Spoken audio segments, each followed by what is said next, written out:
The Age of Innocence, Edith Wharton, Part 1, Chapter 1. On a January evening of the early 70s, Kristen Nielsen was singing in Faust at the Academy of Music in New York. Though there was already talk of the erection, in remote metropolitan distances above the 40s, of a new opera house which should compete in costliness and splendor with those of the great European capitals, the world of fashion was still content to reassemble every winter in the shabby red and gold boxes of the sociable old Academy. Conservatives cherished it for being small and inconvenient, and thus keeping out the new people whom New York was beginning to dread and yet be drawn to, and the sentimental clung to it for its historic associations, and the musical for its excellent acoustics, always so problematic a quality in halls built for the hearing of music. It was Madame Nielsen's first appearance that winter, and what the daily press had already learned to describe as an exceptionally brilliant audience had gathered to hear her, transported through the slippery, snowy streets in private broughams, in the spacious family landau, or in a humbler but more convenient brown coupe. To come to the opera in a brown coupe was almost as honorable a way of arriving as in one's own carriage, and departure by the same means had the immense advantage of enabling one, with a playful allusion to democratic principles, to scramble into the first brown conveyance in the line, instead of waiting till the cold and gin-congested nose of one's own coachman gleamed under the portico of the Academy. It was one of the great livery stableman's most masterly intuitions to have discovered that Americans want to get away from amusement even more quickly than they want to get to it. When Newland Archer opened the door at the back of the club box, the curtain had just gone up on the garden scene. There was no reason why the young man should not have come earlier, for he had dined at 7, alone with his mother and sister, and had lingered afterward over a cigar in the Gothic library with glazed black walnut bookcases and finial-top chairs, which was the only room in the house where Mrs. Archer allowed smoking. But, in the first place, New York was a metropolis, and perfectly aware that in metropolises it was not the thing to arrive early at the opera, and what was or was not the thing played a part as important in Newland Archer's New York as the inscrutable totem terrors that had ruled the destinies of his forefathers thousands of years ago. The second reason for his delay was a personal one. He had dawdled over his cigar because he was at heart a dilettante, and thinking over a pleasure to come often gave him a subtler satisfaction than its realization. This was especially the case when the pleasure was a delicate one, as his pleasures mostly were, and on this occasion the moment he looked forward to was so rare and exquisite in quality that well, if he had timed his arrival in accord with a prima donna's stage manager, he could not have entered the Academy at a more significant moment than just as she was singing, he loves me not he loves me !" and sprinkling the falling daisy petals with notes as clear as dew. She sang, of course, Mama. And not he loves me, since an unalterable and unquestioned law of the musical world required that the German text of French operas sung by Swedish artists should be translated into Italian for the clearer understanding of English-speaking audiences. This seemed as natural to Newland Archer as all the other conventions on which his life was molded, such as the duty of using 2 silver-backed brushes with his monogram in blue enamel to part his hair, and of never appearing in society without a flower, preferably a gardenia, in his buttonhole. Mama. Non-mama. The prima donna sang, and, Mama, with a final burst of love triumphant, as she pressed the disheveled daisy to her lips and lifted her large eyes to the sophisticated countenance of the little brown Faust Capoul, who was vainly trying, in a tight purple velvet doublet and plumed cap, to look as pure and true as his artless victim. Newland Archer, leaning against the wall at the back of the club box, turned his eyes from the stage and scanned the opposite side of the house. Directly facing him was the box of old Mrs. Manson Mingott, whose monstrous obesity had long since made it impossible for her to attend the opera, but who was always represented on fashionable nights by some of the younger members of the family. On this occasion, the front of the box was filled by her daughter-in-law, Mrs. Lovey Mingott, and her daughter, Mrs. Welland, and slightly withdrawn behind these brocaded matrons sat a young girl in white with eyes ecstatically fixed on the stage louvers. As Madame Nielsen's Mama thrilled out above the silent house, the boxes always stopped talking during the daisy song. A warm pink mounted to the girl's cheek, mantled her brow to the roots of her fair braids, and suffused the young slope of her breast to the line where it met a modest dual tucker fastened with a single gardenia. She dropped her eyes to the immense bouquet of lilies of the valley on her knee, and Newland Archer saw her white-gloved fingertips touch the flowers softly. He drew a breath of satisfied vanity and his eyes returned to the stage. No expense had been spared on the setting, which was acknowledged to be very beautiful even by people who shared his acquaintance with the opera houses of Paris and Vienna. The foreground, to the footlights, was covered with emerald green cloth. In the middle distance, symmetrical mounds of woolly green moss bounded by croquet hoops formed the base of shrubs shaped like orange trees but studded with large pink and red roses. Gigantic pansies, considerably larger than the roses, and closely resembling the floral pen wipers made by female parishioners for fashionable clergymen, sprang from the moss beneath the rose trees, and here and there a daisy grafted on a rose branch flowered with a luxuriance prophetic of Mr. Luther Burbank's far-off prodigies. In the center of this enchanted garden Madame Nielsen, in white cashmere slashed with pale blue satin, a reticule dangling from a blue girdle, and large yellow braids carefully disposed on each side of her muslin chemisette, listened with downcast eyes to M. Kapoor's impassioned wooing, and affected a guileless incomprehension of his designs whenever, by word or glance, he persuasively indicated the grand floor window of the neat brick villa projecting obliquely from the right wing. "The darling," thought Newland Archer, his glance flitting back to the young girl with the lilies of the valley. "She doesn't even guess what it's all about." And he contemplated her absorbed young face with a thrill of possessorship in which pride in his own masculine initiation was mingled with a tender reverence for her abysmal purity. "We'll read Faust together. By the Italian lakes," he thought, somewhat hazily confusing the scene of his projected honeymoon with the masterpieces of literature which it would be his manly privilege to reveal to his bride. It was only that afternoon that May Welland had let him guess that she cared, New York's consecrated phrase of maiden avowal, and already his imagination, leaping ahead of the engagement ring, the betrothal kiss and the march from Lohengrin, pictured her at his side in some scene of old European witchery. He did not in the least wish the future Mrs. Newland Archer to be a simpleton. He meant her, thanks to his enlightening companionship, to develop a social tact and readiness of wit enabling her to hold her own with the most popular married women of the younger set, in which it was the recognized custom to attract masculine homage while playfully discouraging it. If he had probed to the bottom of his vanity, as he sometimes nearly did, he would have found that the wish that his wife should be as worldly wise and as eager to please as the married lady whose charms had held his fancy through 2 mildly agitated years, without, of course, any hint of the frailty which had so nearly marred that unhappy being's life, and had disarranged his own plans for a whole winter. How this miracle of fire and ice was to be created, and to sustain itself in a harsh world, he had never taken the time to think out, but he was content to hold his view without analyzing it, since he knew it was that of all the carefully brushed, white-waistcoated, buttonhole-flowered gentlemen who succeeded each other in the club box, exchanged friendly greetings with him, and turned their opera glasses critically on the circle of ladies who were the product of the system. In matters intellectual and artistic Newland Archer felt himself distinctly the superior of these chosen specimens of old New York gentility. He had probably read more, thought more, and even seen a good deal more of the world, than any other man of the number. Singly they betrayed their inferiority, but grouped together they represented New York, and the habit of masculine solidarity made him accept their doctrine on all the issues called moral. He instinctively felt that in this respect it would be troublesome and also rather bad form to strike out for himself. "Well, upon my soul!" exclaimed Lawrence Lefferts, turning his opera glass abruptly away from the stage. Lawrence Lefferts was, on the whole, the foremost authority on form in New York. He had probably devoted more time than anyone else to the study of this intricate and fascinating question, but study alone could not account for his complete and easy competence. One had only to look at him, from the slant of his bald forehead and the curve of his beautiful fair moustache to the long patent leather feet at the other end of his lean and elegant person, to feel that the knowledge of form must be congenital in anyone who knew how to wear such good clothes so carelessly and carry such height with so much lounging grace. As a young admirer had once said of him, "If anybody can tell a fellow just when to wear a black tie with evening clothes and when not to, it's Larry Lefferts." And on the question of pumps versus patent leather Oxfords his authority had never been disputed. "My God!" he said, and silently handed his glass to old Sillerton Jackson. Newland Archer, following Lefferts's glance, saw with surprise that his exclamation had been occasioned by the entry of a new figure into old Mrs. Mingott's box. It was that of a slim young woman, a little less tall than May Welland, with brown hair growing in close curls about her temples and held in place by a narrow band of diamonds.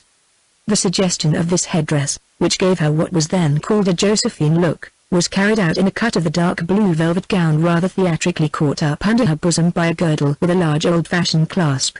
The wearer of this unusual dress, who seemed quite unconscious of the attention it was attracting, stood a moment in the center of the box, discussing with Mrs. Welland the propriety of taking the latter's place in the front right-hand corner. Then she yielded with a slight smile, and seated herself in line with Mrs. Welland's sister-in-law. Mrs. Lovell Mingott, who was installed in the opposite corner.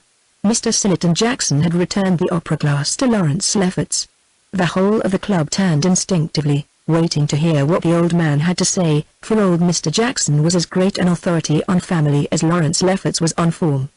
He knew all the ramifications of New York's cousinships, and could not only elucidate such complicated questions as that of the connection between the Mingotts, through the Thurleys, with the Dallases of South Carolina, and that of the relationship of the elder branch of Philadelphia Thurleys to the Albany Chiverses, on no account to be confused with the Manson Chiverses of University Place, but could also enumerate the leading characteristics of each family, as, for instance, the fabulous stinginess of the younger lines of Leffertses, the Long Island ones, or the fatal tendency of the Rushworths to make foolish matches, or the insanity recurring in every second generation of the Albany Chiverses, with whom their New York cousins had always refused to intermarry, with the disastrous exception of poor Medora Manson, who, as everybody knew.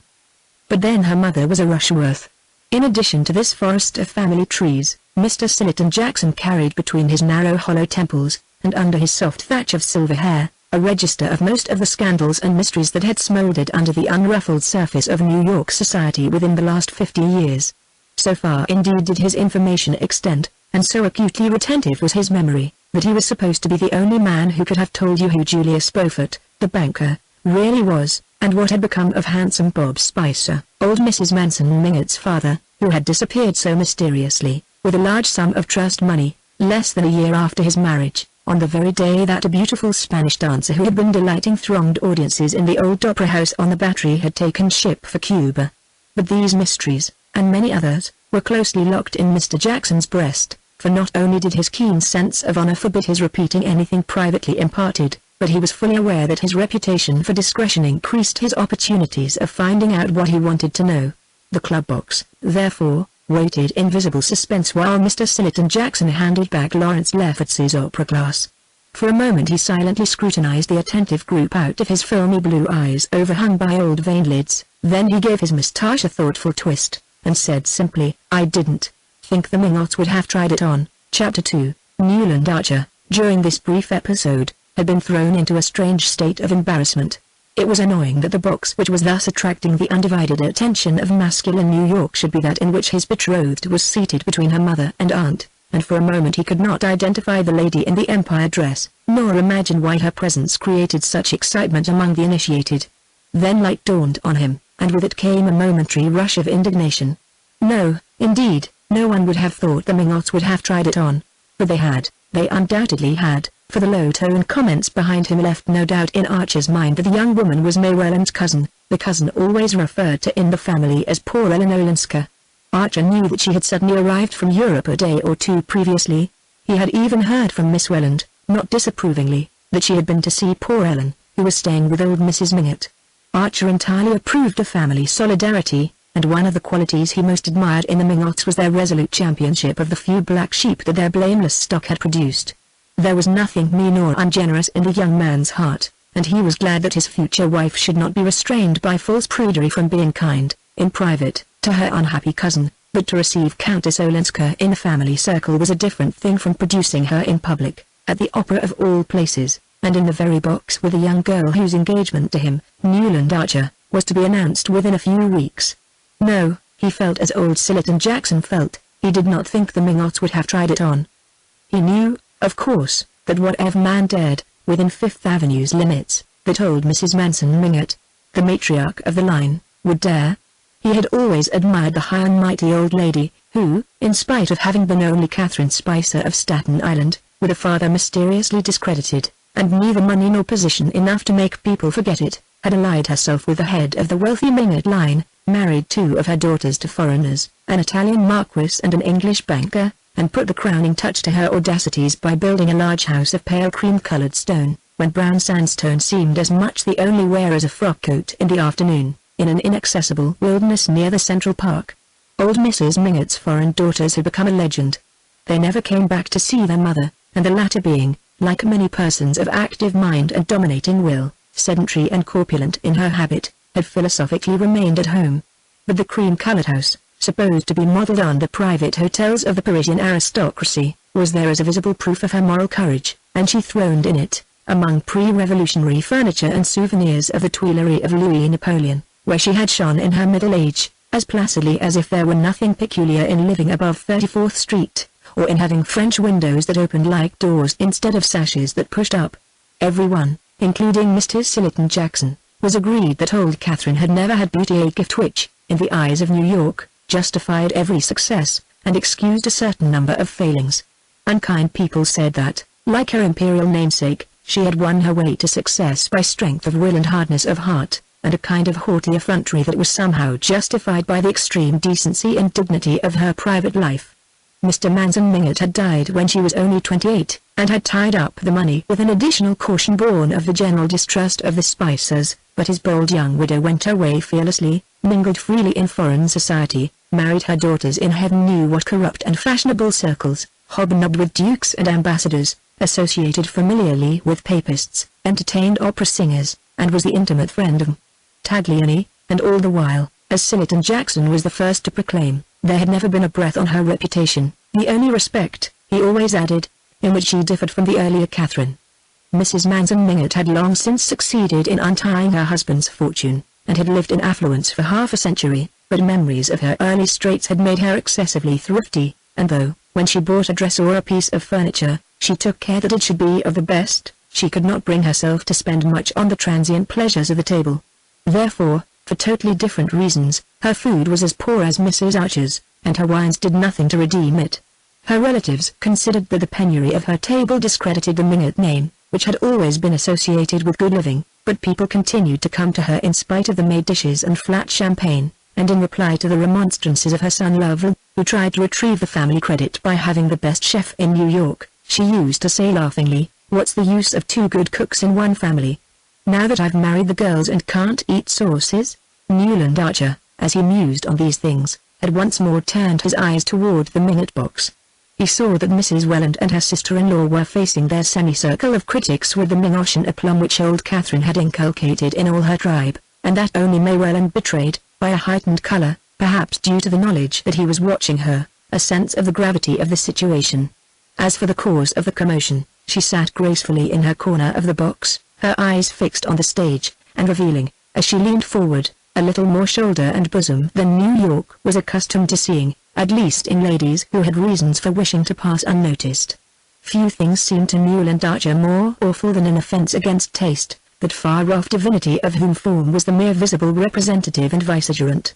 Madame Olenska's pale and serious face appealed to his fancy as suited to the occasion and to her unhappy situation, but the way her dress, which had no tucker, sloped away from her thin shoulders shocked and troubled him.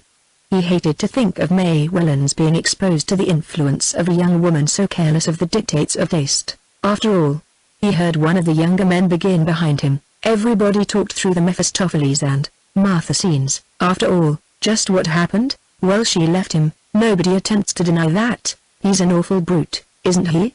Continued the young inquirer, a candid Thurley, who was evidently preparing to enter the lists as the ladies' champion. The very worst. I knew him at Nice, said Lawrence Lefferts with authority. A half-paralyzed white sneering fellow, rather handsome head, but A's with a lot of lashes. Well, I'll tell you the sort. When he wasn't with women he was collecting china, paying any price for both. I understand. There was a general laugh, and the young champion said, well, then, she bolted with his secretary. Oh, I see. The champion's face fell. It didn't last long, though. I heard of her a few months later living alone in Venice. I believe Lovell Mingott went out to get her. He said she was desperately unhappy. That's all right, but this parading her at the opera's another thing. Perhaps, young Thurley hazarded, she's too unhappy to be left at home. This was greeted with an irreverent laugh, and the youth blushed deeply, and tried to look as if he had meant to insinuate what knowing people called a double entendre. Well, it's queer to have brought Miss Welland, anyhow, someone said in a low tone, with a side glance at Archer. Oh, that's part of the campaign, Granny's orders, no doubt, Lefferts laughed. When the old lady does a thing she does it thoroughly. The act was ending, and there was a general stir in the box. Suddenly Newland Archer felt himself impelled to decisive action. The desire to be the first man to enter Mrs. Mingott's box, to proclaim to the waiting world his engagement to May Welland, and to see her through whatever difficulties her cousin's anomalous situation might involve her in. This impulse had abruptly overruled all scruples and hesitations, and sent him hurrying through the red corridors to the farther side of the house. As he entered the box his eyes met Miss Welland's, and he saw that she had instantly understood his motive, though the family dignity which both considered so high a virtue would not permit her to tell him so. The persons of their world lived in an atmosphere of faint implications and pale delicacies, and the fact that he and she understood each other without a word seemed to the young man to bring them nearer than any explanation would have done. Her eyes said, "You see why Mama brought me," and his answered, "I would not for their world have had you stay away. You know my niece Countess Olenska?" Mrs. Welland inquired as she shook hands with her future son-in-law. Archer bowed without extending his hand, as was the custom on being introduced to a lady, and Ellen Olenska bent her head slightly, keeping her own pale gloved hands clasped on her huge fan of eagle feathers. Having greeted Mrs. Lovely Mingott, a large blonde lady in creaking satin, he sat down beside his betrothed, and said in a low tone, "I hope you've told Madame Olenska that we're engaged. I want everybody to know I want you to let me announce it this evening at the ball." Miss Welland's face grew rosy as the dawn, and she looked at him with radiant eyes. "If you can persuade Mama," she said, "but why should we change what is already settled?" He made no answer but that which his eyes returned, and she added, still more confidently smiling, "Tell my cousin yourself, I give you leave. She says she used to play with you when you were children." She made way for him by pushing back her chair, and promptly, and a little ostentatiously, with the desire that the whole house should see what he was doing, Archer seated himself at the Countess Olenska's side. "We did used to play together, didn't we?" she asked, turning her grave eyes to his. "You were a horrid boy, and kissed me once behind a door, but it was your cousin Van de Newland, who never looked at me, that I was in love with." Her glance swept the horseshoe curve of boxes. "Ah, how this brings it all back to me. I see everybody here in knickerbockers and pantalettes," she said, with her trailing slightly foreign accent, her eyes returning to his face. Agreeable as their expression was, the young man was shocked that they should reflect so unseemly a picture of the august tribunal before which, at that very moment, her case was being tried.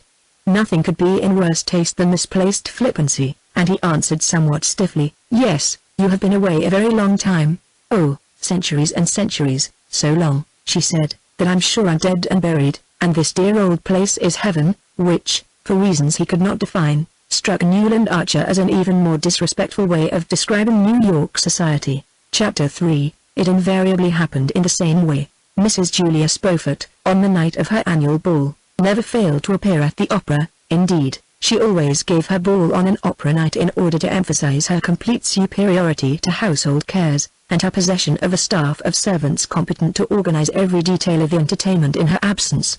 The Bfort's house was one of the few in New York that possessed a ballroom. It antedated even Mrs. Manson Mingott's and the Headley Chiverses, and at a time when it was beginning to be thought provincial to put a crash over the drawing-room floor and move the furniture upstairs, the possession of a ballroom that was used for no other purpose, and left for 364 days of the year to shuttered darkness, with its gilt chairs stacked in a corner and its chandelier in a bag, this undoubted superiority was felt to compensate for whatever was regrettable in the Beaufort past.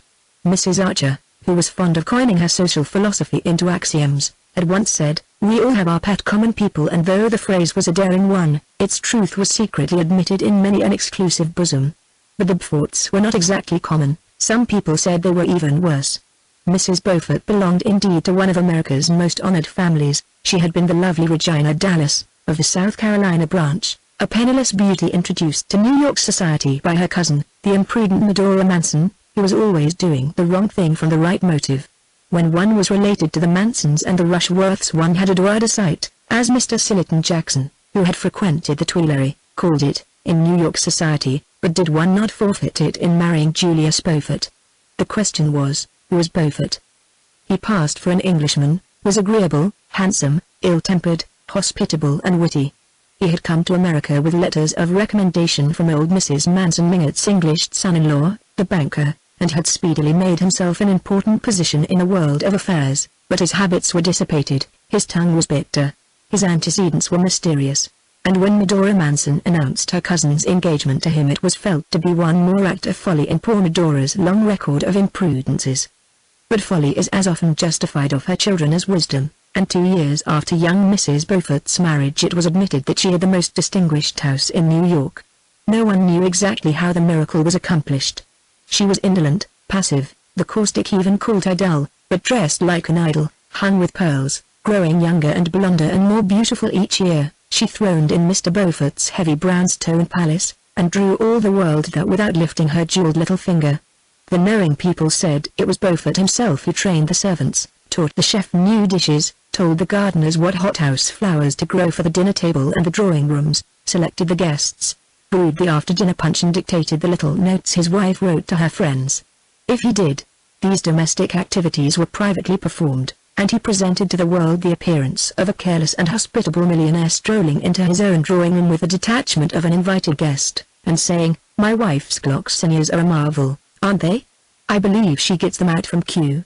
Mr. Beaufort's secret, people were agreed, was the way he carried things off.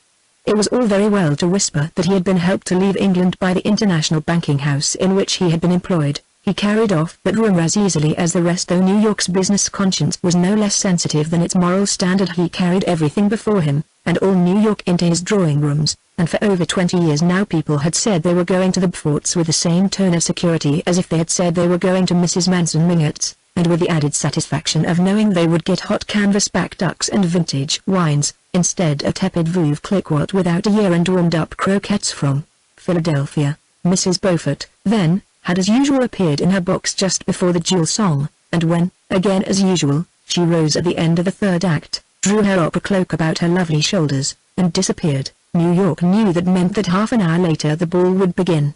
The Beaufort house was one that New Yorkers were proud to show to foreigners, especially on the night of the annual ball. The Beauforts had been among the first people in New York to own their own red velvet carpet and have it rolled down the steps by their own footman, under their own awning, instead of hiring it with the supper and the ballroom chairs. They had also inaugurated the custom of letting the ladies take their cloaks off in the hall, instead of shuffling up to the hostess's bedroom and recurling their hair with the aid of a gas burner. Beaufort was understood to have said that he supposed all his wife's friends had maids who saw to it that they were properly coiffés when they left home. Then the house had been boldly planned with a ballroom, so that, instead of squeezing through a narrow passage to get to it, as at the Chiverses, one marched solemnly down a vista of enfiladed drawing rooms, the sea green, the crimson and the bowed-on door, seeing from afar the many candled lustres reflected in the polished parquetry, and beyond that the depths of a conservatory where camellias and tree ferns arched their costly foliage over seats of black and gold bamboo. Newland Archer, as became a young man of his position, strolled in somewhat late. He had left his overcoat with the silk-stockinged footman. The stockings were one of Beaufort's few fatuities, had dawdled a while in the library hung with Spanish leather and furnished with buhl and malachite, where a few men were chatting and putting on their dancing gloves, and had finally joined the line of guests whom Mrs. Beaufort was receiving on the threshold of the crimson drawing-room. Archer was distinctly nervous. He had not gone back to his club after the opera, as the young bloods usually did, but, the night being fine, had walked for some distance up Fifth Avenue before turning back in the direction of the Beaufort's house. He was definitely afraid that the Mingotts might be going too far, that, in fact, they might have Granny Mingott's orders to bring the Countess Olenska to the ball. From the tone of the club box he had perceived how grave a mistake that would be, and, though he was more than ever determined to see the thing through, he felt less chivalrously eager to champion his betrothed's cousin than before their brief talk at the opera. Wandering on to the bowed-on-door drawing-room, where Beaufort had had the audacity to hang La Victorious, the much-discussed nude of Balgia, Archer found Mrs. Welland and her daughter standing near the ballroom door. Couples were already gliding over the floor beyond. The light of the wax candles fell on revolving tulle skirts, on girlish heads wreathed with modest blossoms, on the dashing aigrettes and ornaments of the young married women's coiffures, and on the glitter of highly glazed shirt fronts and fresh lace gloves. Miss Welland, evidently about to join the dancers, hung on the threshold, her lilies of the valley in her hand. She carried no other bouquet, her face a little pale, her eyes burning with a candid excitement. A group of young men and girls were gathered about her, and there was much hand-clasping, laughing and pleasantry on which Mrs. Welland, standing slightly apart, shed the beam of a qualified approval. It was evident that Miss Welland was in the act of announcing her engagement, while her mother affected the air of parental reluctance considered suitable to the occasion. Archer paused a moment. It was at his express wish that the announcement had been made, and yet it was not thus that he would have wished to have his happiness known. To proclaim it in the heat and noise of a crowded ballroom was to rob it of the fine bloom of privacy which should belong to things nearest the heart. His joy was so deep that this blurring of the surface left its essence untouched, but he would have liked to keep the surface pure too. It was something of a satisfaction to find that Maywellen shared this feeling. Her eyes fled to his beseechingly, and their look said, "Remember, we're doing this because it's right." No appeal could have found a more immediate response in Archer's breast, but he wished that the necessity of their action had been represented by some ideal reason, and not simply by poor Eleanor Olenska. The group about Miss Welland made way for him with significant smiles, and after taking his share of the felicitations he drew his betrothed into the middle of the ballroom floor and put his arm about her waist. "Now we shan't have to talk," he said, smiling into her candid eyes, as they floated away on the soft waves of the blue Danube. She made no answer. Her lips trembled into a smile, but the eyes remained distant and serious, as if bent on some ineffable vision. "Dear," Archer whispered, pressing her to him. It was borne in on him that the first hours of being engaged, even if spent in a ballroom, had in them something grave and sacramental. What a new life it was going to be, with this whiteness, radiance, goodness at one side. The dance over, the two, as became an affianced couple, wandered into the conservatory, and sitting behind a tall screen of tree ferns and camellias Newland pressed her gloved hand to his lips. "You see, I did as you asked me to," she said. "Yes, I couldn't wait," he answered smiling. After a moment, he added, "Only I wish it hadn't had to be at a ball." "Yes, I know." She met his glance comprehendingly. "But, after all, even here we're alone together, aren't we?" "Oh, dearest, always," Archer cried. Evidently she was always going to understand, she was always going to say the right thing. The discovery made the cup of his bliss overflow, and he went on gaily. "The worst of it is that I want to kiss you and I can't." As he spoke he took a swift glance about the conservatory, assured himself of their momentary privacy, and catching her to him laid a fugitive pressure on her lips. To counteract the audacity of this proceeding he led her to a bamboo sofa in a less secluded part of the conservatory, and sitting down beside her broke a lily of the valley from her bouquet. She sat silent, and the world lay like a sunlit valley at their feet. "Did you tell my cousin Ellen?" she asked presently, as if she spoke through a dream. He roused himself, and remembered that he had not done so. Some invincible repugnance to speak of such things to the strange foreign woman had checked the words on his lips. "No, I hadn't the chance after all," he said, fibbing hastily. "Ah." She looked disappointed, but gently resolved on gaining her point. "You must, then, for I didn't either, and I shouldn't like her to think." "Of course not." "But aren't you, after all, the person to do it?" She pondered on this. "If I'd done it at the right time, yes, but now that there's been a delay I think you must explain that I'd asked you to tell her at the opera, before our speaking about it to everybody here. Otherwise she might think I had forgotten her. You see, she's one of the family, and she's been away so long that she's rather sensitive." Archer looked at her glowingly. "Dear and great angel. Of course I'll tell her." He glanced a trifle apprehensively toward the crowded ballroom. "But I haven't seen her yet." "Has she come?" "No, at the last minute she decided not to." "At the last minute?" he echoed, betraying his surprise that she should ever have considered the alternative possible. "Yes. She's awfully fond of dancing," the young girl answered simply. But suddenly she made up her mind that her dress wasn't smart enough for a ball, though he thought it so lovely, and so my aunt had to take her home. "Oh, well," said Archer with happy indifference. Nothing about his betrothed pleased him more than her resolute determination to carry to its utmost limit that ritual of ignoring the unpleasant in which they had both been brought up. "She knows as well as I do," he reflected, "the real reason of her cousin's staying away, but I shall never let her see by the least sign that I am conscious of there being a shadow of a shade on poor Ellen Olenska's reputation." Chapter 4. In the course of the next day the first of the usual betrothal visits were exchanged.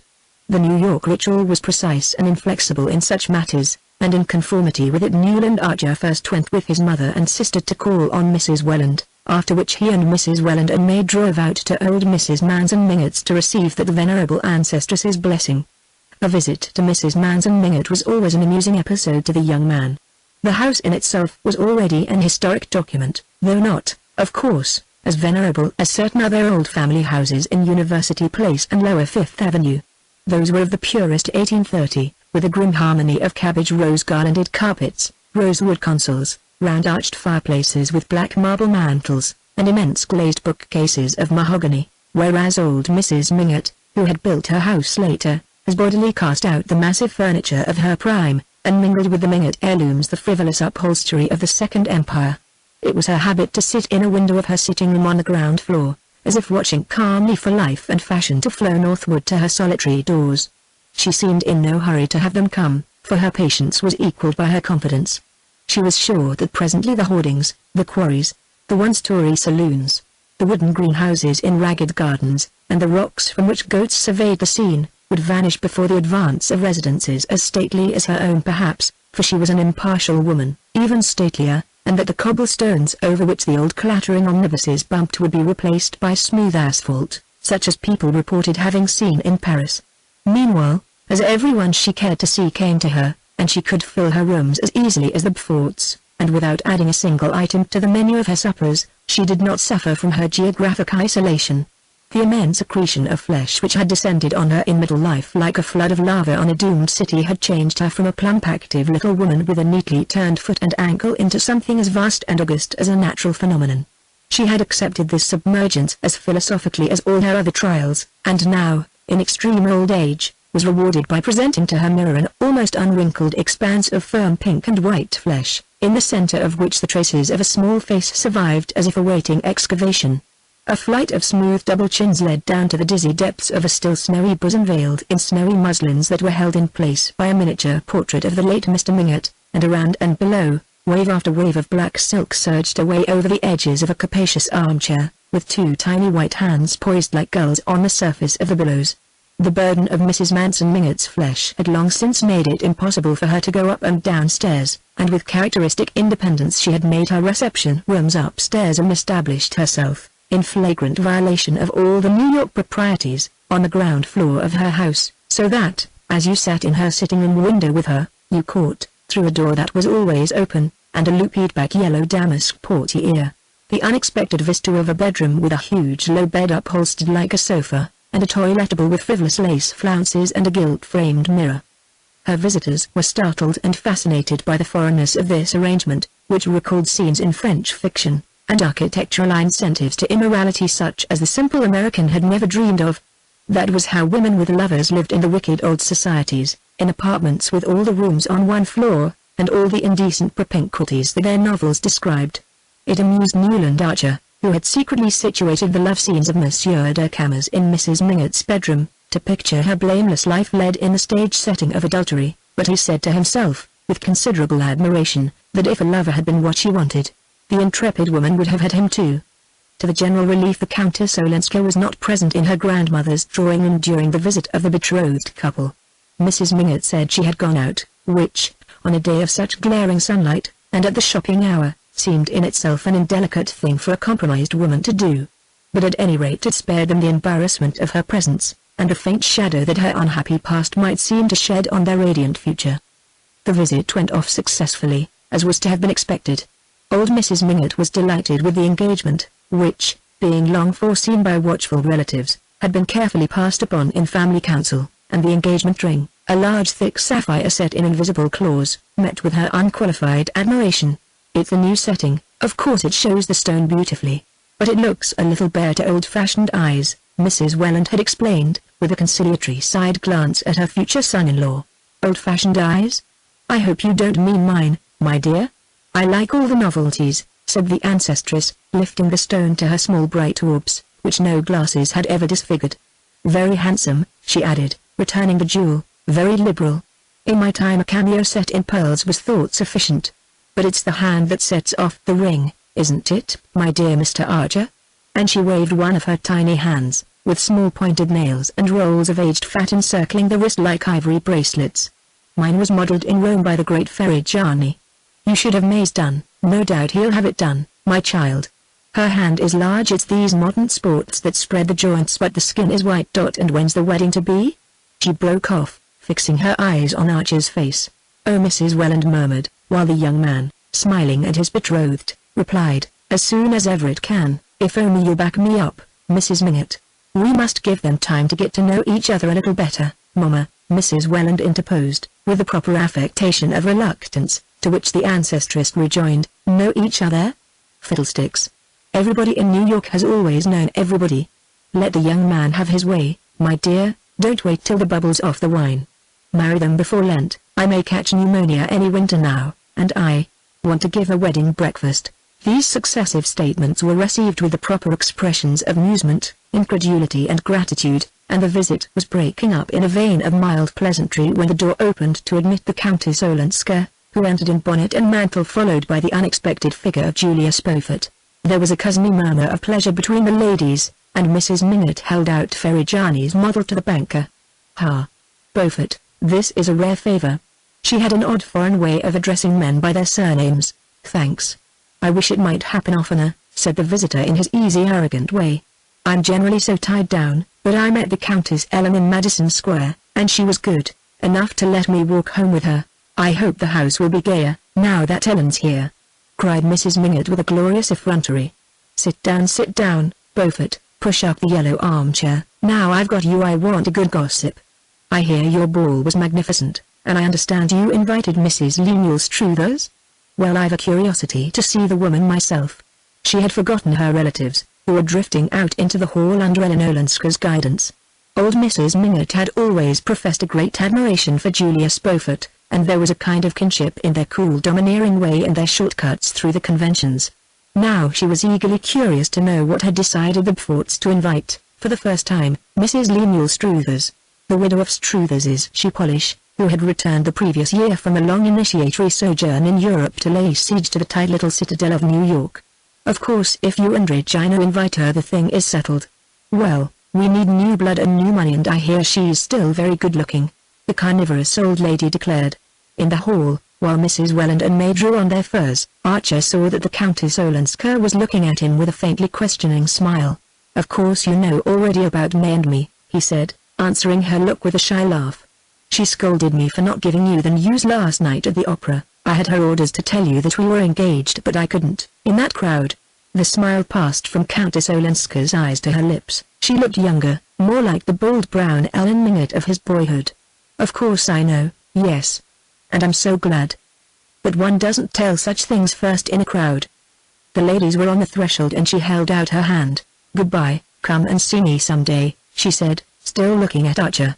In the carriage, on the way down Fifth Avenue, they talked pointedly of Mrs. Mingott, of her age, her spirit, and all her wonderful attributes. No one alluded to Ellen Olenska, but Archer knew that Mrs. Welland was thinking, "It's a mistake for Ellen to be seen, the very day after her arrival, parading up Fifth Avenue at the crowded hour with Julia Spofford and the young man himself," mentally added, "and she ought to know that a man who's just engaged doesn't spend his time calling on married women. But I dare say in the set she's lived in they never do anything else." And, in spite of the cosmopolitan views on which he prided himself, he thanked heaven that he was a New Yorker, and about to ally himself with one of his own kind. Chapter 5. The next evening old Mr. Sillerton Jackson came to dine with the Archers. Mrs. Archer was a shy woman and shrank from society, but she liked to be well informed as to its doings. Her old friend Mr. Sillerton Jackson applied to the investigation of his friend's affairs the patience of a collector and the science of a naturalist, and his sister, Miss Sophie Jackson, who lived with him, and was entertained by all the people who could not secure her much sought-after brother, brought home bits of minor gossip that filled out usefully the gaps in his picture. Therefore, whenever anything happened that Mrs. Archer wanted to know about, she asked Mr. Jackson to dine, and as she honored few people with her invitations, and as she and her daughter Janie were an excellent audience, Mr. Jackson usually came himself instead of sending his sister. If he could have dictated all the conditions, he would have chosen the evenings when Newland was out, not because the young man was uncongenial to him. The two got on capitally at their club, but because the old anecdotist sometimes felt, on Newland's part, a tendency to weigh his evidence that the ladies of the family never showed. Mr. Jackson, if perfection had been attainable on earth, would also have asked that Mrs. Archer's food should be a little better. But then New York, as far back as the mind of man could travel, had been divided into the two great fundamental groups of the Mingotts and Mansons and all their clan, who cared about eating and clothes and money, and the Archer Newland Van der Luyden tribe, who were devoted to travel, horticulture and the best fiction, and looked down on the grosser forms of pleasure. You couldn't have everything, after all. If you dined with the lovely Mingotts you got canvasback and terrapin and vintage wines. At Adela in Archer's you could talk about alpine scenery and the marble faun, and luckily the Archer Madeira had gone round the Cape. Therefore when a friendly summons came from Mrs. Archer, Mr. Jackson, who was a true eclectic, would usually say to his sister, "I've been a little gouty since my last dinner at the lovely Minot's. It will do me good to diet at Adeline's." Mrs. Archer, who had long been a widow, lived with her son and daughter in West 28th Street. An upper floor was dedicated to Newland, and the two women squeezed themselves into narrower quarters below. In an unclouded harmony of tastes and interests, they cultivated ferns in Wharton cases, made macrame lace and wore embroidery on linen, collected American Revolutionary glazed ware, subscribed to Good Words, and read Edith's novels for the sake of the Italian atmosphere. They preferred those about peasant life, because of the descriptions of scenery and the pleasanter sentiments, though in general they liked novels about people in society, whose motives and habits were more comprehensible, spoke severely of Dickens, who had never drawn a gentleman, and considered Thackeray less at home in the great world than Bulwer, who, however, was beginning to be thought old-fashioned. Mrs. and Miss Archer were both great lovers of scenery. It was what they principally sought and admired on their occasional travels abroad, considering architecture and painting as subjects for men, and chiefly for learned persons who read Ruskin. Mrs. Archer had been born in Newland, and mother and daughter, who were as like as sisters, were both, as people said, true Newlands, tall, pale, and slightly round-shouldered, with long noses, sweet smiles and a kind of drooping distinction like that in certain faded Reynolds portraits. Their physical resemblance would have been complete if an elderly embonpoint had not stretched Mrs. Archer's black brocade, while Miss Archer's brown and purple poplins hung, as the years went on, more and more slackly on her virgin frame. Mentally, the likeness between them, as Newland was aware, was less complete than their identical mannerisms often made it appear. The long habit of living together in mutually dependent intimacy had given them the same vocabulary, and the same habit of beginning their phrases "Mother thinks" or "Janie thinks," according as one or the other wished to advance an opinion of her own, but in reality, while Mrs. Archer's serene unimaginativeness rested easily in the accepted and familiar, Janie was subject to starts and aberrations of fancy welling up from springs of suppressed romance. Mother and daughter adored each other and revered their son and brother, and Archer loved them with a tenderness made compunctious and uncritical by the sense of their exaggerated admiration, and by his secret satisfaction in it. After all, he thought it a good thing for a man to have his authority respected in his own house, even if his sense of humor sometimes made him question the force of his mandate. On this occasion the young man was very sure that Mr. Jackson would rather have had him dine out, but he had his own reasons for not doing so. Of course old Jackson wanted to talk about Eleanor Olenska, and of course Mrs. Archer and Janie wanted to hear what he had to tell. All three would be slightly embarrassed by Newland's presence, now that his prospective relation to the Minot clan had been made known, and the young man waited with an amused curiosity to see how they would turn the difficulty. They began, obliquely, by talking about Mrs. Lemuel Struthers. "It's a pity the Beauforts asked her," Mrs. Archer said gently. "But then Regina always does what he tells her, and Beaufort, certain nuances escape Beaufort," said Mr. Jackson, cautiously inspecting the broiled shad, and wondering for the 1000th time why Mrs. Archer's cook always burned the roe to a cinder. Newland, who had long shared his wonder, could always detect it in the older man's expression of melancholy disapproval. "Oh, necessarily, Beaufort is a vulgar man," said Mrs. Archer. "My grandfather Newland always used to say to my mother, 'Whatever you do, don't let that fellow Beaufort be introduced to the girls.' But at least he's had the advantage of associating with gentlemen, in England too, they say.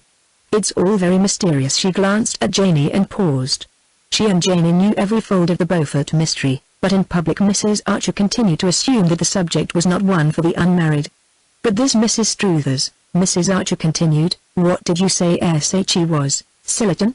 Out of a mine, or rather out of a saloon at the head of the pit.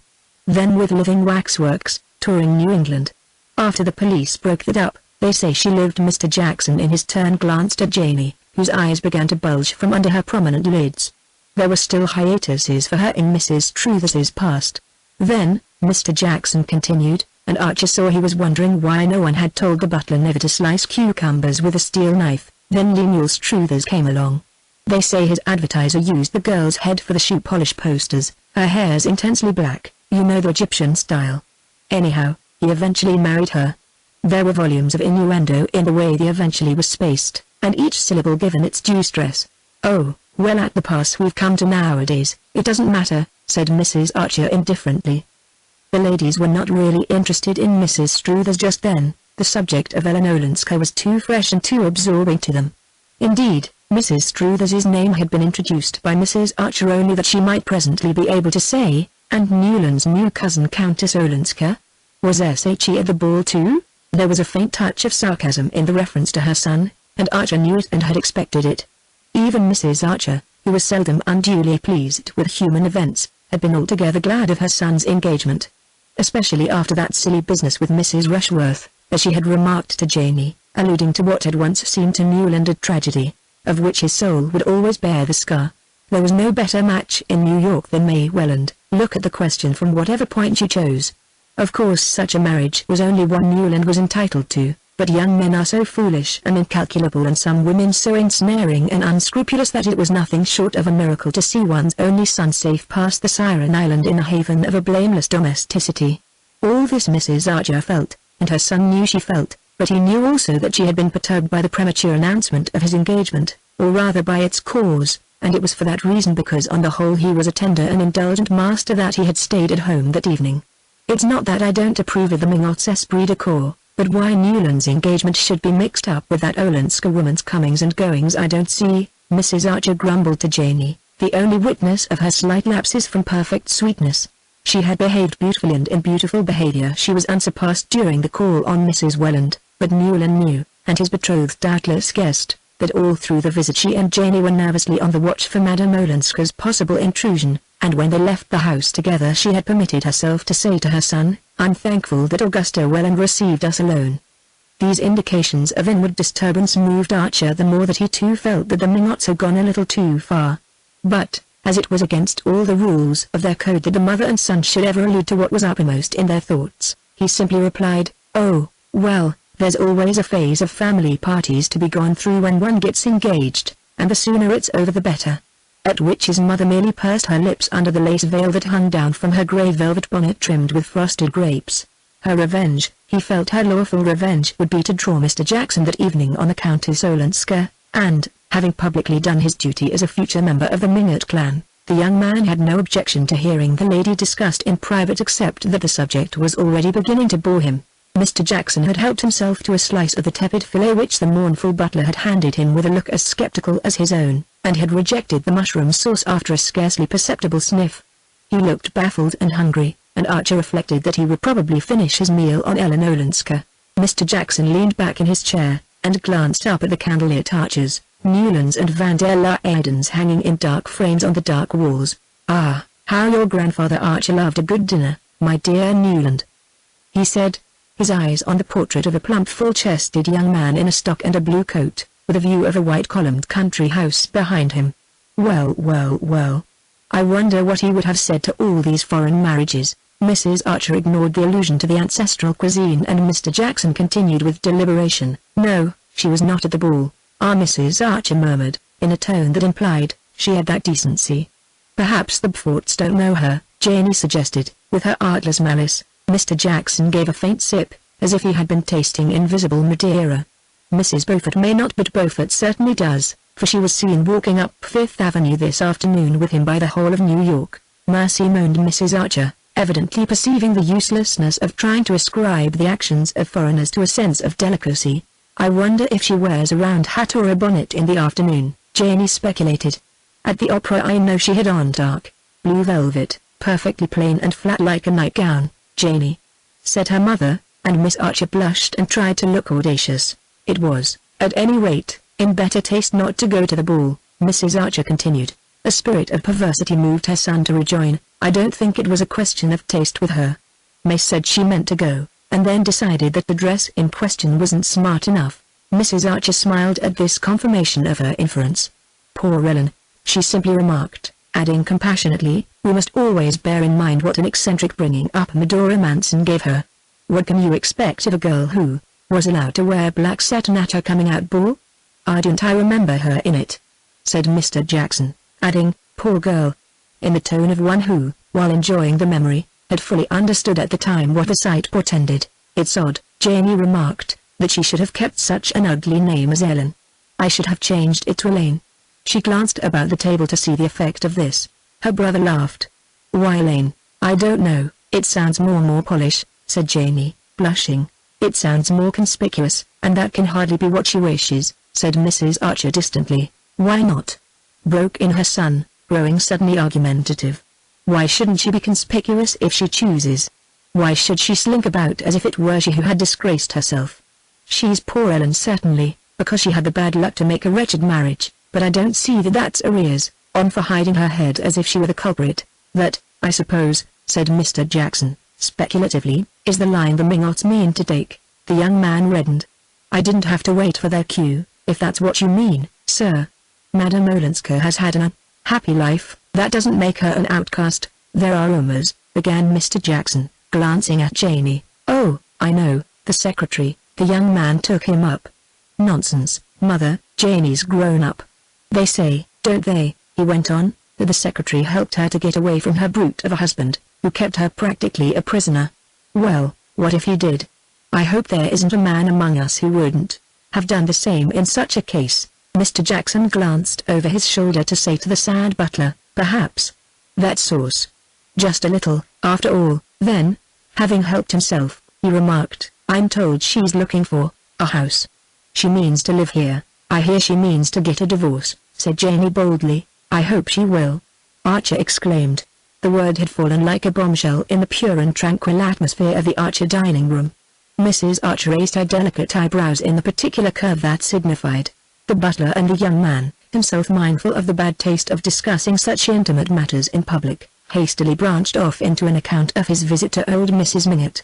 After dinner, according to immemorial custom, Mrs. Archer and Janie trailed their long silk draperies up to the drawing-room, where, while the gentlemen smoked below stairs, they sat beside a castle lamp with an engraved globe, facing each other across a rosewood work table with a green silk bag under it, and stitched to the two ends of a tapestry band of field flowers destined to adorn an occasional chair in the drawing-room of young Mrs. Newland Archer. While this rite was in progress in the drawing-room, Archer settled Mr. Jackson in an armchair near the fire in the Gothic library and handed him a cigar.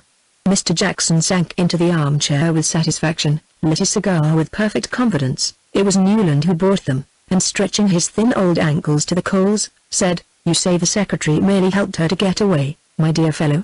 Well, he was still helping her a year later, then, for somebody met him living at Lausanne together. Newland reddened. Living together? Well, why not? Who had the right to make her life over if she hadn't? I'm sick of the hypocrisy that would bury alive a woman of her age if her husband prefers to live with harlots. He stopped and turned away angrily to light his cigar. Women ought to be free as we are, he declared, making a discovery of which he was too irritated to measure the terrific consequences. Mr. Sillerton Jackson stretched his ankles nearer the coals and emitted a sardonic whistle. Well, he said after a pause, apparently Count Olenski takes your view, for I never heard of his having lifted a finger to get his wife back. Chapter 6. That evening, after Mr. Jackson had taken himself away, and the ladies had retired to their chintz-curtained bedroom, Newland Archer mounted thoughtfully to his own study. A vigilant hand had, as usual, kept the fire alive and the lamp trimmed, and the room, with its rows and rows of books, its bronze and steel statuettes of the fencers on the mantelpiece and its many photographs of famous pictures, looked singularly homelike and welcoming. As he dropped into his armchair near the fire his eyes rested on a large photograph of May Welland, which the young girl had given him in the first days of their romance, and which had now displaced all the other portraits on the table. With a new sense of awe he looked at the frank forehead, serious eyes and gay innocent mouth of the young creature whose soul's custodian he was to be. That terrifying product of the social system he belonged to and believed in, the young girl who knew nothing and expected everything, looked back at him like a stranger through May Welland's familiar features, and once more it was borne in on him that marriage was not the safe anchorage he had been taught to think, but a voyage on uncharted seas. The case of the Countess Olenska had stirred up old settled convictions and set them drifting dangerously through his mind. His own exclamation, "Women should be free as we are," struck to the root of a problem that it was agreed in his world to regard as non-existent. Nice women, however wronged, would never claim the kind of freedom he meant, and generous-minded men like himself were therefore in the heat of argument they're more chivalrously ready to concede it to them. Such verbal generosities were in fact only a humbugging disguise of the inexorable conventions that tied things together and bound people down to the old pattern. But here he was pledged to defend, on the part of his betrothed's cousin, conduct that, on his own wife's part, would justify him in calling down on her all the thunders of church and state. Of course the dilemma was purely hypothetical, since he wasn't a blackguard Polish nobleman. It was absurd to speculate what his wife's rights would be if he were. But Newland Archer was too imaginative not to feel that, in his case and May's, the tie might call for reasons far less gross and palpable. What could he and she really know of each other, since it was his duty, as a decent fellow, to conceal his past from her, and hers, as a marriageable girl, to have no past to conceal? What if, for some one of the subtler reasons that would tell with both of them, they should tire of each other, misunderstand or irritate each other? He reviewed his friends' marriages, the supposedly happy ones, and saw none that answered, even remotely, to the passionate and tender comradeship which he pictured as his permanent relation with May Welland. He perceived that such a picture presupposed, on her part, the experience, the versatility, the freedom of judgment, which he had been carefully trained not to possess, and with a shiver of foreboding he saw his marriage becoming what most of the other marriages about him were, a dull association of material and social interests held together by ignorance on the one side and hypocrisy on the other. Lawrence Lefferts occurred to him as the husband who had most completely realized this enviable ideal. As became the high priest of form, he had formed a wife so completely to his own convenience that, in the most conspicuous moments of his frequent love affairs with other men's wives, she went about in smiling unconsciousness, saying that Lawrence was so frightfully strict, and had been known to blush indignantly, and avert her gaze, when someone alluded in her presence to the fact that Julius Beaufort, as became a foreigner of doubtful origin, had what was known in New York as another establishment. Archer tried to console himself with the thought that he was not quite such an ass as Larry Lefferts, nor May such a simpleton as poor Gertrude, but the difference was after all one of intelligence and not of standards. In reality they all lived in a kind of hieroglyphic world, where the real thing was never said or done or even thought, but only represented by a set of arbitrary signs, as when Mrs. Welland, who knew exactly why Archer had pressed her to announce her daughter's engagement at the Beaufort ball, and had indeed expected him to do no less, yet felt obliged to simulate reluctance, and the air of having had her hand forced, quite as, in the books on primitive man that people of advanced culture were beginning to read, the savage bride is dragged with shrieks from her parents' tent. The result, of course, was that the young girl who was the center of this elaborate system of mystification remained the more inscrutable for her very frankness and assurance. She was frank, poor darling, because she had nothing to conceal, assured because she knew of nothing to be on her guard against, and with no better preparation than this, she was to be plunged overnight into what people evasively called the facts of life. The young man was sincerely but placidly in love. He delighted in the radiant good looks of his betrothed, in her health, her horsemanship, her grace and quickness at games, and the shy interest in books and ideas that she was beginning to develop under his guidance. She had advanced far enough to join him in ridiculing the idylls of the king, but not to feel the beauty of Ulysses and the Lotus Eaters. She was straightforward, loyal and brave. She had a sense of humor, chiefly proved by her laughing at his jokes, and he suspected, in the depths of her innocently gazing soul, a glow of feeling that it would be a joy to waken. But when he had gone the brief round of her he returned discouraged by the thought that all this frankness and innocence were only an artificial product. Untrained human nature was not frank and innocent, it was full of the twists and defenses of an instinctive guile. And he felt himself oppressed by this creation of factitious purity, so cunningly manufactured by a conspiracy of mothers and aunts and grandmothers and long-dead ancestresses, because it was supposed to be what he wanted, what he had a right to, in order that he might exercise his lordly pleasure in smashing it like an image made of snow. There was a certain triteness in these reflections. They were those habitual to young men on the approach of their wedding day, but they were generally accompanied by a sense of compunction and self-abasement of which Newland Archer felt no trace. He could not deplore, as Thackeray's heroes so often exasperated him by doing, that he had not a blank page to offer his bride in exchange for the unblemished one she was to give to him. He could not get away from the fact that if he had been brought up as she had they would have been no more fit to find their way about than the babes in the wood, nor could he, for all his anxious cogitations, see any honest reason, any, that is, unconnected with his own momentary pleasure, and the passion of masculine vanity, why his bride should not have been allowed the same freedom of experience as himself. Such questions, at such an hour, were bound to drift through his mind, but he was conscious that their uncomfortable persistence and precision were due to the inopportune arrival of the Countess Olenska. Here he was, at the very moment of his betrothal, a moment for pure thoughts and cloudless hopes pitchforked into a coil of scandal which raised all the special problems he would have preferred to let lie. Hang Ellen Olenska, he grumbled, as he covered his fire and began to undress. He could not really see why her fate should have the least bearing on his, yet he dimly felt that he had only just begun to measure the risks of the championship which his engagement had forced upon him. A few days later the bolt fell.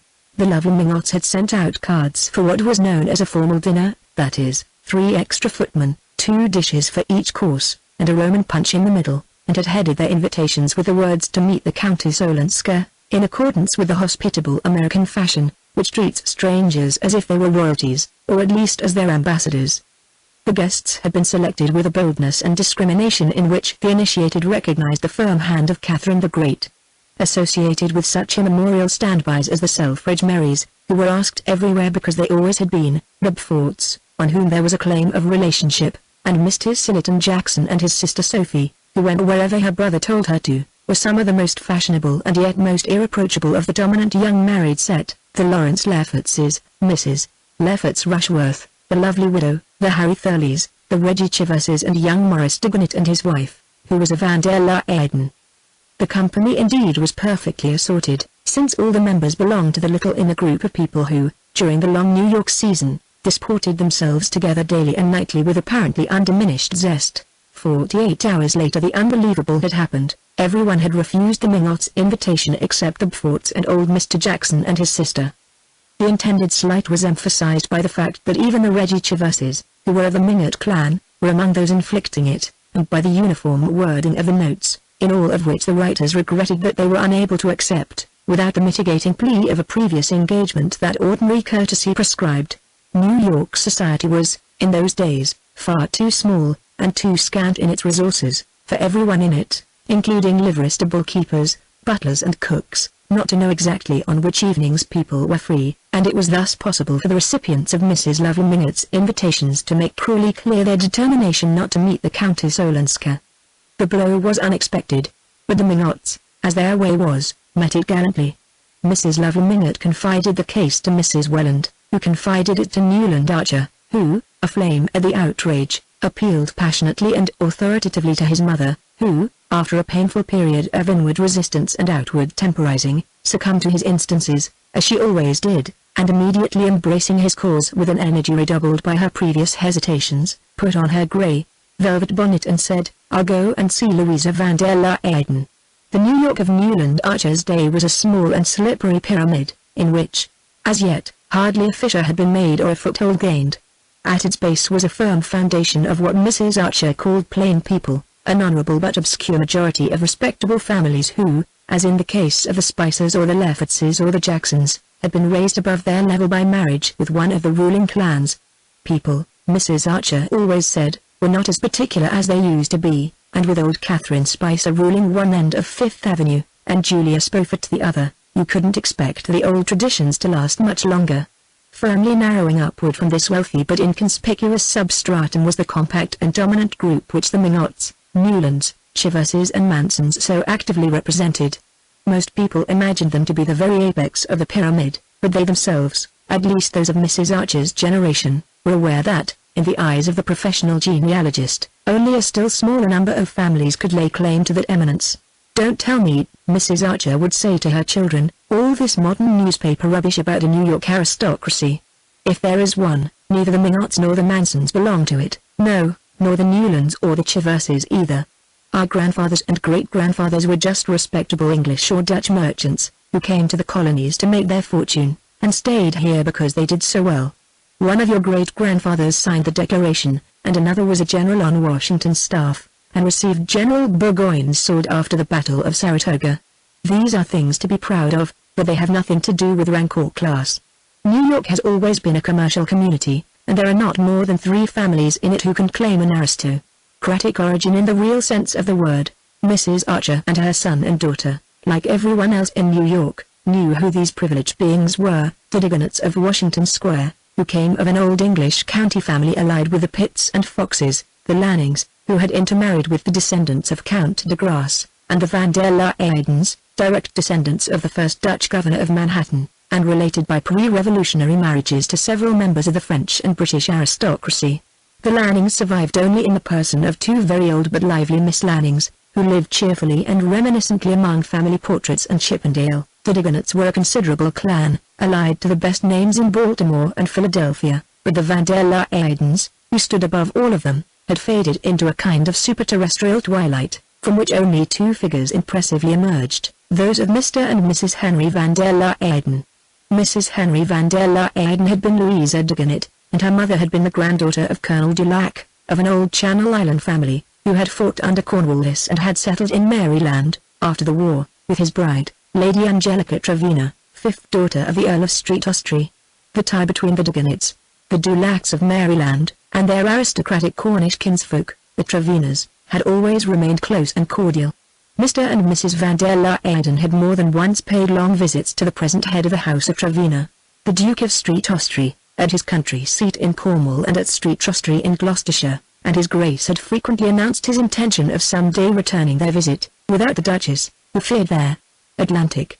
Mr. and Mrs. van der Leyden divided their time between Trevena, their place in Maryland, and Scathcliffe, the great estate on the Hudson which had been one of the colonial grants of the Dutch government to the famous first governor, and of which Mr. van der Leyden was still patroon.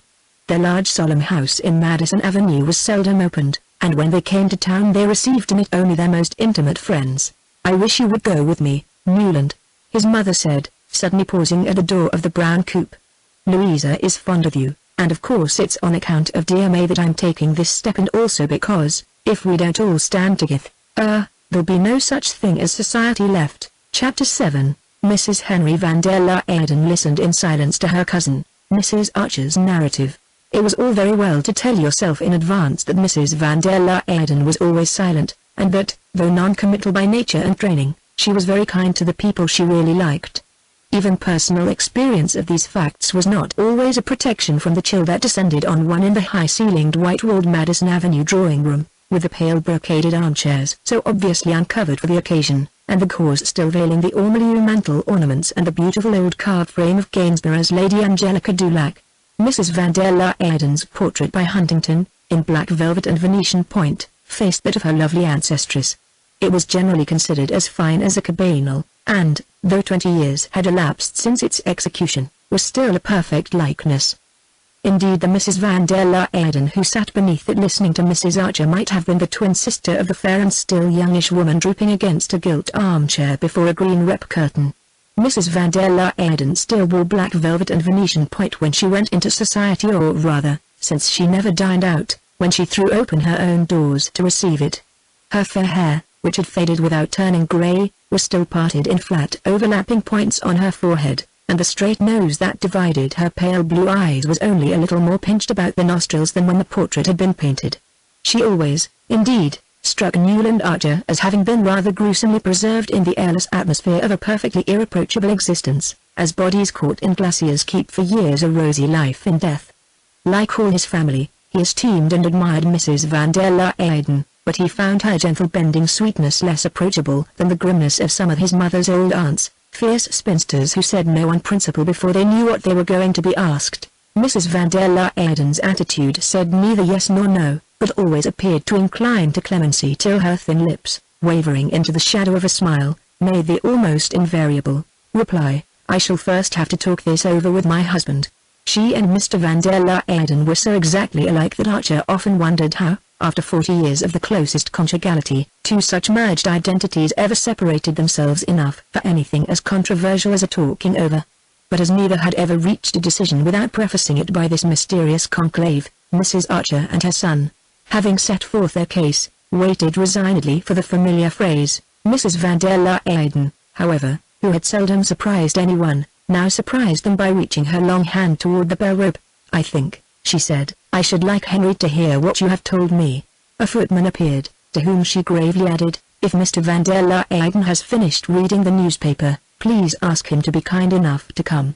She said reading the newspaper in the tone in which a minister's wife might have said, presiding at a cabinet meeting, not from any arrogance of mind, but because the habit of a lifetime, and the attitude of her friends and relations, had led her to consider Mr. van der Leyden's least gesture as having an almost sacerdotal importance. Her promptness of action showed that she considered the case as pressing as Mrs. Archer, but, lest she should be thought to have committed herself in advance, she added, with the sweetest look, "Henry always enjoys seeing you, dear Adeline, and he will wish to congratulate Newland." The double doors had solemnly reopened, and between them appeared Mr. Henry van der Leyden, tall, spare and frock-coated, with faded fair hair, a straight nose like his wife's, and the same look of frozen gentleness in eyes that were merely pale grey instead of pale blue. Mr. van der Leyden greeted Mrs. Archer with cousinly affability, proffered to Newland low-voiced congratulations couched in the same language as his wife's, and seated himself in one of the brocade armchairs with the simplicity of a reigning sovereign. "I had just finished reading the Times," he said, laying his long fingertips together. "In town my mornings are so much occupied that I find it more convenient to read the newspapers after luncheon." There's a great deal to be said for that plan indeed. I think my Uncle Egmont used to say he found it less agitating not to read the morning papers till after dinner," said Mrs. Archer responsively. "Yes, my good father abhorred hurry. But now we live in a constant rush," said Mr. van der Leyden in measured tones, looking with pleasant deliberation about the large shrouded room which to Archer was so complete an image of its owners. "But I hope you had finished your reading, Henry?" His wife interposed. Quite, he reassured her. "Then I should like Adeline to tell you." "Oh, it's really Newland's story," said his mother smiling, and proceeded to rehearse once more the monstrous tale of the affront inflicted on Mrs. Lovell Mingott. "Of course," she ended, "Augusta Welland and Mary Mingott both felt that, especially in view of Newland's engagement, you and Henry ought to know," said Mr. van der Leyden, drawing a deep breath. There was a silence during which the tick of the monumental ormolu clock on the white marble mantelpiece grew as loud as the boom of a minute gun. Archer contemplated with awe the two slender faded figures, seated side by side in a kind of viceregal rigidity, mouthpieces of some remote ancestral authority which fate compelled them to wield, when they would so much rather have lived in simplicity and seclusion, digging invisible weeds out of the perfect lawns of Scarecliff, and playing patience together in the evenings. Mr. van der Leyden was the first to speak. "You really think this is due to some intentional interference of Lawrence Lefferts's?" he inquired, turning to Archer. "I'm certain of it, sir. Larry has been going it rather harder than usual lately. If Cousin Louisa won't mind my mentioning it, having rather a stiff affair with the postmaster's wife in their village, or someone of that sort, and whenever poor Gertrude Lefferts begins to suspect anything, and he's afraid of trouble, he gets up a fuss of this kind, to show how awfully moral he is, and talks at the top of his voice about the impertinence of inviting his wife to meet people he doesn't wish her to know. He's simply using Madame Olenska as a lightning rod. I've seen him try the same thing often before." "The Leffertses!" said Mrs. van der Leyden. "The Leffertses!" echoed Mrs. Archer. "What would Uncle Egmont have said of Lawrence Lefferts's pronouncing on anybody's social position? It shows what society has come to." "We'll hope it has not quite come to that," said Mr. van der Leyden firmly. If only you and Louisa went out more," sighed Mrs. Archer. But instantly she became aware of her mistake. The van der Leydens were morbidly sensitive to any criticism of their secluded existence. They were the arbiters of fashion, the court of last appeal, and they knew it, and bowed to their fate. But being shy and retiring persons, with no natural inclination for their part, they lived as much as possible in the sylvan solitude of Scarecliff, and when they came to town, declined all invitations on the plea of Mrs. van der Leyden's health. Newland Archer came to his mother's rescue. "Everybody in New York knows what you and Cousin Louisa represent. That's why Mrs. Mingott felt she ought not to allow the slight on Countess Olenska to pass without consulting you." Mrs. van der Leyden glanced at her husband, who glanced back at her. "It is the principle that I dislike," said Mr. van der Leyden. "As long as a member of a well-known family is backed up by that family, it should be considered final." "It seems so to me," said his wife, as if she were producing a new thought. "I had no idea," Mr. van der Leyden continued, "that things had come to such a pass." He paused, and looked at his wife again. "It occurs to me, my dear, that the Countess Olenska is already a sort of relation through Medora Manson's first husband. At any rate, she will be when Newland marries." He turned toward the young man. "Have you read this morning's Times, Newland?" "Why, yes, sir," said Archer, who usually tossed off half a dozen papers with his morning coffee. Husband and wife looked at each other again. Their pale eyes clung together in prolonged and serious consultation. Then a faint smile fluttered over Mrs. van der Leyden's face. She had evidently guessed and approved. Mr. van der Leyden turned to Mrs. Archer. "If Louisa's health allowed her to dine out, I wish you would say to Mrs. Lovell Mingott she and I would have been happy to fill the places of the Lawrence Leffertses at her dinner." He paused to let the irony of this sink in. "As you know, this is impossible." Mrs. Archer sounded a sympathetic assent. "But Newland tells me he has read this morning's Times, therefore he has probably seen that Louisa's relative, the Duke of Street Ostry, arrives next week on the Russia. He is coming to enter his new sloop, the Guinevere, in next summer's International Cup race, and also to have a little canvasback shooting at Trevena. Mr. van der Leyden paused again, and continued with increasing benevolence, before taking him down to Maryland. We are inviting a few friends to meet him here, only a little dinner with a reception afterward. I am sure Louisa will be as glad as I am if Countess Olenska will let us include her among our guests. He got up, bent his long body with a stiff friendliness toward his cousin, and added, I think I have Louisa's authority for saying that she will herself leave the invitation to dine when she drives out presently, with our cards, of course, with our cards. Mrs. Archer, who knew this to be a hint that the 17-hand chestnuts which were never kept waiting were at the door, rose with a hurried murmur of thanks. Mrs. van der Leyden beamed on her with the smile of Esther interceding with, "Ah, Jesu Eris," but her husband raised a protesting hand. "There is nothing to thank me for, dear Adeline, nothing whatever. This kind of thing must not happen in New York, it shall not, as long as I can help it," he pronounced with sovereign gentleness as he steered his cousins to the door. 2 hours later, everyone knew that the great sea-spring barrage in which Mrs. van der Leyden took the air at all seasons had been seen at old Mrs. Mingott's door, where a large square envelope was handed in, and that evening at the opera Mr. Sillerton Jackson was able to state that the envelope contained a card inviting the Countess Olenska to the dinner which the van der Leydens were giving the following week for their cousin, the Duke of St. Austri. Some of the younger men in the club box exchanged a smile at this announcement, and glanced sideways at Lawrence Lefferts, who sat carelessly in the front of the box, pulling his long fair moustache, and who remarked with authority, as the soprano paused, "No one but Patty ought to attempt the Sonnambula." Chapter 8. It was generally agreed in New York that the Countess Olenska had lost her looks. She had appeared the first, in Newland Archer's boyhood, as a brilliantly pretty little girl of 9 or 10, of whom people said that she ought to be painted. Her parents had been continental wanderers, and after a roaming babyhood she had lost them both, and been taken in charge by her aunt, Medora Manson, also a wanderer, who was herself returning to New York to settle down. Poor Medora, repeatedly widowed, was always coming home to settle down, each time in a less expensive house, and bringing with her a new husband or an adopted child, but after a few months she invariably parted from her husband or quarreled with her ward, and, having got rid of her house at a loss, set out again on her wanderings. As her mother had been a Rushworth, and her last unhappy marriage had linked her to one of the crazy Chivasses, New York looked indulgently on her eccentricities, but when she returned with her little orphaned niece, whose parents had been popular in spite of their regrettable taste for travel, people thought it a pity that the pretty child should be in such hands.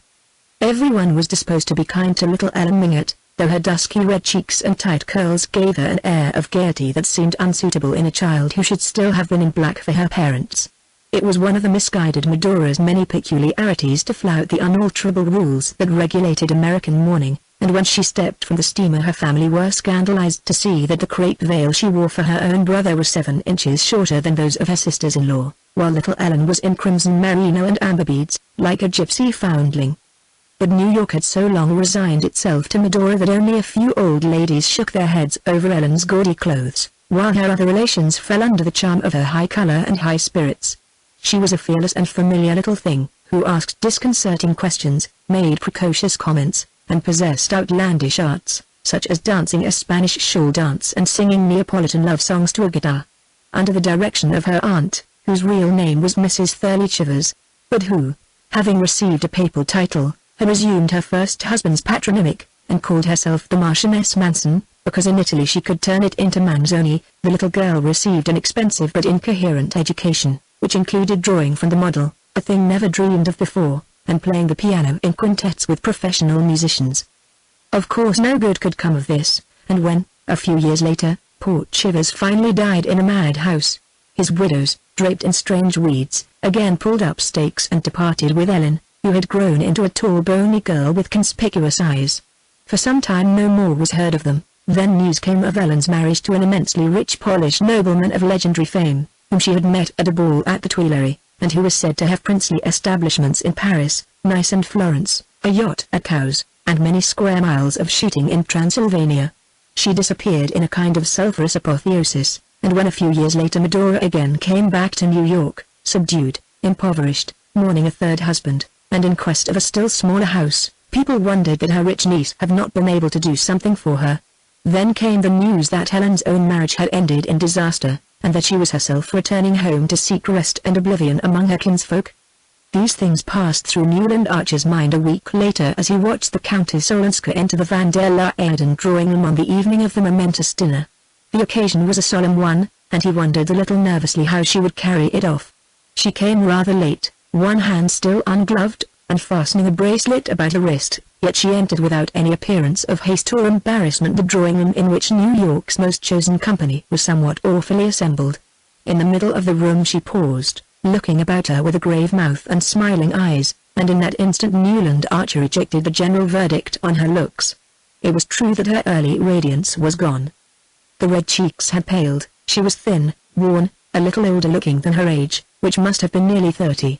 But there was about her the mysterious authority of beauty, a sureness in the carriage of the head, the movement of the eyes, which, without being in the least theatrical, struck us as highly trained and full of a conscious power.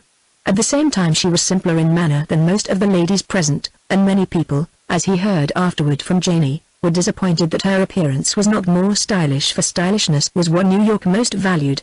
It was, perhaps, Archer reflected, because her early vivacity had disappeared, because she was so quiet in her movements, her voice, and the tones of her low-pitched voice. New York had expected something a good deal more resonant in a young woman with such a history.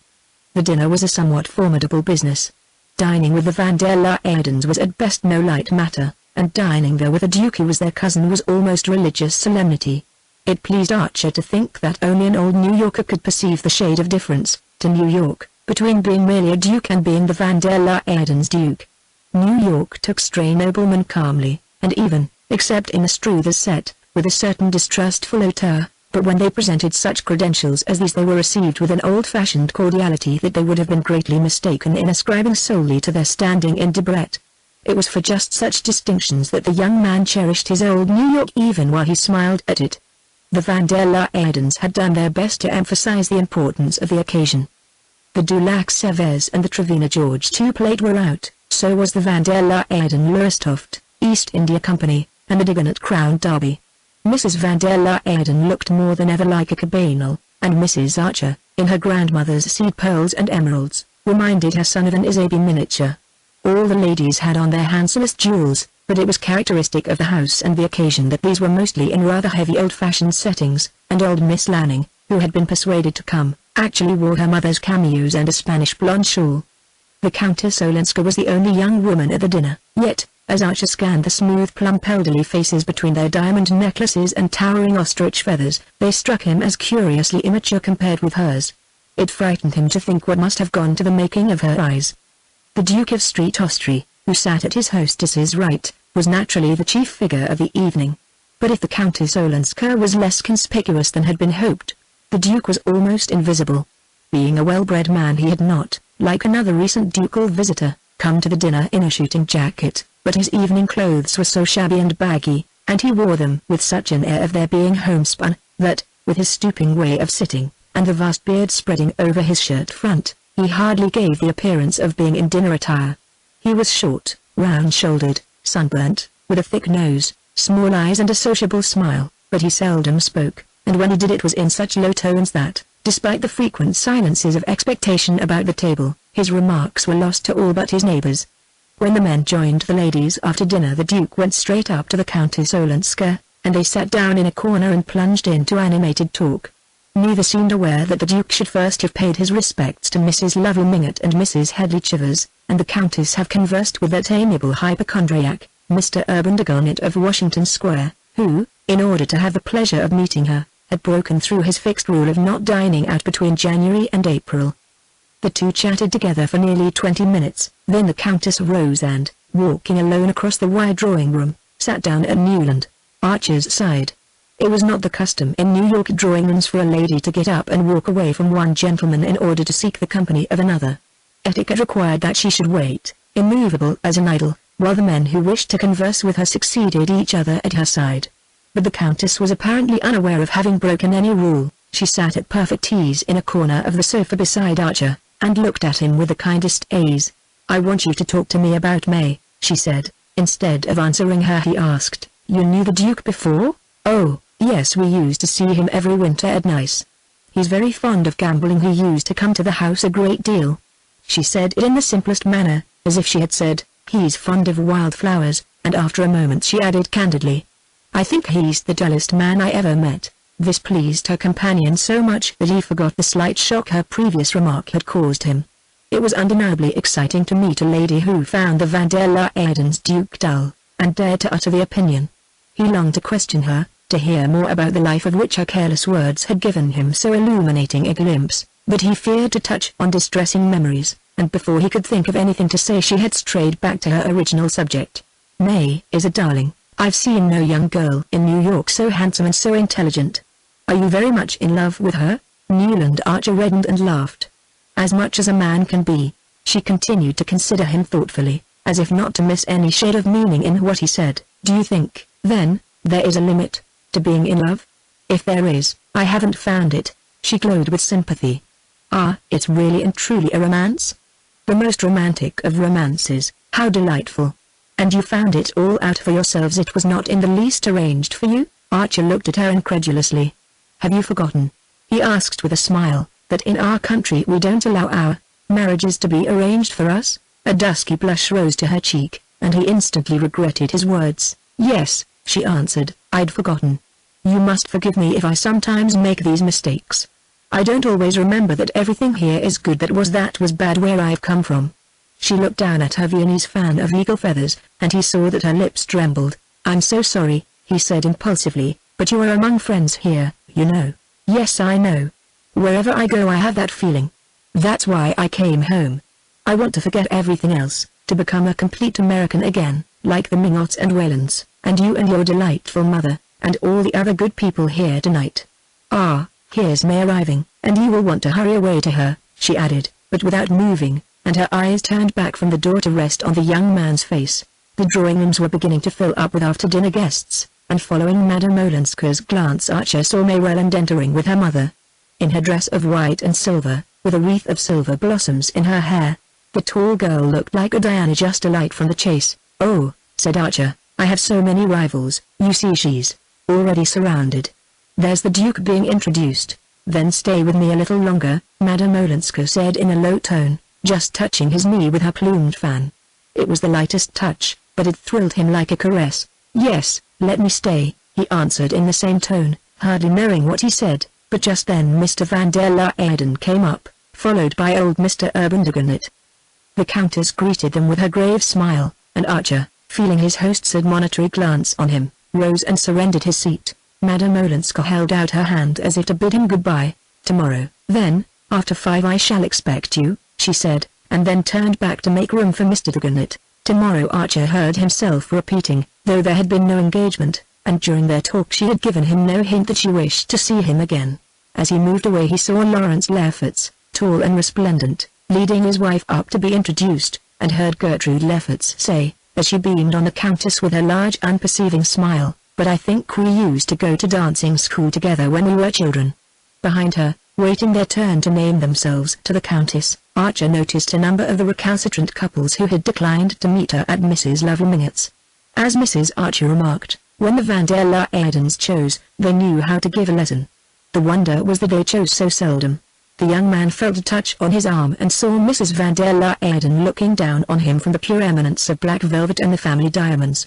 "It was good of you, dear Newland, to devote yourself so unselfishly to Madame Olenska. I told your cousin Henry he must really come to the rescue."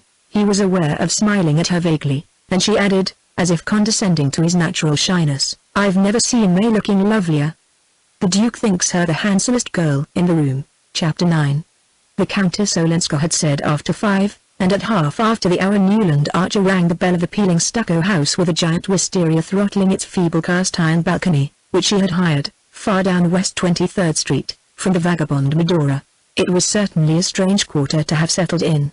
Small dressmakers, bird stuffers and people who wrote were her nearest neighbors, and further down the dishevelled street Archer recognized a dilapidated wooden house, at the end of a paved path, in which a writer and journalist called Winsett, whom he used to come across now and then, had mentioned that he lived. Winsett did not invite people to his house, but he had once pointed it out to Archer in the course of a nocturnal stroll, and the latter had asked himself, with a little shiver, if the humanities were so meanly housed in other capitals. Madame Olenska's own dwelling was redeemed from the same appearance only by a little more paint about the window frames, and as Archer mustered its modest front he said to himself that the Polish Count must have robbed her of her fortune as well as of her illusions. The young man had spent an unsatisfactory day. He had lunched with the Wellens, hoping afterward to carry off May for a walk in the park. He wanted to have her to himself, to tell her how enchanting she had looked the night before, and how proud he was of her, and to press her to hasten their marriage. But Mrs. Welland had firmly reminded him that the round of family visits was not half over, and, when he hinted at advancing the date of the wedding, had raised reproachful eyebrows and sighed out, 12 dozen of everything hand-embroidered. Packed in the family landau they rolled from one tribal doorstep to another, and Archer, when the afternoon's round was over, parted from his betrothed with the feeling that he had been shown off like a wild animal cunningly trapped. He supposed that his readings in anthropology caused him to take such a coarse view of what was after all a simple and natural demonstration of family feeling, but when he remembered that the Wellens did not expect the wedding to take place till the following autumn, and pictured what his life would be till then, a dampness fell upon his spirit. "Tomorrow," Mrs. Welland called after him, "we'll do the Chiverses and the Dallases," and he perceived that she was going through their two families alphabetically, and that they were only in the first quarter of the alphabet. He had meant to tell May of the Countess Olenska's request her command, rather that he should call on her that afternoon, but in the brief moments when they were alone he had had more pressing things to say. Besides, it struck him as a little absurd to allude to the matter. He knew that May most particularly wanted him to be kind to her cousin. Was it not that wish which had hastened the announcement of their engagement? It gave him an odd sensation to reflect that, but for the Countess's arrival, he might have been, if not still a free man, at least a man less irrevocably pledged. But May had willed it so, and he felt himself somehow relieved of further responsibility and therefore at liberty, if he chose, to call on her cousin without telling her. As he stood on Madame Olenska's threshold curiosity was his uppermost feeling. He was puzzled by the tone in which she had summoned him. He concluded that she was less simple than she seemed. The door was opened by a swarthy foreign-looking maid, with a prominent bosom under a gay neckerchief, whom he vaguely fancied to be Sicilian. She welcomed him with all her white teeth, and answering his inquiries by a headshake of incomprehension led him through the narrow hall into a low firelit drawing-room. The room was empty, and she left him, for an appreciable time, to wonder whether she had gone to find her mistress, or whether she had not understood what he was there for, and thought it might be to wind the clock of which he perceived that the only visible specimen had stopped. He knew that the southern races communicated with each other in the language of pantomime, and was mortified to find her shrugs and smiles so unintelligible. At length she returned with a lamp, and Archer, having meanwhile put together a phrase out of Dante and Petrarch, evoked the answer, "La signora è fuori, ma vera subito," which he took to mean, "She's out but you'll soon see." What he saw, meanwhile, with the help of the lamp, was the faded shadowy charm of a room unlike any room he had known. He knew that the Countess Olenska had brought some of her possessions with her, bits of wreckage, she called them, and these, he supposed, were represented by some small slender tables of dark wood, a delicate little Greek bronze on the chimney-piece, and a stretch of red damask nailed on the discolored wallpaper behind a couple of Italian-looking pictures in old frames. Newland Archer prided himself on his knowledge of Italian art. His boyhood had been saturated with Ruskin, and he had read all the latest books, John Eddington Symonds, Vernon Lee's Euphorion, the essays of P.G. Hamerton, and a wonderful new volume called The Renaissance by Walter Pater. He talked easily of Botticelli, and spoke of Francis Angelico with a faint condescension. But these pictures bewildered him, for they were like nothing that he was accustomed to look at, and therefore able to see, when he travelled in Italy, and perhaps, also, his powers of observation were impaired by the oddness of finding himself in this strange empty house, where apparently no one expected him. He was sorry that he had not told May Welland of Countess Olenska's request, and a little disturbed by the thought that his betrothed might come in to see her cousin. What would she think if she found him sitting there with the air of intimacy implied by waiting alone in the dusk at a lady's fireside?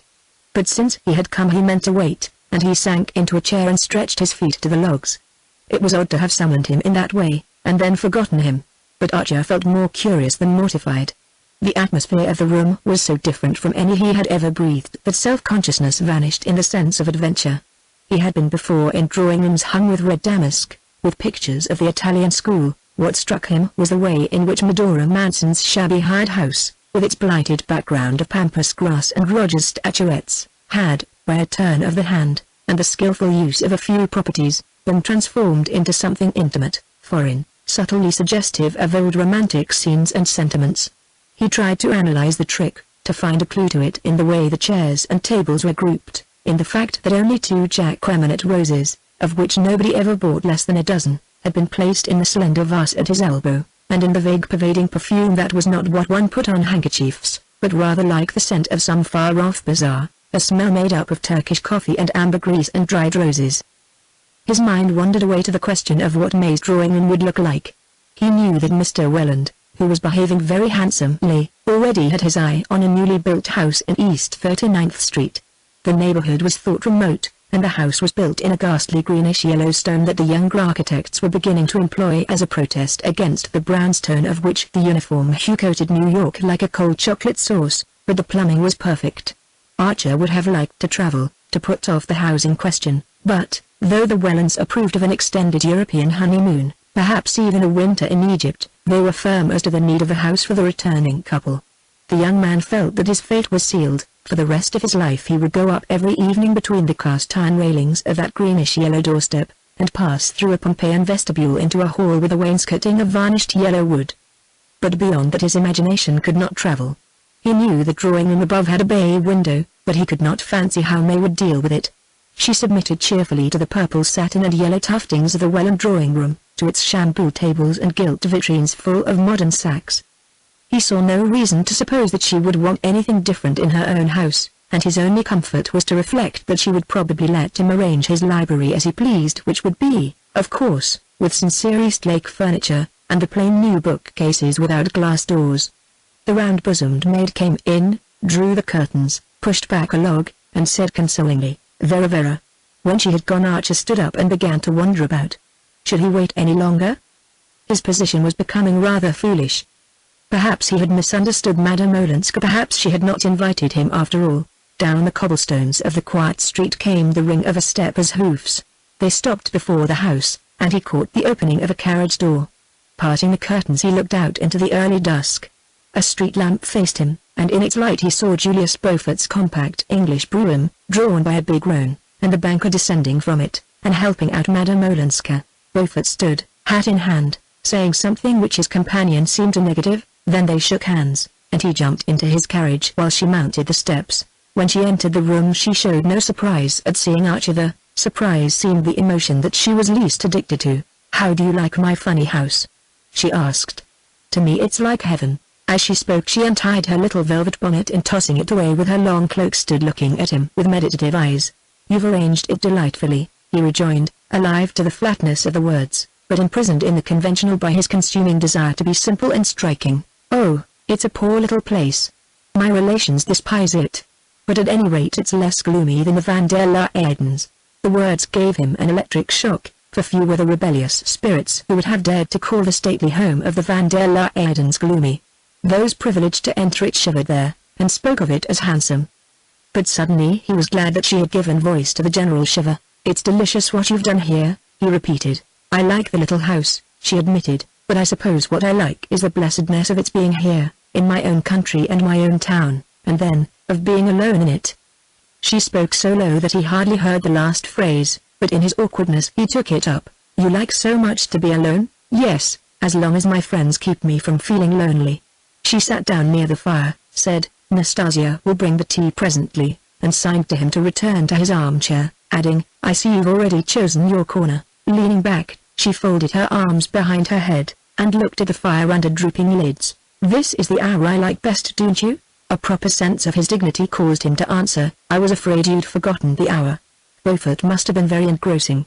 She looked amused. "Why have you waited long?" "Mr. Beaufort took me to see a number of houses since it seems I'm not to be allowed to stay in this one."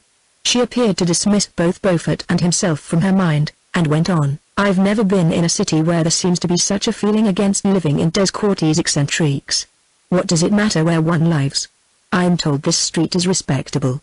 It's not fashionable." "Fashionable? Do you all think so much of that? Why not make one's own fashions?"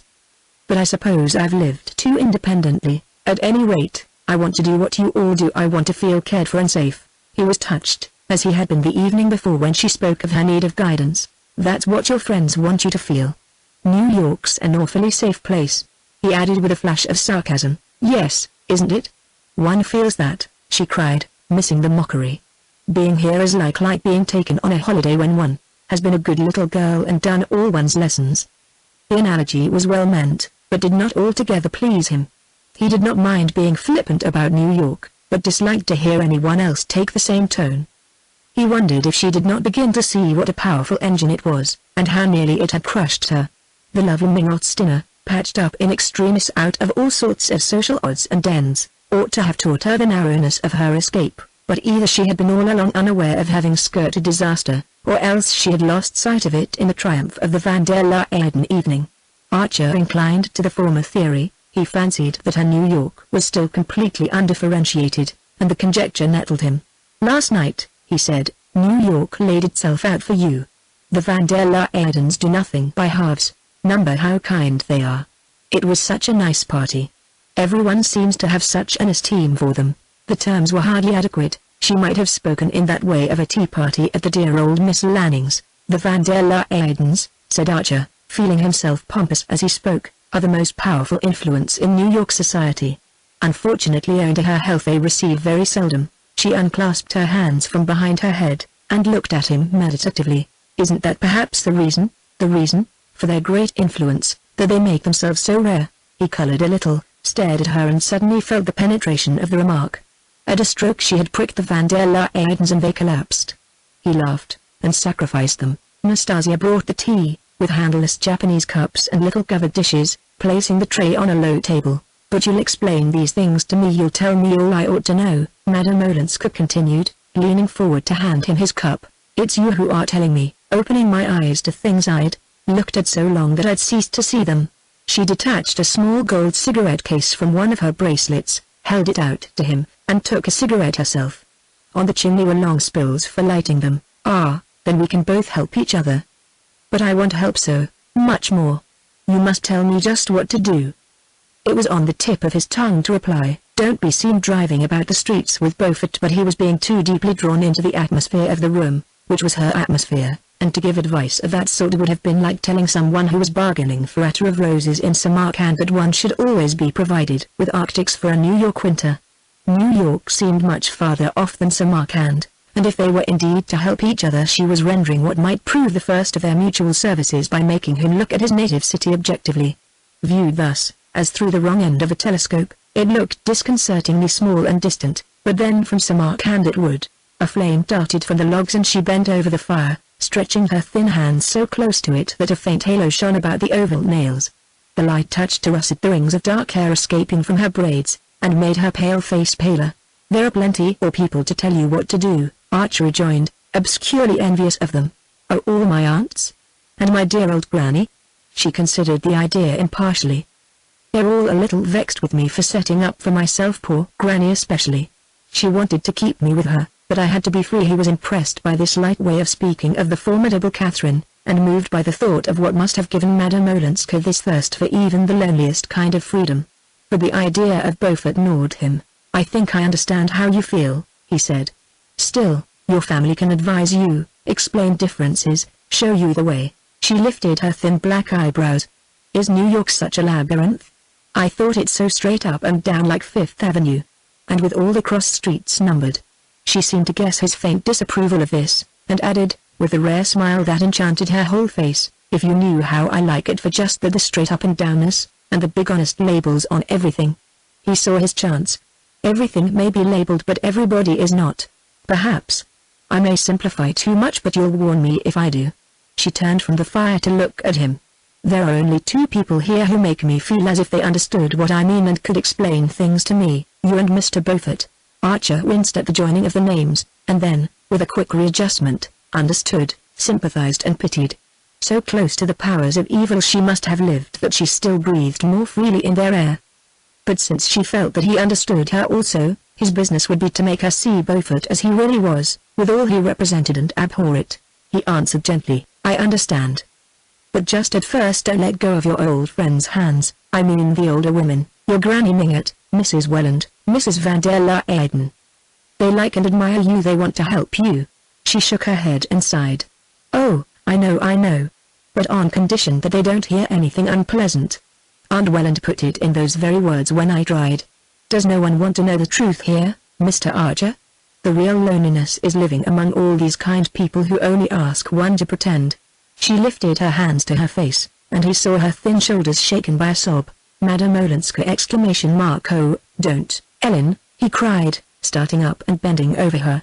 He drew down one of her hands, clasping and chafing it like a child's, while he murmured reassuring words, but in a moment she freed herself, and looked up at him with wet lashes. Does no one cry here, either?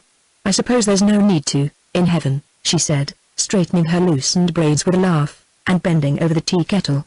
It was burned into his consciousness that he had called her Ellen, called her so twice, and that she had not noticed it. Far down the inverted telescope he saw the faint white figure of May Welland in New York. Suddenly Nastasia put her head in to say something in her rich Italian. Madame Olenska, again with a hand and her hair, uttered an exclamation of assent. A flashing Jai and the Duke of Street Austria entered, piloting a tremendous black-wigged and red-plumed lady in overflowing furs. My dear Countess, I've brought an old friend of mine to see you, Mrs. Struthers. She wasn't asked to the party last night, and she wants to know you. The Duke beamed on the group, and Madame Olenska advanced with a murmur of welcome toward the queer couple. She seemed to have no idea how oddly matched they were, nor what a liberty the Duke had taken in bringing his companion in to do him justice, as Archer perceived. The Duke seemed as unaware of it himself. Of course I want to know you, my dear, cried Mrs. Struthers in a round rolling voice that matched her bold feathers and her brazen wig. I want to know everybody who's young and interesting and charming. And the Duke tells me you like music, didn't you, Duke? You're a pianist yourself, I believe? Well, do you want to hear Sarasate play tomorrow evening at my house? You know I've something going on every Sunday evening. It's the day when New York doesn't know what to do with itself, and so I say to it, come and be amused. And the Duke thought you'd be tempted by Sarasate. You'll find a number of your friends. Madame Olenska's face grew brilliant with pleasure. How kind. How good of the Duke to think of me. She pushed a chair up to the tea table and Mrs. Struthers sank into it delectably. Of course I shall be too happy to come. That's all right, my dear. And bring your young gentleman with you. Mrs. Struthers extended a hail-fellow hand to Archer. I can't put a name to you, but I'm sure I've met you. I've met everybody, here, or in Paris or London. Aren't you in diplomacy? All the diplomatists come to me. You like music too? Duke, you must be sure to bring him. The Duke said rather from the depths of his beard, and Archer withdrew with a stiffly circular bow that made him feel as full of spine as a self-conscious schoolboy among careless and unnoticing elders. He was not sorry for the denouement of his visit, he only wished it had come sooner, and spared him a certain waste of emotion. As he went out into the wintry night, New York again became vast and imminent, and May Welland the loveliest woman in it. He turned into his florist's to send her the daily box of lilies of the valley which, to his confusion, he found he had forgotten that morning. As he wrote a word on his card and waited for an envelope, he glanced about the embowered shop, and his eye lit on a cluster of yellow roses. He had never seen any as sun-golden before, and his first impulse was to send them to May instead of the lilies. But they did not look like her. There was something too rich, too strong, in their fiery beauty. In a sudden revulsion of mood, and almost without knowing what he did, he signed to the florist to lay the roses in another long box, and slipped his card into a second envelope, on which he wrote the name of the Countess Olenska. Then, just as he was turning away, he drew the card out again, and left the empty envelope on the box. They'll go at once? He inquired, pointing to the roses. The florist assured him that they would. Chapter 10. The next day he persuaded May to escape for a walk in the park after luncheon. As was the custom in old-fashioned Episcopalian New York, she usually accompanied her parents to church on Sunday afternoons, but Mrs. Welland condoned her truancy, having that very morning won her over to the necessity of a long engagement, with time to prepare a hand-embroidered trousseau containing the proper number of dozens. The day was delectable. The bare vaulting of trees along the mall was sea-isled with lapis lazuli, and arched above snow that shone like splintered crystals.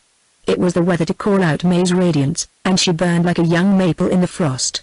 Archer was proud of the glances turned on her, and the simple joy of possessorship cleared away his underlying perplexities. It's so delicious waking every morning to smell lilies of Thivoli in one's room, she said. Yesterday they came late. I hadn't time in the morning.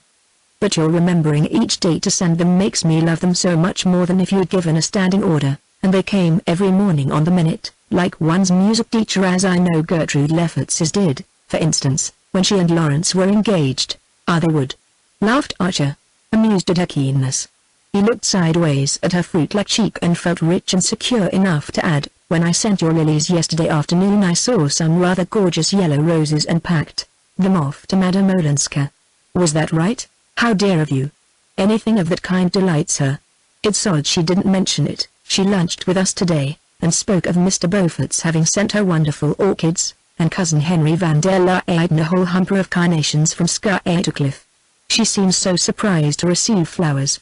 Don't people send them in Europe? She thinks it's such a pretty custom." "Oh, well, no wonder mine were overshadowed by Beaufort's," said Archer irritably.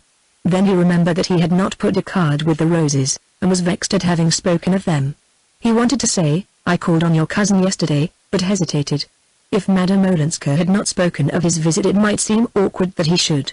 Yet not to do so gave the affair an air of mystery that he disliked. To shake off the question he began to talk of their own plans, their future, and Mrs. Welland's insistence on a long engagement, if you call it long. Isabel Chivers and Reggie were engaged for 2 years, Grace and Furley for nearly a year and a half. Why aren't we very well off as we are? It was the traditional maiden interrogation, and he felt ashamed of himself for finding it singularly childish.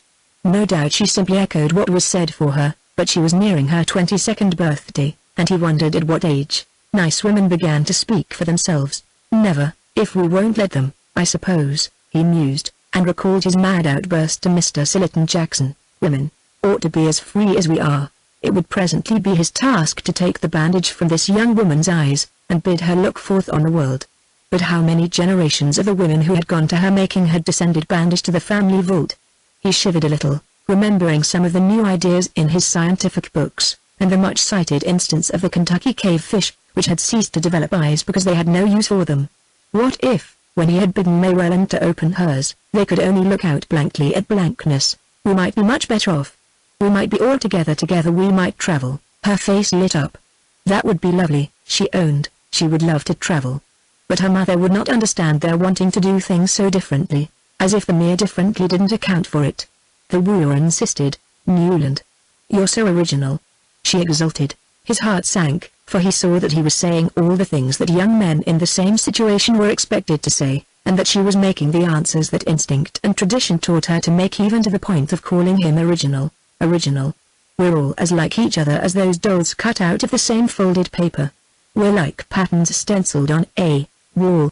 Can't you and I strike out for ourselves, May?" He had stopped and faced her in the excitement of their discussion, and her eyes rested on him with a bright unclouded admiration. "Mercy, shall we elope?" She laughed. "If you would, you do love me, Newland. I'm so happy. But then why not be happier? We can't behave like people in novels, though, can we? Why not, why not, why not?" She looked a little bored by his insistence. She knew very well that they couldn't, but it was troublesome to have to produce a reason. "I'm not clever enough to argue with you. But that kind of thing is rather vulgar, isn't it?" she suggested, relieved to have hit on a word that would assuredly extinguish the whole subject. "Are you so much afraid, then, of being vulgar?" She was evidently staggered by this. "Of course I should hate it, so would you," she rejoined, a trifle irritably. He stood silent, beating his stick nervously against his boot-top, and feeling that she had indeed found the right way of closing the discussion, she went on light-heartedly, "Oh, did I tell you that I showed Ellen my ring? She thinks it the most beautiful setting she ever saw.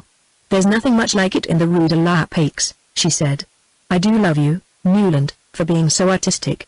The next afternoon, as Archer, before dinner, sat smoking sullenly in his study, Janie wandered in on him. He had failed to stop at his club on the way up from the office where he exercised the profession of the law in the leisurely manner common to well-to-do New Yorkers of his class. He was out of spirits and slightly out of temper, and a haunting horror of doing the same thing every day at the same hour besieged his brain. Sameness, he muttered, the word running through his head like a persecuting tune as he saw the familiar tall-hatted figures lounging behind the plate glass, and because he usually dropped in at the club at that hour he had gone home instead. He knew not only what they were likely to be talking about, but the part each one would take in the discussion. The Duke of course would be their principal theme, though the appearance in Fifth Avenue of a golden-haired lady in a small canary-colored brougham with a pair of black cobs, for which Beaufort was generally thought responsible, would also doubtless be thoroughly gone into. Such women, as they were called, were few in New York, those driving their own carriages still fewer, and the appearance of Miss Fanny Ring in Fifth Avenue at the fashionable hour had profoundly agitated society. Only the day before, her carriage had passed Mrs. Lovell Mingott's, and the latter had instantly rung the little bell at her elbow and ordered the coachman to drive her home. What if it had happened to Mrs. van der Luyden? People asked each other with a shudder. Archer could hear Lawrence Lefferts, at that very hour, holding forth on the disintegration of society. He raised his head irritably when his sister Janie entered, and then quickly bent over his book, Swinburne's Chaste Lard Just Out, as if he had not seen her. She glanced at the writing table heaped with books, opened a volume of the Cantor's Drilletiques, made a wry face over the archaic French, and sighed. "What learned things you read, well?" he asked, as she hovered Cassandra-like before him. "Mother's very angry." "Angry? With whom? About what?" "Miss Sophie Jackson has just been here. She brought word that her brother would come in after dinner. She couldn't say very much, because he forbade her to. He wishes to give all the details himself.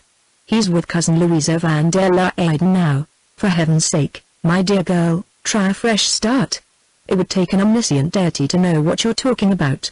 It's not a time to be profane, Newland. Mother feels badly enough about your not going to church." With a groan he plunged back into his book. "Newland, do listen. Your friend Madame Olenska was at Mrs. Lemuel's Truthes's party last night. She went there with the Duke and Mr. Beaufort." At the last clause of this announcement a senseless anger swelled the young man's breast. To smother it he laughed. "Well, what of it? I knew she meant to." Janie paled and her eyes began to project. "You knew she meant to and you didn't try to stop her? To warn her? Stop her? Warn her?" He laughed again. "I'm not engaged to be married to the Countess Olenska." The words had a fantastic sound in his own ears. "You're marrying into her family."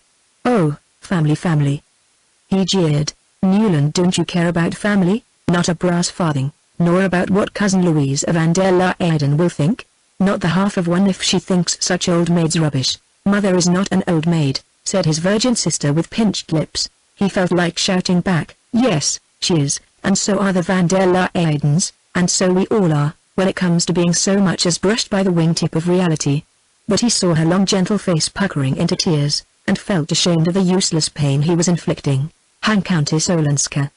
Don't be a goose, Janie. I'm not her keeper." "No, but you did ask the Wellands to announce your engagement sooner so that we might all back her up, and if it hadn't been for that cousin Louisa would never have invited her to the dinner for the Duke." "Well, what harm was there in inviting her? She was the best-looking woman in the room. She made the dinner a little less funereal than the usual van der Luyden banquet.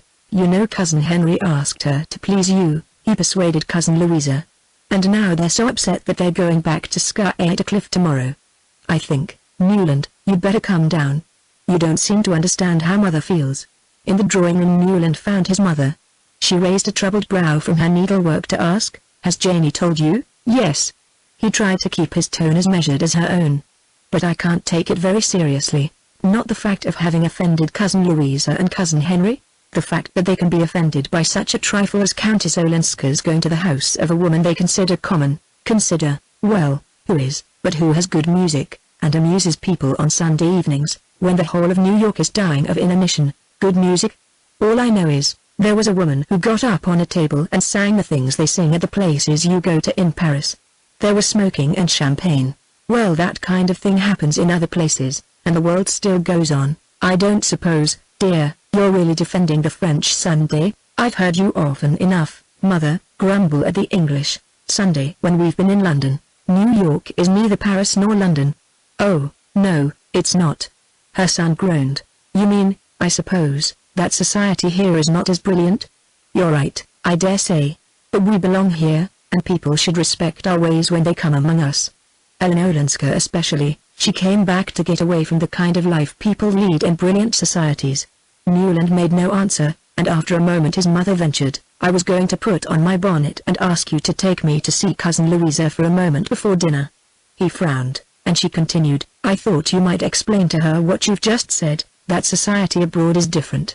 That people are not as particular, and that Madame Olenska may not have realized how we feel about such things. It would be, you know, dear," she added with an innocent adroitness, "in Madame Olenska's interest if you did. Dearest mother, I really don't see how we're concerned in the matter." The Duke took Madame Olenska to Mrs. Struthers's. In fact, he brought Mrs. Struthers to call on her. I was there when they came. If the Van der Leydens want to quarrel with anybody, the real culprit is under their own roof. Quarrel? Newland, did you ever know of Cousin Henry's quarreling? Besides, the Duke's his guest, and a stranger too. Strangers don't discriminate, how should they? Countess Olenska is a New Yorker, and should have respected the feelings of New York. Well, then, if they must have a victim, you have my leave to throw Madame Olenska to them, cried her son, exasperated. I don't see myself or you either offering ourselves up to expiate her crimes. Oh, of course you see only the minute side, his mother answered, in a sensitive tone that was her nearest approach to anger. The sad butler drew back the drawing-room portieres and announced, Mr. Henry Van der Leyden. Mrs. Archer dropped her needle and pushed her chair back with an agitated hand. Another lamp, she cried to the retreating servant, while Janie bent over to straighten her mother's cap. Mr. Van der Leyden's figure loomed on the threshold, and Newland Archer went forward to greet his cousin. We were just talking about you, sir, he said. Mr. Van der Leyden seemed overwhelmed by the announcement. He drew off his glove to shake hands with the ladies, and smoothed his tall hat shyly, while Janie pushed an armchair forward, and Archer continued, and the Countess Olenska. Mrs. Archer paled. Ah, a charming woman. I have just been to see her, said Mr. Van der Leyden, complacency restored to his brow. He sank into the chair, laid his hat and gloves on the floor beside him in the old-fashioned way, and went on. She has a real gift for arranging flowers. I had sent her a few carnations from Scarecliff, and I was astonished. Instead of massing them in big bunches as our head gardener does, she had scattered them about loosely, here and there. I can't say how. The Duke had told me, he said, go and see how cleverly she's arranged her drawing-room. And she has. I should really like to take Louisa to see her, if the neighborhood were not so unpleasant. A dead silence greeted this unusual flow of words from Mr. Van der Leyden. Mrs. Archer drew her embroidery out of the basket into which she had nervously tumbled it, and Newland, leaning against the chimney-place and twisting a hummingbird feather screen in his hand, saw Janie's gaping countenance lit up by the coming of the second lamp. The fact is, Mr. Van der Leyden continued, stroking his long grey leg with a bloodless hand weighed down by the patron's great signet ring, the fact is, I dropped in to thank her for the very pretty note she wrote me about my flowers, and also, but this is between ourselves, of course, to give her a friendly warning about allowing the Duke to carry her off to parties with him. I don't know if you've heard. Mrs. Archer produced an indulgent smile. Has the Duke been carrying her off to parties? You know what these English grandees are. They're all alike. Louisa and I are very fond of our cousin, but it's hopeless to expect people who are accustomed to the European courts to trouble themselves about our little republican distinctions. The Duke goes where he's amused. Mr. Van der Leyden paused, but no one spoke. Yes, it seems he took her with him last night to Mrs. Lemuel Struthers's. Sillerton Jackson has just been to us with a foolish story, and Louisa was rather troubled. So I thought the shortest way was to go straight to Countess Olenska and explain by the merest hint. You know how we feel in New York about certain things. I felt I might, without indelicacy, because the evening she dined with us she rather suggested. Rather let me see that she would be grateful for guidance. And she was. Mr. Van der Leyden looked about the room with what would have been self-satisfaction on features less purged of the vulgar passions. On his face it became a mild benevolence which, Mrs. Archer's countenance dutifully reflected. How kind you both are, dear Henry, always. Newland will particularly appreciate what you have done because of dear May and his new relations. She shot an admonitory glance at her son, who said, immensely, sir. But I was sure you'd like Madame Olenska. Mr. Van der Leyden looked at him with extreme gentleness. I never asked to my house, my dear Newland, he said, anyone whom I do not like. And so I have just told Sillerton Jackson. With a glance at the clock he rose and added, but Louisa will be waiting. We're dining early, to take the Duke to their opera. After the portieres had solemnly closed behind their visitor, a silence fell upon the Archer family. Gracious, how romantic! At last broke explosively from Janie. No one knew exactly what inspired her elliptic comments, and her relations had long since given up trying to interpret them. Mrs. Archer shook her head with a sigh. Provided it all turns out for the best, she said, in the tone of one who knows how surely it will not. Newland, you must stay and see Sillerton Jackson when he comes this evening. I really shan't know what to say to him, poor mother. But he won't come, her son laughed, stooping to kiss away her frown. Chapter 11. Some 2 weeks later, Newland Archer, Sitting in abstracted idleness in his private compartment of the office of Letter Blair, Lamson and Lowe, attorneys at law, was summoned by the head of the firm, old Mr. Letter Blair, the accredited legal advisor of 3 generations of New York gentility, throned behind his mahogany desk in evident perplexity. As he stroked his closely clipped white whiskers and ran his hand through the rumpled grey locks above his jutting brows, his disrespectful junior partner thought how much he looked like the family physician annoyed with a patient whose symptoms refused to be classified. "My dear sir," he always addressed Archer as sir, "I have sent for you to go into a little matter, a matter which, for the moment, I prefer not to mention either to Mr. Skipworth or Mr. Redwood." The gentlemen he spoke of were the other senior partners of the firm, for, as was always the case with legal associations of old standing in New York, all the partners named on the office letterhead were long since dead, and Mr. Letter Blair, for example, was, professionally speaking, his own grandson. He leaned back in his chair with a furrowed brow. "For family reasons," he continued. Archer looked up. "The Mingott family," said Mr. Letter Blair with an explanatory smile and bow. "Mrs. Manson Mingott sent for me yesterday. Her granddaughter the Countess Olenska wishes to sue her husband for divorce. Certain papers have been placed in my hands." He paused and drummed on his desk. "In view of your prospective alliance with the family, I should like to consult you to consider the case with you before taking any further steps." Archer felt the blood in his temples. He had seen the Countess Olenska only once since his visit to her, and then at the opera, in the MagneonBooks. During this interval she had become a less vivid and importunate image, receding from his foreground as May Welland resumed her rightful place in it. He had not heard her divorce spoken of since Janie's first random allusion to it, and had dismissed the tale as unfounded gossip. Theoretically, the idea of divorce was almost as distasteful to him as to his mother, and he was annoyed that Mr. Letter Blair, no doubt prompted by old Catherine Mingott, should be so evidently planning to draw him into the affair. After all, there were plenty of Mingott men for such jobs, and as yet he was not even a Mingott by marriage. He waited for the senior partner to continue. Mr. Letter Blair unlocked a drawer and drew out a packet. "If you will run your eye over these papers," Archer frowned. "I beg your pardon, sir, but just because of the prospective relationship, I should prefer your consulting Mr. Skipworth or Mr. Redwood." Mr. Letter Blair looked surprised and slightly offended. It was unusual for a junior to reject such an opening. He bowed. "I respect your scruple, sir, but in this case I believe true delicacy requires you to do as I ask." "Indeed. The suggestion is not mine but Mrs. Manson Mingott's and her son's. I have seen lovely Mingott, and also Mr. Welland." "They all named you." Archer felt his temper rising. He had been somewhat languidly drifting with events for the last fortnight, and letting May's fair looks and radiant nature obliterate the rather importunate pressure of the Mingott claims. But this behest of old Mrs. Mingott's roused him to a sense of what the clan thought they had the right to exact from a prospective son-in-law, and he chafed at the role. "Her uncles ought to deal with this," he said. "They have. The matter has been gone into by the family. They are opposed to the Countess's idea, but she is firm, and insists on a legal opinion." The young man was silent. He had not opened the packet in his hand.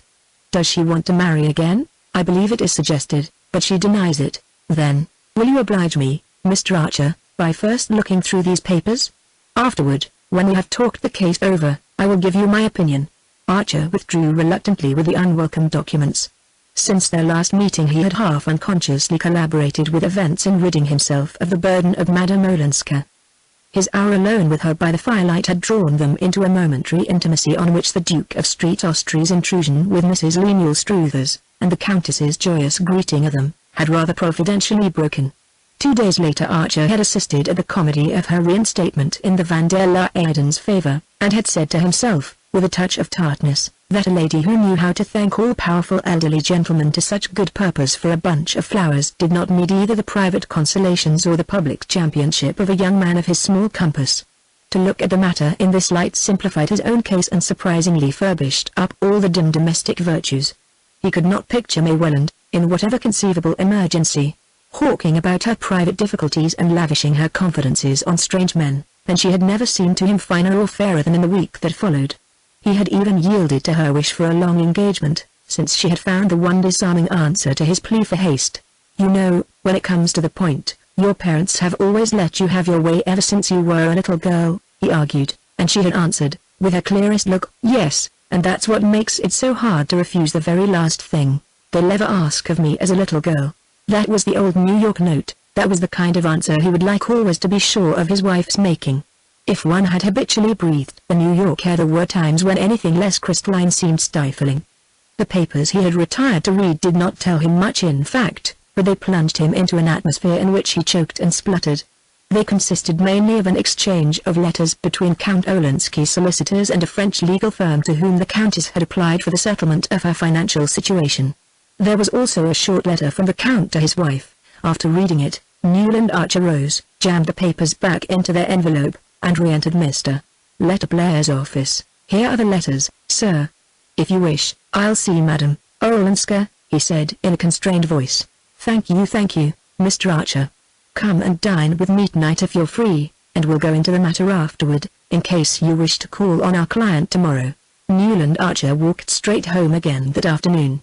It was a winter evening of transparent clearness, with an innocent young moon above the housetops, and he wanted to fill his soul's lungs with the pure radiance, and not exchange a word with anyone till he and Mr. Letterblair were closeted together after dinner. It was impossible to decide otherwise than he had done. He must see Madame Olenska himself rather than let her secrets be bared to other eyes. A great wave of compassion had swept away his indifference and impatience. She stood before him as an exposed and pitiful figure, to be saved at all costs from farther wounding herself in her mad plunges against fate. He remembered what she had told him of Mrs. Welland's request to be spared whatever was unpleasant in her history, and winced at the thought that it was perhaps this attitude of mind which kept the New York air so pure. Are we only Pharisees after all? He wondered, puzzled by the effort to reconcile his instinctive disgust at human vileness with his equally instinctive pity for human frailty. For the first time he perceived how elementary his own principles had always been. He passed for a young man who had not been afraid of risks, and he knew that his secret love affair with poor silly Mrs. Thurley Rushworth had not been too secret to invest him with a becoming air of adventure.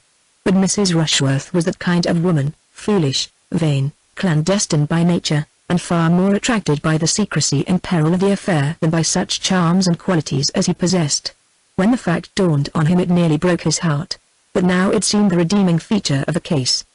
The affair, in short, had been of the kind that most of the young men of his age had been through, and emerged from with calm consciences and an undisturbed belief in the abysmal distinction between the women one loved and respected and those one enjoyed and pitied. In this view they were sedulously abetted by their mothers, aunts and other elderly female relatives, who all shared Mrs. Archer's belief that when such things happened it was undoubtedly foolish of the man, but somehow always criminal of the woman. All the elderly ladies whom Archer knew regarded any woman who loved imprudently as necessarily unscrupulous and designing, and mere simple-minded man as powerless in her clutches. The only thing to do was to persuade him, as early as possible, to marry a nice girl, and then trust to her to look after him. In the complicated old European communities, Archer began to guess, love problems might be less simple and less easily classified. Rich and idle and ornamental societies must produce many more such situations, and there might even be one in which a woman naturally sensitive and aloof would yet, from the force of circumstances, from sheer defenselessness and loneliness, be drawn into a tie inexcusable by conventional standards. On reaching home he wrote a line to the Countess Olenska, asking at what hour of the next day she could receive him, and dispatched it by a messenger boy, who returned presently with a word to the effect that she was going to Schuylkill the next morning to stay over Sunday with the Van der Luydens, but that he would find her alone that evening after dinner. The note was written on a rather untidy half-sheet, without date or address, but her hand was firm and free. He was amused at the idea of her week ending in the stately solitude of Schuylkill, but immediately afterward felt that there, of all places, she would the most feel the chill of minds rigorously averted from there. Unpleasant. He was at Mr. Letterblair's punctually at 7, glad of the pretext for excusing himself soon after dinner. He had formed his own opinion from the papers entrusted to him, and did not especially want to go into the matter with his senior partner. Mr. Letterblair was a widower, and they dined alone, copiously and slowly, in a dark shabby room hung with yellowing prints of the death of Chatham and the coronation of Napoleon. On the sideboard, between fluted Sheraton knife cases, stood a decanter of Hort Bryan, and another of the old Lanning port, the gift of a client, which the wastrel Tom Lanning had sold off a year or two before his mysterious and discreditable death in San Francisco, an incident less publicly humiliating to the family than the sale of the cellar. After a velvety oyster soup came shad and cucumbers, then a young broiled turkey with corn fritters, followed by a canvasback with currant jelly and a celery mayonnaise. Mr. Letterblair, who lunched on a sandwich and tea, dined deliberately and deeply, and insisted on his guests doing the same. Finally, when the closing rites had been accomplished, the cloth was removed, cigars were lit, and Mr. Letter Blair, leaning back in his chair and pushing the port westward, said, spreading his back agreeably to the coal fire behind him, "The whole family are against a divorce. And I think rightly." Archer instantly felt himself on the other side of the argument. "But why, sir? If there ever was a case, well, what's the use? She's here, he's there. The Atlantic's between them. She'll never get back $1 more of her money than what he's voluntarily returned to her. Their damned heathen marriage settlements take precious good care of that. As things go over there, Olinsky's acted generously. He might have turned her out without a penny." The young man knew this and was silent. "I understand, though," Mr. Letter Blair continued, "that she attaches no importance to the money. Therefore, as the family say, why not let well enough alone?" Archer had gone to the house an hour earlier in full agreement with Mr. Letter Blair's view, but put into words by this selfish, well-fed and supremely indifferent old man, it suddenly became the pharisaic voice of a society wholly absorbed in barricading itself against the unpleasant. "I think that's for her to decide. Have you considered the consequences if she decides for divorce?" "You mean the threat in her husband's letter? What weight would that carry?" "It's no more than the vague charge of an angry blackguard." "Yes, but it might make some unpleasant talk if he really defends the suit." "Unpleasant?" said Archer explosively. Mr. Letter Blair looked at him from under inquiring eyebrows, and the young man, aware of the uselessness of trying to explain what was in his mind, bowed acquiescently while his senior continued, "Divorce is always unpleasant. You agree with me?" Mr. Letter Blair resumed, after a waiting silence. "Naturally," said Archer. "Well, then, I may count on you. The Mingots may count on you to use your influence against the idea." Archer hesitated. "I can't pledge myself till I've seen the Countess Olenska," he said at length. "Mr. Archer, I don't understand you. Do you want to marry into a family with a scandalous divorce suit hanging over it?" "I don't think that has anything to do with the case." Mr. Letter Blair put down his glass of port and fixed on his young partner a cautious and apprehensive gaze. Archer understood that he ran the risk of having his mandate withdrawn, and for some obscure reason he disliked the prospect. Now that the job had been thrust on him, he did not propose to relinquish it, and, to guard against the possibility, he saw that he must reassure the unimaginative old man who was the legal conscience of the Mingots. "You may be sure, sir, that I shan't commit myself till I've reported to you. What I meant was that I'd rather not give an opinion till I've heard what Madame Olenska has to say." Mr. Letter Blair nodded approvingly at an excess of caution worthy of the best New York tradition, and the young man, glancing at his watch, pleaded an engagement and took leave. Chapter 12. Old-fashioned New York dined at 7, and the habit of after-dinner calls, though derided in Archer's set, still generally prevailed.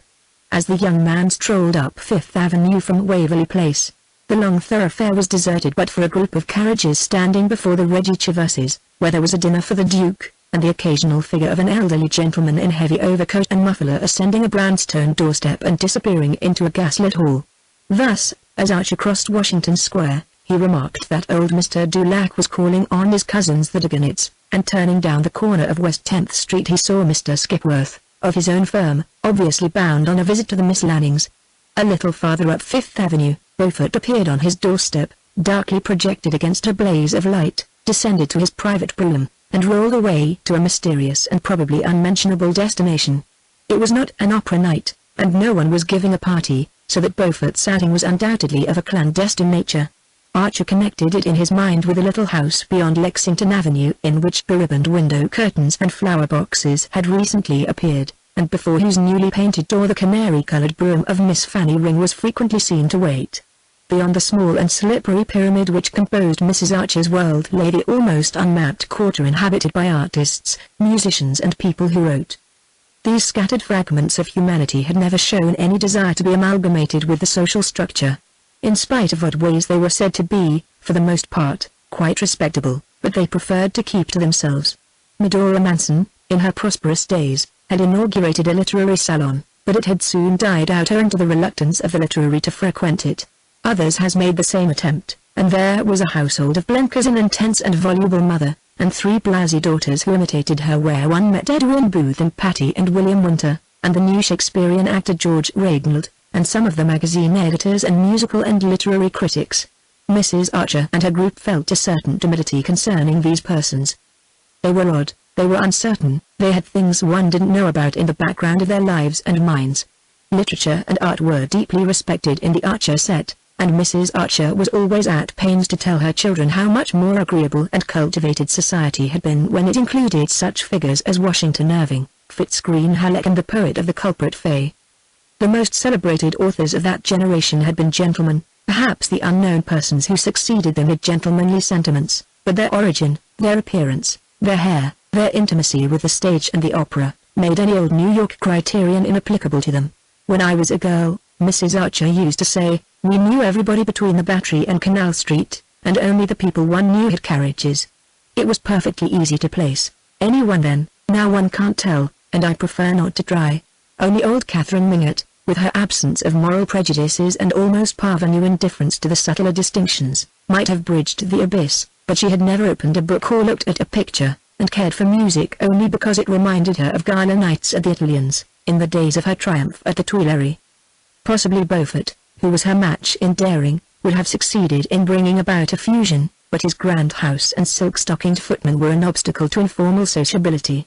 Moreover, he was as illiterate as old Mrs. Mingott, and considered fellows who wrote as the mere paid purveyors of rich men's pleasures, and no one rich enough to influence his opinion had ever questioned it. Newland Archer had been aware of these things ever since he could remember, and had accepted them as part of the structure of his universe.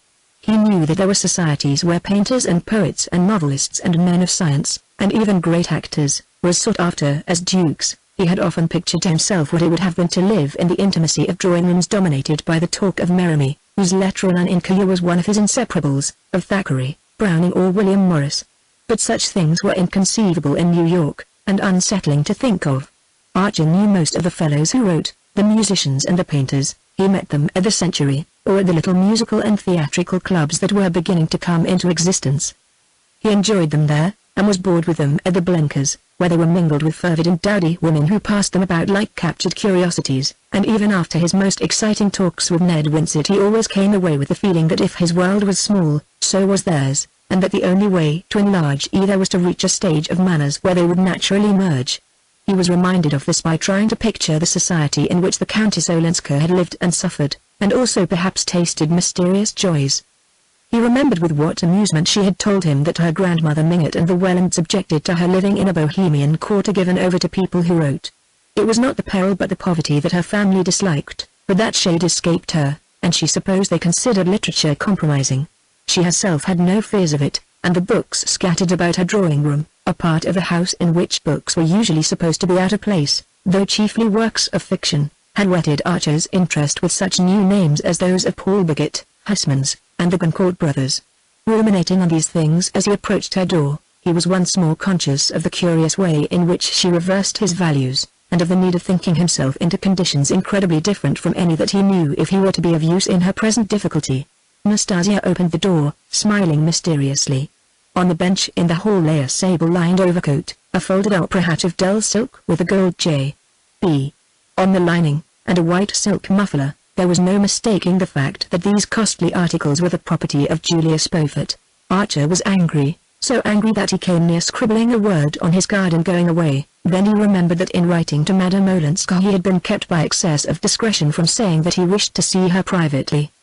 He had therefore no one but himself to blame if she had opened her doors to other visitors, and he entered the drawing-room with a dogged determination to make Beaufort feel himself in the way, and to outstay him. The banker stood leaning against the mantel-shelf, which was draped with an old embroidery held in place by brass candelabra containing church candies of yellowish wax. He had thrust his chest out, supporting his shoulders against the mantel and resting his weight on one large patent leather foot. As Archer entered he was smiling and looking down on his hostess, who sat on a sofa placed at right angles to the chimney. A table banked with flowers formed a screen behind it, and against the orchids and azaleas which the young man recognized as tributes from the Beaufort hothouses, Madame Olenska sat half reclined, her head propped on a hand and her wide sleeve leaving the arm bare to the elbow.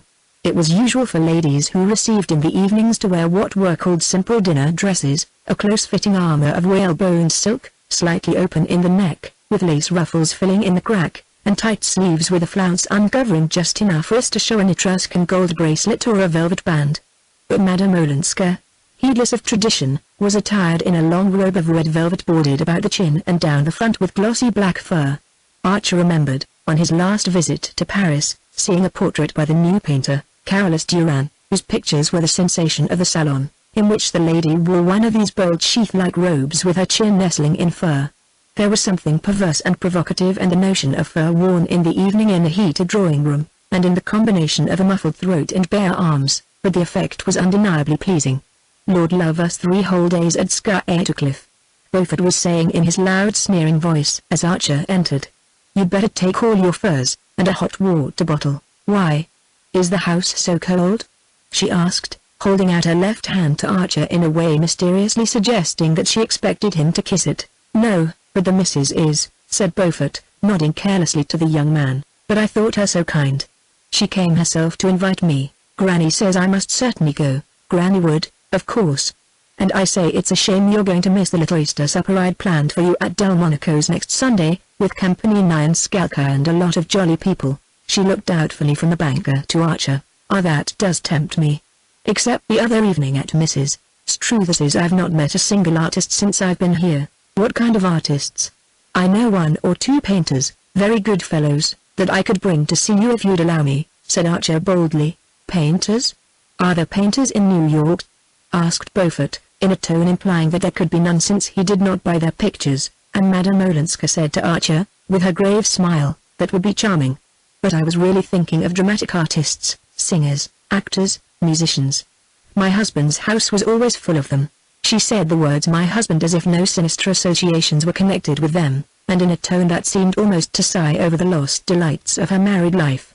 Archer looked at her perplexedly, wondering if it were lightness or dissimulation that enabled her to touch so easily on the past at the very moment when she was risking her reputation in order to break with it. "I do think," she went on, addressing both men, "that the impromptu adds to one's enjoyment.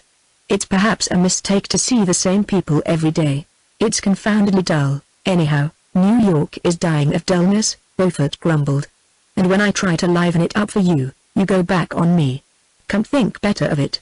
Sunday is your last chance, for Company 9 leaves next week for Baltimore and Philadelphia, and I've a private room, and a Steinway, and they'll sing all night for me. How delicious. May I think it over, and write to you tomorrow morning?" She spoke amiably, yet with the least hint of dismissal in her voice.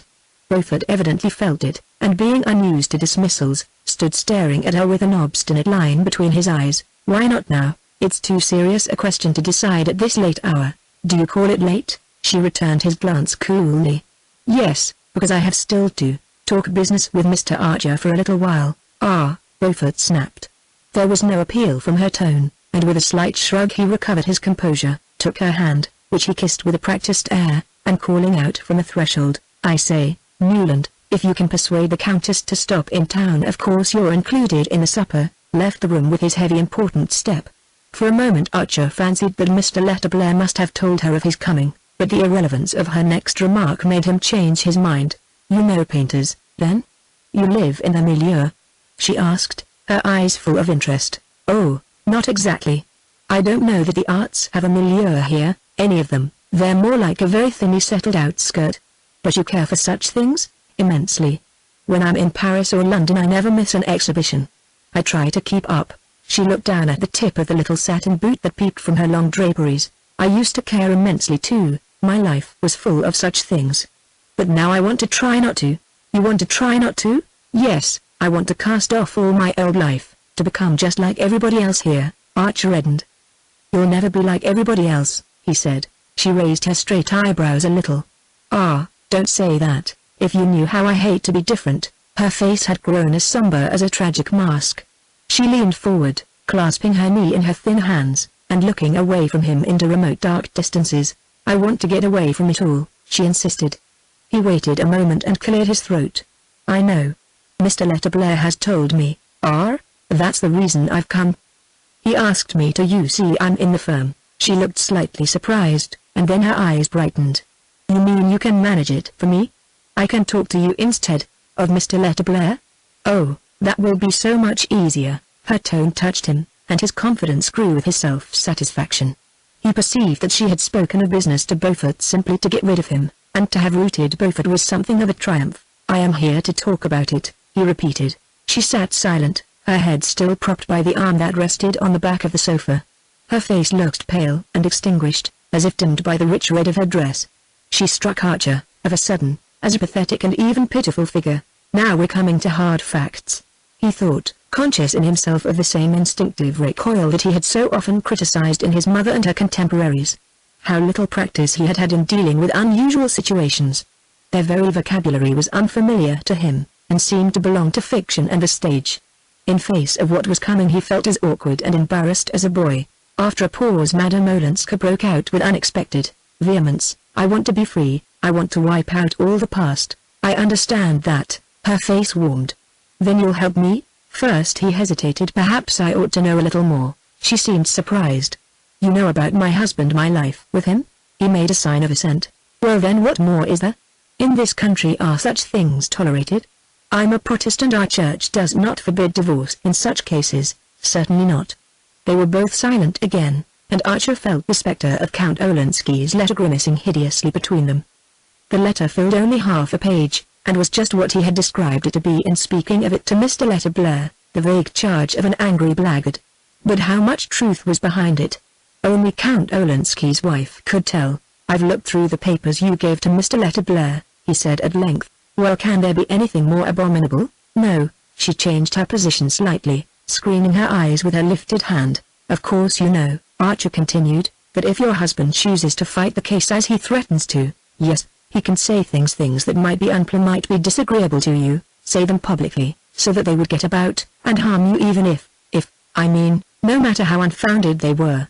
She paused for a long interval, so long that, not wishing to keep his eyes on her shaded face, he had time to imprint on his mind the exact shape of her other hand, the one on her knee, and every detail of the 3 rings on her 4th and 5th fingers, among which, he noticed, a wedding ring did not appear. What harm could such accusations, even if he made them publicly, do me here? It was on his lips to exclaim, "My poor child, far more harm than anywhere else." Instead, he answered, in a voice that sounded in his ears like Mr. Letterblair's, "New York society is a very small world compared with the one you've lived in. And it's ruled, in spite of appearances, by a few people with rather old-fashioned ideas." She said nothing, and he continued, "Our ideas about marriage and divorce are particularly old-fashioned. Our legislation favors divorce, our social customs don't." "Never?" "Well, not if the woman, however injured, however irreproachable, has appearances in the least degree against her, has exposed herself by any unconventional action to offensive insinuations." She drooped her head a little lower, and he waited again, intensely hoping for a flash of indignation, or at least a brief cry of denial. None came. A little traveling clock ticked purringly at her elbow, and a log broke in 2 and sent up a shower of sparks. The whole hushed and brooding room seemed to be waiting silently with Archer. "Yes," she murmured at length, "that's what my family tell me." He winced a little. "It's not unnatural, our family," she corrected herself, and Archer colored. "For you'll be my cousin soon," she continued gently. "I hope so. And you take their view?" He stood up at this, wandered across the room, stared with void eyes at one of the pictures against the old red damask, and came back irresolutely to her side. How could he say, "Yes, if what your husband hints is true, or if you've no way of disproving it?" "Sincerely," she interjected, as he was about to speak. He looked down into the fire. "Sincerely? Then what should you gain that would compensate for the possibility, the certainty of a lot of beastly talk?" "But my freedom, is that nothing?" It flashed across him at that instant that the charge in the letter was true, and that she hoped to marry the partner of her guilt. How was he to tell her that, if she really cherished such a plan, the laws of the state were inexorably opposed to it? The mere suspicion that the thought was in her mind made him feel harshly and impatiently toward her. "But aren't you as free as air as it is?" he returned. "Who can touch you?" "Mr. Letterblair tells me the financial question has been settled." "Oh, yes," she said indifferently. "Well, then, is it worthwhile to risk what may be infinitely disagreeable and painful? Think of the newspapers, their vileness. It's all stupid and narrow and unjust, but one can't make over society." "No," she acquiesced, and her tone was so faint and desolate that he felt a sudden remorse for his own hard thoughts. "The individual, in such cases, is nearly always sacrificed to what is supposed to be the collective interest. People cling to any convention that keeps the family together, protects the children, if there are any," he rambled on, pouring out all the stock phrases that rose to his lips in his intense desire to cover over the ugly reality which her silence seemed to have laid bare. Since she would not or could not say the one word that would have cleared the air, his wish was not to let her feel that he was trying to probe into her secret. Better keep on the surface, in the prudent old New York way, than risk uncovering a wound he could not heal. It's my business, you know, he went on, to help you to see these things as the people who are fondest of you see them. The Mignots, the Wellens, the Van der Luydens, all your friends and relations. If I didn't show you honestly how they judge such questions, it wouldn't be fair of me, would it? He spoke insistently, almost pleading with her in his eagerness to cover up that yawning silence. She said slowly, no, it wouldn't be fair. The fire had grumbled down to grayness, and one of the lamps made a gurgling appeal for attention. Madame Olenska rose, wound it up and returned to the fire, but without resuming her seat. Her remaining on her feet seemed to signify that there was nothing more for either of them to say, and Archer stood up also. Very well, I will do what you wish, she said abruptly. The blood rushed to his forehead, and, taken aback by the suddenness of her surrender, he caught her two hands awkwardly in his. I do want to help you, he said. You do help me. Good night, my cousin. He bent and laid his lips on her hands, which were cold and lifeless. She drew them away, and he turned to the door, found his coat and hat under the faint gaslight of the hall, and plunged out into the winter night, bursting with the belated eloquence of the inarticulate. Chapter 13. It was a crowded night at Wallack's Theatre. The play was The Shoreham, with Dion Boucicault in the title role and Harry Montague and Ada Dyers as the lovers. The popularity of the admirable English company was at its height, and the Shoreham always packed the house. In the galleries the enthusiasm was unreserved. In the stalls and boxes, people smiled a little at the hackneyed sentiments and claptrap situations, and enjoyed the play as much as the galleries did. There was one episode, in particular, that held the house from floor to ceiling. It was that in which Harry Montague, after a sad, almost monosyllabic scene of parting with Miss Dyers, bade her goodbye, and turned to go. The actress, who was standing near the mantelpiece and looking down into the fire, wore a grey cashmere dress without fashionable loopings or trimmings, molded to her tall figure and flowing in long lines about her feet. Around her neck was a narrow black velvet ribbon with the ends falling down her back. When her wheeler turned from her she rested her arms against the mantel-shelf and bowed her face in her hands. On the threshold he paused to look at her, then he stole back, lifted one of the ends of velvet ribbon, kissed it, and left the room without her hearing him or changing her attitude. And on this silent parting the curtain fell. It was always for the sake of that particular scene that Newland Archer went to see the Shoreham. He thought the adducts of Montague and Ada Dyers as fine as anything he had ever seen Croisset and Bresson do in Paris, or Madge Robertson and Kendall in London. In its reticence, its dumb sorrow, it moved him more than the most famous histrionic outpourings. On the evening in question the little scene acquired an added poignancy by reminding him he could not have said why of his leave-taking from Madame Olenska after their confidential talk a week or 10 days earlier. It would have been as difficult to discover any resemblance between the two situations as between the appearance of the persons concerned. Newland Archer could not pretend to anything approaching the young English actor's romantic good looks, and Miss Dyers was a tall red-haired woman of monumental build whose pale and pleasantly ugly face was utterly unlike Ellen Olenska's vivid countenance. Nor were Archer and Madame Olenska two lovers parting in heartbroken silence. They were client and lawyer separating after a talk which had given the lawyer the worst possible impression of the client's case. Wherein, then, lay the resemblance that made the young man's heart beat with a kind of retrospective excitement. It seemed to be in Madame Olenska's mysterious faculty of suggesting tragic and moving possibilities outside the daily run of experience. She had hardly ever said a word to him to produce this impression, but it was a part of her, either a projection of her mysterious and outlandish background or of something inherently dramatic, passionate and unusual in herself. Archer had always been inclined to think that chance and circumstance played a small part in shaping people's lots compared with their innate tendency to have things happen to them. This tendency he had felt from the first in Madame Olenska. The quiet, almost passive young woman struck him as exactly the kind of person to whom things were bound to happen, no matter how much she shrank from them and went out of her way to avoid them. The exciting fact was her having lived in an atmosphere so thick with drama that her own tendency to provoke it had apparently passed unperceived. It was precisely the odd absence of surprise in her that gave him the sense of her having been plucked out of a very maelstrom. The things she took for granted gave the measure of those she had rebelled against. Archer had left her with the conviction that Count Olenski's accusation was not unfounded. The mysterious person who figured in his wife's past as the secretary had probably not been unrewarded for his share in her escape. The conditions from which she had fled were intolerable. Past speaking of, past believing, she was young, she was frightened, she was desperate. What more natural than that she should be grateful to her rescuer? The pity was that her gratitude put her, in the law's eyes and the world's, on a par with her abominable husband. Archer had made her understand this, as he was bound to do. He had also made her understand that simple-hearted kindly New York, on whose larger charity she had apparently counted, was precisely the place where she could least hope for indulgence. To have to make this fact plain to her and to witness her resigned acceptance of it had been intolerably painful to him. He felt himself drawn to her by obscure feelings of jealousy and pity, as if her dumbly confessed terror had put her at his mercy, humbling yet endearing her. He was glad it was to him she had revealed her secret, rather than to the cold scrutiny of Mr. Letterblair, or the embarrassed gaze of her family.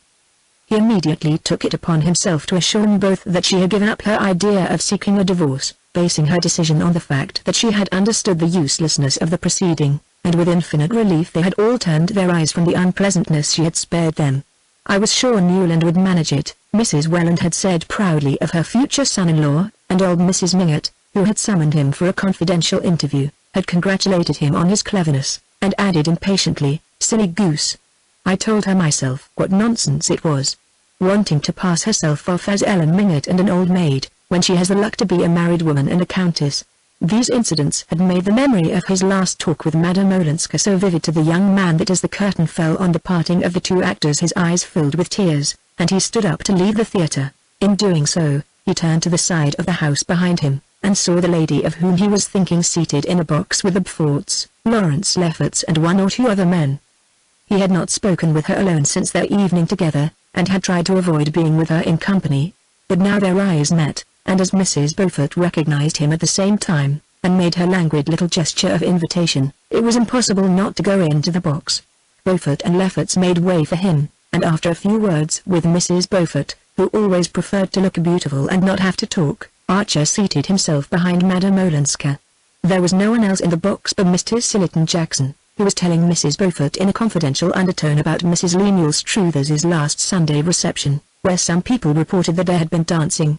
Under cover of this circumstantial narrative, to which Mrs. Beaufort listened with her perfect smile, and her head at just the right angle to be seen in profile from the stalls, Madame Olenska turned and spoke in a low voice. "Do you think," she asked, glancing toward the stage, "you will send her a bunch of yellow roses tomorrow morning?" Archer reddened, and his heart gave a leap of surprise.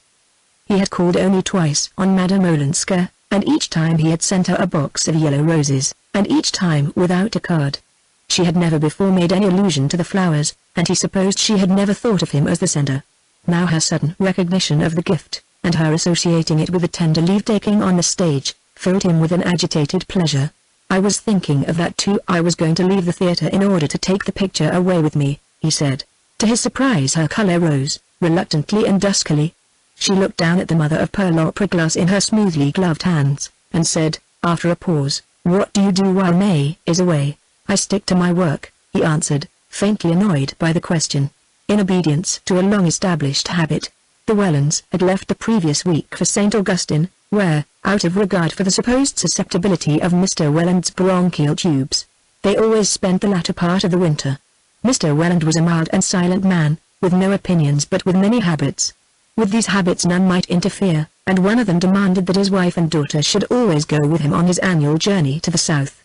To preserve an unbroken domesticity was essential to his peace of mind. He would not have known where his hairbrushes were, or how to provide stamps for his letters, if Mrs. Welland had not been there to tell him. As all the members of the family adored each other, and as Mr. Welland was the central object of their idolatry, it never occurred to his wife and maid to let him go to St. Augustine alone, and his sons, who were both in the law, and could not leave New York during the winter, always joined him for Easter and traveled back with him. It was impossible for Archer to discuss the necessity of May's accompanying her father. The reputation of the Mingott family physician was largely based on the attack of pneumonia which Mr. Welland had never had, and his insistence on St. Augustine was therefore inflexible.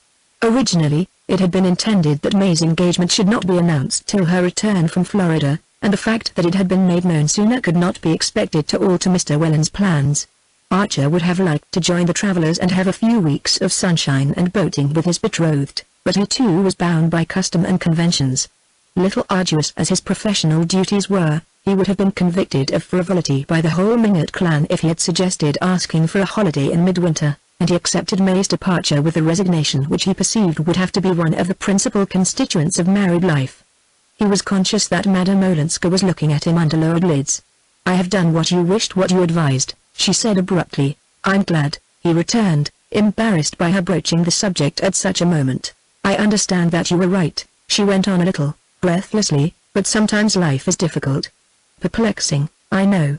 And I wanted to tell you that I do feel you were right, and that I'm grateful to you," she ended, lifting her opera glass quickly to her eyes as the door of the box opened and, Beaufort's resonant voice broke in on them. Archer stood up, and left the box and the theatre. Only the day before he had received a letter from May Welland in which, with characteristic candor, she had asked him to be kind to Ellen in their absence. "She likes you and admires you so much, and you know, though she doesn't show it, she's still very lonely and unhappy. I don't think Granny understands her, or Uncle Lovell Mingott either. They really think she's much worldlier and fonder of society than she is. And I can quite see that New York must seem dull to her, though the family won't admit it. I think she's been used to lots of things we haven't got, wonderful music, and picture shows, and celebrities, artists and authors and all the clever people you admire. Granny can't understand her wanting anything but lots of dinners and clothes, but I can see that you're almost the only person in New York who can talk to her about what she really cares for." His wise May, how he had loved her for that letter. But he had not meant to act on it. He was too busy, to begin with, and he did not care, as an engaged man, to play too conspicuously the part of Madame Olenska's champion. He had an idea that she knew how to take care of herself a good deal better than the ingenuous May imagined. She had Beaufort at her feet, Mr. van der Luyden hovering above her like a protecting deity, and any number of candidates, Lawrence Lefferts among them, waiting their opportunity in the middle distance. Yet he never saw her, or exchanged a word with her, without feeling that, after all, May's ingenuousness almost amounted to a gift of divination. Ellen Olenska was lonely and she was unhappy. Chapter 14. As he came out into the lobby, Archer ran across his friend Ned Winsett, the only one among what Janie called his clever people with whom he cared to probe into things a little deeper than the average level of club and shophouse banter. He had caught sight, across the house, of Winsett's shabby round-shouldered back, and had once noticed his eyes turn toward the Beaufort box. The two men shook hands, and Winsett proposed a book at a little German restaurant around the corner. Archer, who was not in the mood for the kind of talk they were likely to get there, declined on the plea that he had work to do at home, and Winsett said, "Oh, well, so have I for that matter, and I'll be the industrious apprentice too." They strolled along together, and presently Winsett said, "Look here, what I'm really after is the name of the dark lady in that swell box of yours with the Beauforts. Wasn't she there? One your friend Lefferts seems so smitten by." Archer, he could not have said why, was slightly annoyed. What the devil did Ned Winsett want with Ellen Olenska's name? And above all, why did he couple it with Lefferts's? It was unlike Winsett to manifest such curiosity, but after all, Archer remembered, he was a journalist. "It's not for an interview, I hope?" He laughed. "Well, not for the press, just for myself," Winsett rejoined. "The fact is she's a neighbor of mine, queer quarter for such a beauty to settle in, and she's been awfully kind to my little boy, who fell down her area chasing his kitten, and gave himself a nasty cut. She rushed in bareheaded, carrying him in her arms, with his knee all beautifully bandaged, and was so sympathetic and beautiful that my wife was too dazzled to ask her name." A pleasant glow dilated Archer's heart. There was nothing extraordinary in the tale. Any woman would have done as much for a neighbor's child. But it was just like Ellen, he felt, to have rushed in bareheaded, carrying the boy in her arms, and to have dazzled poor Mrs. Winsett into forgetting to ask who she was. "That is the Countess Olenska, a granddaughter of old Mrs. Mingott's." "Phew, a countess," whistled Ned Winsett. "Well, I didn't know countesses were so neighborly." "Mingott saint, they would be, if you'd let them." Well, it was their old interminable argument as to the obstinate unwillingness of the clever people to frequent the fashionable, and both men knew that there was no use in prolonging it. "I wonder," Winsett broke off, "how a countess happens to live in our slum, because she doesn't care a hang about where she lives or about any of our little social signposts," said Archer, with a secret pride in his own picture of her. "Been in bigger places, I suppose," the other commented. "Well, here's my corner." He slouched off across Broadway, and Archer stood looking after him and musing on his last words. Ned Winsett had those flashes of penetration. They were the most interesting thing about him. and always made Archer wonder why they had allowed him to accept failure so stolidly at an age when most men are still struggling. Archer had known that Winsett had a wife and child, but he had never seen them. The two men always met at the Century, or at some haunt of journalists and theatrical people, such as the restaurant where Winsett had proposed to go for a book. He had given Archer to understand that his wife was an invalid, which might be true of the poor lady, or might merely mean that she was lacking in social gifts or in evening clothes, or in both. Winsett himself had a savage abhorrence of social observances. Archer, who dressed in the evening because he thought it cleaner and more comfortable to do so, and who had never stopped to consider that cleanliness and comfort are two of the costliest items in a modest budget, regarded Winsett's attitude as part of the boring bohemian pose that always made fashionable people, who changed their clothes without talking about it, and were not forever harping on the number of servants one kept, seem so much simpler and less self-conscious than the others. Nevertheless, he was always stimulated by Winsett, and whenever he caught sight of the journalist's lean bearded face and melancholy eyes he would rout him out of his corner and carry him off for a long talk. Winsett was not a journalist by choice. He was a pure man of letters, untimely born in a world that had no need of letters, but after publishing one volume of brief and exquisite literary appreciations, of which 120 copies were sold, 30 given away, and the balance eventually destroyed by the publishers, as per contract, to make room for more marketable material, he had abandoned his real calling, and taken a sub-editorial job on a women's weekly, where fashion plates and paper patterns alternated with New England love stories and advertisements of temperance drinks. On the subject of hearth fires, as the paper was called, he was inexhaustibly entertaining, but beneath his fun lurked the sterile bitterness of the still young man who has tried and given up. His conversation always made Archer take the measure of his own life, and feel how little it contained, but Winsett's, after all, contained still less, and though their common fund of intellectual interests and curiosities made their talks exhilarating, their exchange of views usually remained within the limits of a pensive dilettantism. The fact is, life isn't much a fit for either of us, Winsett had once said. I'm down and out, nothing to be done about it. I've got only one word to produce, and there's no market for it here, and won't be in my time. But you're free and you're well off. Why don't you get into touch? There's only one way to do it, to go into politics. Archer threw his head back and laughed. There one saw at a flash the unbridgeable difference between men like Winsett and the others Archer's kind. Everyone in polite circles knew that, in America, a gentleman couldn't go into politics. But, since he could hardly put it in that way to Winsett, he answered evasively, look at the career of the honest man in American politics. They don't want us. Who's they? Why don't you all get together and be they yourselves? Archer's laugh lingered on his lips in a slightly condescending smile. It was useless to prolong the discussion. Everybody knew the melancholy fate of the few gentlemen who had risked their clean linen in municipal or state politics in New York. The day was past when that sort of thing was possible. The country was in possession of the bosses and the emigrant, and decent people had to fall back on sport or culture. Culture. Yes, if we had it.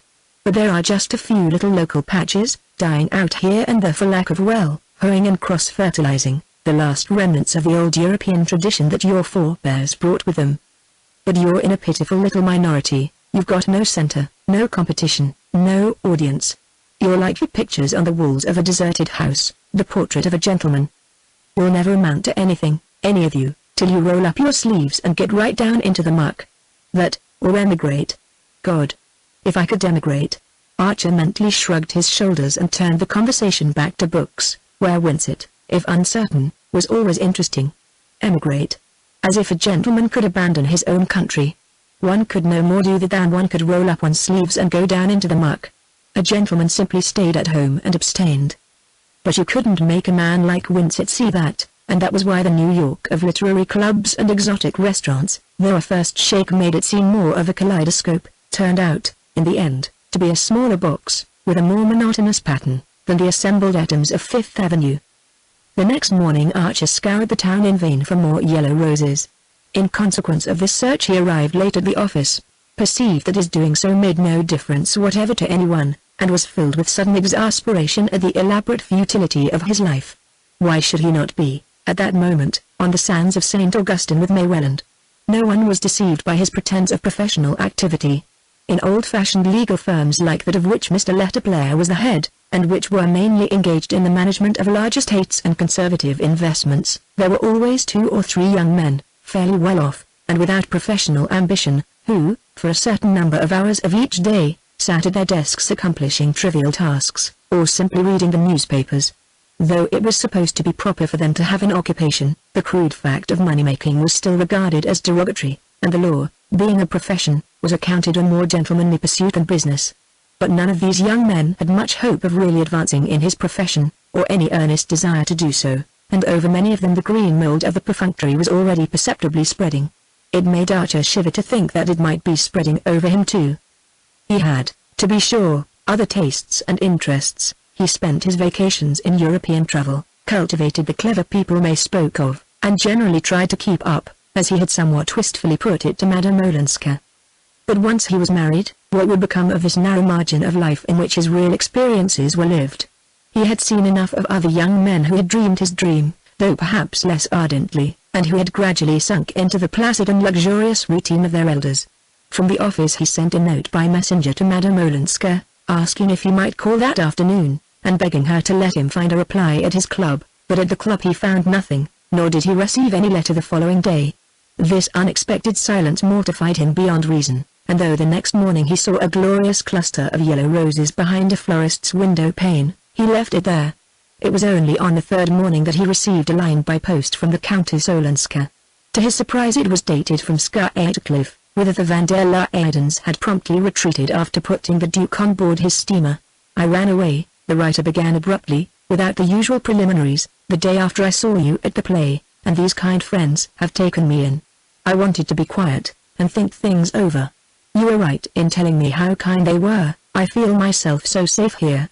I wish that you were with us."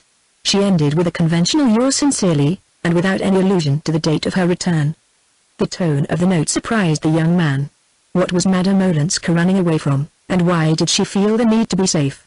His first thought was of some dark menace from abroad, then he reflected that he did not know her epistolary style, and that it might run to picturesque exaggeration. Woman always exaggerated, and moreover she was not wholly at her ease in English, which she often spoke as if she were translating from the French. "Je me suis evadée" put in that way, the opening sentence immediately suggested that she might merely have wanted to escape from a boring round of engagements, which was very likely true, for he judged her to be capricious, and easily wearied of the pleasure of the moment. It amused him to think of the van der Luydens having carried her off to Skye-Cliff on a second visit, and this time for an indefinite period. The doors of Skye-Cliff were rarely and grudgingly open to visitors, and a chilly weekend was the most ever offered to the few thus privileged. But Archer had seen, on his last visit to Paris, the delicious play of Labiche, Le Voyage de M. Perrichin, and he remembered M. Perrichin's dogged and undiscouraged attachment to the young man whom he had pulled out of the glacier. The van der Luydens had rescued Madame Olenska from a doom almost as icy, and though there were many other reasons for being attracted to her, Archer knew that beneath them all lay the gentle and obstinate determination to go on rescuing her. He felt a distinct disappointment on learning that she was away, and almost immediately remembered that, only the day before, he had refused an invitation to spend the following Sunday with the Reggie Chiverses at their house on the Hudson, a few miles below Skye-Cliff. He had had his fill long ago of the noisy friendly parties at High Bank, with coasting, ice-boating, sleighing, long tramps in the snow, and a general flavor of mild flirting and milder practical jokes. He had just received a box of new books from his London bookseller, and had preferred the prospect of a quiet Sunday at home with his spoils. But he now went into the club writing room, wrote a hurried telegram, and told the servant to send it immediately. He knew that Mrs. Reggie didn't object to her visitors suddenly changing their minds, and that there was always a room to spare in her elastic house. Chapter 15. Newland Archer arrived at the Chiverses on Friday evening, and on Saturday went conscientiously through all the rites appertaining to a weekend at High Bank.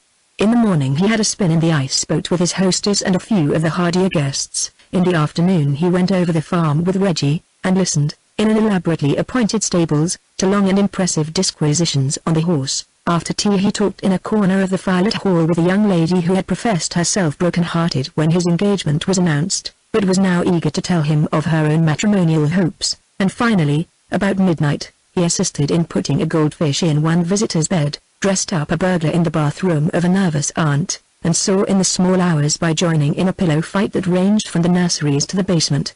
But on Sunday after luncheon he borrowed a cutter, and drove over to Skye-Cliff. People had always been told that the house at Skye-Cliff was an Italian villa. Those who had never been to Italy believed it, so did some who had. The house had been built by Mr. van der Leyden in his youth, on his return from the Grand Tour, and in anticipation of his approaching marriage with Miss Louisa Dagonet. It was a large square wooden structure, with tongued and grooved walls painted pale green and white, a Corinthian portico, and fluted pilasters between the windows. From the high ground on which it stood a series of terraces bordered by balustrades and urns descended in the steel engraving style to a small irregular lake with an asphalt edge overhung by rare weeping conifers. To the right and left, the famous weedless lawn studded with specimen trees, each of a different variety, rolled away to long ranges of grass crested with elaborate cast-iron ornaments, and below, in a hollow, lay the four-roomed stone house which the first patroon had built on the land granted him in 1612. Against the uniform sheet of snow and the greyish winter sky the Italian villa loomed up rather grimly. Even in summer it kept its distance, and the boldest collier sped had never ventured nearer than 30 feet from its awful front. Now, as Archer rang the bell, the long tinkle seemed to echo through a mausoleum, and the surprise of the butler who at length responded to the call was as great as though he had been summoned from his final sleep. Happily Archer was of the family, and therefore, irregular though his arrival was, entitled to be informed that the Countess Olenska was out, having driven to afternoon service with Mrs. van der Leyden exactly 3/4 of an hour earlier. Mr. van der Leyden, the butler continued, is in, sir, but my impression is that he is either finishing his nap or else reading yesterday's Evening Post. I heard him say, sir, on his return from church this morning, that he intended to look through the Evening Post after luncheon. If you like, sir, I might go to the library door and listen. But Archer, thanking him, said that he would go and meet the ladies, and the butler, obviously relieved, closed the door on him majestically. A groom took the cutter to the stables, and Archer struck through the park to the highroad. The village of Scaedecliff was only a mile and a half away, but he knew that Mrs. van der Leyden never walked, and that he must keep to the road to meet the carriage. Presently, however, coming down a footpath that crossed the highway, he caught sight of a slight figure in a red cloak, with a big dog running ahead. He hurried forward, and Madame Olenska stopped short with a smile of welcome. Ah, you've come, she said, and drew her hand from her muff. The red cloak made her look gay and vivid, like the Ellen Minute of old days, and he laughed as he took her hand, and answered, I came to see what you were running away from. Her face clouded over, but she answered, ah, well you will see, presently. The answer puzzled him. Why do you mean that you've been overtaken? She shrugged her shoulders, with a little movement like Nastasia's, and rejoined in a lighter tone, shall we walk on? I'm so cold after the sermon. And what does it matter, now you're here to protect me? The blood rose to his temples and he caught a fold of her cloak. Ellen, what is it?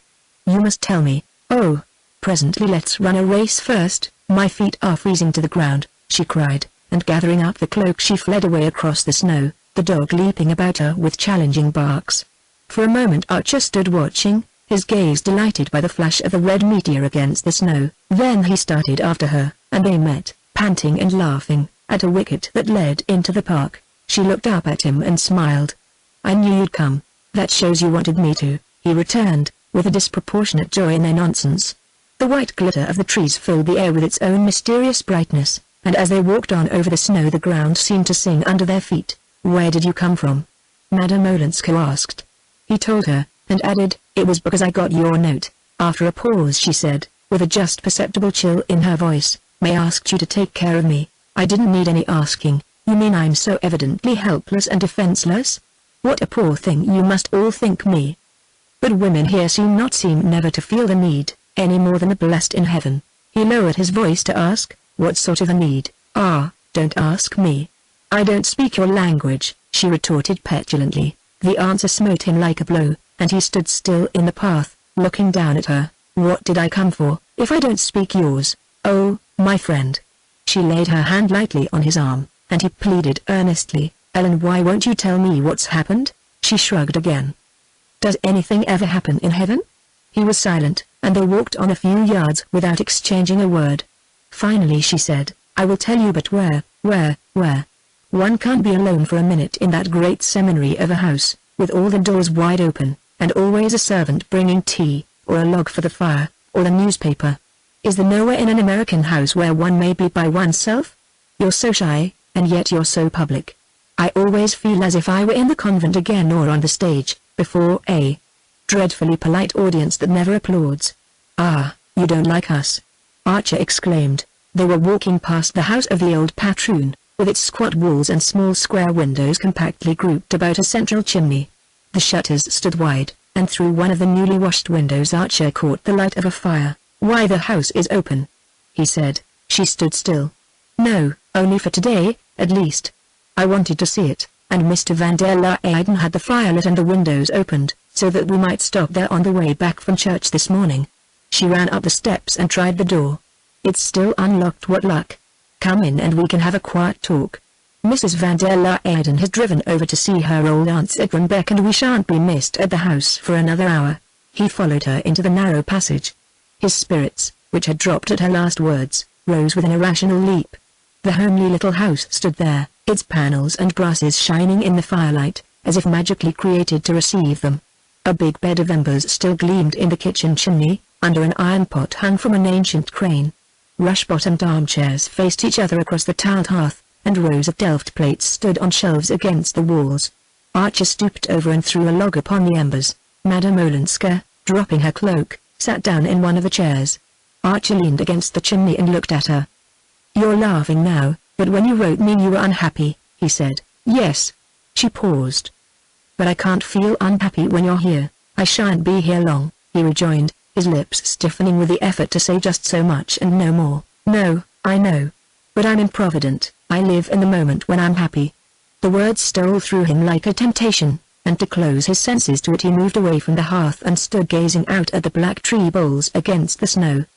But it was as if she too had shifted her place, and he still saw her, between himself and the trees, drooping over the fire with her indolent smile. Archer's heart was beating insubordinately. What if it were from him that she had been running away, and if she had waited to tell him so till they were here alone together in this secret room? "Ellen, if I'm really a help to you, if you really wanted me to come, tell me what's wrong, tell me what it is you're running away from," he insisted. He spoke without shifting his position, without even turning to look at her. If the thing was to happen, it was to happen in this way, with the whole width of the room between them, and his eyes still fixed on the outer snow. For a long moment she was silent, and in that moment Archer imagined her, almost heard her, stealing up behind him to throw her light arms about his neck. While he waited, soul and body throbbing with the miracle to come, his eyes mechanically received the image of a heavily coated man with his fur collar turned up who was advancing along the path to the house. The man was Julius Beaufort. "Ah!" Archer cried, bursting into a laugh. Madame Olenska had sprung up and moved to his side, slipping her hand into his, but after a glance through the window her face paled and she shrank back. "So that was it?" Archer said derisively. "I didn't know he was here," Madame Olenska murmured. Her hand still clung to Archer's, but he drew away from her, and walking out into the passage threw open the door of the house. "Hello, Beaufort, this way." "Madame Olenska was expecting you," he said. During his journey back to New York the next morning, Archer relived with a fatiguing vividness his last moments at Skytocliff. Beaufort, though clearly annoyed at finding him with Madame Olenska, had, as usual, carried off the situation high-handedly. His way of ignoring people whose presence inconvenienced him actually gave them, if they were sensitive to it, a feeling of invisibility, of non-existence. Archer, as the three strolled back through the park, was aware of this odd sense of disembodiment, and humbling as it was to his vanity it gave him the ghostly advantage of observing unobserved. Beaufort had entered the little house with his usual easy assurance, but he could not smile away the vertical line between his eyes.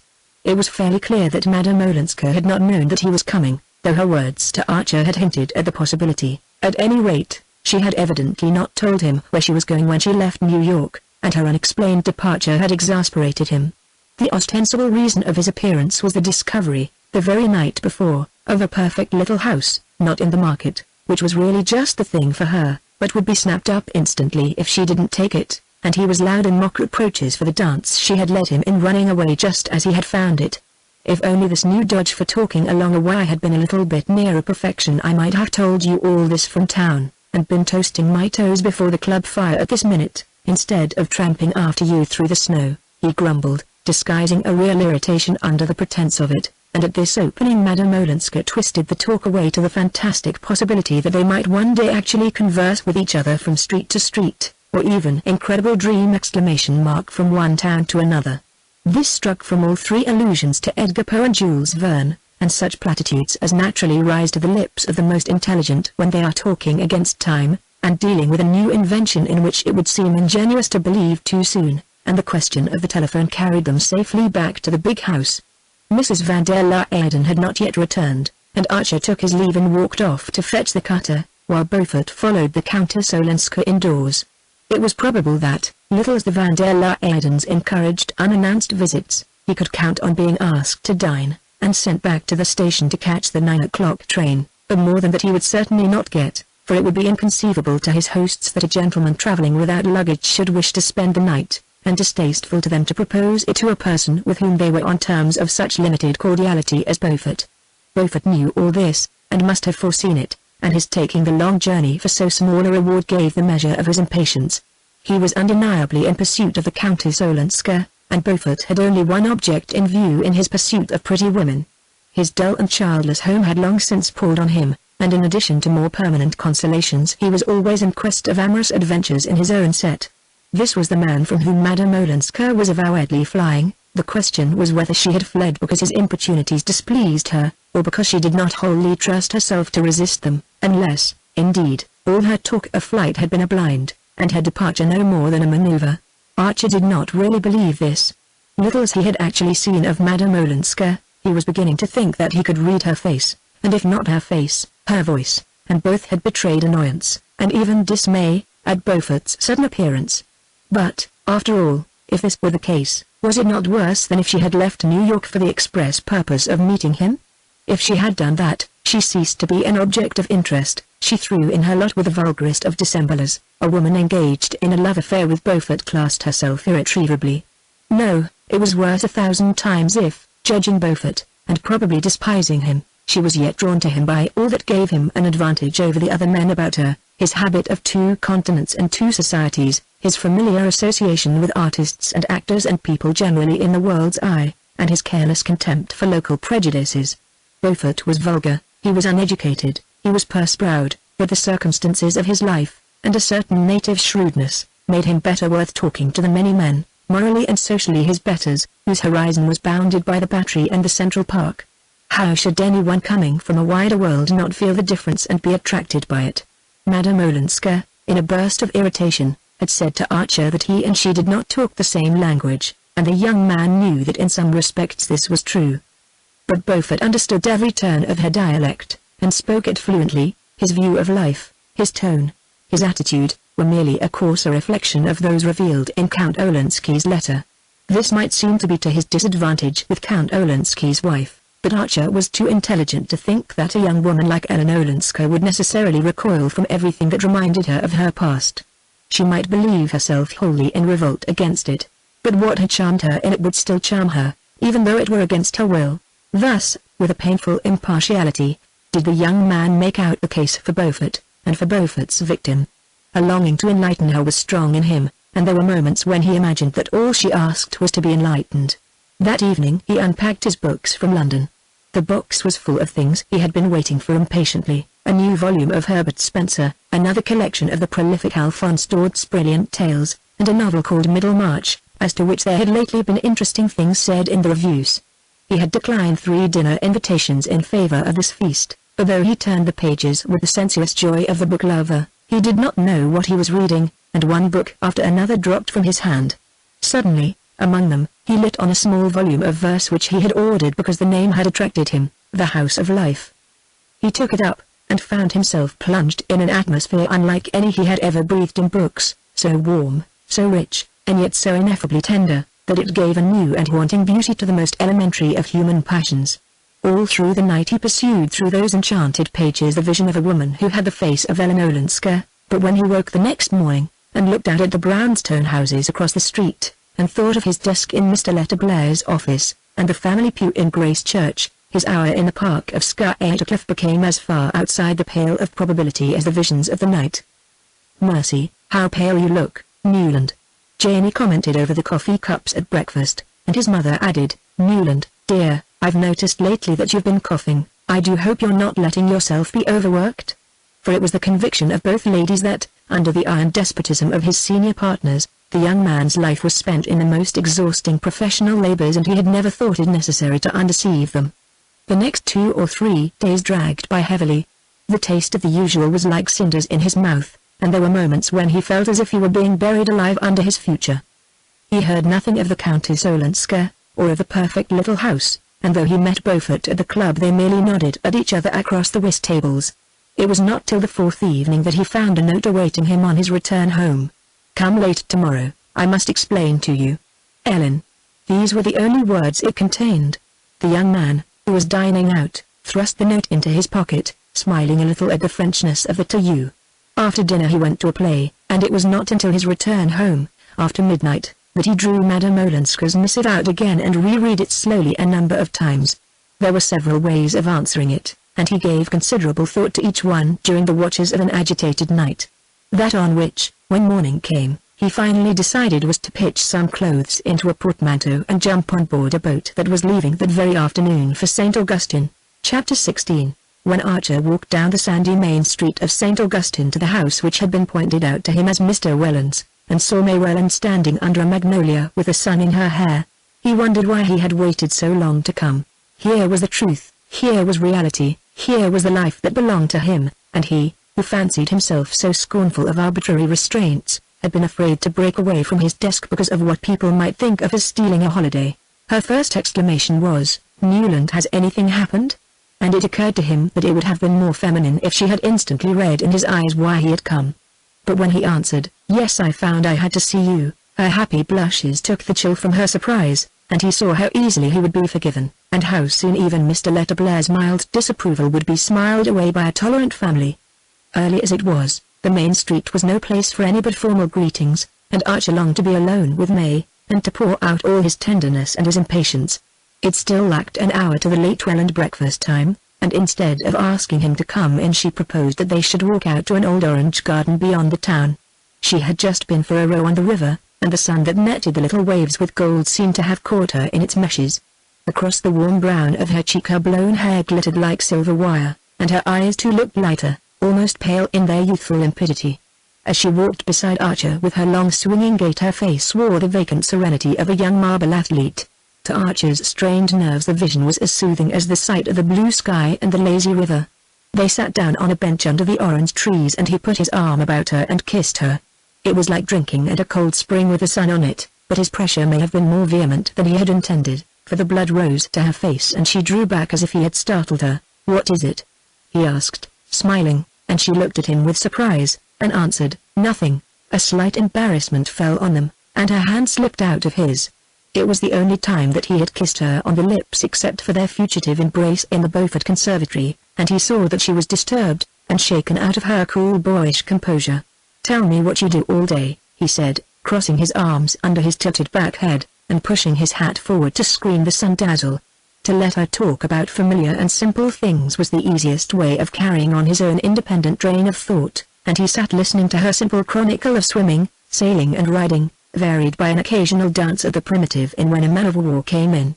A few pleasant people from Philadelphia and Baltimore were picnicking at the inn, and the Selfridge Marys had come down for 3 weeks because Kate Mary had had bronchitis. They were planning to lay out a lawn tennis court on the sands, but no one but Kate and May had rackets, and most of the people had not even heard of the game. All this kept her very busy, and she had not had time to do more than look at the little vellum book that Archer had sent her the week before. The sonnets from the Portuguese, but she was learning by heart how they brought the good news from Ghent to Aix, because it was one of the first things he had ever read to her, and it amused her to be able to tell him that Kate Mary had never even heard of a poet called Robert Browning.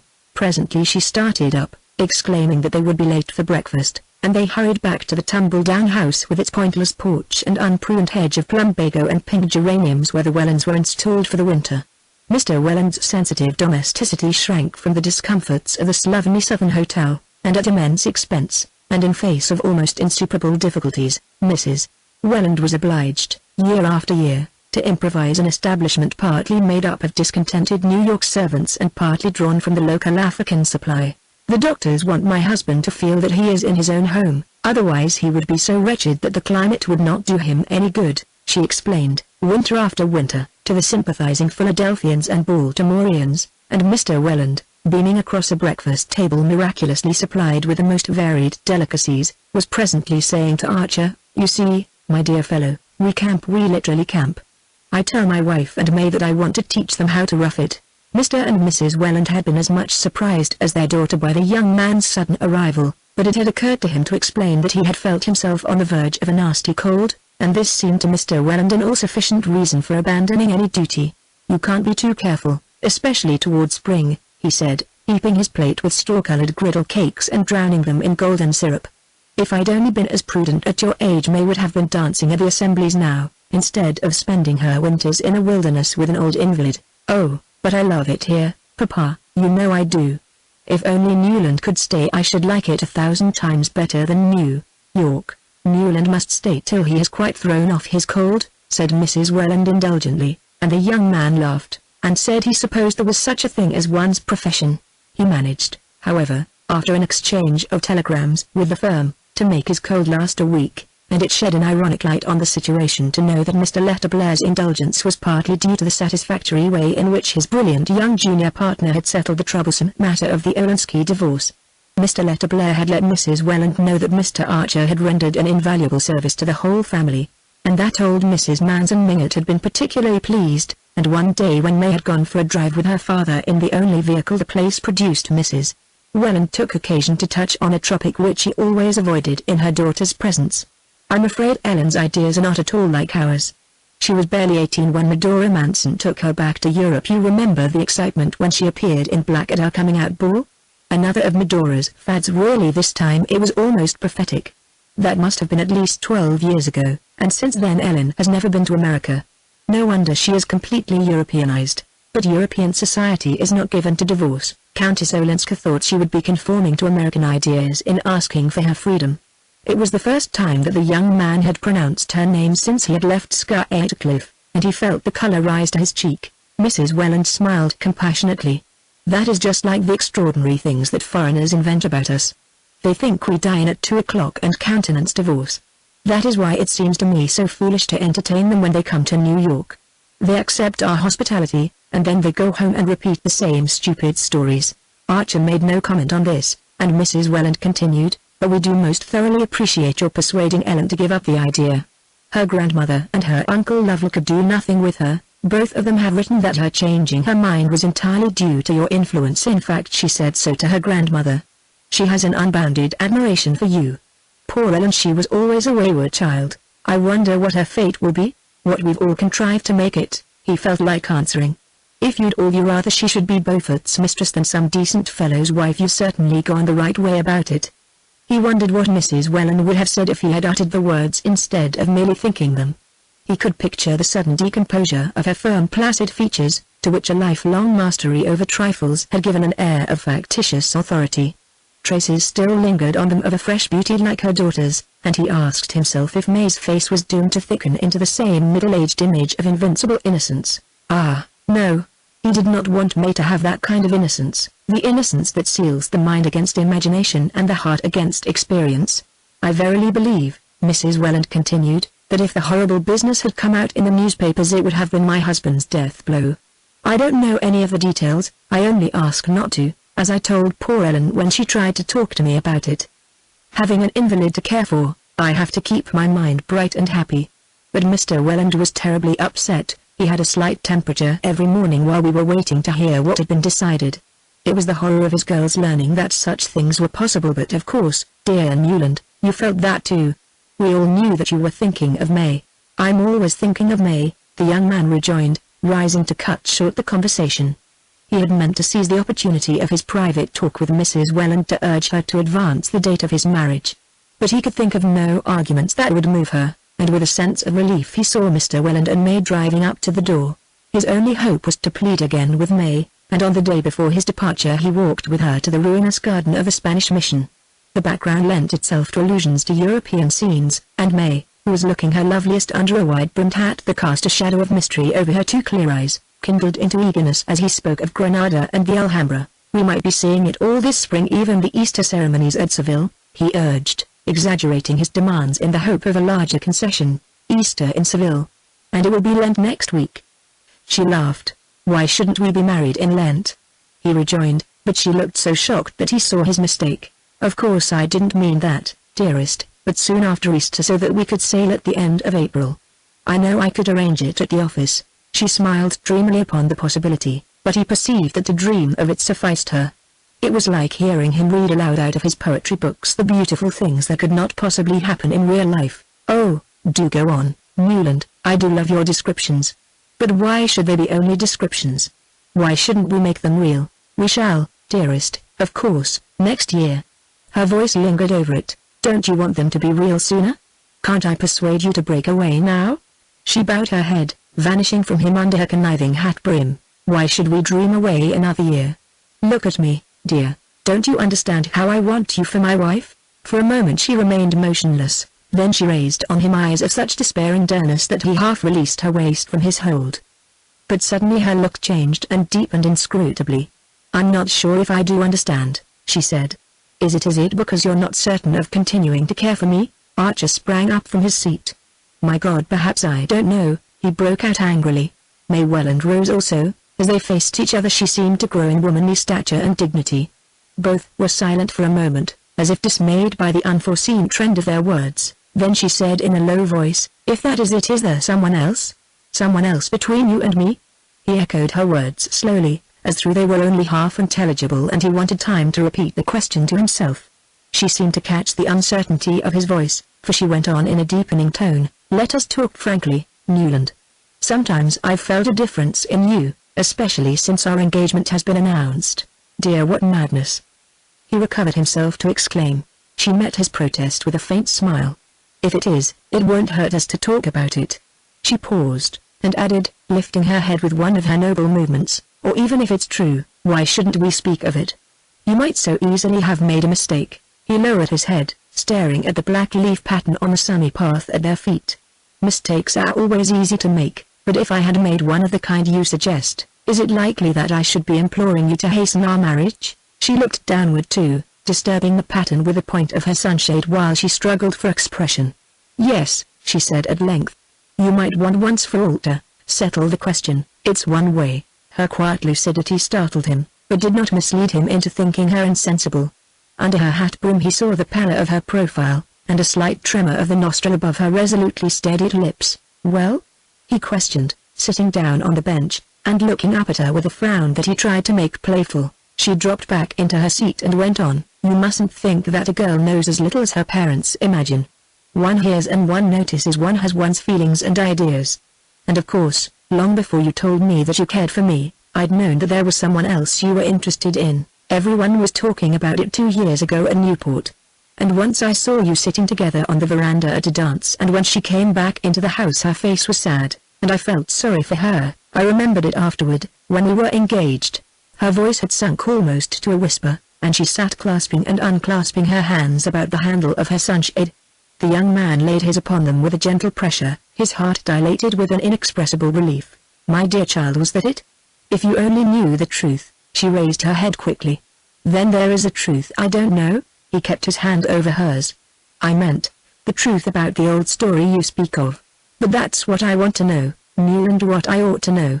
I couldn't have my happiness made out of a wrong and unfairness to somebody else. And I want to believe that it would be the same with you. What sort of a life could we build on such foundations?" Her face had taken on a look of such tragic courage that he felt like bowing himself down at her feet. "I've wanted to say this for a long time," she went on. "I've wanted to tell you that, when two people really love each other, I understand that there may be situations which make it right that they should go against public opinion.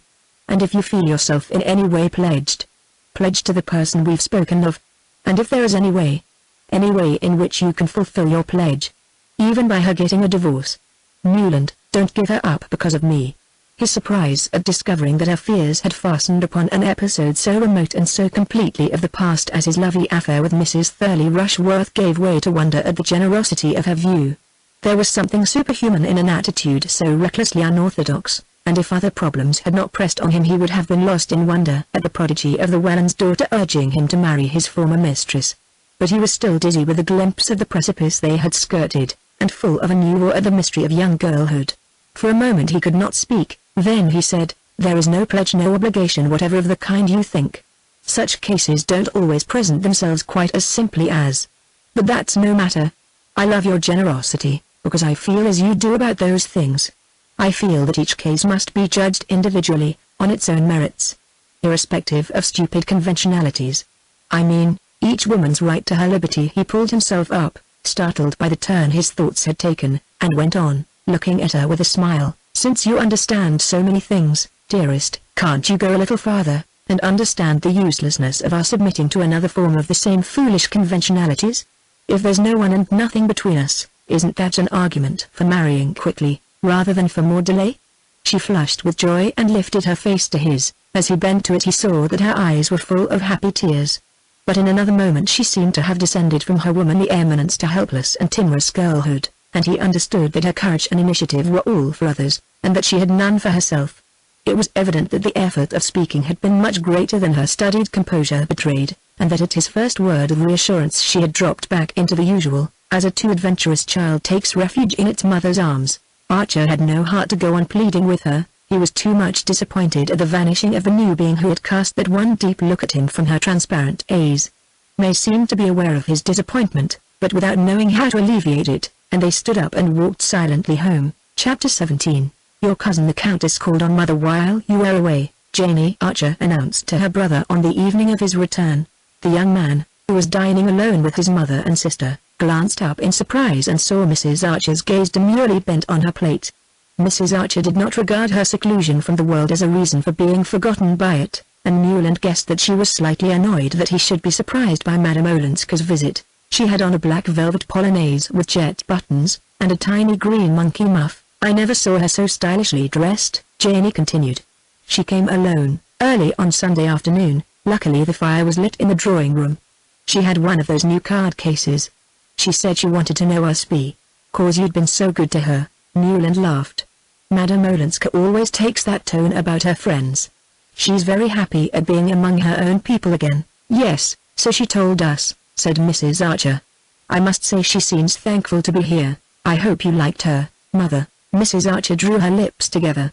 She certainly lays herself out to please, even when she is calling on an old lady. Mother doesn't think her simple, Janie interjected, her eyes screwed upon her brother's face. It's just my old-fashioned feeling. Dear May is my ideal, said Mrs. Archer. Ah, said her son, they're not alike. Archer had left St. Augustine charged with many messages for old Mrs. Mingott, and a day or two after his return to town he called on her. The old lady received him with unusual warmth. She was grateful to him for persuading the Countess Olenska to give up the idea of a divorce, and when he told her that he had deserted the office without leave, and rushed down to St. Augustine simply because he wanted to see May, she gave an adipose chuckle and patted his knee with her puffball hand. So you kicked over the traces, did you? And I suppose August went well and pulled long faces, and behaved as if the end of the world had come? But little May, she knew better, I'll be bound. I hoped she did, but after all she wouldn't agree to what I'd gone down to ask for, wouldn't she indeed? And what was that? I wanted to get her to promise that we should be married in April. What's the use of our wasting another year? Mrs. Manson Mingott screwed up her little mouth into a grimace of mimic prudery and twinkled at him through malicious lids. Ask Mama, I suppose the usual story. These Mingotts are all alike. Born in a rut, and you can't root them out of it. When I built this house you'd have thought I was moving to California. Nobody ever had built above 40th Street, no, says I, nor above the Battery either, before Christopher Columbus discovered America. No, not one of them wants to be different. They're as scared of it as the smallpox. My dear Mr. Archer, I thank my stars I'm nothing but a vulgar spicer, but there's not one of my own children that takes after me but my little Ellen. She broke off, still twinkling at him, and asked, with the casual irrelevance of old age, now, why in the world didn't you marry my little Ellen? Archer laughed. For one thing, she wasn't the to be married, no to be sure, more's the pity. And now it's too late, her life is finished. She spoke with the cold-blooded complacency of the aged, throwing earth into the grave of young hopes. The young man's heart grew chill, and he said hurriedly, can't I persuade you to use your influence with the Wellens, Mrs. Mingott? I wasn't made for long engagements. Old Catherine beamed on him approvingly. No, I can see that. You've got a quick eye. When you were a little boy I've no doubt you liked to be helped first. She threw back her head with a laugh that made her chins ripple like little waves. Here's my Ellen now, she exclaimed, as the portieres parted behind her. Madame Olenska came forward with a smile. Her face looked vivid and happy, and she held out her hand gaily to Archer while she stooped to her grandmother's kiss. I was just saying to him, my dear, Now, why didn't you marry my little Ellen? Madame Olenska looked at Archer, still smiling. And what did he answer? Oh, my darling, I leave you to find that out. He's been down to Florida to see his sweetheart. Yes, I know. She still looked at him. I went to see your mother, to ask where you'd gone. I sent a note but you never answered, and I was afraid you were ill. He muttered something about leaving unexpectedly, in a great hurry, and having intended to write to her from St. Augustine. And of course once you were there you never thought of me again. She continued to beam on him with a gaiety that might have been a studied assumption of indifference. If she still needs me, she's determined not to let me see it, he thought, stung by her manner. He wanted to thank her for having been to see his mother, but under the ancestress's malicious sigh he felt himself tongue-tied and constrained. Look at him in such hot haste to get married that he took French leave and rushed down to implore the silly girl on his knees. That's something like a lover. That's the way handsome Bob Spicer carried off my poor mother, and then he got tired of her before I was weaned, though they only had to wait 8 months for me. But you are not a Spicer, young man, luckily for you and for May. It's only my poor Ellen that has kept any of their wicked blood, the rest of them are all model mingots, cried the old lady scornfully. Archer was aware that Madame Olenska, who had seated herself at her grandmother's side, was still thoughtfully scrutinizing him. The gaiety had faded from her eyes, and she said with great gentleness, "Surely, Granny, we can persuade them between us to do as he wishes." Archer rose to go, and as his hand met Madame Olenska's he felt that she was waiting for him to make some allusion to her unanswered letter. "When can I see you?" he asked, as she walked with him to the door of the room. "Whenever you like, but it must be soon if you want to see the little house again." "I am moving next week." A pang shot through him at the memory of his lamplit hours in the low-studded drawing room. Few as they had been, they were thick with memories. "Tomorrow evening?" she nodded. "Tomorrow, yes, but early. I'm going out."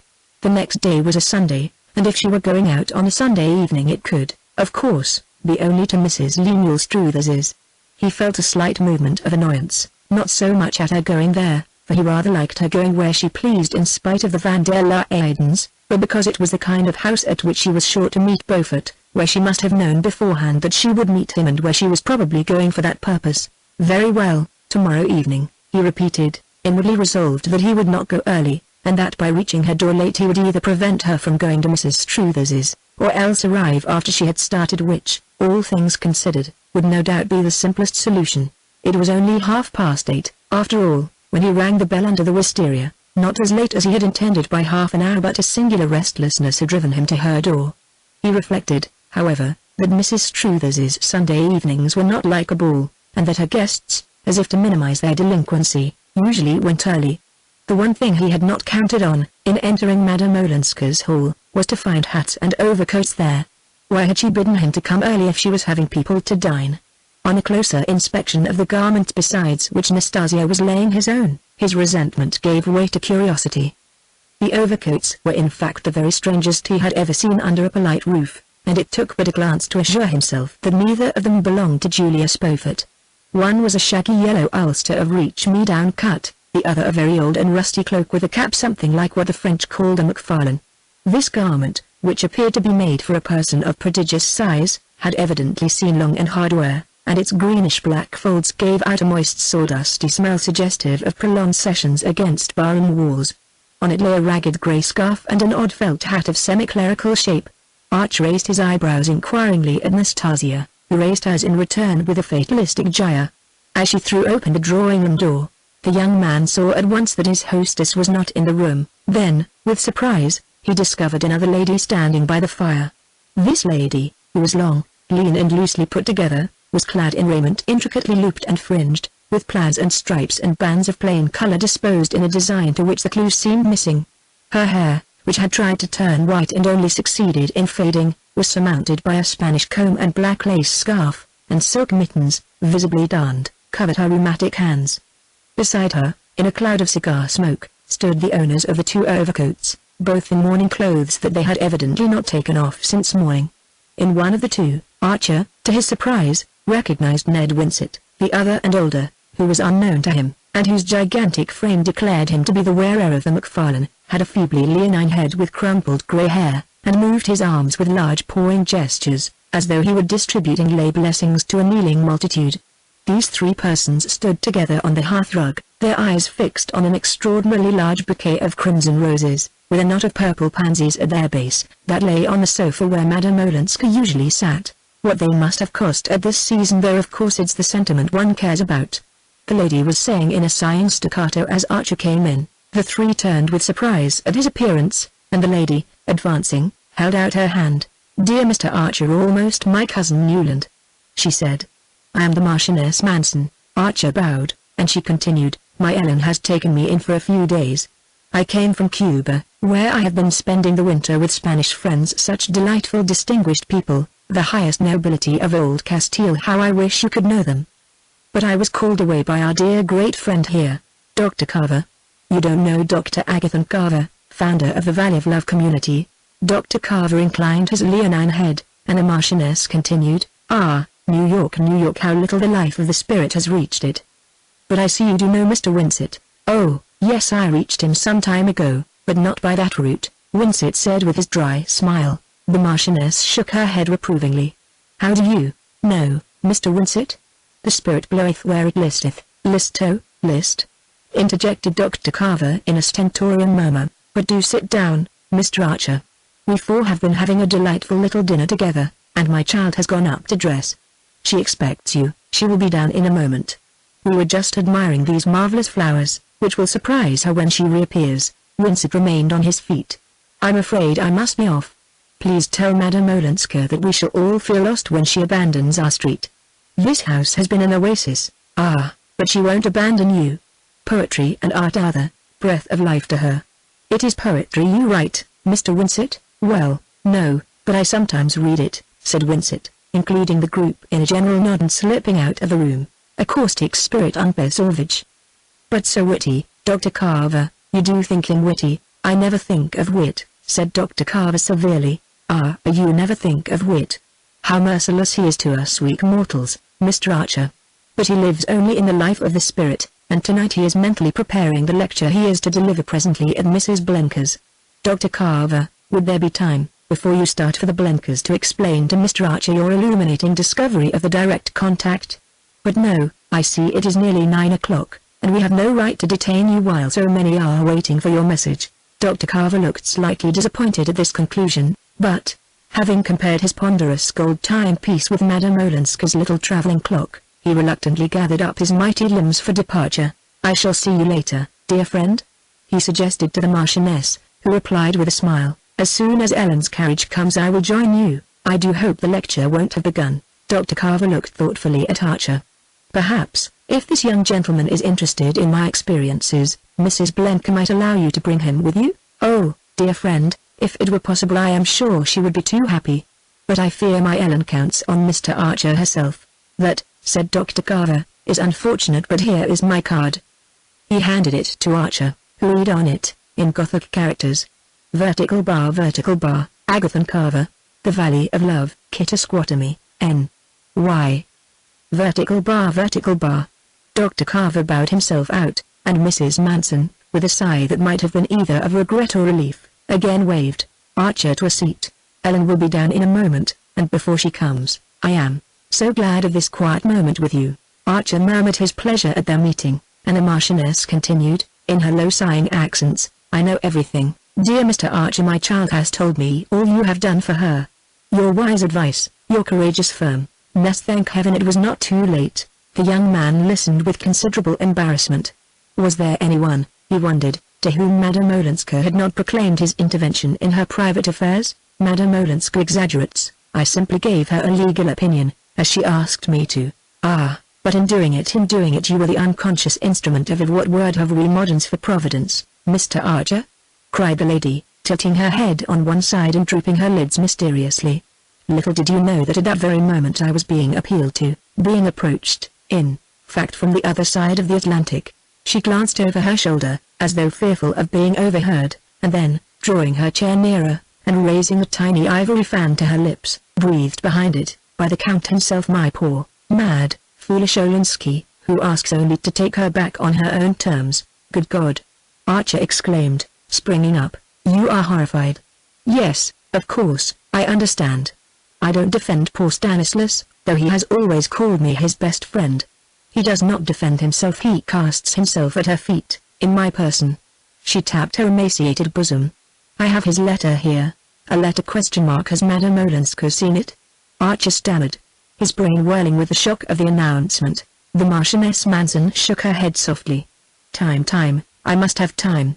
I know my Ellen haughty, intractable, shall I say, just a shade unforgiving, but, good heavens, to forgive is one thing, to go back into that hell. Yes, the Marchioness acquiesced. So she describes it, my sensitive child.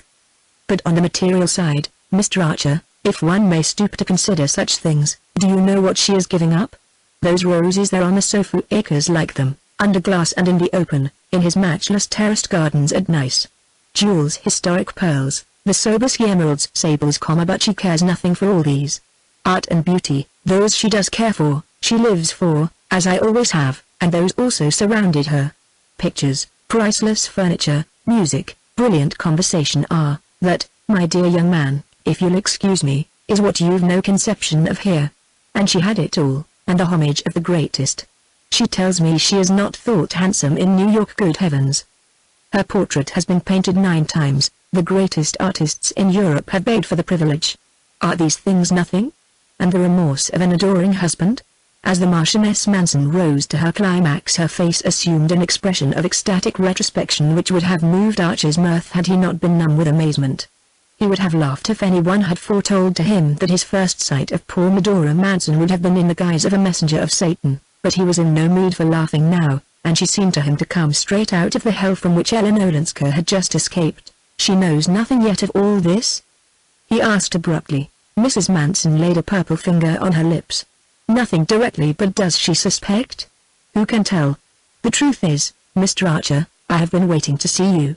From the moment I heard of the firm stand you had taken, and of your influence over her, I hoped it might be possible to count on your support to convince you that she ought to go back.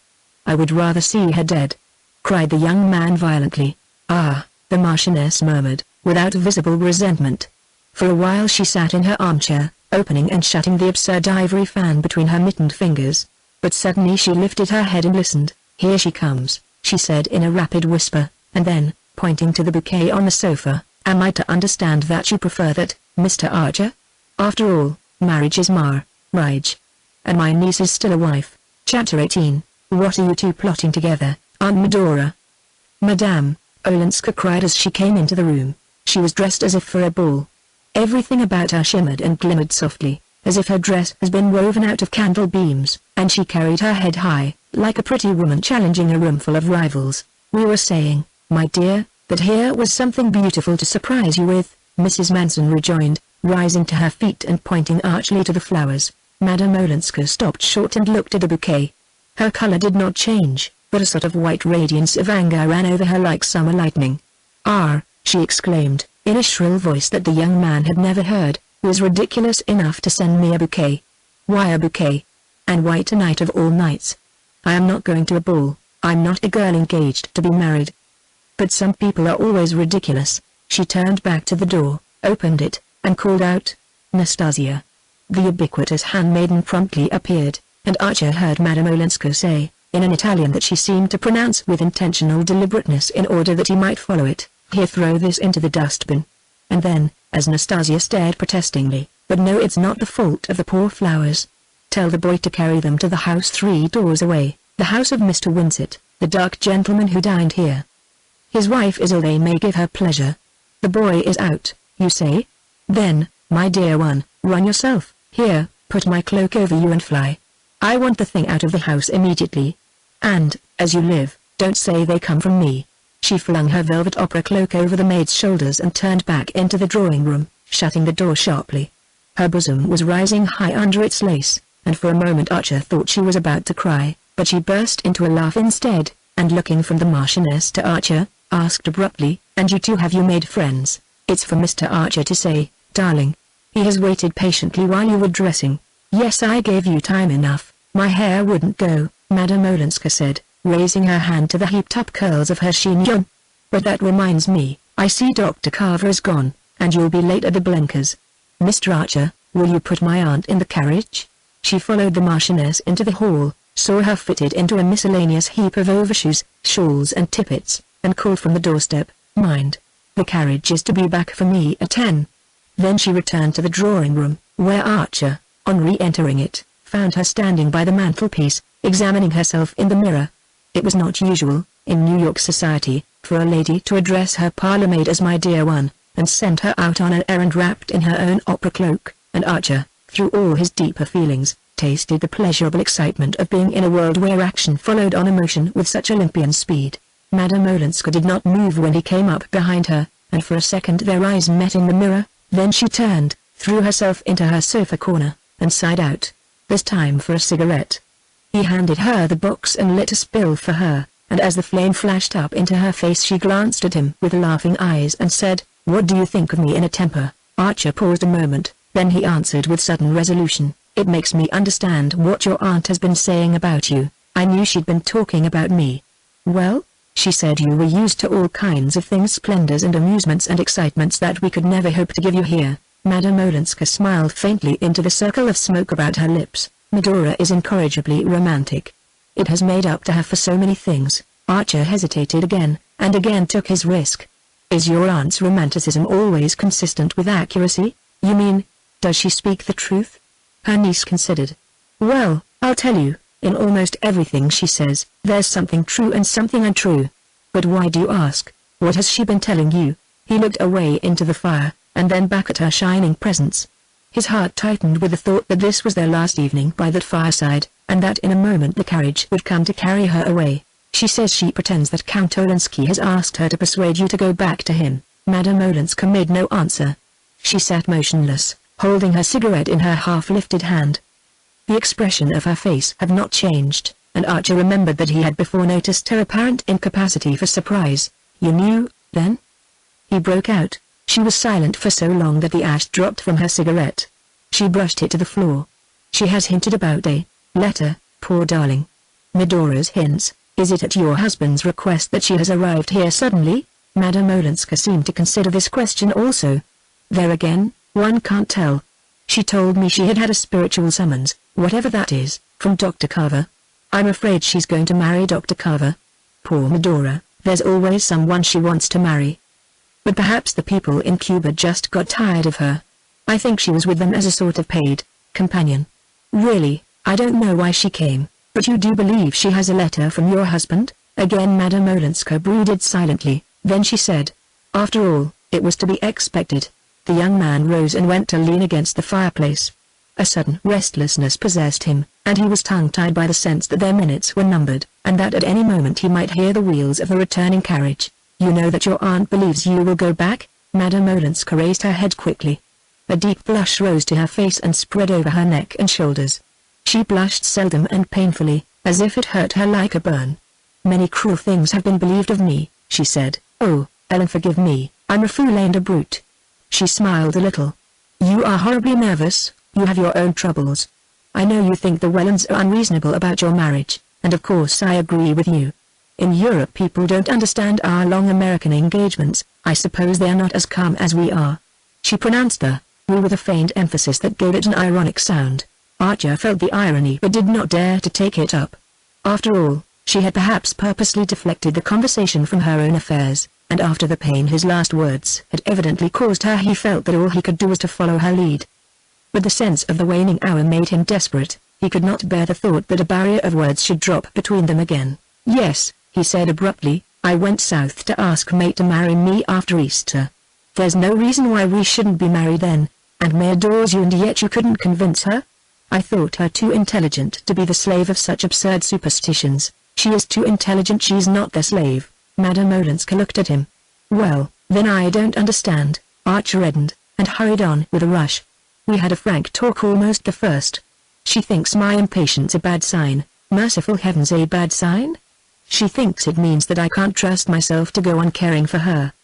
She thinks, in short, I want to marry her at once to get away from someone that I care for more." Madame Olenska examined this curiously.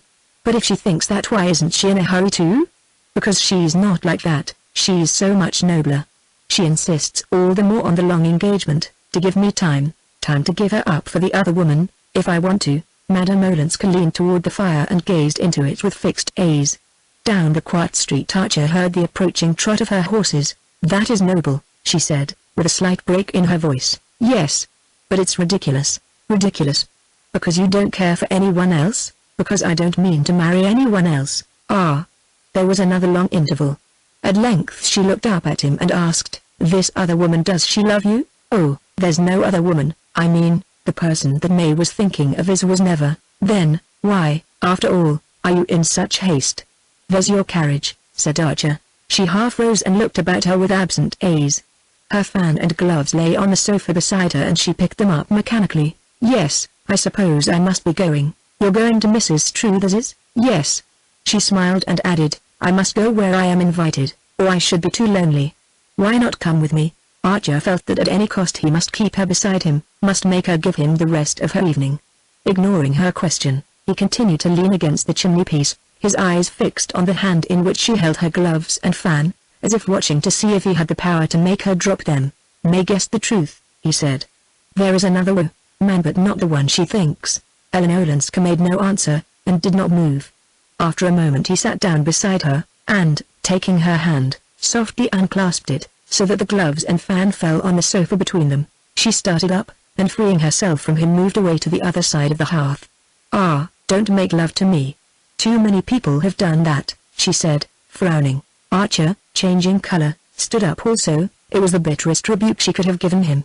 "I have never made love to you," he said, "and I never shall. But you are the woman I would have married if it had been possible for either of us." "Possible for either of us?" She looked at him with unfeigned astonishment. "And you say that when it's you who've made it impossible?" He stared at her, groping in a blackness through which a single arrow of light tore its blinding way. "I've made it impossible? You, she cried, her lip trembling like a child's on the verge of tears.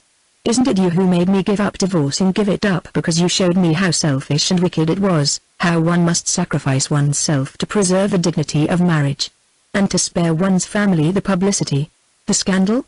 And because my family was going to be your family for May's sake and for yours, I did what you told me, what you proved to me that I ought to do." "Ah," she broke out with a sudden laugh, "I've made no secret of having done it for you." She sank down on the sofa again, crouching among the festive ripples of her dress like a stricken masquerader, and the young man stood by the fireplace and continued to gaze at her without moving. "Good God," he groaned. "When I thought, you thought?" "Ah, don't ask me what I thought." Still looking at her, he saw the same burning flush creep up her neck to her face. She sat upright, facing him with a rigid dignity. "I do ask you." "Well, then, there were things in that letter you asked me to read." "My husband's letter?" "Yes, I had nothing to fear from that letter, absolutely nothing. All I feared was to bring notoriety, scandal, on the family, on you and May." "Good God," he groaned again, bowing his face in his hands. The silence that followed lay on them with the weight of things final and irrevocable. It seemed to Archer to be crushing him down like his own gravestone. In all the wide future he saw nothing that would ever lift that load from his heart. He did not move from his place, or raise his head from his hands. His hidden eyeballs went on staring into utter darkness. "At least I loved you," he brought out, on the other side of the hearth, from the sofa corner where he supposed that she still crouched. He heard a faint stifled crying like a child's. He started up and came to her side. "Ellen. What madness. Why are you crying? Nothing's done that can't be undone. I'm still free, and you're going to be." He had her in his arms, her face like a wet flower at his lips, and all their vain terrors shriveling up like ghosts at sunrise. The one thing that astonished him now was that he should have stood for 5 minutes arguing with her across the width of the room, when just touching her made everything so simple. She gave him back all his kiss, but after a moment he felt her stiffening in his arms, and she put him aside and stood up. "Ah, my poor Newland, I suppose this had to be. But it doesn't in the least alter things," she said, looking down at him in her turn from the hearth. "It alters the whole of life for me." No, it mustn't, it can't. You're engaged to May Welland, and I'm married." He stood up too, flushed and resolute. "Nonsense. It's too late for that sort of thing. We've no right to lie to other people or to ourselves. We won't talk of your marriage, but do you see me marrying May after this?" She stood silent, resting her thin elbows on the mantelpiece, her profile reflected in the glass behind her. One of the locks of her chignon had become loosened and hung on her neck. She looked haggard and almost old. "I don't see you," she said at length, putting that question to May. "Do you?" He gave a reckless shrug. It's too late to do anything else. You say that because it's the easiest thing to say at this moment, not because it's true. In reality it's too late to do anything but what we'd both decided on. Ah, I don't understand you. She forced a pitiful smile that pinched her face instead of smoothing it. You don't understand because you haven't yet guessed how you've changed things for me. Oh, from there. First, long before I knew all you'd done, all I'd done, yes. I was perfectly unconscious at first that people here were shy of me, that they thought I was a dreadful sort of person. It seems they had even refused to meet me at dinner. I found that out afterward, and how you'd made your mother go with you to the Van der Leydens, and how you'd insisted on announcing your engagement at the Beaufort ball, so that I might have two families to stand by me instead of one. At that he broke into a laugh. Just imagine, she said, how stupid and unobservant I was. I knew nothing of all this till Granny blurted it out one day. New York simply meant peace and freedom to me. It was coming home. And I was so happy at being among my own people that everyone I met seemed kind and good, and glad to see me. But from the very beginning, she continued, I felt there was no one as kind as you, no one who gave me reasons that I understood for doing what at first seemed so hard and unnecessary. The very good people didn't convince me. I felt they'd never been tempted. But you knew, you understood, you had felt the world outside tugging at one with all its golden hands, and yet you hated the things it asks of one. You hated happiness bought by disloyalty and cruelty and indifference. That was what I'd never known before, and it's better than anything I've known. She spoke in a low, even voice, without tears or visible agitation, and each word, as it dropped from her, fell into his breast like burning lead. He sat about over, his head between his hands, staring at the hearthrug, and at the tip of the satin shoe that showed under her dress.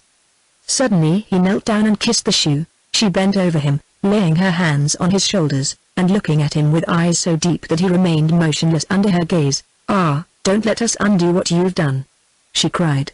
I can't go back now to that other way of thinking. I can't love you unless I give you up. His arms were yearning up to her, but she drew away, and they remained facing each other, divided by the distance that her words had created. Then, abruptly, his anger overflowed. And Beaufort? Is he to replace me? As the words sprang out he was prepared for an answering flare of anger, and he would have welcomed it as fuel for his own. But Madame Olenska only grew a shade paler, and stood with her arms hanging down before her, and her head slightly bent, as her way was when she pondered the question. He's waiting for you now at Mrs. Struthers's. Why don't you go to him? Archer sneered. She turned to ring the bell. I shall not go out this evening. Tell the carriage to go and fetch the Signora Marchesa, she said when the maid came. After the door had closed again, Archer continued to look at her with bitter eyes. Why this sacrifice? Since you tell me that you're lonely, I've no right to keep you from your friends. She smiled a little under her wet lashes. I shan't be lonely now. I was lonely, I was afraid. But the emptiness and the darkness are gone. When I turn back into myself now, I'm like a child going at night into a room where there's always a light.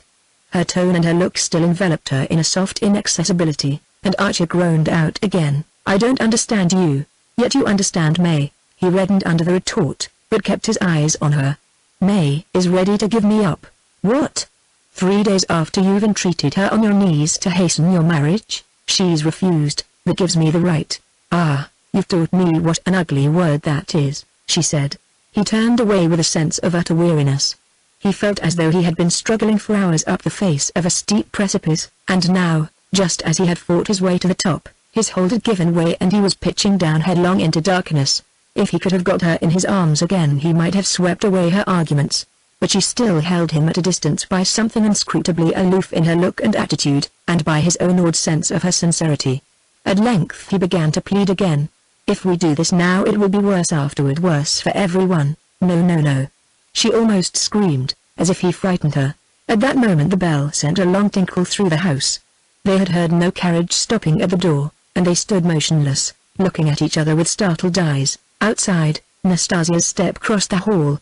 The outer door opened, and a moment later she came in carrying a telegram which she handed to the Countess Olenska. The lady was very happy at the flowers, Nastasia said, smoothing her apron. She thought it was her Signor Marito who had sent them, and she cried a little and said it was a folly. Her mistress smiled and took the yellow envelope. She tore it open and carried it to the lamp. Then, when the door had closed again, she handed the telegram to Archer. It was dated from St. Augustine, and addressed to the Countess Olenska. In it he read, Granny's telegram successful. Papa and Mama agree marriage after Easter. Am telegraphing Newland. Am too happy for words and love you dearly. Your grateful May. Half an hour later, when Archer unlocked his own front door, he found a similar envelope on the hall table on top of his pile of notes and letters. The message inside the envelope was also from May Welland, and ran as follows: Parents consent wedding Tuesday after Easter at 12 Grace Church 8 bridesmaids please see Rector so happy love May. Archer crumpled up the yellow sheet as if the gesture could annihilate the news it contained. Then he pulled out a small pocket diary and turned over the pages with trembling fingers, but he did not find what he wanted, and cramming the telegram into his pocket he mounted the stairs. A light was shining through the door of the little hallroom which served Janie as a dressing room and boudoir, and her brother rapped impatiently on the panel. The door opened, and his sister stood before him in her immemorial purple flannel dressing gown, with her hair on pins. Her face looked pale and apprehensive. Newland. I hope there's no bad news in that telegram? I waited on purpose, in case. No item of his correspondence was safe from Janie. He took no notice of her question. Look here, what day is Easter this year? She looked shocked at such unchristian ignorance. Easter? Newland. Why, of course, the first week in April. Why, the first week?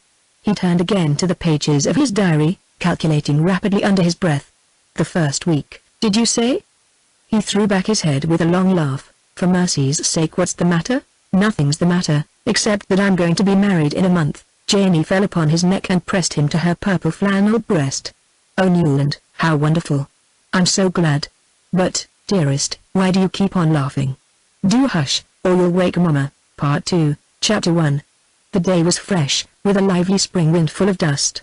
All the old ladies in both families had got out their faded sables and yellowing ermines, and the smell of camphor from the front pews almost smothered the faint spring scent of the lilies banking the altar. Newland Archer, at a signal from the sexton, had come out of the vestry and placed himself with his best man on the chancel step of Grace Church. The signal meant that the brougham bearing the bride and her father was in sight, but there was sure to be a considerable interval of adjustment and consultation in the lobby, where the bridesmaids were already hovering like a cluster of Easter blossoms. During this unavoidable lapse of time the bridegroom, in proof of his eagerness, was expected to expose himself alone to the gaze of the assembled company, and Archer had gone through this formality as resignedly as through all the others which made of a 19th-century New York wedding a rite that seemed to belong to the dawn of history. Everything was equally easy or equally painful, as one chose to put it in the path he was committed to tread, and he had obeyed the flurried injunctions of his best man as piously as other bridegrooms had obeyed his own, in the days when he had guided them through the same labyrinth. So far he was reasonably sure of having fulfilled all his obligations. The bridesmaids' 8 bouquets of white lilac and lilies of the valley had been sent in due time, as well as the gold and sapphire sleeve links of the 8 ushers and the best man's cat's eye scarf pin. Archer had sat up half the night trying to vary the wording of his thanks for the last batch of presents from men friends and ex-lady loves. The fees for the bishop and the rector were safely in the pocket of his best man. His own luggage was already at Mrs. Manson Mingott's, where the wedding breakfast was to take place, and so were the traveling clothes into which he was to change, and a private compartment had been engaged in the train that was to carry the young couple to their unknown destination. Concealment of the spot in which the bridal night was to be spent being one of the most sacred taboos of the prehistoric ritual. "Got the ring all right?" whispered young Van der Leyden Newland, who was inexperienced in the duties of a best man, and awed by the weight of his responsibility.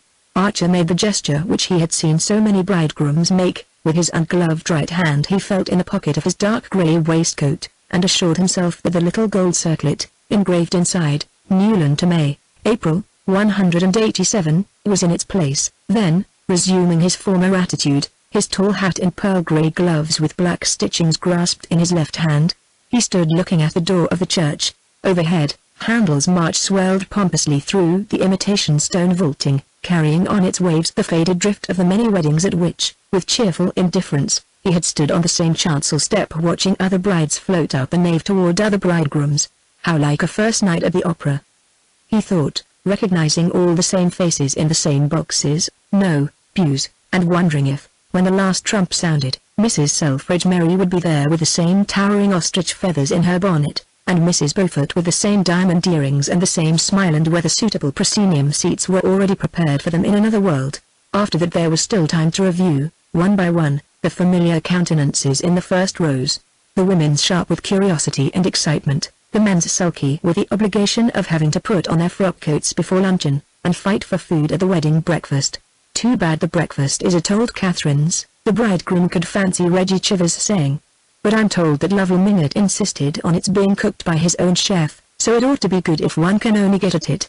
And he could imagine Sillerton Jackson adding with authority, "My dear fellow, haven't you heard? It's to be served at small tables, in the New English fashion." Archer's eyes lingered a moment on the left-hand pew, where his mother, who had entered the church on Mr. Henry van der Luyden's arm, sat weeping softly under her Chantilly veil, her hands in her grandmother's ermine muff. Poor Janie. He thought, looking at his sister, even by screwing her head around she can see only the people in the few front pews, and they're mostly dowdy Newlands and Duganits. On the hither side of the white ribbon dividing off the seats reserved for the families he saw Beaufort, tall and red-faced, scrutinizing the women with his arrogant stare. Beside him sat his wife, all silvery chinchilla and violets, and on the far side of the ribbon, Lawrence Lefferts's sleekly brushed head seemed to mount guard over the invisible deity of good form who presided at the ceremony. Archer wondered how many flaws Lefferts's keen eyes would discover in the ritual of his divinity, then he suddenly recalled that he too had once thought such questions important. The things that had filled his days seemed now like a nursery parody of life, or like the wrangles of medieval schoolmen over metaphysical terms that nobody had ever understood. A stormy discussion as to whether the wedding presents should be shown had darkened the last hours before the wedding, and it seemed inconceivable to Archer that grown-up people should work themselves into a state of agitation over such trifles, and that the matter should have been decided, in the negative, by Mrs. Wellens saying, with indignant tears, "I should as soon turn the reporters loose in my house." Yet there was a time when Archer had had definite and rather aggressive opinions on all such problems, and when everything concerning the manners and customs of his little tribe had seemed to him fraught with worldwide significance. And all the while, I suppose, he thought, real people were living somewhere, and real things happening to them. "There they come," breathed the best man excitedly, but the bridegroom knew better. The cautious opening of the door of the church meant only that Mr. Brown, the livery stable keeper, gowned in black in his intermittent character of sexton, was taking a preliminary survey of the scene before marshalling his forces. The door was softly shut again, then after another interval it swung majestically open, and a murmur ran through the church. The family. Mrs. Welland came first, on the arm of her eldest son. Her large pink face was appropriately solemn, and her plum-colored satin with pale blue side panels, and blue ostrich plumes in a small satin bonnet, met with general approval. But before she had settled herself with a stately rustle in the pew opposite Mrs. Archer's, the spectators were craning their necks to see who was coming after her. Wild rumors had been abroad the day before to the effect that Mrs. Manson Mingott, in spite of her physical disabilities, had resolved on being present at the ceremony, and the idea was so much in keeping with her sporting character that bets ran high at the clubs as to her being able to walk up the nave and squeeze into a seat. It was known that she had insisted on sending her own carpenter to look into the possibility of taking down the end panel of the front pew, and to measure the space between the seat and the front, but the result had been discouraging, and for one anxious day her family had watched her dallying with the plan of being wheeled up the nave in her enormous bath chair and sitting enthroned in it at the foot of the chancel. The idea of this monstrous exposure of her person was so painful to her relations that they could have covered with gold the ingenious person who suddenly discovered that the chair was too wide to pass between the iron uprights of the awning which extended from the church door to the curbstone. The idea of doing away with this awning, and revealing the bride to the mob of dressmakers and newspaper reporters who stood outside fighting to get near the joints of the canvas, exceeded even old Catherine's courage, though for a moment she had weighed the possibility. Why, they might take a photograph of my child and put it in the papers, Mrs. Welland exclaimed when her mother's last plan was hinted to her, and from this unthinkable indecency the clan recoiled with a collective shudder. The ancestress had had to give in, but her concession was bought only by the promise that the wedding breakfast should take place under the roof, though, as the Washington Square connection said, with the Wellands' house in easy reach it was hard to have to make a special price with Brown to dry one to the other end of nowhere. Though all these transactions had been widely reported by the Jacksons, a sporting minority still clung to the belief that old Catherine would appear in church, and there was a distinct lowering of the temperature when she was found to have been replaced by her daughter-in-law. Mrs. Lovell Mingott had the high colour and glassy stare induced in ladies of her age and habit by the effort of getting into a new dress, but once the disappointment occasioned by her mother-in-law's non-appearance had subsided, it was agreed that her black Chantilly over lilac satin, with a bonnet of Parma violets, formed the happiest contrast to Mrs. Welland's blue and plum colour. Far different was the impression produced by the gaunt and mincing lady who followed on Mr. Mingott's arm, in a wild dishevelment of stripes and fringes and floating scarves, and as this last apparition glided into view Archer's heart contracted and stopped beating. He had taken it for granted that the Marchioness Manson was still in Washington, where she had gone some 4 weeks previously with her niece, Madame Olenska. It was generally understood that their abrupt departure was due to Madame Olenska's desire to remove her aunt from the baleful eloquence of Dr. Agathon Carver, who had nearly succeeded in enlisting her as a recruit for the Valley of Love, and in the circumstances no one had expected either of the ladies to return for the wedding. For a moment Archer stood with his eyes fixed on Medora's fantastic figure, straining to see who came behind her, but the little procession was at an end, for all the lesser members of the family had taken their seats, and the 8 tall ushers, gathering themselves together like birds or insects preparing for some migratory maneuver, were already slipping through the side doors into the lobby. "Newland, I say, SHE's here," the best man whispered. Archer roused himself with a start. A long time had apparently passed since his heart had stopped beating, for the white and rosy procession was in fact halfway up the nave. The bishop, the rector and 2 whitened assistants were hovering about the flower-banked altar, and the first chords of the Spell Symphony were strewing their flower-like notes before the bride. Archer opened his eyes, but could they really have been shut, as he imagined? And felt his heart beginning to resume its usual task. The music, the scent of the lilies on the altar, the vision of the cloud of dew and orange blossoms floating nearer and nearer, the sight of Mrs. Archer's face suddenly convulsed with happy sobs, the low benedictory murmur of the rector's voice, the ordered evolutions of the 8 pink bridesmaids and the 8 black ushers, all these sights, sounds and sensations, so familiar in themselves, so unutterably strange and meaningless in his new relation to them, were confusedly mingled in his brain. "My God," he thought, "have I got a ring?" And once more he went through the bridegroom's convulsive gesture. Then, in a moment, May was beside him, such radiance streaming from her that it sent a faint warmth through his numbness, and he straightened himself and smiled into her eyes. "Dearly beloved, we are gathered together here," the rector began. The ring was on her hand, the bishop's benediction had been given, the bridesmaids were poised to resume their place in the procession, and the organ was showing preliminary symptoms of breaking out into the Mendelssohn March, without which no newly wedded couple had ever emerged upon New York. "Your arm, I say, give her your arm," young Newland nervously hissed, and once more Archer became aware of having been adrift far off in the unknown. What was it that had sent him there, he wondered. Perhaps the glimpse, among the anonymous spectators in the transept, of a dark coil of hair under a hat which, a moment later, revealed itself as belonging to an unknown lady with a long nose, so laughably unlike the person whose image she had evoked that he asked himself if he were becoming subject to hallucinations. And now he and his wife were pacing slowly down the nave, carried forward on the light Mendelssohn ripples, the spring day beckoning to them through widely open doors, and Mrs. Welland's chestnuts, with big white favors on their frontlets, curvetting and showing off at the far end of the canvas tunnel. The footman, who had a still bigger white favor on his lapel, wrapped May's white cloak about her, and Archer jumped into the brougham at her side. She turned to him with a triumphant smile and their hands clasped under her veil. "Darling," Archer said, and suddenly the same black abyss yawned before him and he felt himself sinking into it, deeper and deeper, while his voice rambled on smoothly and cheerfully. "Yes, of course I thought I'd lost the ring. No wedding would be complete if the poor devil of a bridegroom didn't go through that. But you did keep me waiting, you know."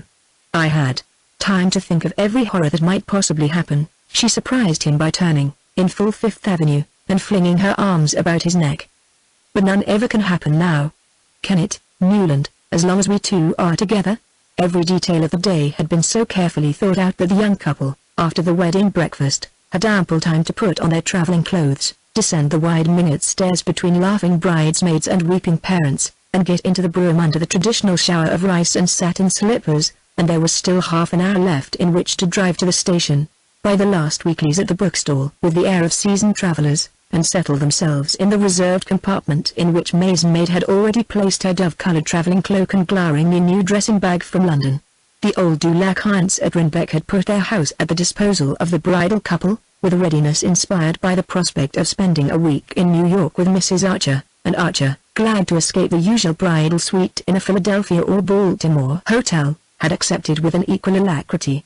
May was enchanted at the idea of going to the country, and childishly amused at the vain efforts of the 8 bridesmaids to discover where their mysterious retreat was situated. It was thought very English to have a country house lent to one, and the fact gave a last touch of distinction to what was generally conceded to be the most brilliant wedding of the year. But where the house was no one was permitted to know, except the parents of bride and groom, who, when taxed with the knowledge, pursed their lips and said mysteriously, they didn't tell us, which was manifestly true, since there was no need to. Once they were settled in their compartment, and the train, shaking off the endless wooden suburbs, had pushed out into the pale landscape of spring, talk became easier than Archer had expected. May was still, in look and tone, the simple girl of yesterday, eager to compare notes with him as to the incidents of the wedding, and discussing them as impartially as a bridesmaid talking it all over with an usher. At first Archer had fancied that this detachment was the disguise of an inward tremor, but her clear eyes revealed only the most tranquil unawareness. She was alone for the first time with her husband, but her husband was only the charming comrade of yesterday. There was no one whom she liked as much, no one whom she trusted as completely, and the culminating lark of the whole delightful adventure of engagement and the marriage was to be off with him alone on a journey, like a grown-up person, like a married woman. In fact, it was wonderful that, as he had learned in the mission garden at St. Augustine, such depths of feeling could coexist with such absence of imagination. But he remembered how, even then, she had surprised him by dropping back to inexpressive girlishness as soon as her conscience had been eased of its burden, and he saw that she would probably go through life dealing to the best of her ability with each experience as it came, but never anticipating any by so much as a stolen glance. Perhaps that faculty of unawareness was what gave her eyes their transparency, and her face the look of representing a type rather than a person, as if she might have been chosen to pose for a civic virtue or a Greek goddess. The blood that ran so close to her fair skin might have been a preserving fluid rather than a ravaging element, yet her look of indestructible youthfulness made her seem neither hard nor dull, but only primitive and pure. In the thick of this meditation Archer suddenly felt himself looking at her with the startled gaze of a stranger, and plunged into the reminiscence of the wedding breakfast and of Granny Mingott's immense and triumphant pervasion of it. May settled down to frank enjoyment of the subject. I was surprised, though weren't you? That Aunt Medora came after all. Ellen wrote that they were neither of them well enough to take the journey. I do wish it had been she who had recovered. Did you see the exquisite old lace she sent me? He had known that the moment must come sooner or later, but he had somewhat imagined that by force of willing he might hold it at bay. Yes, it was beautiful, he said, looking at her blindly, and wondering if, whenever he heard those two syllables, all his carefully built-up world would tumble about him like a house of cards. Aren't you tired? It will be good to have some tea when we arrive. I am sure the aunts have got everything beautifully ready, he rattled on, taking her hand in his, and her mind rushed away instantly to the magnificent tea and coffee service of Baltimore silver which the Beauforts had sent, and which went so perfectly with Uncle Lovely Mingott's trays and side dishes. In the spring twilight the train stopped at the Rhinebeck station, and they walked along the platform to the waiting carriage.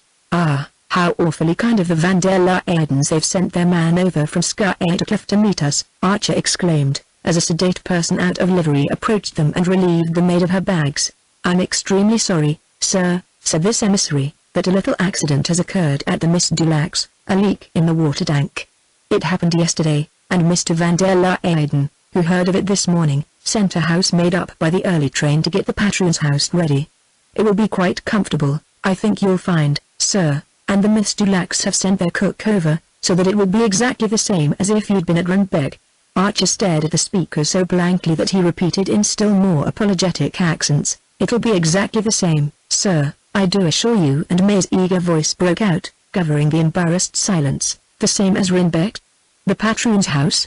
But it will be 100,000 times better, won't it, Newland? It's too dear and kind of Mr. Van der Luyden to have thought of it.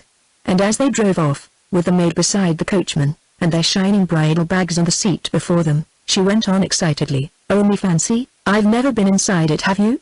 The Van der Luydens show it to so few people. But they opened it for Ellen, it seems, and she told me what a darling little place it was. She says it's the only house she's seen in America that she could imagine being perfectly happy in. Well, that's what we're going to be, isn't it? Cried her husband gaily, and she answered with her boyish smile, ah, it's just our luck beginning the wonderful luck we're always going to have together. Chapter 2. Of course we must dine with Mrs. Carfrey, dearest, Archer said, and his wife looked at him with an anxious frown across the monumental Britannia-ware of their lodging-house breakfast table. In all the rainy desert of autumnal London there were only two people whom the Newland Archers knew, and these two they had sedulously avoided. in conformity with the old New York tradition that it was not dignified to force oneself on the notice of one's acquaintances in foreign countries. Mrs. Archer and Janie, in the course of their visits to Europe, had so unflinchingly lived up to this principle, and met the friendly advances of their fellow travelers with an air of such impenetrable reserve, that they had almost achieved the record of never having exchanged a word with a foreigner other than those employed in hotels and railway stations.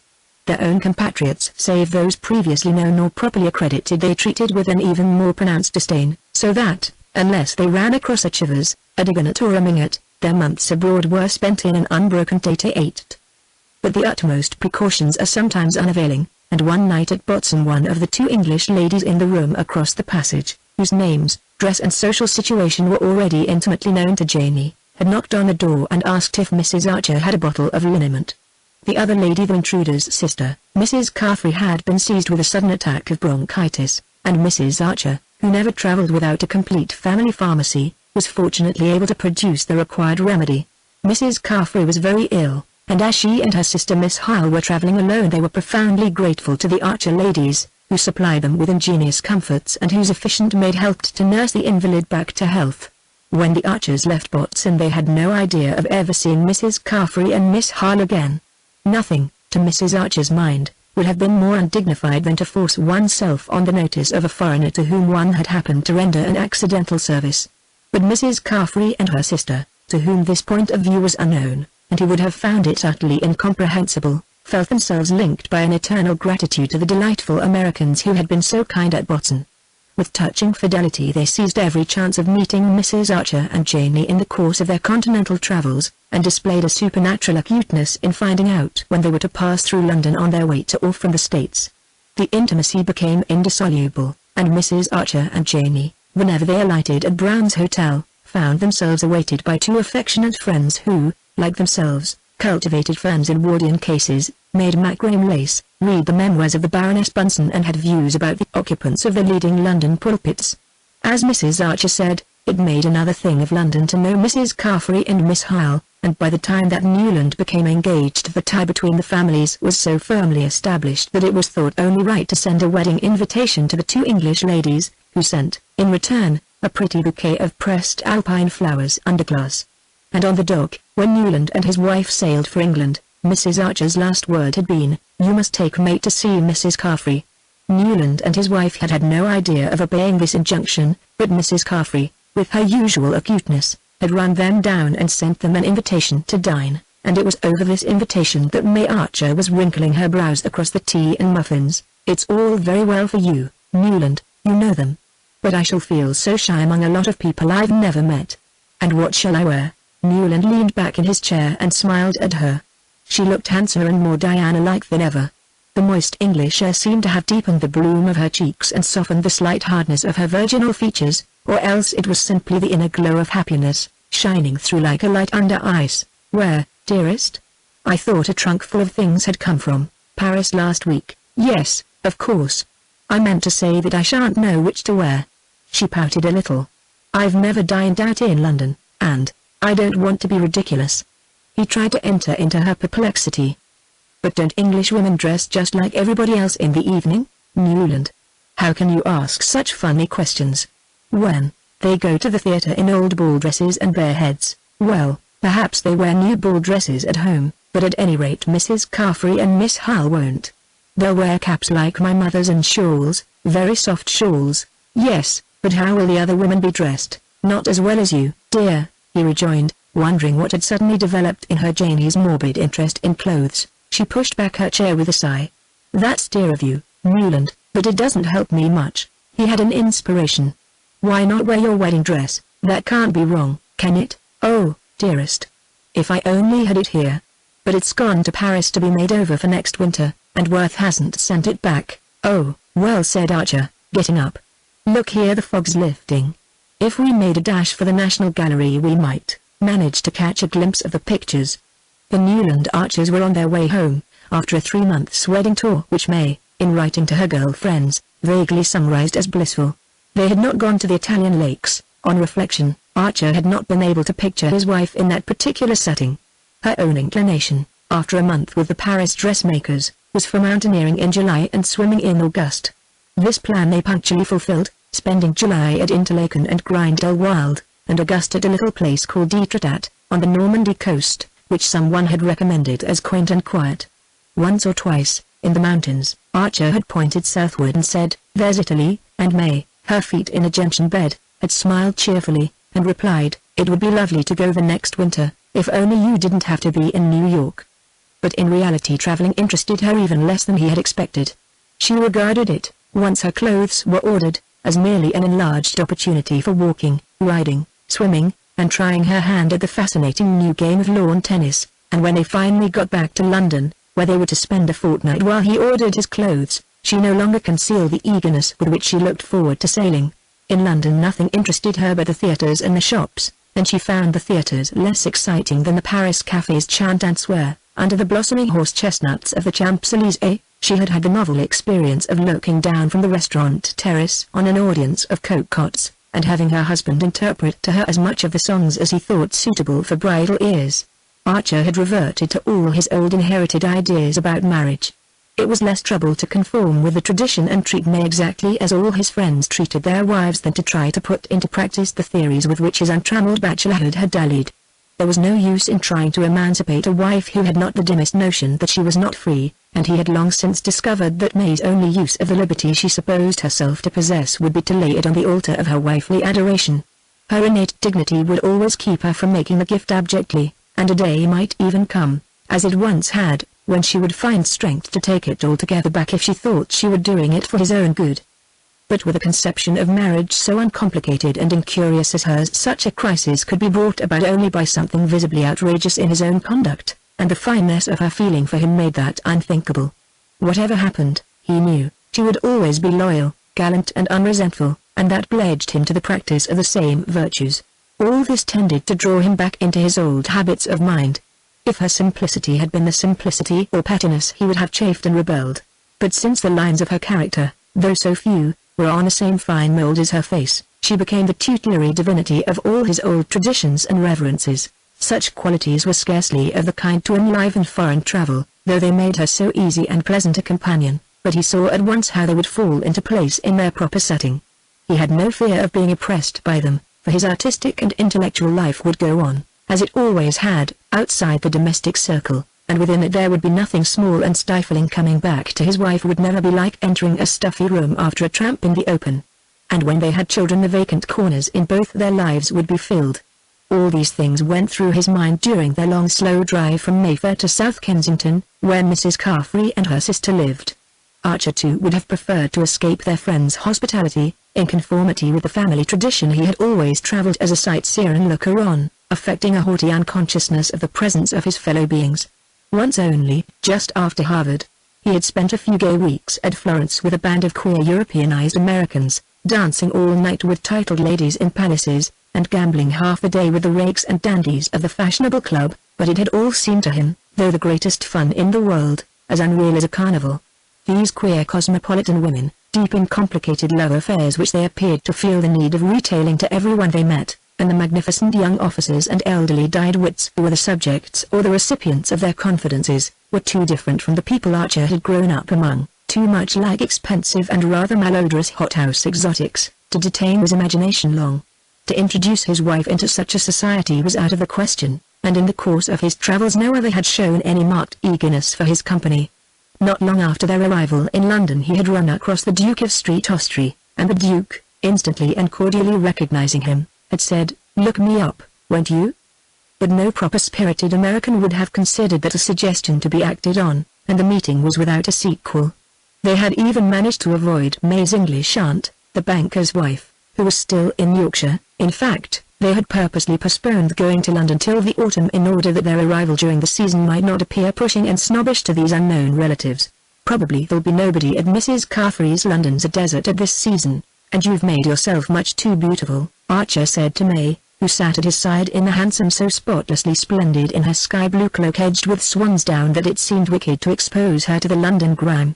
"I don't want them to think that we dress like savages," she replied, with a scorn that Pocahontas might have resented, and he was struck again by the religious reverence of even the most unworldly American women for the social advantages of dress. "It's their armor," he thought, "their defense against the unknown, and their defiance of it." and he understood for the first time the earnestness with which May, who was incapable of tying a ribbon in her hair to charm him, had gone through the solemn rite of selecting and ordering her extensive wardrobe. He had been right in expecting the party at Mrs. Carfrey's to be a small one. Besides their hostess and her sister, they found, in the long chilly drawing-room, only another shawled lady, a genial vicar who was her husband, a silent lad whom Mrs. Carfrey named as her nephew, and a small dark gentleman with lively eyes whom she introduced as his tutor, pronouncing the French name as she did so. Into this dimly lit and dim-featured group May Archer floated like a swan with the sunset on her. She seemed larger, fairer, more voluminously rustling than her husband had ever seen her, and he perceived that the rosiness and rustlingness were the tokens of an extreme and infantile shyness. What on earth will they expect me to talk about? Her helpless eyes implored him, at the very moment that her dazzling apparition was calling forth the same anxiety in their own bosoms. But beauty, even when distrustful of itself, awakens confidence in the manly heart, and the vicar and the French-named tutor were soon manifesting to May their desire to put her at her ease. In spite of their best efforts, however, the dinner was a languishing affair. Archer noticed that his wife's way of showing herself at her ease with foreigners was to become more uncompromisingly local in her references, so that, though her loveliness was an encouragement to admiration, her conversation was a chill to repartee.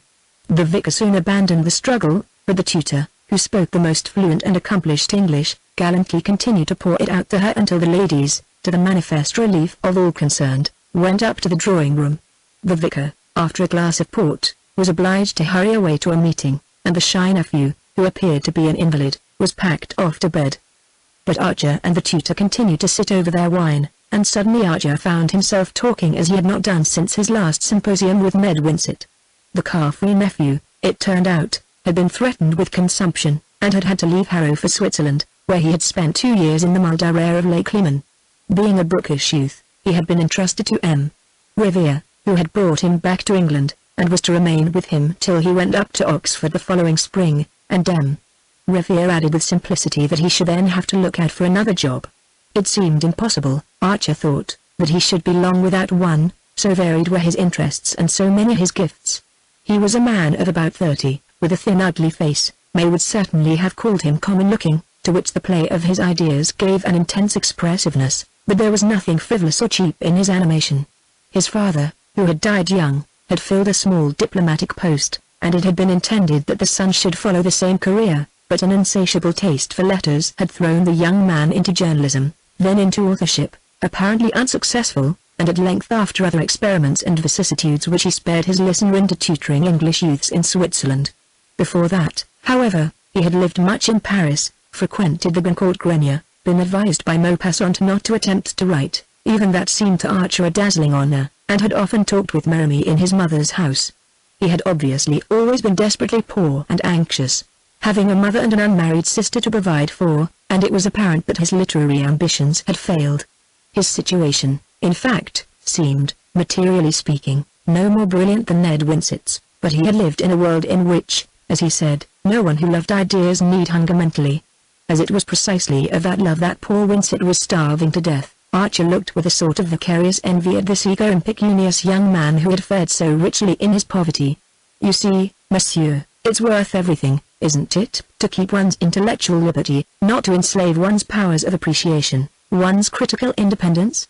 It was because of that I abandoned journalism, and took to so much duller work, tutoring and private secretaryship. There is a good deal of drudgery, of course, but one preserves one's moral freedom, what we call in French one's quintessence. And when one hears good talk one can join in it without compromising any opinions but one's own, or one can listen, and answer it inwardly. Ah, good conversation, there's nothing like it, is there? The air of ideas is the only air worth breathing. And so I have never regretted giving up either diplomacy or journalism, 2 different forms of the same self-abdication. He fixed his vivid eyes on Archer as he lit another cigarette. Voyez vous, monsieur, to be able to look life in the face, that's worth living in a garret for, isn't it? But, after all, one must earn enough to pay for the garret, and I confess that to grow old as a private tutor or a private anything is almost as chilling to the imagination as a second secretaryship at Bucharest. Sometimes I feel I must make a plunge, an immense plunge. Do you suppose, for instance, there would be any opening for me in America, in New York? Archer looked at him with startled eyes. New York? For a young man who had frequented the Goncourts and Flaubert, and who thought the life of ideas the only one worth living. He continued to stare at M. Revere perplexedly, wondering how to tell him that his very superiorities and advantages would be the surest hindrance to success. New York, but must it be especially New York? He stammered, utterly unable to imagine what lucrative opening his native city could offer to a young man to whom good conversation appeared to be the only necessity. A sudden flush rose under M. Revere's sallow skin. I thought it your metropolis. Is not the intellectual life more active there?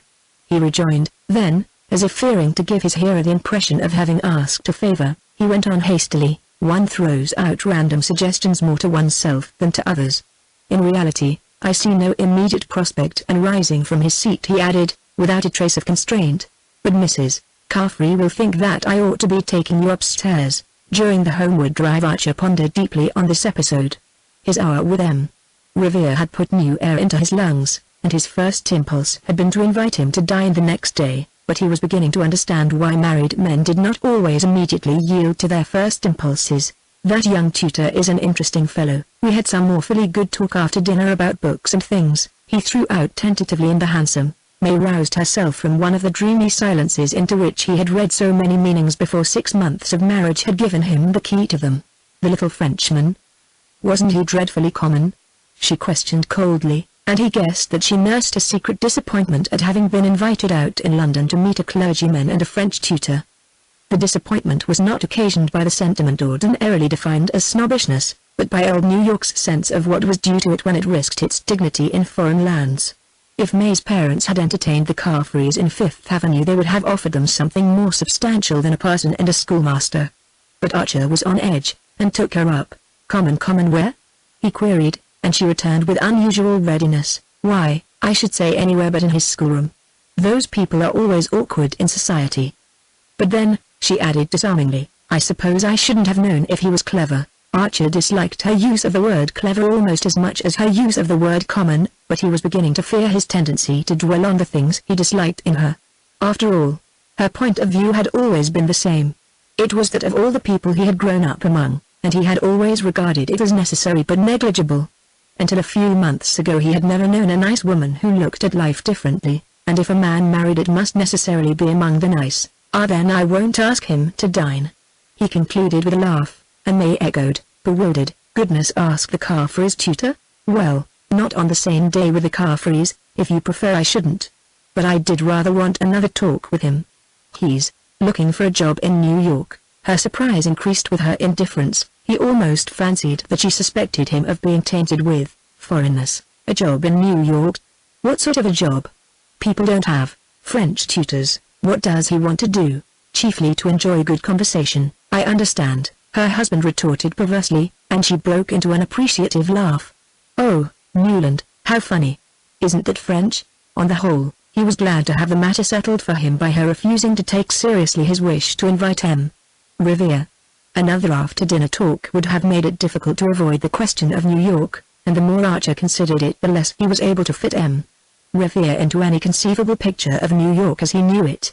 He perceived with a flash of chilling insight that in future many problems would be thus negatively solved for him, but as he paid the hansom and followed his wife's long train into the house he took refuge in the comforting platitude that the first 6 months were always the most difficult in marriage.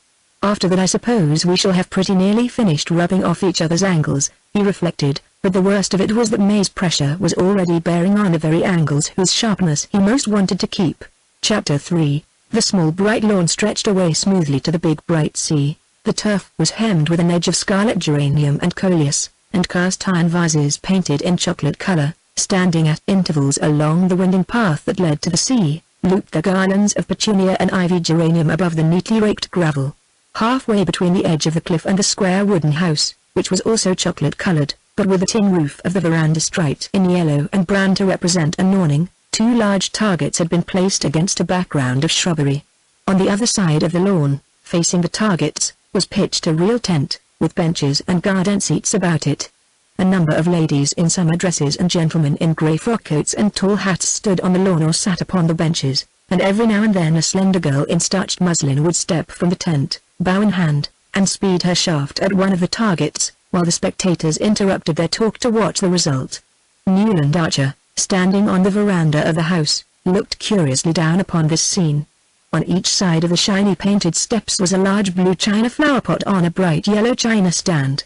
A spiky green plant filled each pot, and below the veranda ran a wide border of blue hydrangeas edged with more red geraniums. Behind him, the French windows of the drawing rooms through which he had passed gave glimpses, between swaying lace curtains, of glassy parquet floors islanded with chintz poufs, dwarf armchairs, and velvet tables covered with trifles in silver. The Newport Archery Club always held its August meeting at the Beauforts. The sport, which had hitherto known no rival but croquet, was beginning to be discarded in favor of lawn tennis, but the latter game was still considered too rough and inelegant for social occasions, and as an opportunity to show off pretty dresses and graceful attitudes the bow and arrow held their own. Archer looked down with wonder at the familiar spectacle. It surprised him that life should be going on in the old way when his own reactions to it had so completely changed. It was Newport that had first brought home to him the extent of the change. In New York, during the previous winter, after he and May had settled down in the new greenish-yellow house with the bow window and the Pompeian vestibule, he had dropped back with relief into the old routine of the office, and the renewal of this daily activity had served as a link with his former self. Then there had been the pleasurable excitement of choosing a showy grey stepper for May's brougham. The Wellens had given the carriage, and the abiding occupation and interest of arranging his new library, which, in spite of family doubts and disapprovals, had been carried out as he had dreamed, with a dark embossed paper, Eastlake bookcases and sincere armchairs and tables. At the Century he had found Winsett again, and at the Knickerbocker the fashionable young men of his own set, and what were the hours dedicated to the law and those given to dining out or entertaining friends at home, with an occasional evening at the opera or the play. The life he was living had still seemed a fairly real and inevitable sort of business. But Newport represented the escape from duty into an atmosphere of unmitigated holiday-making. Archer had tried to persuade May to spend the summer on a remote island off the coast of Maine, called, appropriately enough, Mount Desert, where a few hardy Bostonians and Philadelphians were camping in native cottages, and whence came reports of enchanting scenery and a wild, almost trapper-like existence amid woods and waters. But the Wellens always went to Newport, where they owned one of the square boxes on the cliffs, and their son-in-law could adduce no good reason why he and May should not join them there. As Mrs. Welland rather tartly pointed out, it was hardly worthwhile for May to have worn herself out trying on summer clothes in Paris if she was not to be allowed to wear them, and this argument was of a kind to which Archer had as yet found no answer. May herself could not understand his obscure reluctance to fall in with so reasonable and pleasant a way of spending the summer. She reminded him that he had always liked Newport in his bachelor days, and as this was indisputable he could only profess that he was sure he was going to like it better than ever now that they were to be there together. But as he stood on the Beaufort veranda and looked out on the brightly peopled lawn it came home to him with a shiver that he was not going to like it at all. It was not May's fault, poor dear.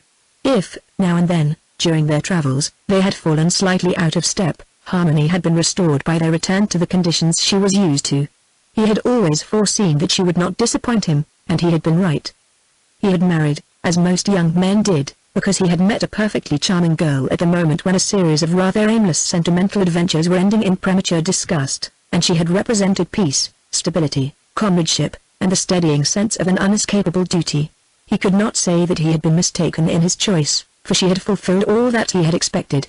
It was undoubtedly gratifying to be the husband of one of the handsomest and most popular young married women in New York, especially when she was also one of the sweetest-tempered and most reasonable of wives, and Archer had never been insensible to such advantages. As for the momentary madness which had fallen upon him on the eve of his marriage, he had trained himself to regard it as the last of his discarded experiments. The idea that he could ever, in his senses, have dreamed of marrying the Countess Olenska had become almost unthinkable, and she remained in his memory simply as the most plaintive and poignant of a line of ghosts.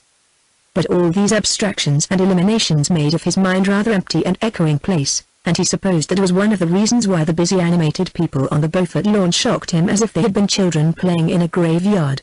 He heard a murmur of skirts beside him, and a Marchioness Manson fluttered out of the drawing-room window. As usual, she was extraordinarily festooned and bedizened, with a limp leghorn hat anchored to her head by many windings of faded gauze, and a little black velvet parasol on a carved ivory handle absurdly balanced over her much larger hat brim. "My dear Newland, I had no idea that you and May had arrived. You yourself came only yesterday, you say? Ah, business professional duties. I understand. Many husbands, I know, find it impossible to join their wives here except for the weekend. She cocked her head on one side and languished at him through screwed-up eyes. But marriage is one long sacrifice, as I used often to remind my Ellen. Archer's heart stopped with the queer jerk which it had given once before, and which seemed suddenly to slam a door between himself and the outer world. But this break of continuity must have been of the briefest, for he presently heard Medora answering a question he had apparently found voice to put. "No, I am not staying here, but with the Blenkers, in their delicious solitude at Portsmouth. Beaufort was kind enough to send his famous trotters for me this morning, so that I might have at least a glimpse of one of Regina's garden parties, but this evening I go back to rural life. The Blenkers, dear original beings, have hired a primitive old farmhouse at Portsmouth where they gather about them representative people." She drooped slightly beneath her protecting brim, and added with a faint blush, "This week Dr. Agatha Carver is holding a series of inner thought meetings there. A contrast indeed to this gay scene of worldly pleasure, but then I have always lived on contrasts. To me the only death is monotony. I always say to Ellen, beware of monotony, it's the mother of all the deadly sins. But my poor child is going through a phase of exaltation, of abhorrence of the world. You know, I suppose, that she has declined all invitations to stay at Newport, even with her grandmother Minot. I could hardly persuade her to come with me to the Blenkers, if you will believe it. The life she leads is morbid, unnatural. Ah, if she had only listened to me when it was still possible. When the door was still open. But shall we go down and watch this absorbing match? I hear. Your May is one of the competitors." Strolling toward them from the tent, Beaufort advanced over the lawn, tall, heavy, too tightly buttoned into a London frock coat, with one of his own orchids in its buttonhole. Archer, who had not seen him for 2 or 3 months, was struck by the change in his appearance. In the hot summer light his floridness seemed heavy and bloated, and but for his erect square-shouldered walk he would have looked like an overfed and overdressed old man. There were all sorts of rumors afloat about Beaufort. In the spring he had gone off on a long cruise to the West Indies in his new steam yacht, and it was reported that, at the various points where he had touched, a lady resembling Miss Fanny Ring had been seen in his company. The steam yacht, built in the Clyde, and fitted with tiled bathrooms and other unheard-of luxuries, was said to have cost him $500,000, and the pearl necklace which he had presented to his wife on his return was as magnificent as such expiatory offerings are apartment to be. Beaufort's fortune was substantial enough to stand the strain, and yet the disquieting rumors persisted, not only in Fifth Avenue but in Wall Street. Some people said he had speculated unfortunately in railways, others that he was being bled by one of the most insatiable members of her profession, and to every report of threatened insolvency Beaufort replied by a fresh extravagance, the building of a new row of orchid houses, the purchase of a new string of race horses, or the addition of a new Mesa or cabana to his picture gallery. He advanced toward the Marchioness and Newland with his usual half-sneering smile. "Hello, Medora. Did the trotters do their business? 40 minutes, eh? Well, that's not so bad, considering your nerves had to be spared." He shook hands with Archer, and then, turning back with them, placed himself on Mrs. Manson's other side, and said, in a low voice, a few words which their companion did not catch. The Marchioness replied by one of her queer foreign jerks, and a cavule's vouse, which deepened Beaufort's frown, but he produced a good semblance of a congratulatory smile as he glanced at Archer to say, "You know May's going to carry off the first prize." "Ah, then it remains in the family," Medora rippled, and at that moment they reached the tent and Mrs. Beaufort met them in a girlish cloud of mauve muslin and floating veils. May Welland was just coming out of the tent. In her white dress, with a pale green ribbon about the waist and a wreath of ivy on her hat, she had the same Diana-like aloofness as when she had entered the Beaufort ballroom on the night of her engagement. In the interval not a thought seemed to have passed behind her eyes or a feeling through her heart. And though her husband knew that she had the capacity for both, he marveled afresh at the way in which experience dropped away from her. She had her bound arrow in her hand, and placing herself on the chalk mark traced on the turf she lifted the bow to her shoulder and took aim. The attitude was so full of a classic grace that a murmur of appreciation followed her appearance, and Archer felt the glow of proprietorship that so often cheated him into momentary well-being. Her rivals Mrs. Reggie Chivers, the Merry Girls, and divers Rosie Thurleys, Dugonnets and Minots, stood behind her in a lovely anxious group, brown heads and golden bent above the scores, and pale muslins and flower-wreathed hats mingled in a tender rainbow. All were young and pretty, and bathed in summer bloom, but not one had the nymph-like ease of his wife, when, with tense muscles and happy frown, she bent her soul upon some feat of strength. Gad, Archer heard Lawrence Lefferts say, not one of the lot holds the bow as she does, and Beaufort retorted, yes, but that's the only kind of target she'll ever hit. Archer felt irrationally angry.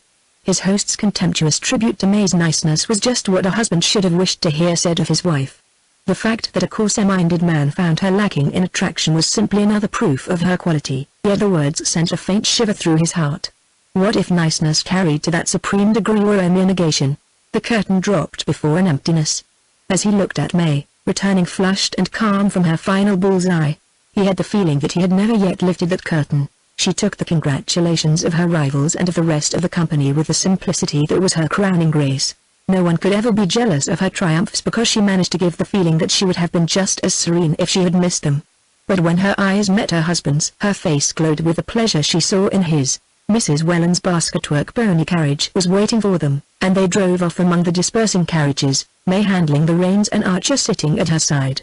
The afternoon sunlight still lingered upon the bright lawns and shrubberies, and up and down Bellevue Avenue rolled a double line of victorias, dog-carts, landaus and vis-a-vis, carrying well-dressed ladies and gentlemen away from the Beaufort garden party, or homeward from their daily afternoon turn along the Ocean Drive. Shall we go to see Granny?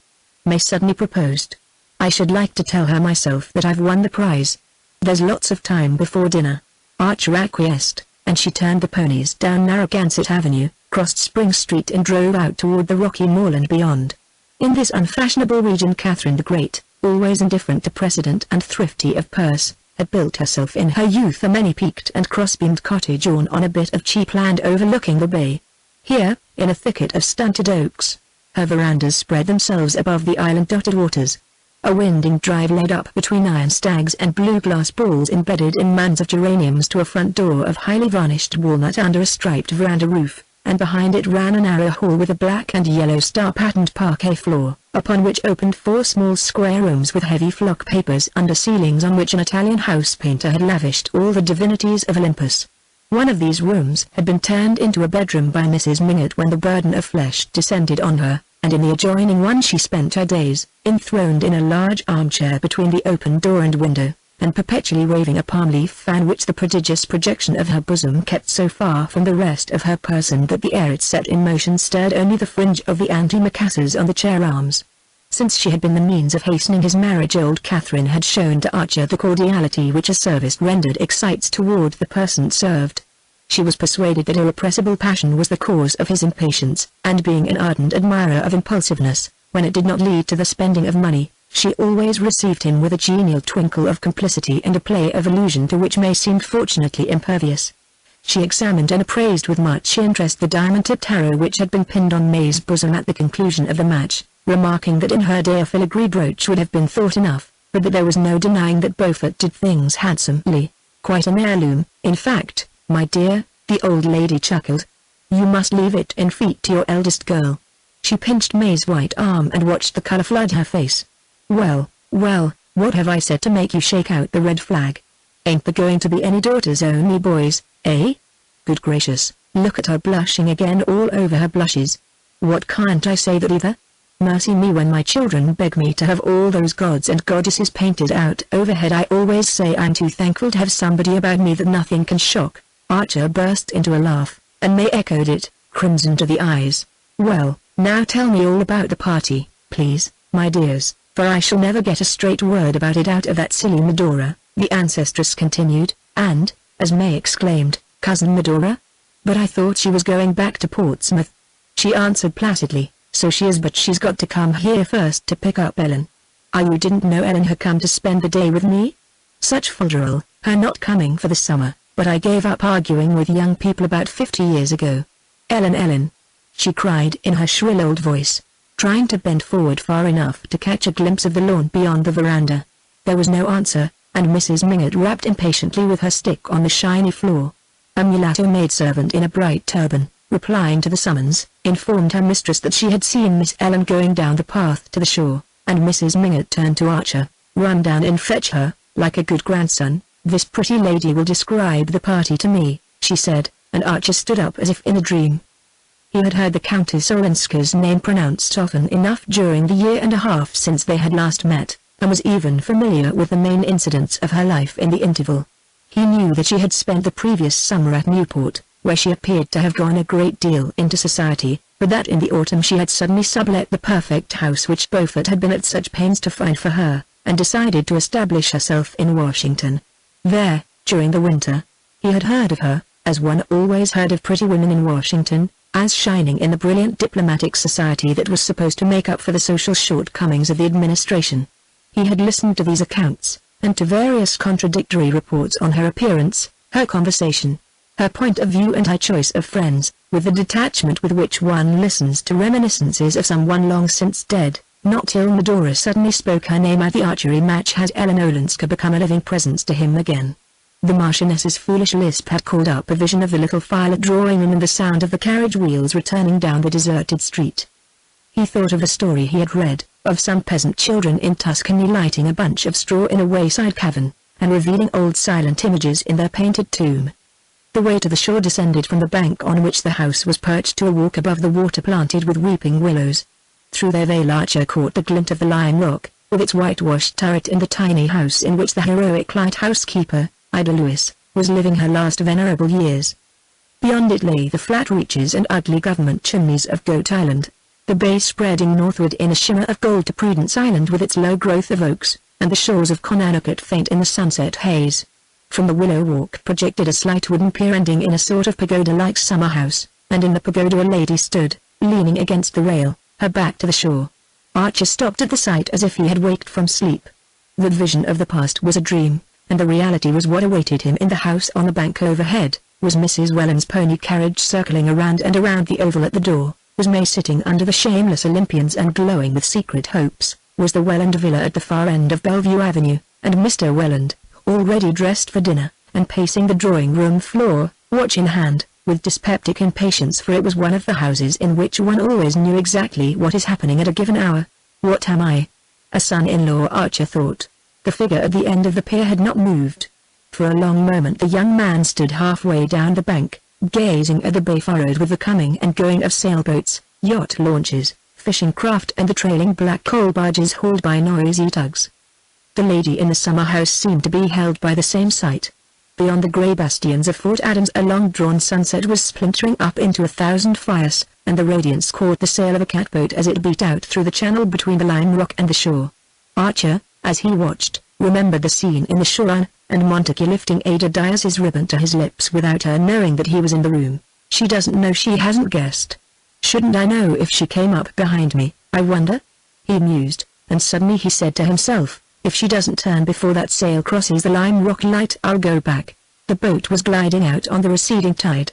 It slid before the Lime Rock, blotted out Ida Lewis's little house, and passed across the turret in which the light was hung. Archer waited till a wide space of water sparkled between the last reef of the island and the stern of the boat, but still the figure in the summer house did not move. He turned and walked up the hill. I'm sorry you didn't find Ellen. I should have liked to see her again, May said as they drove home through the dusk. But perhaps she wouldn't have cared, she seemed so changed. Changed? Echoed her husband in a colorless voice, his eyes fixed on the pony's twitching ears. So indifferent to her friends, I mean, giving up New York and her house, and spending her time with such queer people. Fancy how hideously uncomfortable she must be at the Blenkers. She says she does it to keep Cousin Medora out of mischief, to prevent her marrying dreadful people. But I sometimes think we've always bored her. Archer made no answer, and she continued, with a tinge of hardness that he had never before noticed in her frank fresh voice, after all, I wonder if she wouldn't be happier with her husband. He burst into a laugh. Sancta simplicities! He exclaimed, and as she turned a puzzled frown on him he added, I don't think I ever heard you say a cruel thing before. Cruel? Well, watching the contortions of the damned is supposed to be a favorite sport of the angels, but I believe even they don't think people happier in hell. It's a pity she ever married abroad then, said May, in the placid tone with which her mother met Mr. Welland's vagaries, and Archer felt himself gently relegated to the category of unreasonable husbands. They drove down Bellevue Avenue and turned in between the chamfered wooden gateposts surmounted by cast-iron lamps which marked the approach to the Welland villa. Lights were already shining through its windows, and Archer, as the carriage stopped, caught a glimpse of his father-in-law, exactly as he had pictured him, pacing the drawing-room, watch in hand and wearing the pained expression that he had long since found to be much more efficacious than anger.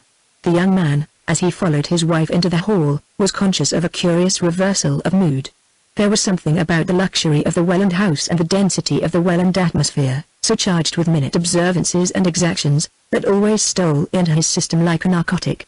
The heavy carpets, the watchful servants, the perpetually reminding tick of disciplined clocks, the perpetually renewed stack of cards and invitations on the hall table, the whole chain of tyrannical trifles binding one hour to the next, and each member of the household to all the others, made any less systematized and affluent existence seem unreal and precarious.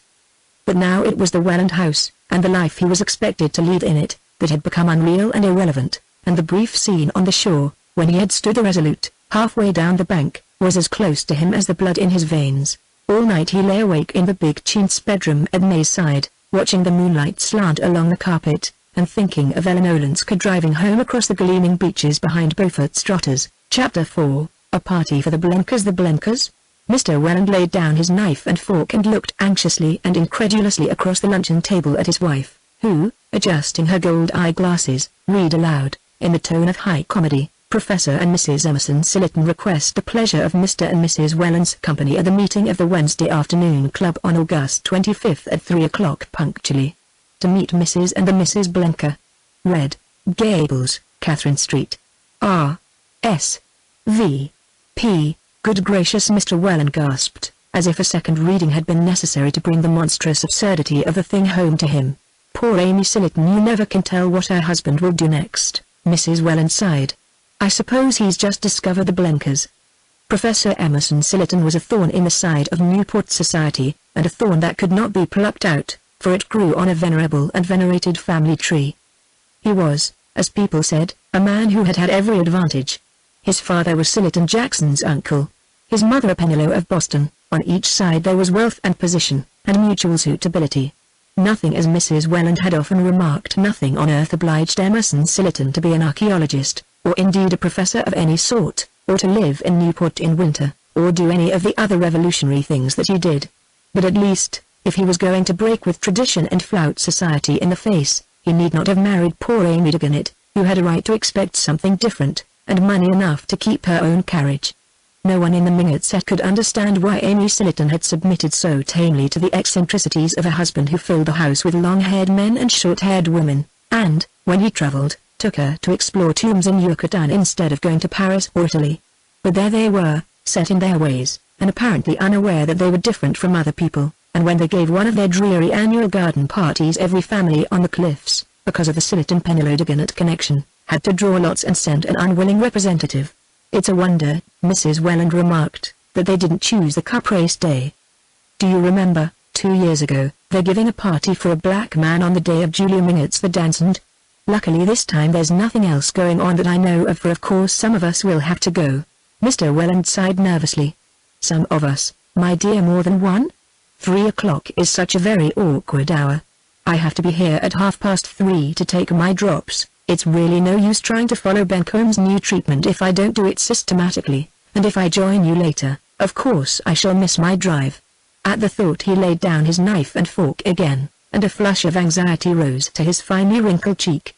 There's no reason why you should go at all, my dear, his wife answered with a cheerfulness that had become automatic. I have some cards to leave at the other end of Bellevue Avenue, and I'll drop in at about 3:30 and stay long enough to make poor Amy feel that she hasn't been slighted. She glanced hesitatingly at her daughter. And if Newland's afternoon is provided for, perhaps May can drive you out with the ponies, and try their new russet harness. It was a principle in the Welland family that people's days and hours should be what Mrs. Welland called provided for. The melancholy possibility of having to kill time, especially for those who did not care for whist or solitaire, was a vision that haunted her as the spectre of the unemployed haunts the philanthropist. Another of her principles was that parents should never, at least visibly, interfere with the plans of their married children, and the difficulty of adjusting this respect for May's independence with the exigency of Mr. Welland's claims could be overcome only by the exercise of an ingenuity which left not a second of Mrs. Welland's own time unprovided for. Of course I'll drive with Papa. I'm sure Newland will find something to do, May said, in a tone that gently reminded her husband of his lack of response. It was a cause of constant distress to Mrs. Welland that her son-in-law showed so little foresight in planning his days. Often already, during the fortnight that he had passed under her roof, when she inquired how he meant to spend his afternoon, he had answered paradoxically. "Oh, I think for a change I'll just save it instead of spending it." And once, when she and May had to go on a long postponed round of afternoon calls, he had confessed to having lain all the afternoon under a rock on the beach below the house.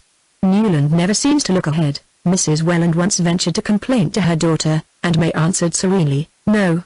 But you see it doesn't matter, because when there's nothing particular to do he reads a book." "Ah, yes, like his father." Mrs. Welland agreed, as if allowing for an inherited oddity, and after that the question of Newland's unemployment was tacitly dropped.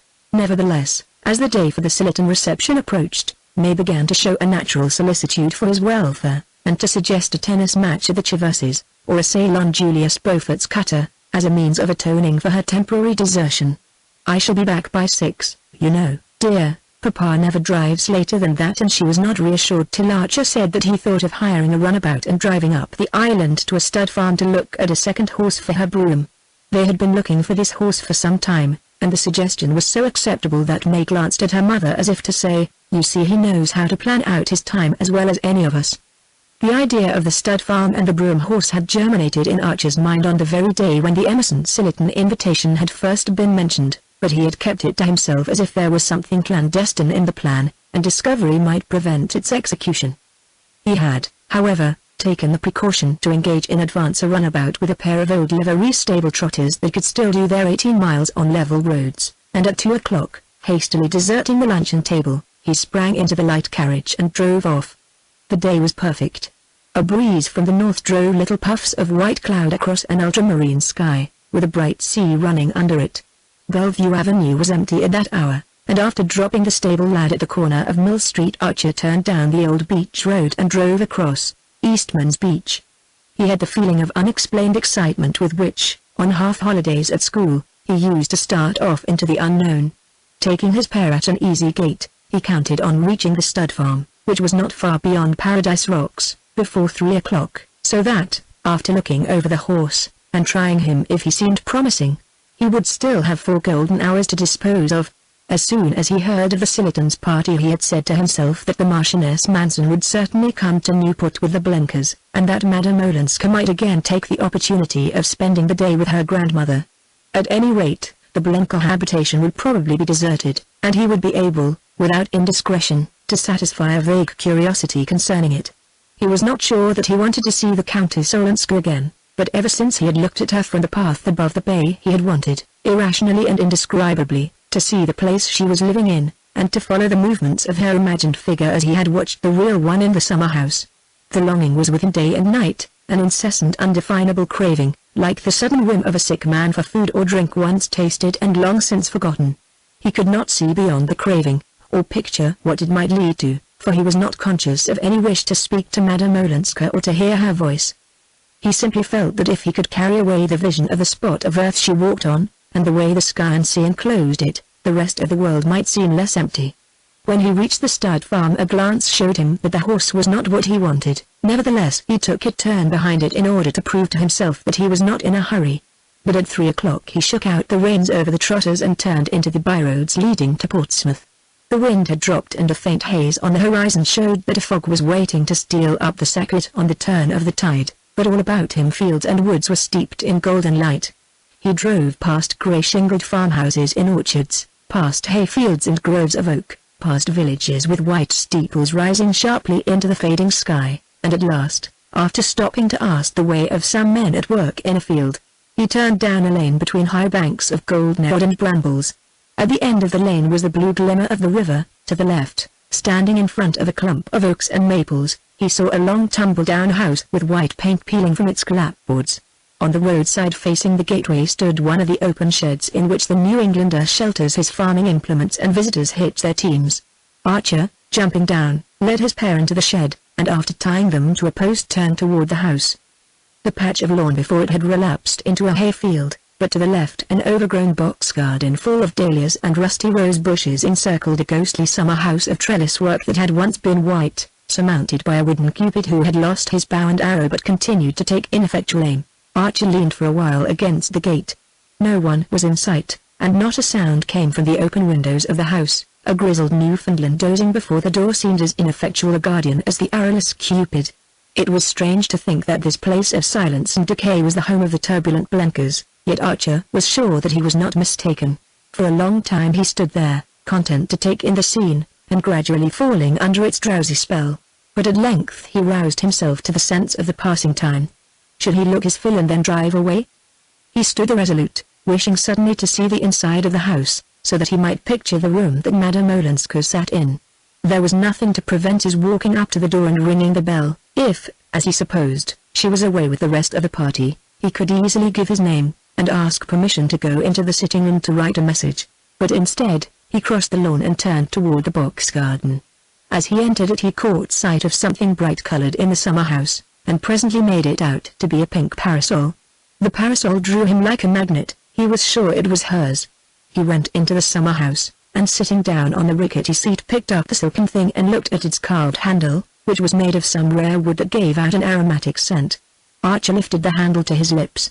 He heard a rustle of skirts against the box, and sat motionless, leaning on the parasol handle with clasped hands, and letting the rustle come nearer without lifting his eyes.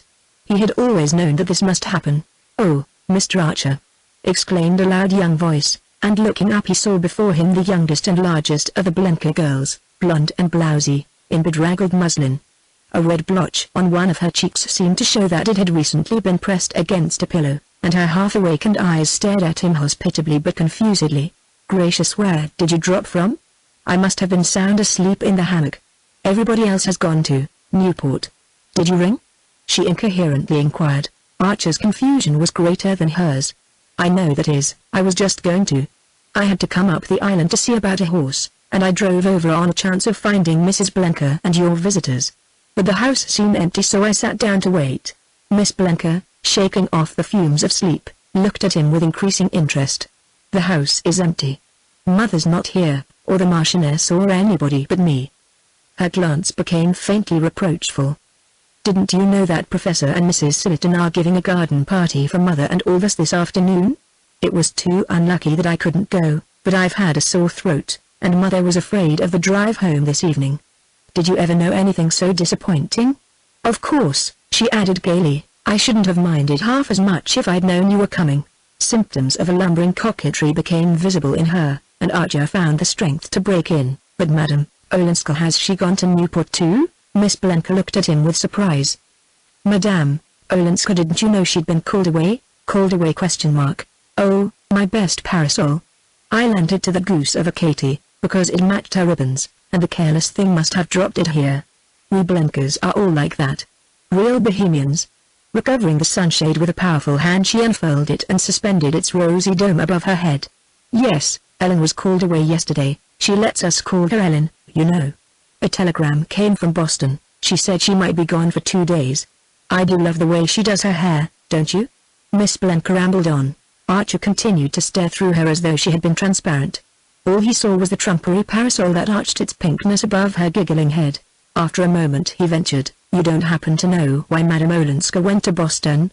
I hope it was not on account of bad news?" Miss Blenker took this with a cheerful incredulity. "Oh, I don't believe so.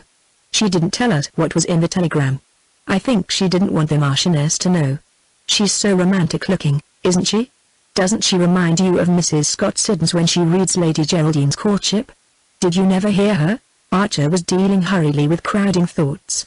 His whole future seemed suddenly to be unrolled before him, and passing down its endless emptiness he saw the dwindling figure of a man to whom nothing was ever to happen. He glanced about him at the unpruned garden, the tumble-down house, and the oak grove under which the dusk was gathering. It had seemed so exactly the place in which he ought to have found Madame Olenska, and she was far away, and even the pink sunshade was not hers. He frowned and hesitated. "You don't know, I suppose I shall be in Boston tomorrow. If I could manage to see her." He felt that Miss Blenker was losing interest in him, though her smile persisted. "Oh, of course, how lovely of you. She's staying at the Parker House. It must be horrible there in this weather." After that Archer was but intermittently aware of the remarks they exchanged.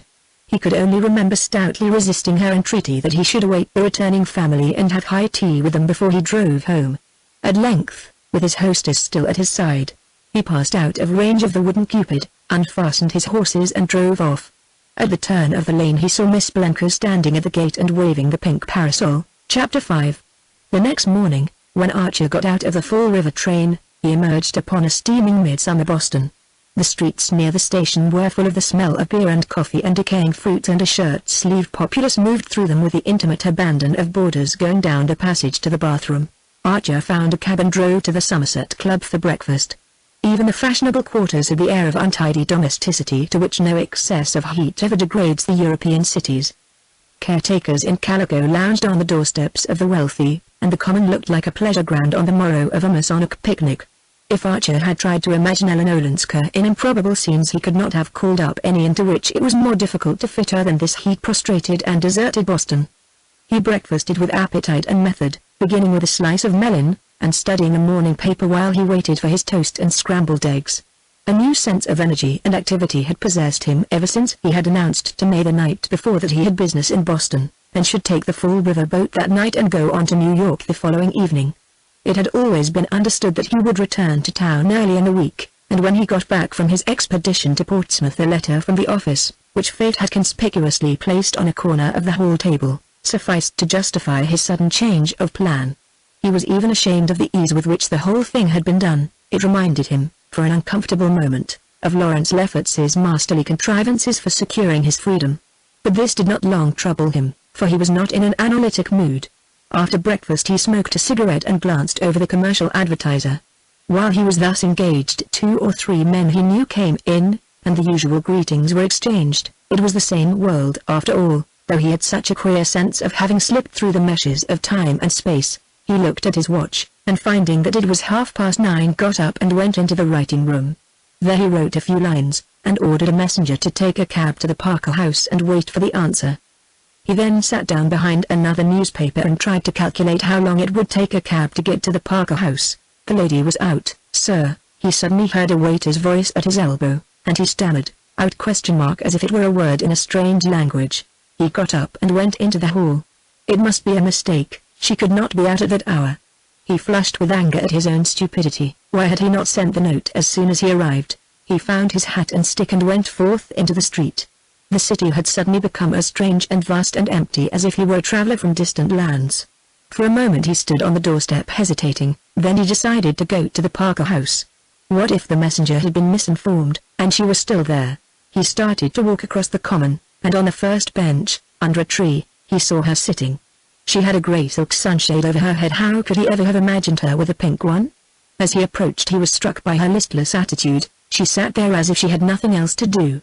He saw her drooping profile, and the knot of hair fastened low in the neck under her dark hat, and the long wrinkled glove on the hand that held the sunshade. He came a step or two nearer, and she turned and looked at him. "Oh," she said, and for the first time he noticed a startled look on her face, but in another moment it gave way to a slow smile of wonder and contentment. "Oh," she murmured again, on a different note, as he stood looking down at her, and without rising she made a place for him on the bench. "I'm here on business, just got here," Archer explained, and, without knowing why, he suddenly began to feign astonishment at seeing her. "But what on earth are you doing in this wilderness?" He had really no idea what he was saying. He felt as if he were shouting at her across endless distances, and she might vanish again before he could overtake her. "I? Oh, I'm here on business too," she answered, turning her head toward him so that they were face to face. The words hardly reached him. He was aware only of her voice, and of the startling fact that not an echo of it had remained in his memory.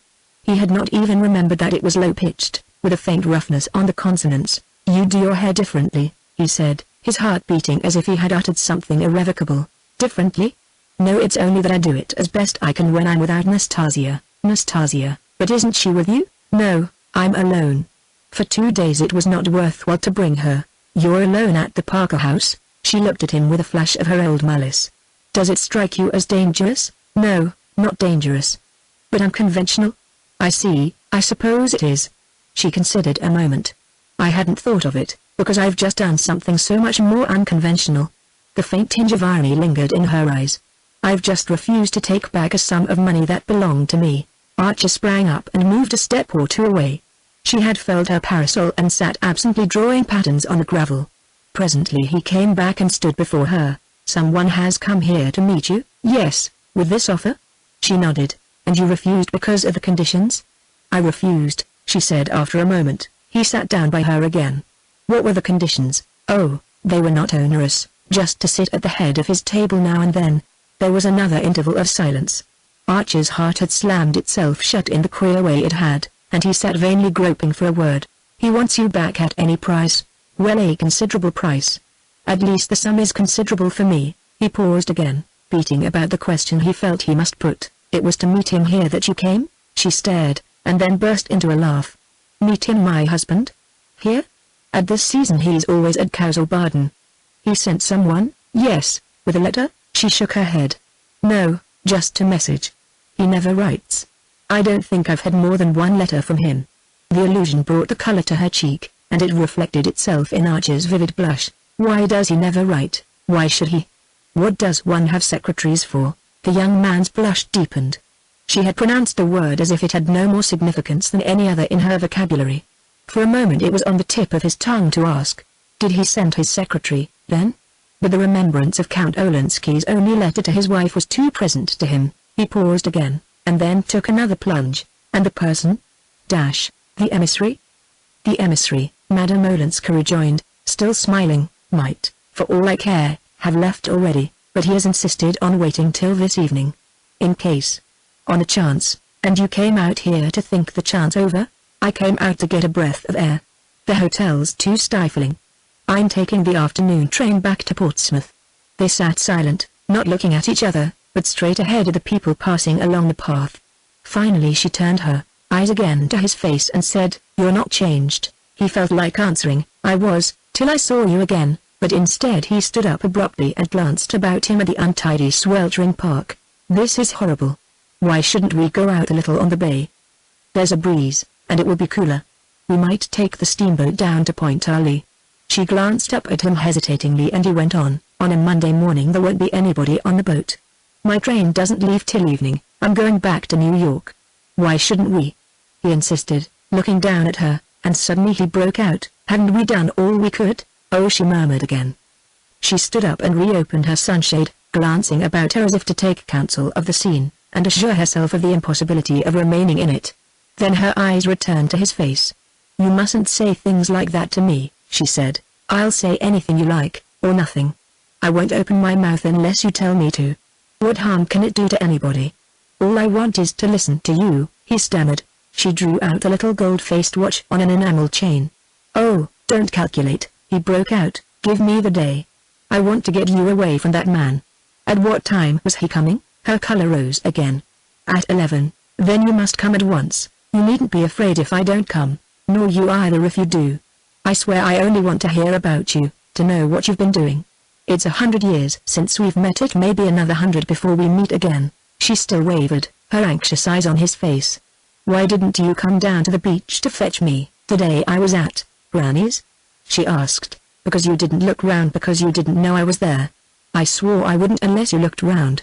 He laughed as the childishness of the confession struck him. "But I didn't look round on purpose, on purpose. I knew you were there. When you drove in I recognized their ponies. So I went down to the beach, to get away from me as far as you could," she repeated in a low voice, "to get away from you as far as I could." He laughed out again, this time in boyish satisfaction. "Well, you see it's no use.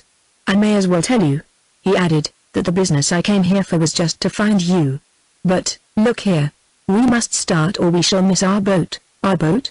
She frowned perplexedly, and then smiled. "Oh. But I must go back to the hotel first. I must leave a note, as many notes as you please. You can write here." He drew out a note case and one of the new stylographic pens. "I've even got an envelope. You see how everything's predestined. There, steady the thing on your knee, and I'll get the pen going in a second. They have to be humored." "Wait," he banged the hand that held the pen against the back of the bench. "It's like jerking down the mercury in a thermometer, just a trick. Now try." She laughed, and bending over the sheet of paper which he had laid on his note case, began to write. Archer walked away a few steps, staring with radiant unseeing eyes at the passers-by, who, in their turn, paused to stare at the unwonted sight of a fashionably dressed lady writing a note on her knee on a bench in the common. Madame Olenska slipped the sheet into the envelope, wrote a name on it, and put it into her pocket. Then she too stood up. They walked back toward Beacon Street, and near the club Archer caught sight of the plush-lined herdic which had carried his note to the Parker house, and whose driver was reposing from this effort by bathing his brow at the corner hydrant. I told you everything was predestined. Here's a cab for us. You see." They laughed, astonished at the miracle of picking up a public conveyance at that hour, and in that unlikely spot, in a city where cab stands were still a foreign novelty. Archer, looking at his watch, saw that there was time to drive to the Parker house before going to the steamboat landing. They rattled through the hot streets and drew up at the door of the hotel. Archer held out his hand for the letter. "Shall I take it in?" he asked, but Madame Olenska, shaking her head, sprang out and disappeared through the glazed doors. It was barely 10:30, but what if the emissary, impatient for her reply, and not knowing how else to employ his time, were already seated among the travelers with cooling drinks at their elbows, of whom Archer had caught a glimpse as she went in. He waited, pacing up and down before the herdic. A Sicilian youth with eyes like Anastasia's offered to shine his boots, and an Irish matron to sell him peaches, and every few moments the doors opened to let out hot men with straw hats tilted far back, who glanced at him as they went by. He marveled that the door should open so often, and that all the people it let out should look so like each other, and so like all the other hot men who, at that hour, through the length and breadth of the land, were passing continuously in and out of the swinging doors of hotels. And then, suddenly, came a face that he could not relate to the other faces. He caught but a flash of it, for his pacings had carried him to the farthest point of his beat, and it was in turning back to the hotel that he saw, in a group of typical countenances, the lank and weary, the round and surprised, the lantern-jawed and mild, this other face that was so many more things at once, and things so different. It was that of a young man, pale too, and half extinguished by the heat, or worry, or both, but somehow, quicker, vivider, more conscious, or perhaps seeming so because he was so different. Archer hung a moment on a thin thread of memory, but it snapped and floated off with the disappearing face, apparently that of some foreign businessman, looking doubly foreign in such a setting. He vanished in the stream of passers-by, and Archer resumed his patrol. He did not care to be seen watch in hand within view of the hotel, and his unaided reckoning of the lapse of time led him to conclude that, if Madame Olenska was so long in reappearing, it could only be because she had met the emissary and been waylaid by him. At the thought Archer's apprehension rose to anguish. "If she doesn't come soon I'll go in and find her," he said. The doors swung open again and she was at his side. They got into the herdic, and as it drove off he took out his watch and saw that she had been absent just 3 minutes. In the clatter of loose windows that made talk impossible they bumped over the disjointed cobblestones to the wharf. Seated side by side on a bench of the half-empty boat they found that they had hardly anything to say to each other, or rather that what they had to say communicated itself best in the blessed silence of their release and their isolation. As the paddle wheels began to turn, and wharves and shipping to recede through the veil of heat, it seemed to Archer that everything in the old familiar world of habit was receding also. He longed to ask Madame Olenska if she did not have the same feeling, the feeling that they were starting on some long voyage from which they might never return. But he was afraid to say it, or anything else that might disturb the delicate balance of her trust in him. In reality he had no wish to betray that trust. There had been days and nights when the memory of their kiss had burned and burned on his lips, the day before even, on the drive to Portsmouth, the thought of her had run through him like fire, but now that she was beside him, and they were drifting forth into this unknown world, they seemed to have reached the kind of deeper nearness that a touch may sunder. As the boat left the harbour and turned seaward a breeze stirred about them and the bay broke up into long oily undulations, then into ripples tipped with spray. The fog of sultriness still hung over the city, but ahead lay a fresh world of ruffled waters, and distant promontories with lighthouses in the sun. Madame Olenska, leaning back against the boat trail, drank in the coolness between parted lips. She had wound a long veil about her hat, but it left her face uncovered, and Archer was struck by the tranquil gaiety of her expression. She seemed to take their adventure as a matter of course, and to be neither in fear of unexpected encounters, nor, what was worse, unduly elated by their possibility. In the bare dining room of the inn, which he had hoped they would have to themselves, they found a strident party of innocent-looking young men and women school teachers on a holiday, the landlord told them, and Archer's heart sank at the idea of having to talk through their noise. "This is hopeless, I'll ask for a private room," he said, and Madame Olenska, without offering any objection, waited while he went in search of it. The room opened on a long wooden veranda, with the sea coming in at the windows. It was bare and cool, with a table covered with a coarse checkered cloth and adorned by a bottle of pickles and a blueberry pie under a cage. No more guileless-looking cabinet particulier ever offered its shelter to a clandestine couple. Archer fancied he saw the sense of its reassurance in the faintly amused smile with which Madame Olenska sat down opposite to him. A woman who had run away from her husband and reputedly with another man was likely to have mastered the art of taking things for granted, but something in the quality of her composure took the edge from his irony. By being so quiet, so unsurprised and so simple, she had managed to brush away the conventions and to make him feel that to seek to be alone was the natural thing for two old friends who had so much to say to each other. Chapter 6. They lunched slowly and meditatively, with mute intervals between rushes of talk, for, the spell once broken, they had much to say, and yet moments when saying became the mere accompaniment to long duologues of silence.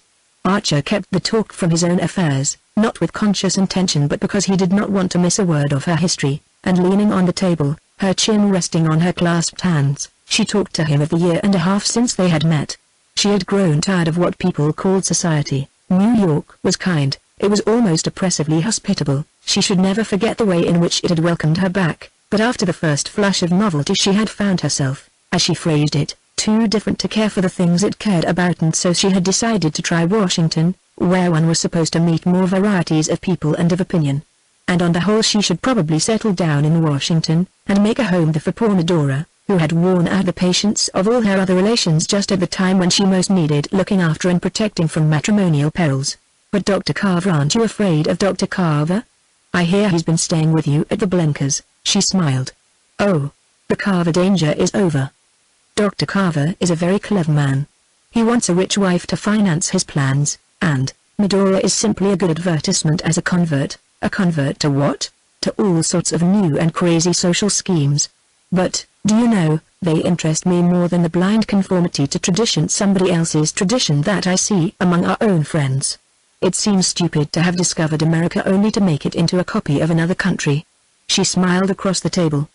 Do you suppose Christopher Columbus would have taken all the trouble just to go to the opera with the Selfridge Merrys? Archer changed color. And Beaufort, do you say these things to Beaufort? He asked abruptly. I haven't seen him for a long time. But I used to, and he understands. It's what I've always told you, you don't like us. And you like Beaufort because he's so unlike us. He looked about the bare room and out at the bare beach and the row of stark white village houses strung along the shore. We're damnably dull. We've no character, no color, no variety. I wonder, he broke out, why you don't go back. Her eyes darkened, and he expected an indignant rejoinder. But she sat silent, as if thinking over what he had said, and he grew frightened lest she should answer that she wondered too. At length she said, I believe it's because of you. It was impossible to make the confession more dispassionately, or in a tone less encouraging to the vanity of the person addressed. Archer reddened to the temples, but dared not move or speak. It was as if her words had been some rare butterfly that the least motion might drive off on startled wings, but that might gather a flock about it if it were left undisturbed. At least, she continued, it was you who made me understand that under the dullness there are things so fine and sensitive and delicate that even those I most cared for in my other life looked cheap in comparison. I don't know how to explain myself. She drew together her troubled brows, but it seems as if I'd never before understood with how much that is hard and shabby and base the most exquisite pleasures may be paid. Exquisite pleasures, it's something to have had them. He felt like retorting, but the appeal in her eyes kept him silent. I want, she went on, to be perfectly honest with you and with myself. For a long time I've hoped this chance would come, that I might tell you how you've helped me, what you've made of me. Archer sat staring beneath frowning brows. He interrupted her with a laugh. And what do you make out that you've made of me? She paled a little. Of you? Yes, for I'm of your making much more than you ever were of mine. I'm the man who married one woman because another one told him to. Her paleness turned to a fugitive flush. I thought you promised you were not to say such things today. Ah, how like a woman. None of you will ever see a bad business through. She lowered her voice. Is it a bad business for me?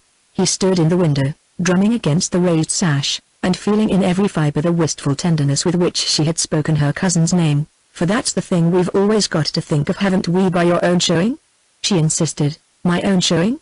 He echoed, his blank eyes still on the sea. Or if not, she continued, pursuing her own thought with a painful application, if it's not worthwhile to have given up, to have missed things, so that others may be saved from disillusionment and misery, then everything I came home for, everything that made my other life seem by contrast so bare and so poor because no one that took account of them all. These things are a sham or a dream. He turned around without moving from his place. And in that case there's no reason on earth why you shouldn't go back? He concluded for her. Her eyes were clinging to him desperately. Oh, is there no reason? Not if you staked your all on the success of my marriage. My marriage, he said savagely, isn't going to be a sight to keep you here. She made no answer, and he went on, what's the use? You gave me my first glimpse of a real life, and at the same moment you asked me to go on with a sham one. It's beyond human enduring, that's all. Oh, don't say that, when I'm enduring it. She burst out, her eyes filling. Her arms had dropped along the table, and she sat with her face abandoned to his gaze as if in the recklessness of a desperate peril. The face exposed her as much as if it had been her whole person, with the soul behind it. Archer stood dumb, overwhelmed by what it suddenly told him. You too, oh, all this time, you too? For answer, she let the tears on her lids overflow and run slowly downward. Half the width of the room was still between them, and neither made any show of moving. Archer was conscious of a curious indifference to her bodily presence. He would hardly have been aware of it if one of the hands she had flung out on the table had not drawn his gaze as on the occasion when, in the little 23rd Street house, he had kept his eye on it in order not to look at her face. Now his imagination spun about the hand as about the edge of a vortex, but still he made no effort to draw nearer. He had known the love that is fed on caresses and feeds them, but this passion that was closer than his bones was not to be superficially satisfied. His one terror was to do anything which might efface the sound and impression of her words, his one thought, that he should never again feel quite alone. But after a moment the sense of waste and ruin overcame him. There they were, close together and safe and shut in, yet so chained to their separate destinies that they might as well have been half the world apart. What's the use when you will go back? He broke out, a great hopeless how on earth can I keep you? Crying out to her beneath his words, she sat motionless, with lowered lids. Oh, I shan't go yet, not yet? Sometime, then? Sometime that you already foresee? At that she raised her clearest eyes. I promise you, not as long as you hold out. Not as long as we can look straight at each other like this. He dropped into his chair. What her answer really said was, if you lift a finger you'll drive me back to all the abominations you know of, and all the temptations you half guess.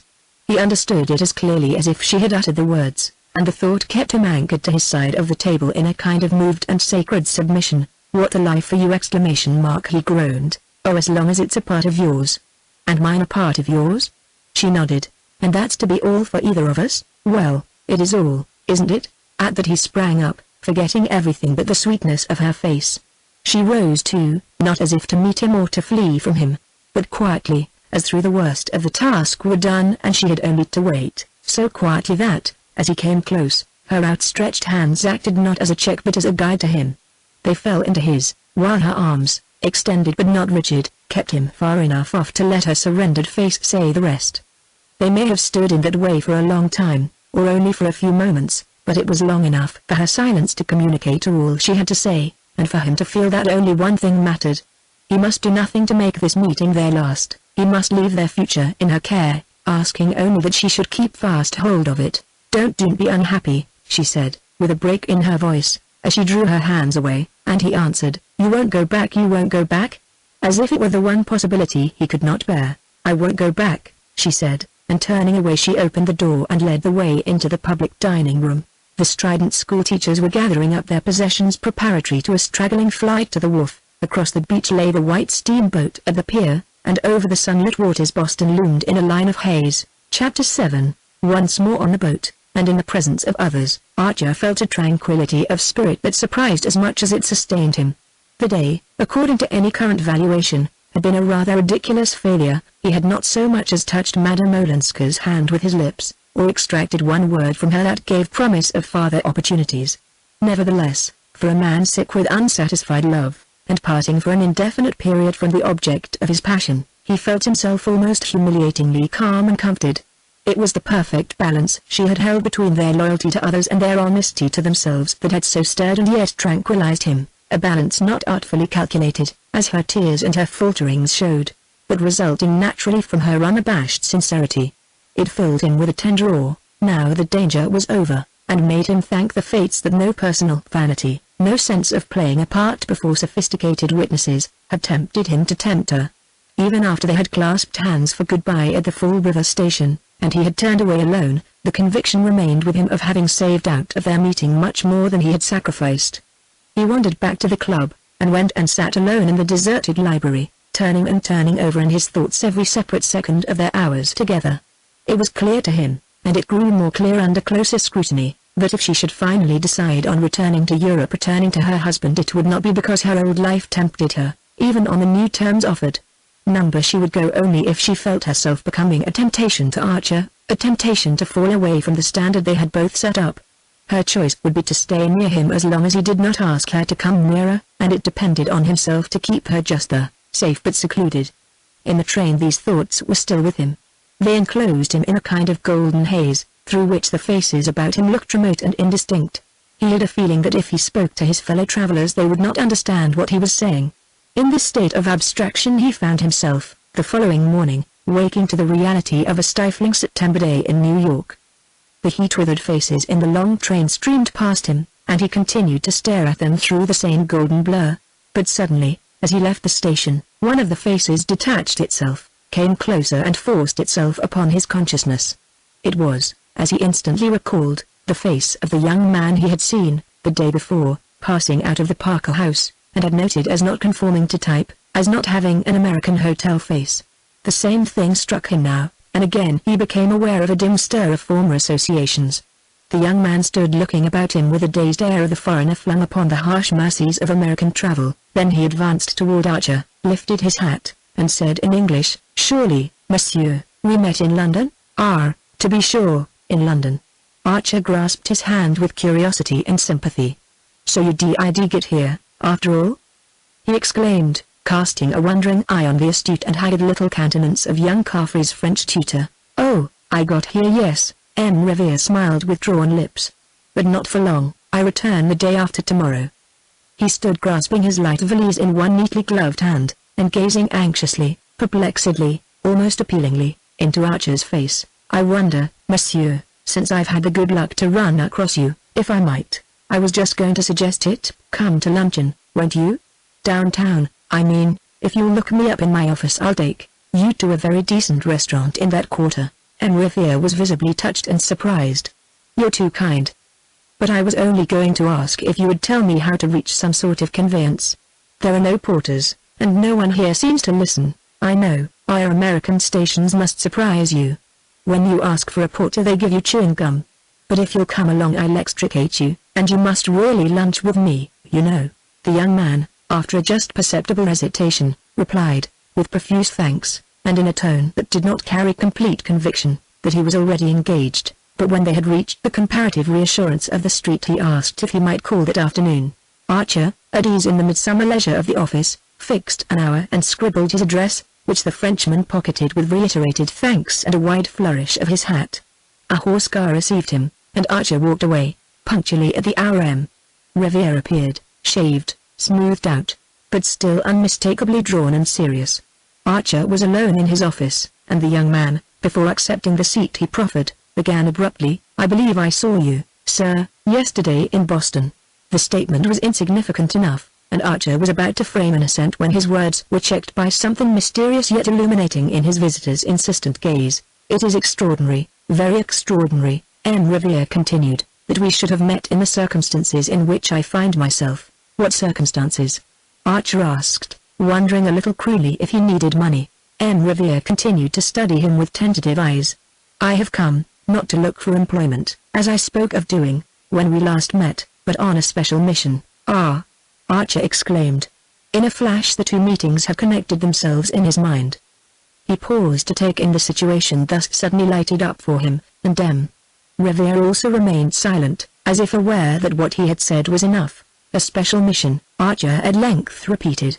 The young Frenchman, opening his palms, raised them slightly, and the two men continued to look at each other across the office desk till Archer roused himself to say, "Do sit down," whereupon M. Revere bowed, took a distant chair, and again waited. "It was about this mission that you wanted to consult me?" Archer finally asked. M. Revere bent his head. "Not in my own behalf, on that score I have fully dealt with myself. I should like if I may to speak to you about the Countess Olenska." Archer had known for the last few minutes that the words were coming, but when they came they sent the blood rushing to his temples as if he had been caught by a bent-back branch in a thicket. "And on whose behalf?" he said. "Do you wish to do this?" M. Revere met the question sturdily. "Well, I might say hers, if it did not sound like a liberty. Shall I say instead, on behalf of abstract justice?" Archer considered him ironically. In other words, you are Count Olenski's messenger? He saw his blush more darkly reflected in M. Revere's sallow countenance. Not to you, monsieur. If I come to you, it is on quite other grounds. What right have you, in the circumstances, to be on any other ground? Archer retorted. If you're an emissary, you're an emissary. The young man considered. My mission is over, as far as there, Countess Olenska goes. It has failed. I can't help that, Archer rejoined on the same note of irony. Number that you can help. M. Revere paused, turned his hat about in his still carefully gloved hands, looked into its lining and then back at Archer's face. You can help, monsieur, I am convinced, to make it equally a failure with her family. Archer pushed back his chair and stood up. Well, and by God I will, he exclaimed.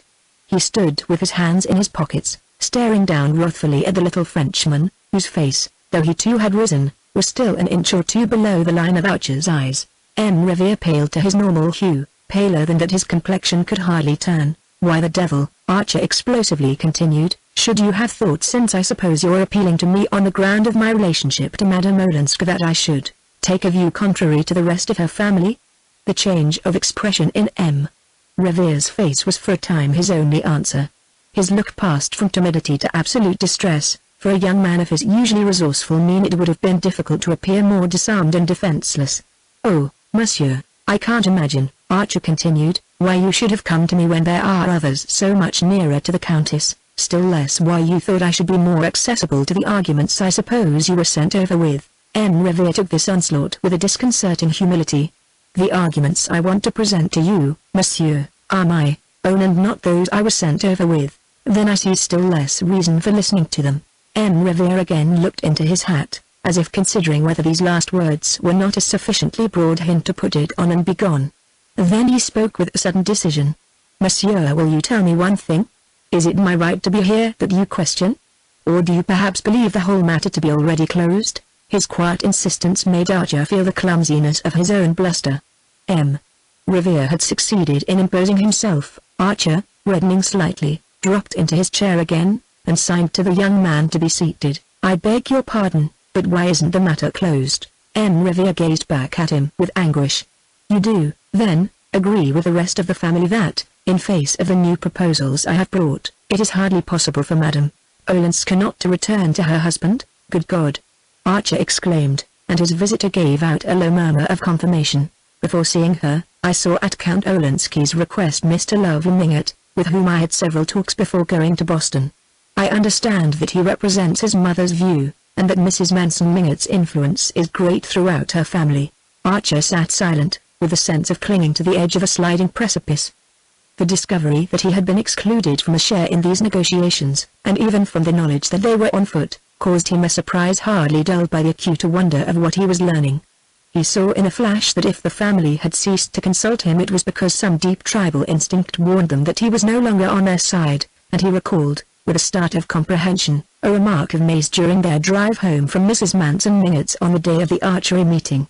Perhaps, after all, Ellen would be happier with her husband.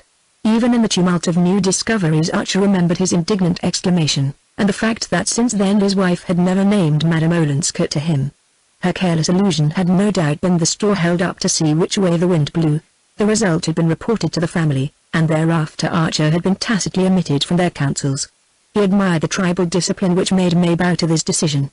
She would not have done so, he knew, had her conscience protested, but she probably shared the family view that Madame Olenska would be better off as an unhappy wife than as a separated one, and that there was no use in discussing the case with Newland, who had an awkward way of suddenly not seeming to take the most fundamental things for granted. Archer looked up and met his visitor's anxious gaze. Don't you know, monsieur, is it possible you don't know that the family begin to doubt if they have the right to advise the Countess to refuse her husband's last proposals? The proposals you brought? The proposals I brought. It was on Archer's lips to exclaim that whatever he knew or did not know was no concern of M. Revere's, but something in the humble and yet courageous tenacity of M. Revere's gaze made him reject this conclusion, and he met the young man's question with another. What is your object in speaking to me of this? He had not to wait a moment for the answer. To beg you, monsieur, to beg you with all the force I'm capable of not to let her go back. Don't let her. M. Revere exclaimed. Archer looked at him with increasing astonishment. There was no mistaking the sincerity of his distress or the strength of his determination. He had evidently resolved to let everything go by the board with the supreme need of thus putting himself on record. Archer considered. "May I ask," he said at length, "if this is the line you took with the Countess Olenska?" M. Revere reddened, but his eyes did not falter. "No, monsieur, I accepted my mission in good faith. I really believed for reasons I need not trouble you with that it would be better for Madame Olenska to recover her situation, her fortune, the social consideration that her husband's standing gives her, so I supposed. You could hardly have accepted such a mission otherwise." "I should not have accepted it." "Well, then?" Archer paused again, and their eyes met in another protracted scrutiny. Monsieur, after I had seen her, after I had listened to her, I knew she was better off here." "You knew?" "Monsieur, I discharged my mission faithfully. I put the Count's arguments, I stated his offers, without adding any comment of my own. The Countess was good enough to listen patiently. She carried her goodness so far as to see me twice. She considered impartially all I had come to say. And it was in the course of these 2 talks that I changed my mind, that I came to see things differently." "May I ask what led to this change?" "Simply seeing the change in her," M. Revere replied. "The change in her? Then you knew her before?" The young man's color again rose. "I used to see her in her husband's house.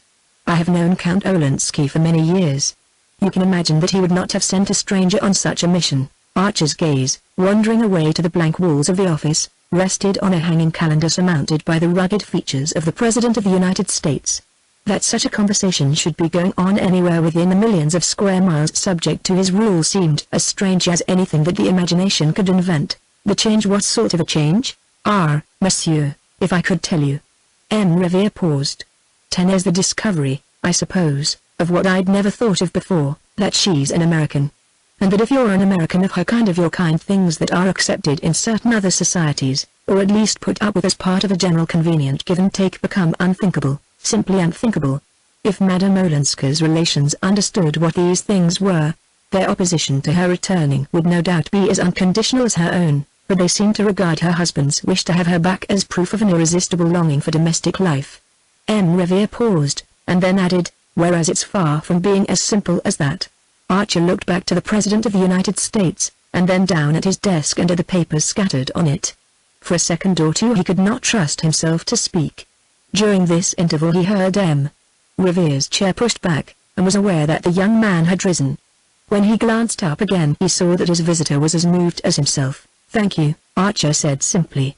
"There's nothing to thank me for, monsieur. It is I." Rather, M. Revere broke off, as if speech for him too were difficult.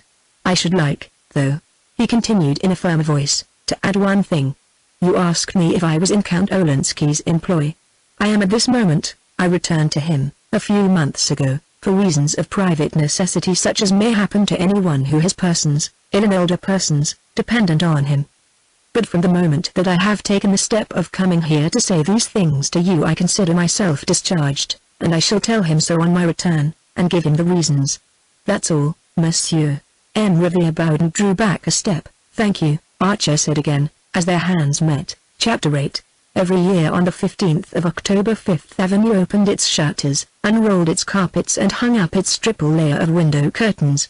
By the 1st of November this household ritual was over, and society had begun to look about and take stock of itself. By the 15th the season was in full blast. Opera and theaters were putting forth their new attractions, dinner engagements were accumulating, and dates for dances being fixed. And punctually at about this time Mrs. Archer always said that New York was very much changed.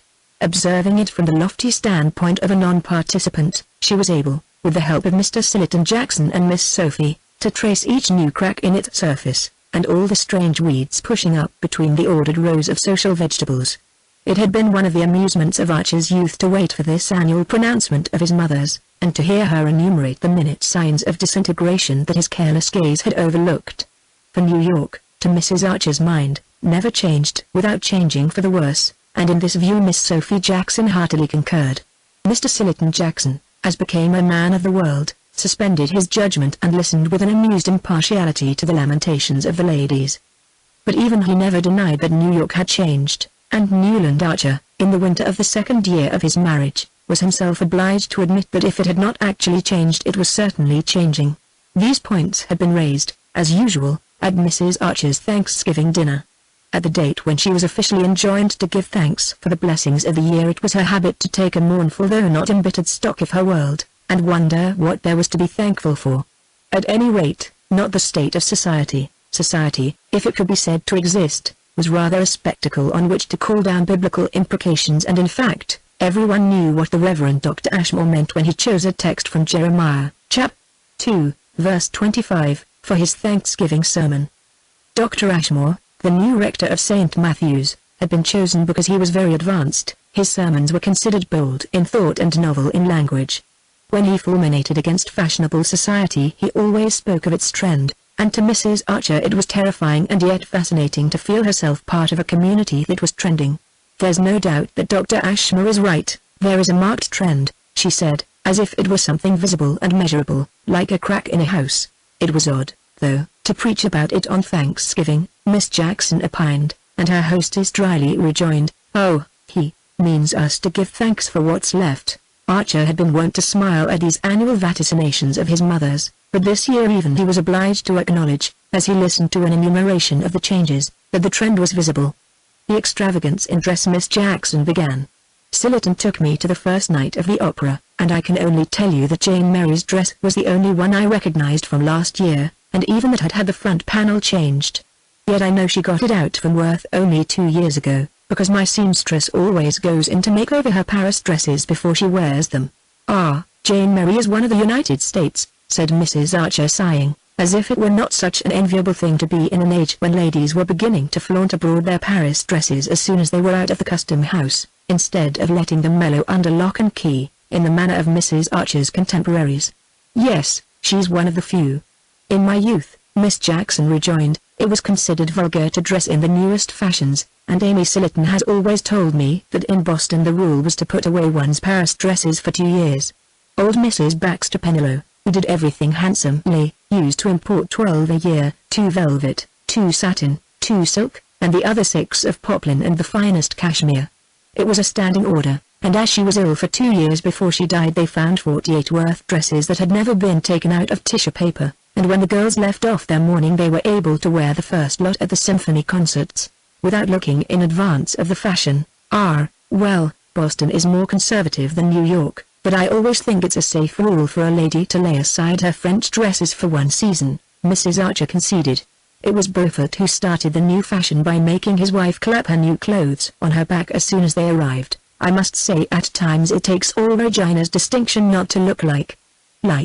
Miss Jackson glanced around the table, caught Janie's bulging gaze, and took refuge in an unintelligible murmur. "Like her rivals," said Mr. Sillerton Jackson, with the air of producing an epigram. "Oh, the ladies murmured, and Mrs. Archer added, partly to distract her daughter's attention from forbidden topics, "Poor Regina. Her Thanksgiving hasn't been a very cheerful one, I'm afraid. Have you heard the rumors about Beaufort's speculations, Sillerton?" Mr. Jackson nodded carelessly. Everyone had heard the rumors in question, and he scorned to confirm a tale that was already common property. A gloomy silence fell upon the party. No one really liked Beaufort, and it was not wholly unpleasant to think the worst of his private life, but the idea of his having brought financial dishonor on his wife's family was too shocking to be enjoyed even by his enemies. Archer's New York tolerated hypocrisy in private relations, but in business matters it exacted a limpid and impeccable honesty.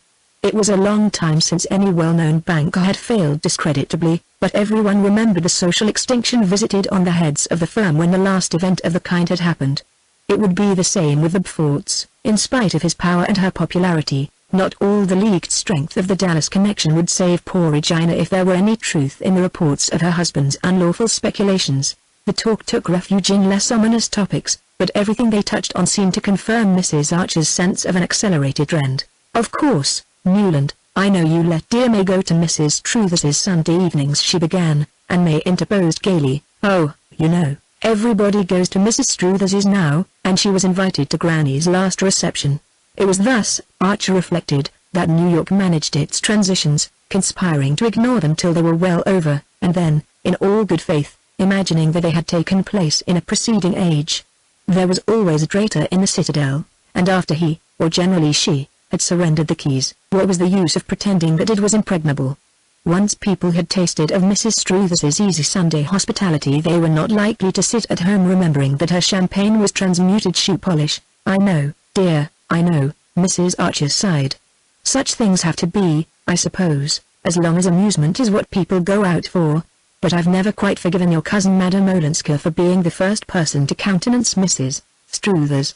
A sudden blush rose to young Mrs. Archer's face. It surprised her husband as much as the other guests about the table. "Oh, Ellen," she murmured, much in the same accusing and yet deprecating tone in which her parents might have said, "Oh, the Blenkers." It was the note which the family had taken to sounding on a mention of the Countess Olenska's name, since she had surprised and inconvenienced them by remaining obdurate to her husband's advances, but on May's lips it gave food for thought, and Archer looked at her with a sense of strangeness that sometimes came over him when she was most in the tone of her environment. His mother, with less than her usual sensitiveness to atmosphere, still insisted, "I've always thought that people like the Countess Olenska, who have lived in aristocratic societies, ought to help us to keep up our social distinctions, instead of ignoring them." May's blush remained permanently vivid. It seemed to have a significance beyond that implied by the recognition of Madame Olenska's social bad faith. "I've no doubt we all seem alike to foreigners," said Miss Jackson tartly. "I don't think Ellen cares for society, but nobody knows exactly what she does care for," May continued, as if she had been groping for something non-committal. Well, Mrs. Archer sighed again. Everybody knew that the Countess Olenska was no longer in the good graces of her family. Even her devoted champion, old Mrs. Manson Mingott, had been unable to defend her refusal to return to her husband. The Mingotts had not proclaimed their disapproval aloud, their sense of solidarity was too strong. They had simply, as Mrs. Welland said, let poor Ellen find her own level, and that, mortifyingly and incomprehensibly, was in the dim depths where the Blenkers prevailed, and people who wrote celebrated their untidy rights. It was incredible, but it was a fact, that Ellen, in spite of all her opportunities and her privileges, has become simply bohemian. The fact enforced the contention that she had made a fatal mistake in not returning to Count Olensky. After all, a young woman's place was under her husband's roof, especially when she had left it in circumstances that, well, if one had cared to look into them, Madame Olenska is a great favorite with the gentlemen, said Miss Sophie, with her air of wishing to put forth something conciliatory when she knew that she was planting a dart. "Ah, that's the danger that a young woman like Madame Olenska is always exposed to," Mrs. Archer mournfully agreed, and the ladies, on this conclusion, gathered up their trains to seek the castle globes of the drawing-room, while Archer and Mr. Sillerton Jackson withdrew to the Gothic library, once established before the grate, and consoling himself for the inadequacy of the dinner by the perfection of his cigar. Mr. Jackson became portentous and communicable. "If the Beaufort smash comes," he announced, "there are going to be disclosures." Archer raised his head quickly. He could never hear the name without the sharp vision of Beaufort's heavy figure, opulently furred and shod, advancing through the snow at Scarecliff. "There's bound to be," Mr. Jackson continued, "the nastiest kind of a cleaning up. He hasn't spent all his money on Regina." "Oh, well, that's discounted, isn't it?" "My belief is he'll pull out yet," said the young man, wanting to change the subject. Perhaps. I know he was to see some of the influential people today." "Of course," Mr. Jackson reluctantly conceded, "it's to be hoped they can tide him over this time anyhow. I shouldn't like to think of poor Regina's spending the rest of her life in some shabby foreign watering place for bankrupts." Archer said nothing. It seemed to him so natural, however tragic, that money ill-gotten should be cruelly expiated, that his mind, hardly lingering over Mrs. Beaufort's doom, wandered back to closer questions.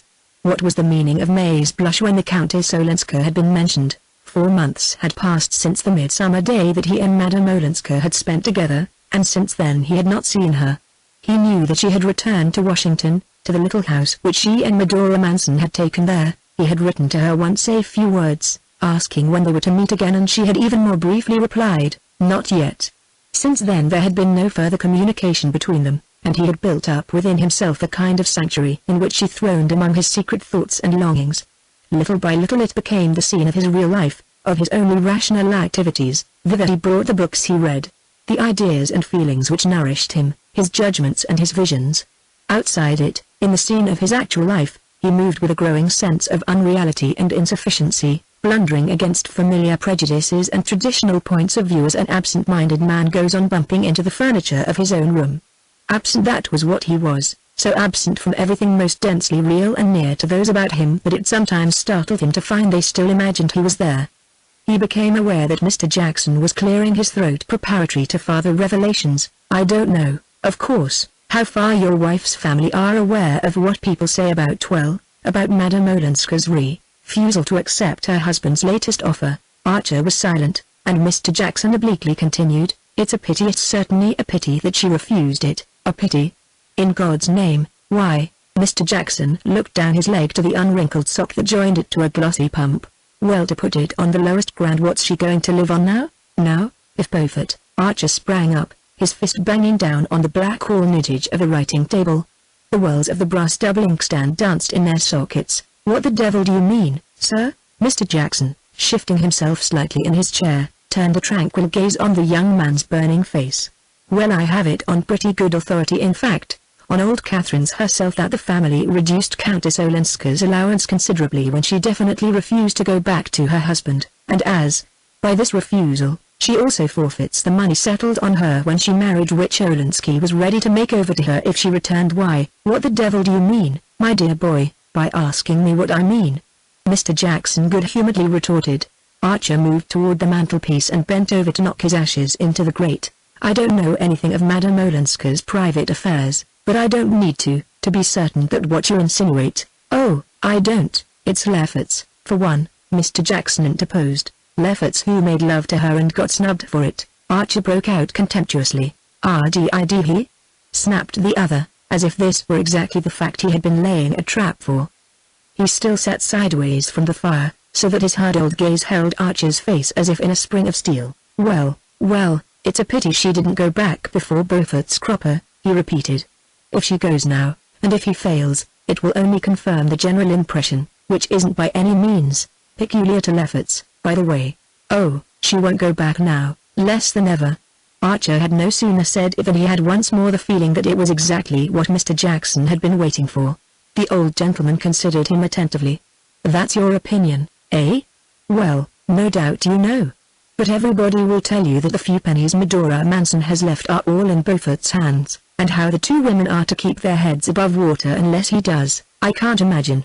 Of course, Madame Olenska may still soften old Catherine, who has been the most inexorably opposed to her staying, and old Catherine could make her any allowance she chooses.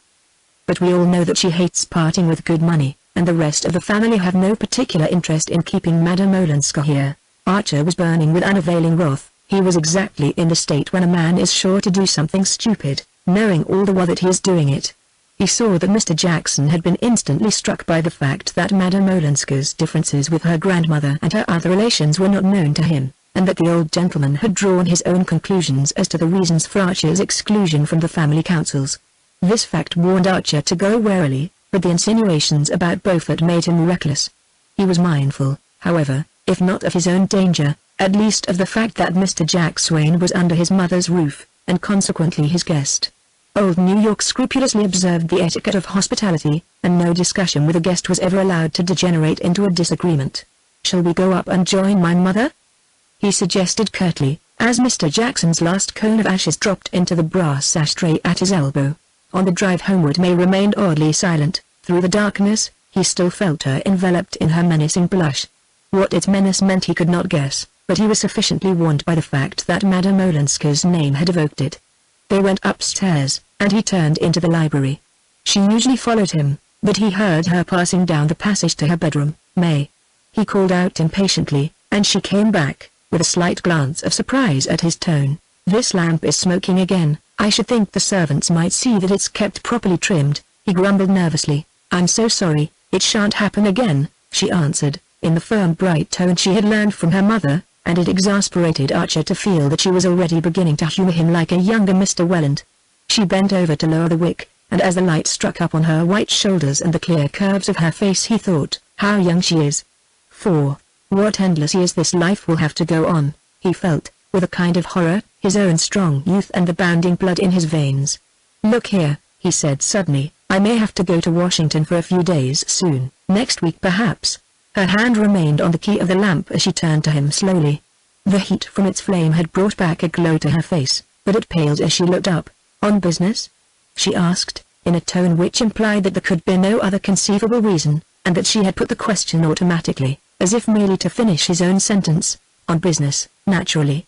There's a patent case coming up before the Supreme Court." He gave the name of the inventor, and went on furnishing details with all Lawrence Lefferts's practiced glibness, while she listened attentively, saying at intervals, "Yes, I see. The change will do you good," she said simply, when he had finished. "And you must be sure to go and see Ellen," she added, looking him straight in the eyes with her cloudless smile, and speaking in a tone she might have employed in urging him not to neglect some irksome family duty. It was the only word that passed between them on the subject, but in the code in which they had both been trained it meant, "Of course you understand that I know all that people have been saying about Ellen, and heartily sympathize with my family in their effort to get her to return to her husband. I also know that, for some reason you have not chosen to tell me, you have advised her against this course, which all the older men of the family, as well as our grandmother, agree in approving, and that it is owing to your encouragement that Ellen defies us all, and exposes herself to the kind of criticism of which Mr. Sillerton Jackson probably gave you, this evening, the hint that has made you so irritable. Hints have indeed not been wanting, but since you appear unwilling to take them from others, I offer you this one myself, in the only form in which well-bred people of our kind can communicate unpleasant things to each other, by letting you understand that I know you mean to see Ellen when you are in Washington, and are perhaps going there expressly for that purpose, and that, since you are sure to see her, I wish you to do so with my full and explicit approval and to take the opportunity of letting her know what the course of conduct you have encouraged her in is likely to lead to." Her hand was still on the key of the lamp when the last word of this mute message reached him. She turned the wick down, lifted off the globe, and breathed on the sulky flame. "They smell less if one blows them out," she explained, with her bright housekeeping air. On the threshold she turned and paused for his kiss. Chapter 9, Wall Street. The next day had more reassuring reports of Beaufort's situation. They were not definite, but they were hopeful. It was generally understood that he could call on powerful influences in case of emergency, and that he had done so with success. And that evening, when Mrs. Beaufort appeared at the opera wearing her old smile and a new emerald necklace, society drew a breath of relief. New York was inexorable in its condemnation of business irregularities. So far there had been no exception to its tacit rule that those who broke the law of probity must pay, and everyone was aware that even Beaufort and Beaufort's wife would be offered up unflinchingly to this principle. But to be obliged to offer them up would be not only painful but inconvenient. The disappearance of the Beauforts would leave a considerable void in their compact little circle, and those who were too ignorant or too careless to shudder at the moral catastrophe bewailed in advance the loss of the best ballroom in New York. Archer had definitely made up his mind to go to Washington. He was waiting only for the opening of the lawsuit of which he had spoken to May, so that its date might coincide with that of his visit, but on the following Tuesday he learned from Mr. Letterblair that the case might be postponed for several weeks. Nevertheless, he went home that afternoon determined in any event to leave the next evening.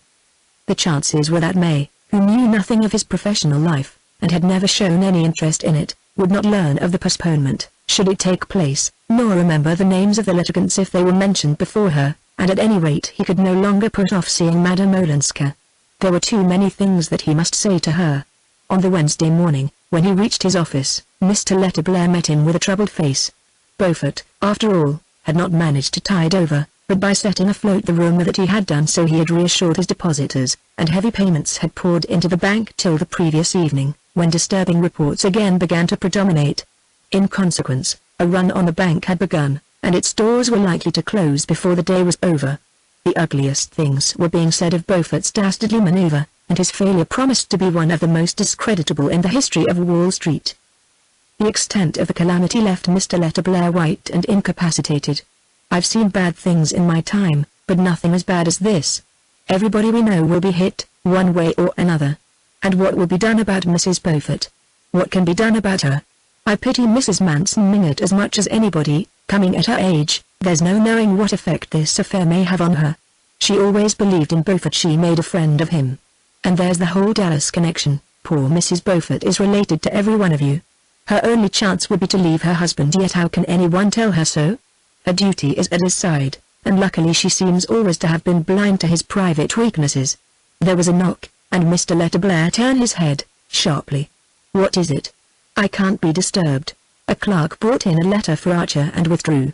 Recognizing his wife's hand, the young man opened the envelope and read, "Won't you please come uptown as early as you can? Granny had a slight stroke last night. In some mysterious way she found out before anyone else this awful news about the bank.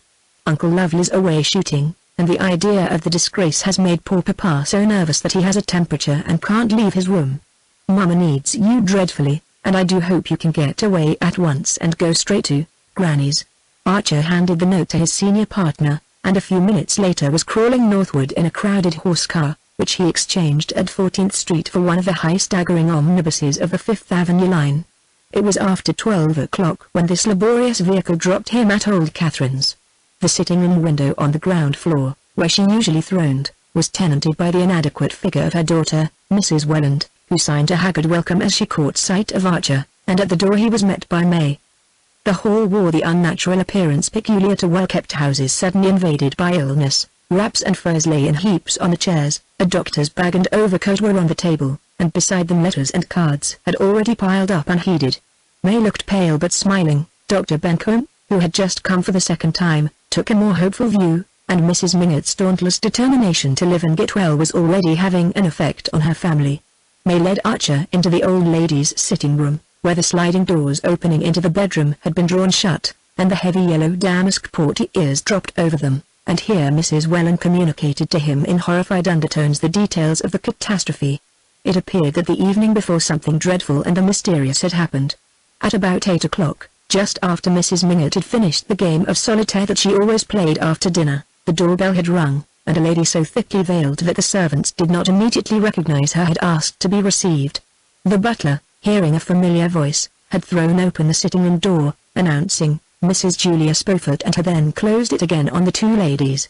They must have been together, he thought, about an hour.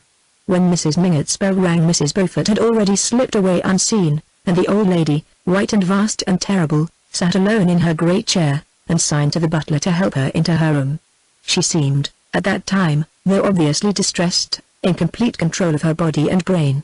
The mulatto maid put her to bed, brought her a cup of tea as usual, laid everything straight in the room, and went away, but at 3 in the morning the bell rang again, and the two servants, hastening in at this unwonted summons, for old Catherine usually slept like a baby, had found their mistress sitting up against her pillows with a crooked smile on her face and one little hand hanging limp from its huge arm.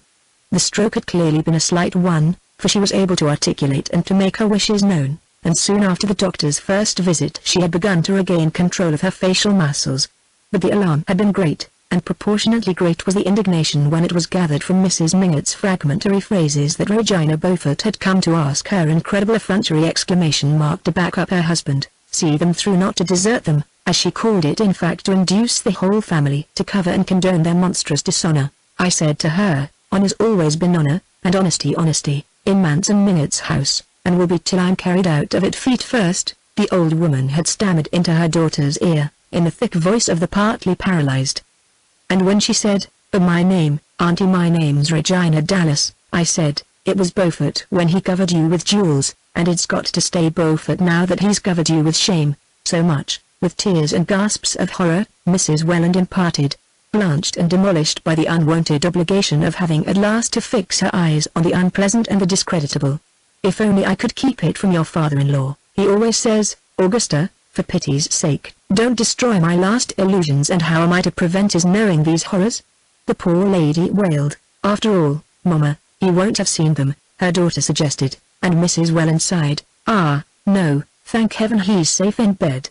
And Dr. Bencomb has promised to keep him until poor Mama is better, and Regina has been got away somewhere."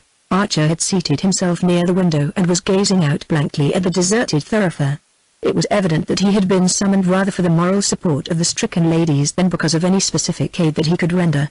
Mr. Lovell Mingott had been telegraphed for, and messages were being dispatched by hand to the members of the family living in New York, and meanwhile there was nothing to do but to discuss in hushed tones the consequences of Beaufort's dishonor and of his wife's unjustifiable action. Mrs. Lovell Mingott, who had been in another room writing notes, presently reappeared, and added her voice to the discussion. In their day, the elder ladies agreed, the wife of the man who had done anything disgraceful in business had only one idea, to efface herself, to disappear with him. There was the case of poor Grandmama Spicer, your great-grandmother, May.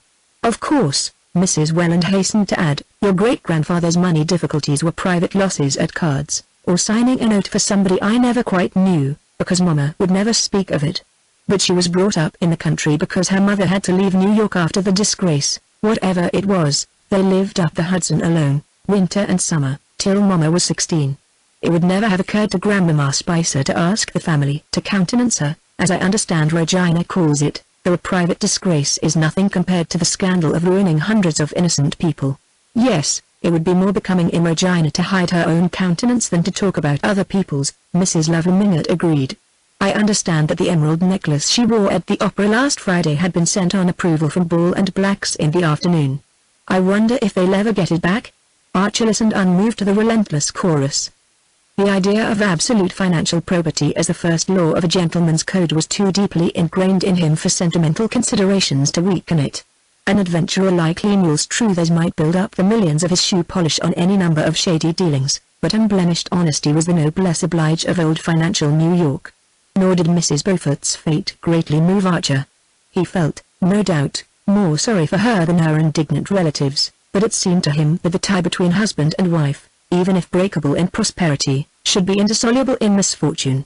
As Mr. Letta Blair had said, a wife's place was at her husband's side when he was in trouble, but society's place was not at his side, and Mrs. Beaufort's cool assumption that it was seemed almost to make her his accomplice.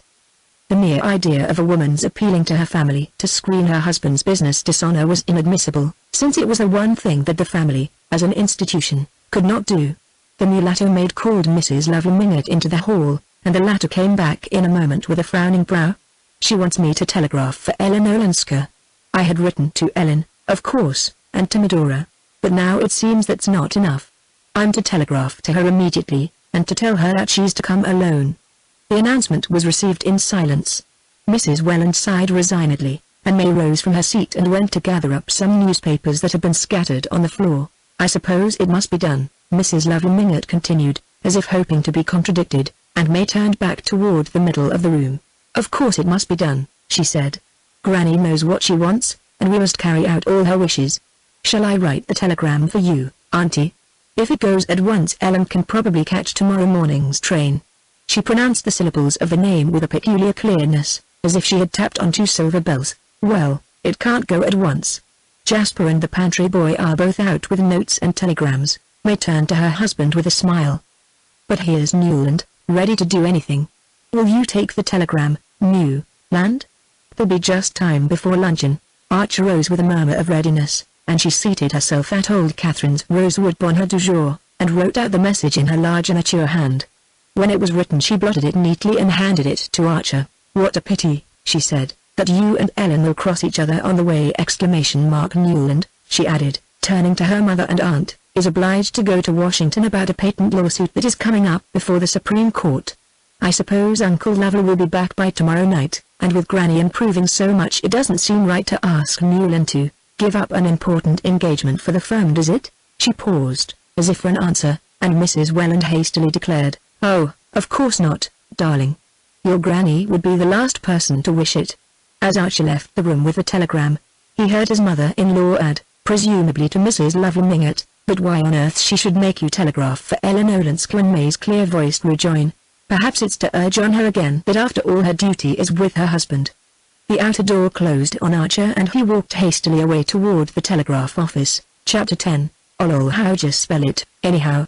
asked the tart young lady to whom Archer had pushed his wife's telegram across the brass ledge of the Western Union office. Olenska, he repeated, drawing back the message in order to print out the foreign syllables above May's rambling script. "It's an unlikely name for a New York telegraph office, at least in this quarter," an unexpected voice observed, and turning around Archer saw Lawrence Lefferts at his elbow, pulling an imperturbable moustache and affecting not to glance at the message.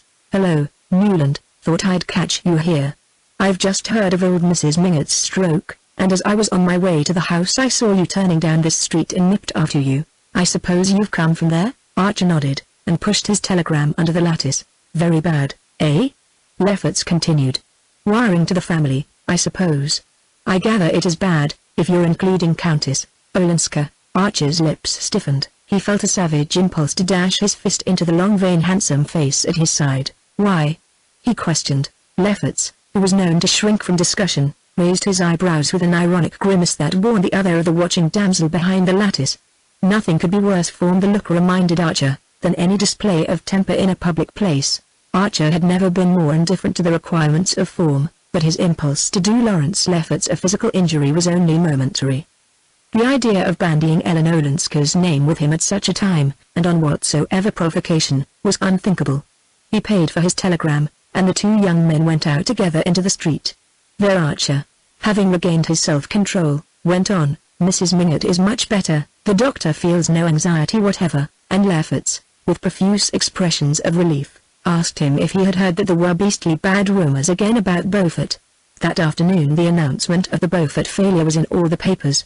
It overshadowed the report of Mrs. Manson Mingott's stroke, and only the few who had heard of the mysterious connection between the two events thought of ascribing old Catherine's illness to anything but the accumulation of flesh and years. The whole of New York was darkened by the tale of Beaufort's dishonor. There had never, as Mr. Letterblair said, been a worse case in his memory, nor, for that matter, in the memory of the far-off Letterblair who had given his name to the firm. The bank had continued to take in money for a whole day after its failure was inevitable, and as many of its clients belonged to one or another of the ruling clans, Beaufort's duplicity seemed doubly cynical. If Mrs. Beaufort had not taken the tone that such misfortunes, the word was her own, were the test of friendship, compassion for her might have tempered the general indignation against her husband. As it was, and especially after the object of her nocturnal visit to Mrs. Manson Mingott had become known, her cynicism was held to exceed his, and she had not the excuse nor her detractors the satisfaction of pleading that she was a foreigner. It was some comfort, to those whose securities were not in jeopardy, to be able to remind themselves that Beaufort was, but, after all, if a Dallas of South Carolina took his view of the case, and glibly talked of his soon being on his feet again, the argument lost its edge, and there was nothing to do but to accept this awful evidence of the indissolubility of marriage. Society must manage to get on without the Beauforts, and there was an end of it, except indeed for such hapless victims of the disaster as Medora Manson, the poor old Miss Lannings, and certain other misguided ladies of good family who, if only they had listened to Mr. Henry van der Luyden.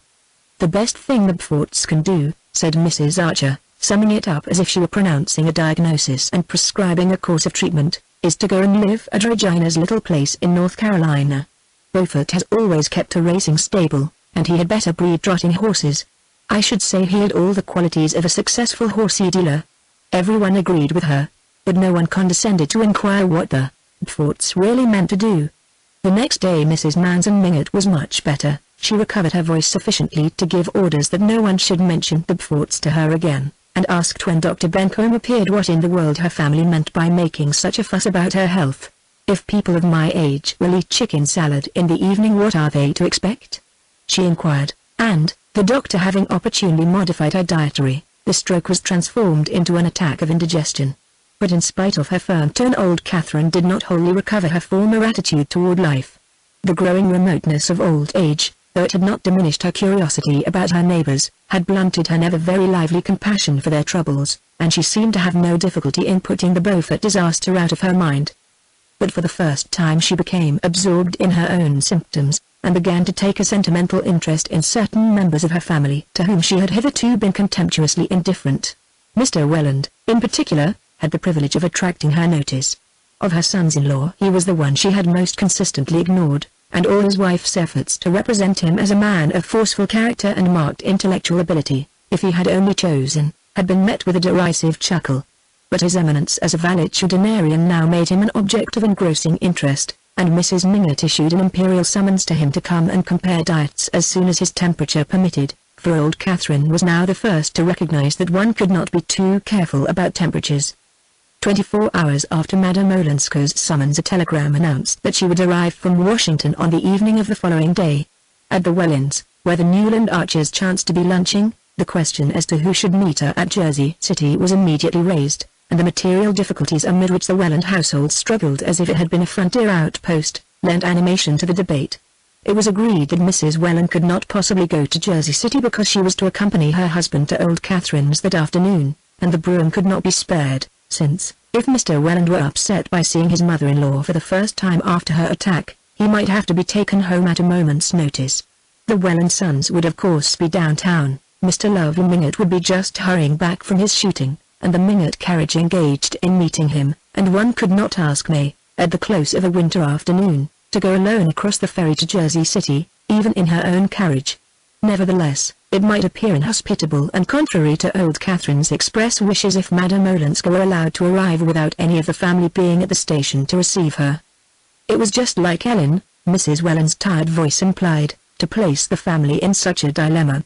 It's always one thing after another, the poor lady grieved, in one of her rare revolts against fate. The only thing that makes me think Mama must be less well than Dr. Bencomb will admit is this morbid desire to have Ellen come at once, however inconvenient it is to meet her.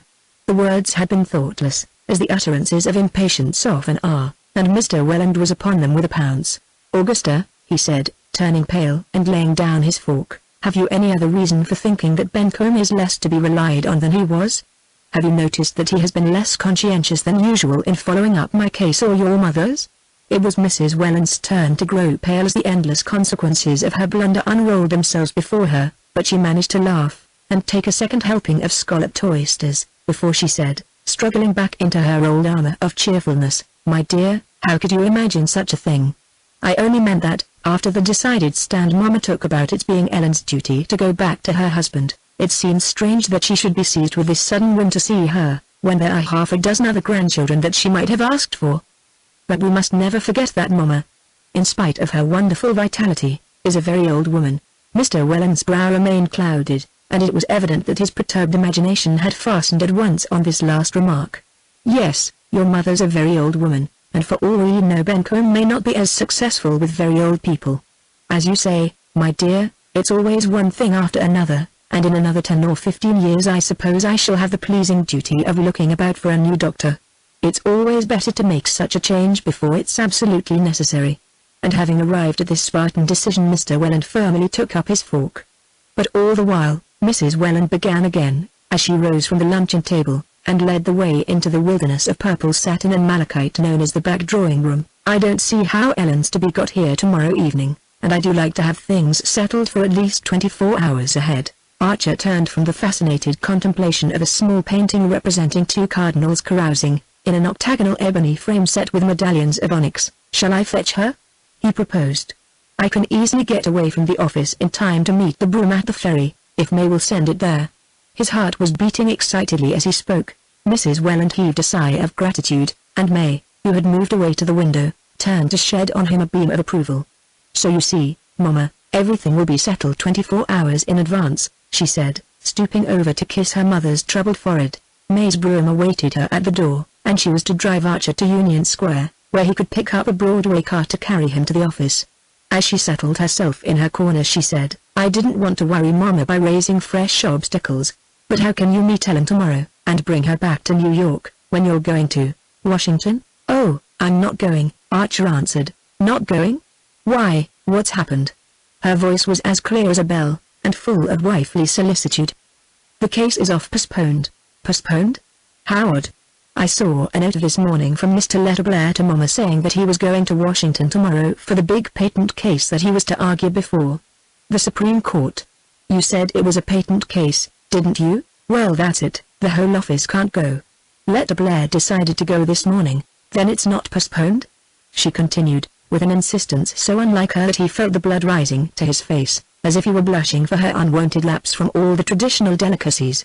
"None but my going is," he answered, cursing the unnecessary explanations that he had given when he had announced his intention of going to Washington, and wondering where he had read that clever liars give details, but that the cleverest do not. It did not hurt him half as much to tell May an untruth as to see her trying to pretend that she had not detected him. "I'm not going till later on, luckily for the convenience of your family," he continued, taking base refuge in sarcasm. As he spoke he felt that she was looking at him, and he turned his eyes to hers in order not to appear to be avoiding them. Their glances met for a second, and perhaps let them into each other's meanings more deeply than either cared to go. "Yes, it is awfully convenient," May brightly agreed, "that you should be able to meet Ellen after all. You saw how much Mama appreciated your offering to do it." "Oh, I'm delighted to do it." The carriage stopped, and as he jumped out she leaned to him and laid her hand on his. "Goodbye, dearest," she said, her eyes so blue that he wondered afterward if they had shone on him through tears. He turned away and hurried across Union Square, repeating to himself, in a sort of inward chant, "It's all of 2 hours from Jersey City to Old Catherine's. It's all of 2 hours and it may be more." Chapter 11. His wife's dark blue brougham, with the wedding varnish still on it, met Archer at the ferry, and conveyed him luxuriously to the Pennsylvania terminus in Jersey City. It was a somber snowy afternoon, and the gas lamps were lit in the big reverberating station. as he paced the platform, waiting for the Washington Express. He remembered that there were people who thought there would one day be a tunnel under the Hudson through which the trains of the Pennsylvania Railway would run straight into New York. They were of the brotherhood of visionaries who likewise predicted the building of ships that would cross the Atlantic in 5 days, the invention of a flying machine, lighting by electricity, telephonic communication without wires, and other Arabian Night marvels.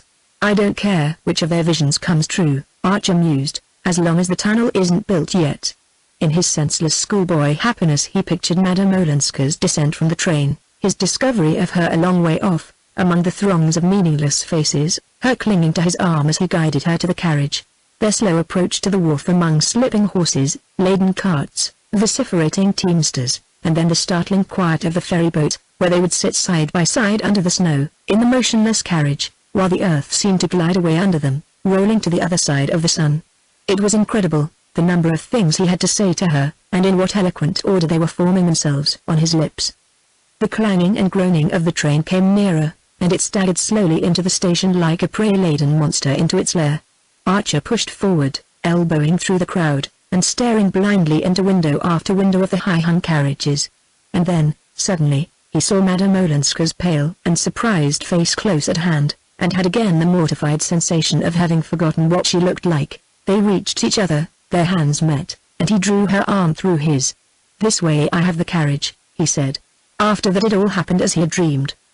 He helped her into the brougham with her bags, and had afterward the vague recollection of having properly reassured her about her grandmother and given her a summary of the Beaufort situation. He was struck by the softness of her, poor Regina. Meanwhile the carriage had worked its way out of the coil about the station, and they were crawling down a slippery incline to the wharf, menaced by swaying coal carts, bewildered horses, disheveled express wagons, and an empty hearse. Ah, that hearse! She shut her eyes as it passed, and clutched at Archer's hand. "If only it doesn't mean poor Granny." "Oh, no, no, she's much better, she's all right, really. There, we've passed it," he exclaimed, as if that made all the difference. Her hand remained in his, and as the carriage lurched across the gangplank onto the ferry he bent over, unbuttoned her tight brown glove, and kissed her palm as if he had kissed a relic. She disengaged herself with a faint smile. "And he said, you didn't expect me today?" "Oh, no, I meant to go to Washington to see you. I'd made all my arrangements. I very nearly crossed you in the train." "Oh," she exclaimed, as if terrified by the narrowness of their escape. "Do you know I hardly remembered you?" "Hardly remembered me? I mean, how shall I explain? It's always so. Each time, you happen to me all over again." "Oh, yes, I know. I know. Does it do I too, to you?" he insisted. She nodded, looking out of the window. "Ellen, Ellen, Ellen." She made no answer, and he sat in silence, watching her profile grow indistinct against the snow-streaked dusk beyond the window. What had she been doing in all those 4 long months, he wondered. How little they knew of each other, after all. The precious moments were slipping away, but he had forgotten everything that he had meant to say to her and could only helplessly brood on the mystery of their remoteness and their proximity, which seemed to be symbolized by the fact of their sitting so close to each other, and yet being unable to see each other's faces. "What a pretty carriage. Is it May's?" she asked, suddenly turning her face from the window. "Yes, it was May who sent you to fetch me, then?" "How kind of her." He made no answer for a moment, then he said explosively, "Your husband's secretary came to see me the day after we met in Boston." In his brief letter to her he had made no allusion to M. Revere's visit, and his intention had been to bury the incident in his bosom. But her reminder that they were in his wife's carriage provoked him to an impulse of retaliation. He would see if she liked his reference to Revere any better than he liked hers to May. As on certain other occasions when he had expected to shake her out of her usual composure, she betrayed no sign of surprise, and at once he concluded, he writes to her, then. "M. Revere went to see you?" "Yes. Didn't you know?" "No," she answered simply. "And you're not surprised?" She hesitated. "Why should I be?" "He told me in Boston that he knew you, that he'd met you in England, I think. Ellen, I must ask you one thing." "Yes." "I wanted to ask it after I saw him, but I couldn't put it in a letter. It was Revere who helped you to get away when you left your husband?" His heart was beating suffocatingly. Would she meet this question with the same composure? "Yes, I owe him a great debt," she answered, without the least tremor in her quiet voice. Her tone was so natural, so almost indifferent, that Archer's turmoil subsided. Once more she had managed, by her sheer simplicity, to make him feel stupidly conventional just when he thought he was flinging convention to the winds. "I think you're the most honest woman I ever met," he exclaimed. "Oh, no, but probably one of the least fussy," she answered, a smile in her voice. "Call it what you like, you look at things as they are. I've had to look at the Gorgon. Well, it hasn't blinded you. You've seen that she's just an old bogey like all the others. She doesn't blind one, but she dries up one's tears." The answer checked the pleading on Archer's lips. It seemed to come from depths of experience beyond his reach. The slow advance of the ferryboat had ceased, and her bows bumped against the piles of the slip with a violence that made the Bruin stagger, and flung Archer and Madame Olenska against each other. The young man, trembling, felt the pressure of her shoulder, and passed his arm about her. "If you're not blind, then, you must see that this can't last." "What can't?" "Our being together and not together." "No. You ought not to have come today," she said in an altered voice, and suddenly she turned, flung her arms about him and pressed her lips to his. At the same moment the carriage began to move, and a gas lamp at the head of the slip flashed its light into the window. She drew away, and they sat silent and motionless while the Bruin struggled through the congestion of carriages about the ferry landing. As they gained the street, Archer began to speak hurriedly. "Don't be afraid of me, you needn't squeeze yourself back into your corner like that. A stolen kiss isn't what I want. Look, I'm not even trying to touch the sleeve of your jacket. Don't suppose that I don't understand your reasons for not wanting to let this feeling between us dwindle into an ordinary hole and corner love affair. I couldn't have spoken like this yesterday, because when we've been apart, and I'm looking forward to seeing you, every thought is burned up in a great flame. But then you come, and you're so much more than I remembered, and what I want of you is so much more than an hour or two every now and then, with wastes of thirsty waiting between, that I can sit perfectly still beside you, like this, with that other vision in my mind, just quietly trusting to it to come true." For a moment she made no reply, then she asked, hardly above a whisper, "What do you mean by trusting to it to come true?" "Why, you know it will, don't you? Your vision of you and me together?" She burst into a sudden hard laugh. "You choose your place well to put it to me. Do you mean because we're in my wife's brougham? Shall we get out and walk, then? I don't suppose you mind a little snow?" She laughed again, more gently. "No, I shan't get out and walk, because my business is to get to Granny's as quickly as I can. And you'll sit beside me, and we'll look, not at visions, but at realities." "I don't know what you mean by realities. The only reality to me is this." She met the words with a long silence, during which the carriage rolled down an obscure side street and then turned into the searching illumination of Fifth Avenue. "Is it your idea, then, that I should live with you as your mistress since I can't be your wife?" she asked. The crudeness of the question startled him. The word was one that women of his class fought shy of, even when their talk flitted closest about the topic. He noticed that Madame Olenska pronounced it as if it had a recognized place in her vocabulary, and he wondered if it had been used familiarly in her presence in the horrible life she had fled from. Her question pulled him up with a jerk, and he floundered. I want somehow to get away with you into a world where words like that, categories like that won't exist. Where we shall be simply two human beings who love each other, who are the whole of life to each other, and nothing else on earth will matter." She drew a deep sigh that ended in another laugh. "Oh, my dear, where is that country? Have you ever been there?"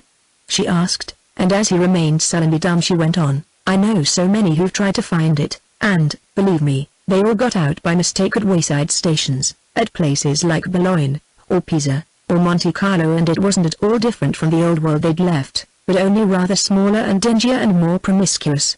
He had never heard her speak in such a tone, and he remembered the phrase she had used a little while before. "Yes, the Gorgon has dried your tears," he said. "Well, she opened my eyes too." It's a delusion to say that she blinds people. What she does is just the contrary. She fastens their eyelids open, so that they're never again in the blessed darkness. Isn't there a Chinese torture like that? There ought to be.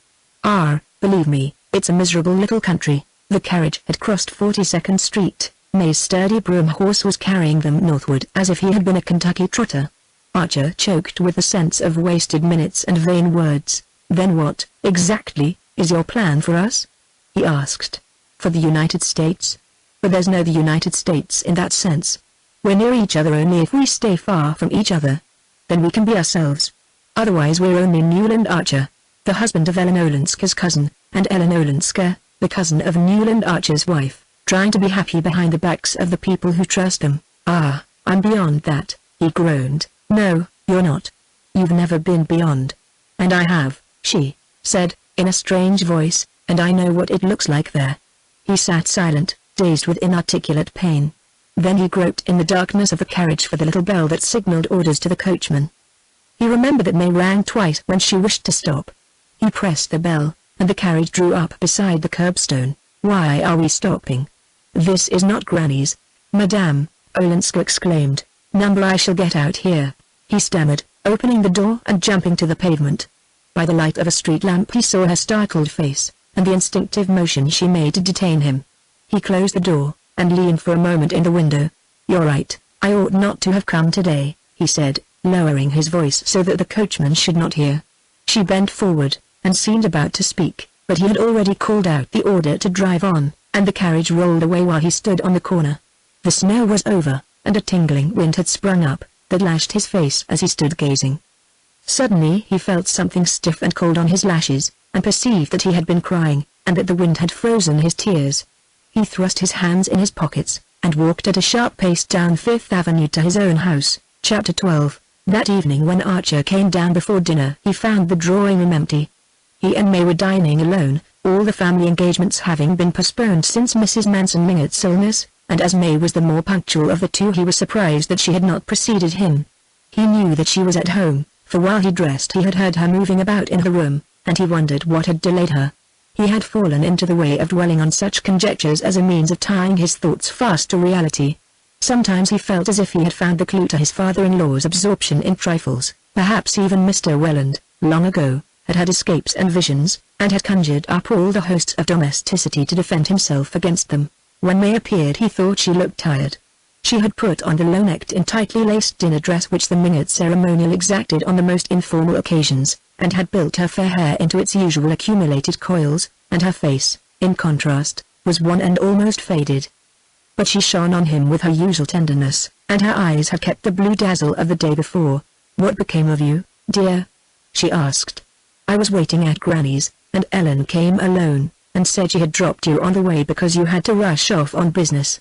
There's nothing wrong, only some letters I'd forgotten, and wanted to get off before dinner, she said, and a moment afterward, I'm sorry you didn't come to Granny's unless the letters were urgent. They were, he rejoined, surprised at her insistence. Besides, I don't see why I should have gone to your grandmother's. I didn't know you were there. She turned and moved to the looking-glass above the mantelpiece. As she stood there, lifting her long arm to fasten a puff that had slipped from its place in her intricate hair, Archer was struck by something languid and inelastic in her attitude, and wondered if the deadly monotony of their lives had laid its weight on her also. Then he remembered that, as he had left the house that morning, she had called over the stairs that she would meet him at her grandmother's so that they might drive home together. He had called back a cheery yes. And then, absorbed in other visions, had forgotten his promise. Now he was smitten with compunction, yet irritated that so trifling an omission should be stored up against him after nearly 2 years of marriage. He was weary of living in a perpetual tepid honeymoon, without the temperature of passion yet with all its exactions. If May had spoken out her grievances, he suspected her of many, he might have laughed them away, but she was trained to conceal imaginary wounds under a Spartan smile. To disguise his own annoyance he asked how her grandmother was, and she answered that Mrs. Mingott was still improving, but had been rather disturbed by the last news about Abforts. What news? It seems they're going to stay in New York. I believe he's going into an insurance business, or something. They're looking about for a small house. The preposterousness of the case was beyond discussion, and they went in to dinner. During dinner their talk moved in its usual limited circle, but Archer noticed that his wife made no allusion to Madame Olenska, nor to old Catherine's reception of her. He was thankful for the fact, yet felt it to be vaguely ominous. They went up to the library for coffee, and Archer lit a cigar and took down a volume of Michelet. He had taken to history in the evenings since May had shown a tendency to ask him to read aloud whenever she saw him with a volume of poetry, not that he disliked the sound of his own voice, but because he could always foresee her comments on what he read. In the days of their engagement she had simply, as he now perceived, echoed what he told her, but since he had ceased to provide her with opinions she had begun to hazard her own, with results destructive to his enjoyment of the works commented on. Seeing that he had chosen a history she fetched her work-basket, drew up an armchair to the green-shaded student lamp, and uncovered a cushion she was embroidering for his sofa. She was not a clever needlewoman, her large capable hands were made for riding, rowing and open-air activities, but since other wives embroidered cushions for their husbands, she did not wish to omit this last link in her devotion. She was so placed that Archer, by merely raising his eyes, could see her bent above her work frame, her ruffled elbow sleeves slipping back from her firm round arms, the betrothal sapphire shining on her left hand above her broad gold wedding ring, and the right hand slowly and laboriously stabbing the canvas. As she sat thus, the lamplight full on her clear brow, he said to himself with a secret dismay that he would always know the thoughts behind it, that never, in all the years to come, would she surprise him by an unexpected mood, by a new idea, a weakness, a cruelty or an emotion.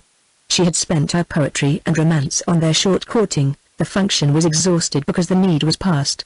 Now she was simply ripening into a copy of her mother, and mysteriously, by the very process, trying to turn him into a Mr. Welland. He laid down his book and stood up impatiently, and at once she raised her head. "What's the matter?" "The room is stifling, I want a little air." He had insisted that the library curtains should draw backward and forward on a rod, so that they might be closed in the evening, instead of remaining nailed to a gilt cornice, and immovably looped up over layers of lace, as in the drawing-room, and he pulled them back and pushed up the sash, leaning out into the icy night. The mere fact of not looking at May, seated beside his table, under his lamp, the fact of seeing other houses, roofs, chimneys, of getting the sense of other lives outside his own, other cities beyond New York, and a whole world beyond his world, cleared his brain and made it easier to breathe. After he had leaned out into the darkness for a few minutes, he heard her say, "Newland, do shut the window. You'll catch your death." He pulled the sash down and turned back. "Catch my death," he echoed, and he felt like adding, "but I've caught it already. I am dead. I've been dead for months and months." And suddenly the play of the word flashed up a wild suggestion. What if it were She who was dead? If she were going to die soon and leave him free? The sensation of standing there, in that warm familiar room, and looking at her, and wishing her dead, was so strange, so fascinating and overmastering, that its enormity did not immediately strike him. He simply felt that chance had given him a new possibility to which his sick soul might cling. Yes, May might die. People did, young people, healthy people like herself. She might die, and set him suddenly free. She glanced up, and he saw by her widening eyes that there must be something strange in his own. "Newland, are you ill?" He shook his head and turned toward his armchair. She bent over her work frame, and as he passed he laid his hand on her hair. "Poor May," he said. "Poor? Why poor?" She echoed with a strained laugh. "Because I shall never be able to open a window without worrying you," he rejoined, laughing also. For a moment she was silent, then she said very low, her head bowed over her work, "I shall never worry if you're happy." "Ah, my dear, and I shall never be happy unless I can open the windows, in this weather?" she remonstrated, and with a sigh he buried his head in his book. 6 or 7 days passed. Archer heard nothing from Madame Olenska, and became aware that her name would not be mentioned in his presence by any member of the family. He did not try to see her. To do so while she was at old Catherine's guarded bedside would have been almost impossible. In the uncertainty of the situation he let himself drift, conscious, somewhere below the surface of his thoughts, of a resolve which had come to him when he had leaned out from his library window into the icy night. The strength of that resolve made it easy to wait and make no sign. Then one day May told him that Mrs. Manson Mingott had asked to see him. There was nothing surprising in the request, for the old lady was steadily recovering, and she had always openly declared that she preferred Archer to any of her other grandsons-in-law. May gave the message with evident pleasure. She was proud of old Catherine's appreciation of her husband. There was a moment's pause, and then Archer felt it incumbent on him to say, "All right. Shall we go together this afternoon?" His wife's face brightened, but she instantly answered, "Oh, you'd much better go alone. It bores Granny to see the same people too often." Archer's heart was beating violently when he rang old Mrs. Mingott's bell. He had wanted above all things to go alone, for he felt sure the visit would give him the chance of saying a word in private to the Countess Olenska. He had determined to wait till the chance presented itself naturally, and here it was, and here he was on the doorstep. Behind the door, behind the curtains of the yellow damask room next to the hall, she was surely awaiting him. In another moment he should see her, and be able to speak to her before she led him to the sick room. He wanted only to put one question, after that his course would be clear. What he wished to ask was simply the date of her return to Washington, and that question she could hardly refuse to answer. But in the yellow sitting room it was the mulatto maid who waited. Her white teeth shining like a keyboard, She pushed back the sliding doors and ushered him into old Catherine's presence. The old woman sat in a vast throne-like armchair near her bed. Beside her was a mahogany stand bearing a cast bronze lamp with an engraved globe, over which a green paper shade had been balanced. There was not a book or a newspaper in reach, nor any evidence of feminine employment. Conversation had always been Mrs. Mingott's sole pursuit, and she would have scorned to feign an interest in fancy work. Archer saw no trace of the slight distortion left by her stroke. She merely looked paler, with darker shadows in the folds and recesses of her obesity, and, in the fluted mob cap tied by a starched bow between her first two chins, and the muslin kerchief crossed over her billowing purple dressing gown, she seemed like some shrewd and kindly ancestress of her own who might have yielded too freely to the pleasures of the table. She held out one of the little hands that nestled in a hollow of her huge lap like pet animals, and called to the maid, "Don't let in anyone else. If my daughters call, say I'm asleep." The maid disappeared, and the old lady turned to her grandson. "My dear, am I perfectly hideous?" she asked gaily, launching out one hand in search of the folds of muslin on her inaccessible bosom. "My daughters tell me it doesn't matter at my age, as if hideousness didn't matter. All the more the harder it gets to conceal. My dear, you're handsomer than ever." Archer rejoined in the same tone, and she threw back her head and laughed. "Ah, but not as handsome as Ellen," she jerked out, twinkling at him maliciously, and before he could answer she added, "Was she so awfully handsome the day you drove her up from the ferry?" He laughed, and she continued, "Was it because you told her so that she had to put you out on the way? In my youth young men didn't desert pretty women unless they were made to." She gave another chuckle, and interrupted it to say almost querulously, "It's a pity she didn't marry you. I always told her so. It would have spared me all this worry." But whoever thought of sparing their grandmother worry? Archer wondered if her illness had blurred her faculties, but suddenly she broke out, "Well, it's settled. Anyhow, she's going to stay with me, whatever the rest of the family say. She hadn't been here 5 minutes before I'd have gone down on my knees to keep her if only, for the last 20 years, I'd been able to see where the floor was." Archer listened in silence, and she went on, "They talked me over, as no doubt you know, persuaded me, Love, and Letta Blair, and Augusta Welland, and all the rest of them, that I must hold out and cut off her allowance, till she was made to see that it was her duty to go back to Olinsky. They thought they'd convinced me when the secretary, or whatever he was, came out with the last proposals. Handsome proposals I confess they were.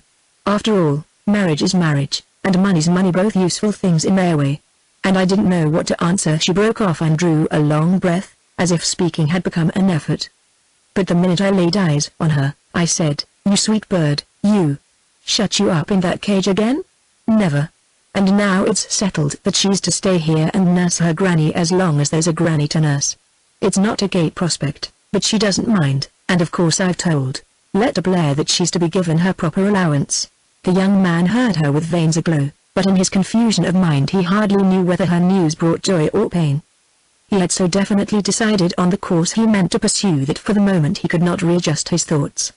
But gradually there stole over him the delicious sense of difficulties deferred and opportunities miraculously provided.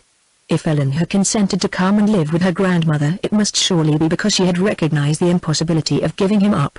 This was her answer to his final appeal of the other day. If she would not take the extreme step he had urged, she had at last yielded to half measures. He sank back into the thought with the involuntary relief of a man who has been ready to risk everything, and suddenly tastes the dangerous sweetness of security. She couldn't have gone back, it was impossible. He exclaimed, "Ah, my dear, I always knew you were on her side, and that's why I sent for you today, and why I said to your pretty wife, when she proposed to come with you, 'No, my dear, I'm pining to see Newland, and I don't want anybody to share our transports. For you see, my dear,' she drew her head back as far as its tethering chins permitted, and looked him full in the eyes, 'you see, we shall have a fight yet. The family don't want her here, and they'll say it's because I've been ill, because I'm a weak old woman, that she's persuaded me. I'm not well enough yet to fight them one by one, and you've got to do it for me.'" "I?" he stammered. "You? Why not?" She jerked back at him, her round eyes suddenly as sharp as penknives. Her hand fluttered from its chair arm and lit on his with a clutch of little pale nails like bird claws. "Why not?" she searchingly repeated.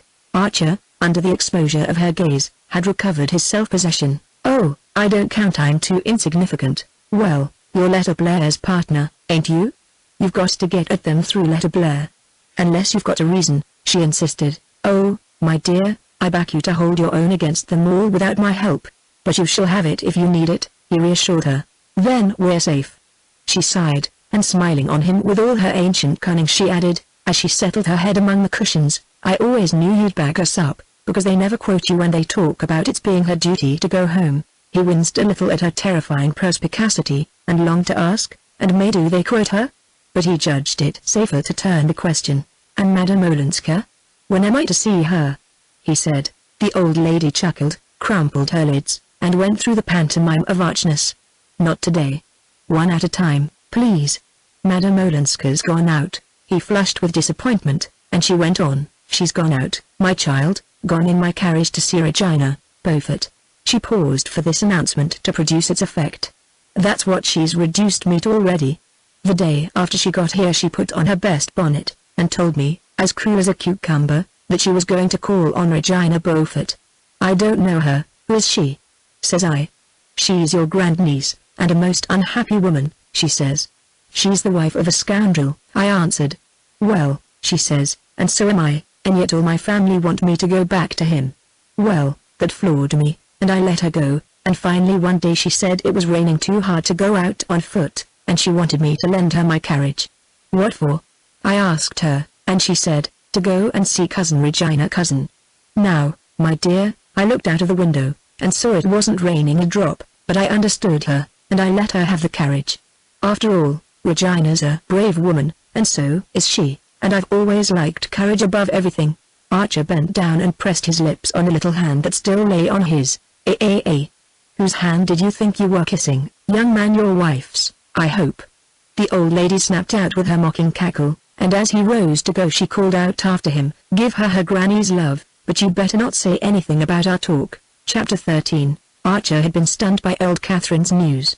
It was only natural that Madame Olenska should have hastened from Washington in response to her grandmother's summons, but that she should have decided to remain under her roof especially now that Mrs. Mingott had almost regained her health was less easy to explain.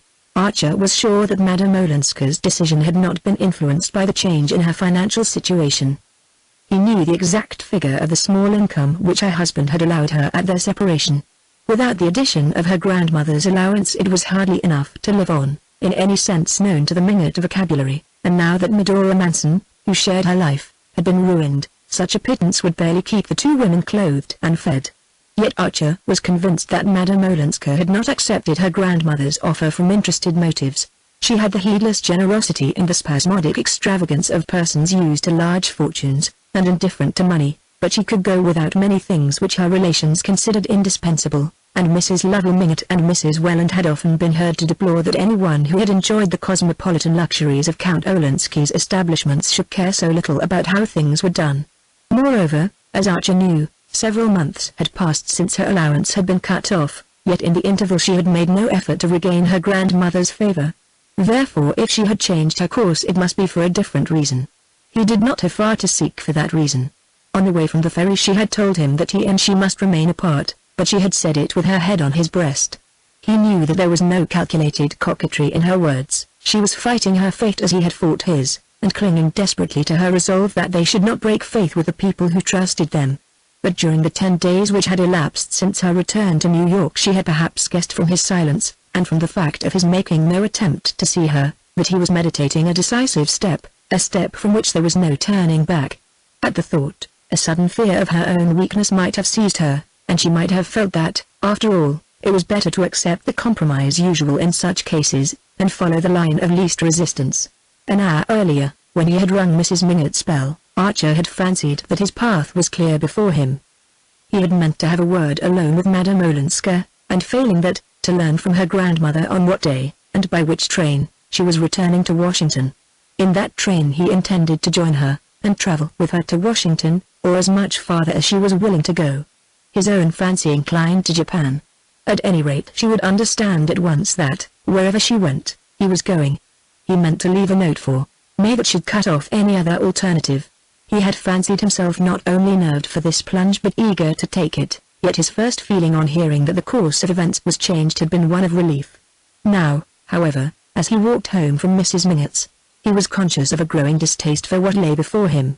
There was nothing unknown or unfamiliar in the path he was presumably to tread, but when he had trodden it before it was as a free man, who was accountable to no one for his actions, and could lend himself with an amused detachment to the game of precautions and prevarications, concealments and compliances, that the part required. This procedure was called protecting the woman's honor, and the best fiction, combined with the after-dinner talk of his elders, had long since initiated him into every detail of its code. Now he saw the matter in a new light, and his part in it seemed singularly diminished. It was, in fact, that which, with a secret fatuity, he had watched Mrs. Thurley Rushworth play toward a fond and unperceiving husband, a smiling, bantering, humoring, watchful and incessant lie. A lie by day, a lie by night, a lie in every touch and every look, a lie in every caress and every quarrel, a lie in every word and in every silence. It was easier, and less dastardly on the whole, for a wife to play such a part toward her husband. A woman's standard of truthfulness was tacitly held to be lower. She was the subject creature, and versed in the arts of the enslaved.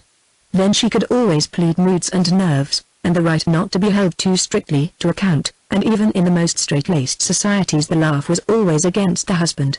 But in Archer's little world no one laughed at a wife deceived, and a certain measure of contempt was attached to men who continued their philandering after marriage. In the rotation of crops there was a recognized season for wild oats, but they were not to be sown more than once. Archer had always shared this view. In his heart he thought Lefferts despicable. But to love Ellen Olenska was not to become a man like Lefferts. For the first time Archer found himself face to face with the dread argument of the individual case. Ellen Olenska was like no other woman, he was like no other man, their situation, therefore, resembled no one else's, and they were answerable to no tribunal but that of their own judgment. Yes, but in 10 minutes more he would be mounting his own doorstep, and there were May, and habit, and honor, and all the old decencies that he and his people had always believed in. At his corner he hesitated, and then walked on down Fifth Avenue. Ahead of him, in the winter night, loomed a big unlit house. As he drew near he thought how often he had seen it blazing with lights, its steps awninged and carpeted, and carriages waiting in double line to draw up at the curbstone. It was in the conservatory that stretched its dead black bulk down the side street that he had taken his first kiss from May. It was under the myriad candles of the ballroom that he had seen her appear, tall and silver shining as a young Diana. Now the house was as dark as a grave, except for a faint flare of gas in the basement, and a light in one upstairs room where the blind had not been lowered. As Archer reached the corner he saw that the carriage standing at the door was Mrs. Manson Mingott's. What an opportunity for Sillerton Jackson, if he should chance to pass. Archer had been greatly moved by old Catherine's account of Madame Olenska's attitude toward Mrs. Beaufort. It made the righteous reprobation of New York seem like a passing by on the other side. But he knew well enough what construction the clubs and drawing rooms would put on Ellen Olenska's visits to her cousin. He paused and looked up at the lighted window. No doubt the two women were sitting together in that room. Beaufort had probably sought consolation elsewhere. There were even rumors that he had left New York with Fanny Ring. But Mrs. Beaufort's attitude made the report seem improbable. Archer had the nocturnal perspective of Fifth Avenue almost to himself. At that hour most people were indoors, dressing for dinner, and he was secretly glad that Helen's exit was likely to be unobserved. As the thought passed through his mind the door opened, and she came out. Behind her was a faint light, such as might have been carried down the stairs to show her the way. She turned to say a word to someone, then the door closed, and she came down the steps. "Ellen," he said in a low voice, as she reached the pavement. She stopped with a slight start, and just then he saw two young men of fashionable cut approaching. There was a familiar air about their overcoats and the way their smart silk mufflers were folded over their white ties, and he wondered how youths of their quality happened to be dining out so early. Then he remembered that the Reggie Chivasses, whose house was a few doors above, were taking a large party that evening to see Adelaide Neilson in Romeo and Juliet, and guessed that the two were of the number. They passed under a lamp, and he recognized Lawrence Lefferts and a young Chivers. A mean desire not to have Madame Olenska seen at the Beaufort stall vanished as he felt the penetrating warmth of her hand. "I shall see you now we shall be together," he broke out, hardly knowing what he said. "Ah," she answered, "Granny has told you?" While he watched her he was aware that Lefferts and Chivers, on reaching the farther side of the street corner, had discreetly struck away across Fifth Avenue. It was the kind of masculine solidarity that he himself often practiced. Now he sickened at their connivance. Did she really imagine that he and she could live like this? And if not, what else did she imagine? "Tomorrow I must see you somewhere where we can be alone," he said, in a voice that sounded almost angry to his own ears. She wavered, and moved toward the carriage. But I shall be at Granny's for the present, that is," she added, as if conscious that her change of plans required some explanation. "Somewhere where we can be alone," he insisted. She gave a faint laugh that grated on him. "In New York? But there are no churches. No monuments. There's the art museum in the park," he explained, as she looked puzzled. "At 2:30. I shall be at the door." She turned away without answering and got quickly into the carriage. As it drove off she leaned forward, and he thought she waved her hand in the obscurity. He stared after her in a turmoil of contradictory feelings.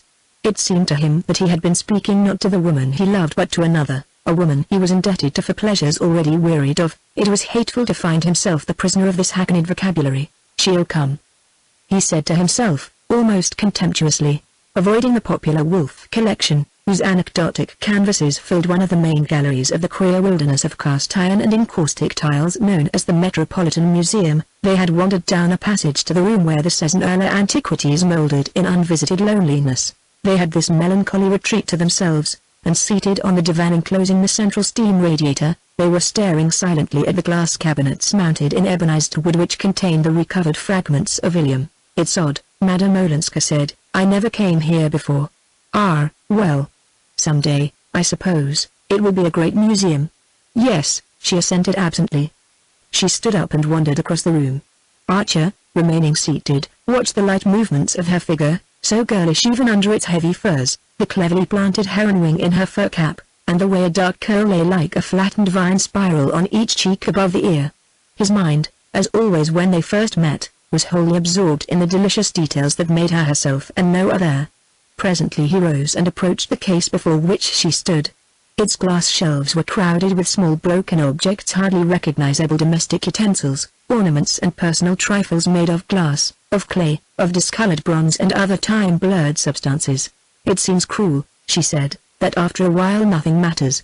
Any more than these little things, that used to be necessary and important to forgotten people, and now have to be guessed at under a magnifying glass and labeled, 'Use unknown.' Yes. But meanwhile, meanwhile," as she stood there, in her long sealskin coat, her hands thrust in a small round muff, her veil drawn down like a transparent mask to the tip of her nose, and the bunch of violets he had brought her stirring with her quickly taken breath, it seemed incredible that this pure harmony of line and color should ever suffer the stupid law of change. "Meanwhile everything matters that concerns you," he said. She looked at him thoughtfully, and turned back to the divan. He sat down beside her and waited. But suddenly he heard a step echoing far off down the empty rooms, and felt the pressure of the minutes. "What is it you wanted to tell me?" she asked, as if she had received the same warning.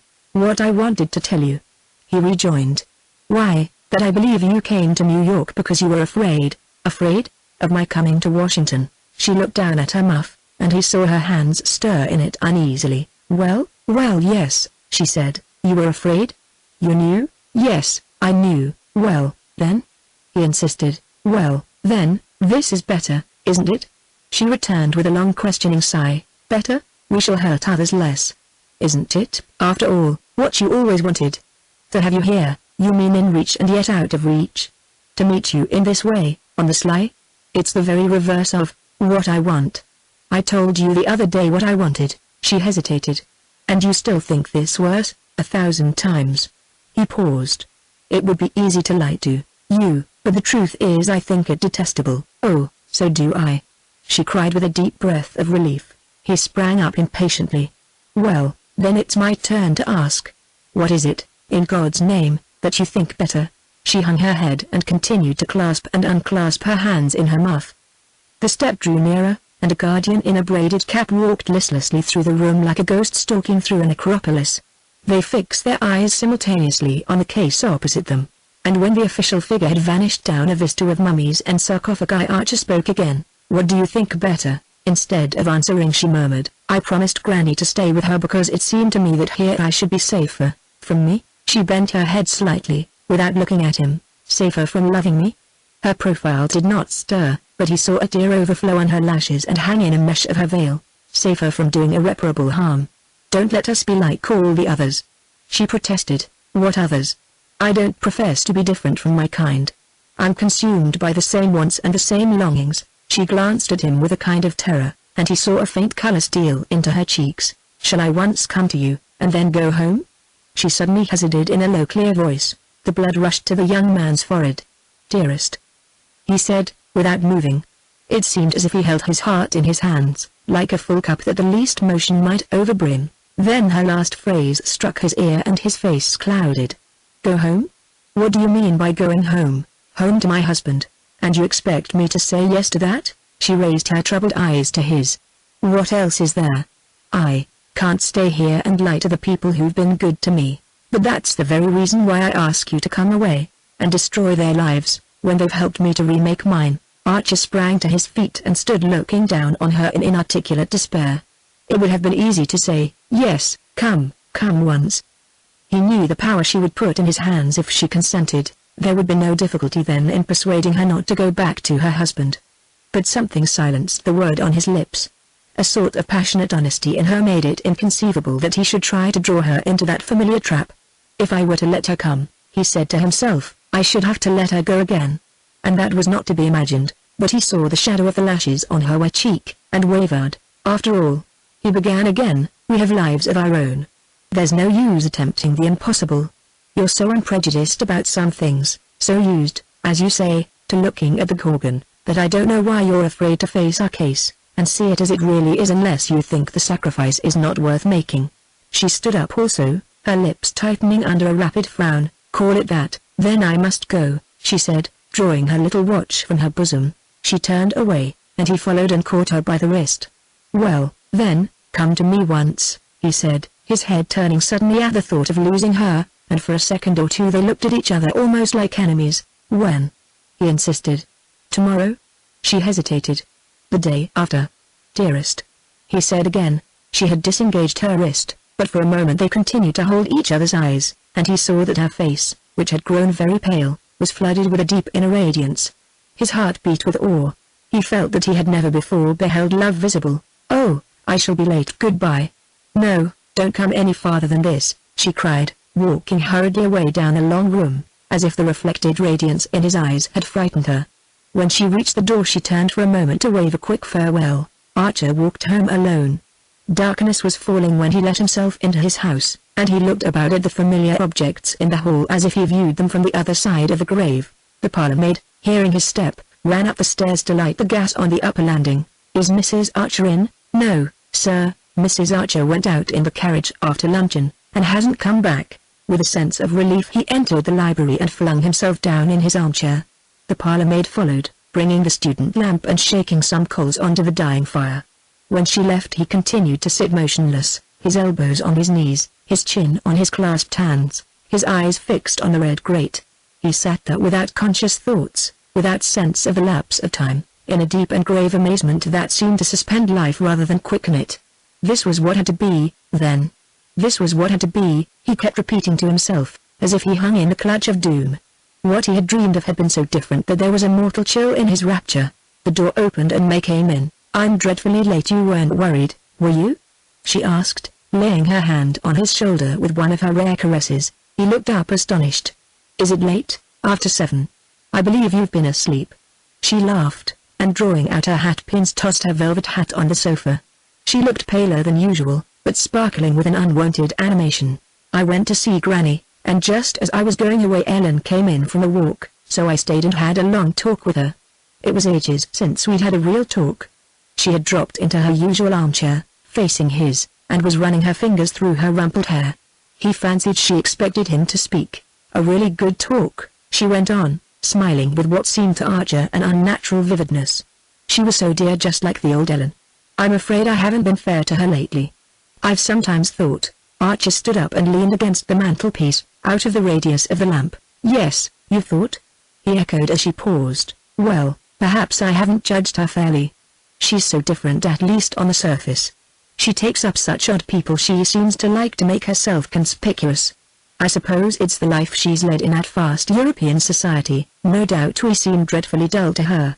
But I don't want to judge her unfairly." She paused again, a little breathless with the unwonted length of her speech, and sat with her lips slightly parted and a deep blush on her cheeks. Archer, as he looked at her, was reminded of the glow which had suffused her face in the Mission Garden at St. Augustine. He became aware of the same obscure effort in her, the same reaching out towards something beyond the usual range of her vision. She hates Ellen, he thought, and she's trying to overcome the feeling, and to get me to help her to overcome it. The thought moved him, and for a moment he was on the point of breaking the silence between them, and throwing himself on her mercy. You understand, don't you, she went on, why the family have sometimes been annoyed. We all did what we could for her at first, but she never seemed to understand. And now this idea of going to see Mrs. Beaufort, of going in Granny's carriage. I'm afraid she's quite alienated the Van der Luydens. Ah, said Archer with an impatient laugh. The open door had closed between them again. It's time to dress, we're dining out, aren't we? He asked, moving from the fire. She rose also, but lingered near the hearth. As he walked past her she moved forward impulsively, as though to detain him. Their eyes met, and he saw that hers were of the same swimming blue as when he had left her to drive to Jersey City. She flung her arms about his neck and pressed her cheek to his. You haven't kissed me today, she said in a whisper, and he felt her tremble in his arms. Chapter 14. At the court of the Tuileries, said Mr. Sillerton Jackson with his reminiscent smile, such things were pretty openly tolerated. The scene was the Van der Luydens' Black Walnut dining room in Madison Avenue, and the time the evening after Newland Archer's visit to the Museum of Art. Mr. and Mrs. Van der Luyden had come to town for a few days from Skytcliffe, whither they had precipitately fled at the announcement of Beaufort's failure. It had been represented to them that the disarray into which society had been thrown by this deplorable affair made their presence in town more necessary than ever. It was one of the occasions when, as Mrs. Archer put it, they owed it to society to show themselves at the opera, and even to open their own doors. It will never do, my dear Louisa, to let people like Mrs. Lemuel Struthers think they can step into Regina's shoes. It is just at such times that new people push in and get a footing. It was owing to the epidemic of chicken pox in New York the winter Mrs. Struthers first appeared that the married men slipped away to her house while their wives were in the nursery. You and dear Henry, Louisa, must stand in the breach as you always have. Mr. and Mrs. Van der Luyden could not remain deaf to such a call, and reluctantly but heroically they had come to town, unmuffled the house, and sent out invitations for 2 dinners and an evening reception. On this particular evening they had invited Sillerton Jackson, Mrs. Archer and Newland and his wife to go with them to the opera, where Faust was being sung for the first time that winter. Nothing was done without ceremony under the Van der Luyden roof, and though there were but 4 guests the repast had begun at 7 punctually, so that the proper sequence of courses might be served without haste before the gentlemen settled down to their cigars. Archer had not seen his wife since the evening before.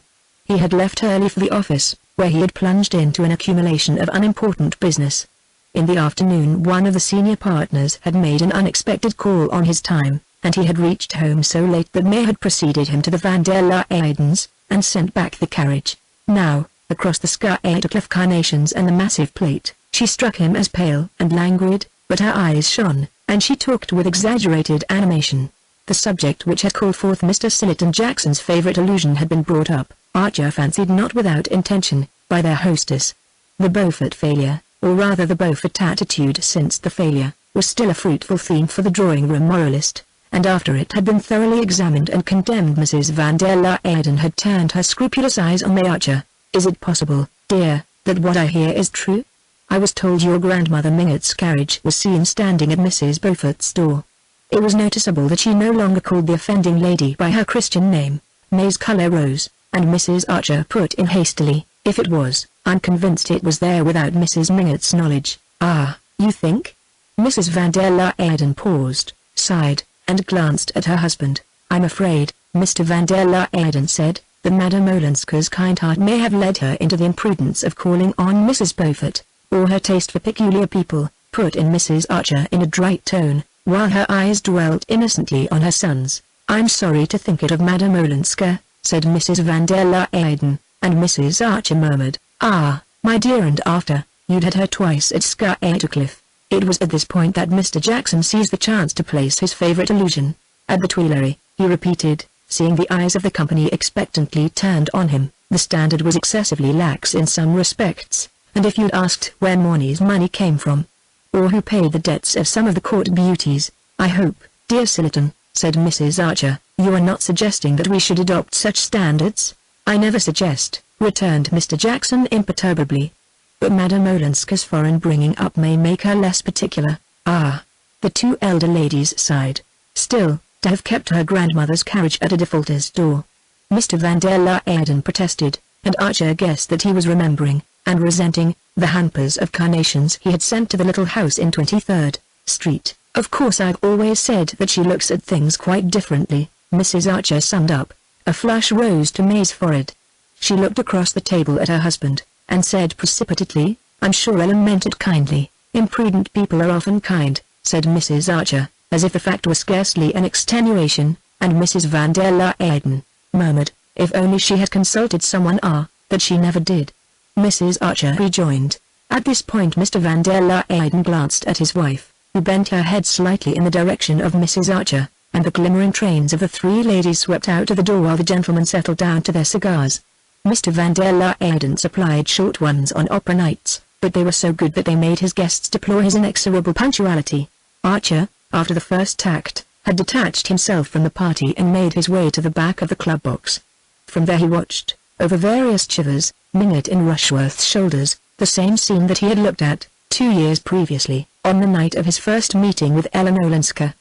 He had half expected her to appear again in old Mrs. Minot's box, but it remained empty, and he sat motionless, his eyes fastened on it, till suddenly Madame Nielsen's pure soprano broke out into Mama, non Mama. Archer turned to the stage, where, in the familiar setting of giant roses and pen wiper pansies, the same large blonde victim was succumbing to the same small brown seducer. From the stage his eyes wandered to the point of the horseshoe where May sat between two older ladies, just as, on that former evening, she had sat between Mrs. Lovell Minot and her newly arrived foreign cousin. As on that evening, she was all in white, and Archer, who had not noticed what she wore, recognized the blue-white satin and old lace of her wedding dress.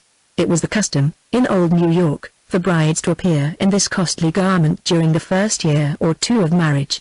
His mother, he knew, kept hers in tissue paper in the hope that Janie might someday wear it, though poor Janie was reaching the age when pearl grey poplin and no bridesmaids would be thought more appropriate.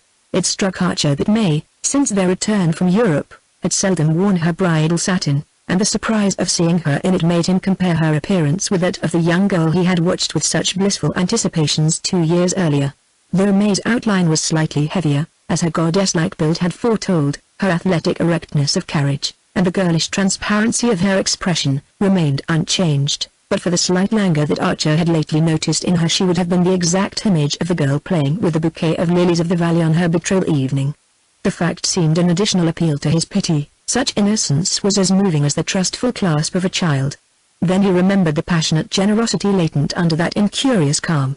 He recalled her glance of understanding when he had urged that their engagement should be announced at the Beaufort ball. He heard the voice in which she had said, "In the Mission Garden, I couldn't have my happiness made out of a wrong to someone else," and an uncontrollable longing seized him to tell her the truth, to throw himself on her generosity, and ask for the freedom he had once refused. Newland Archer was a quiet and self-controlled young man.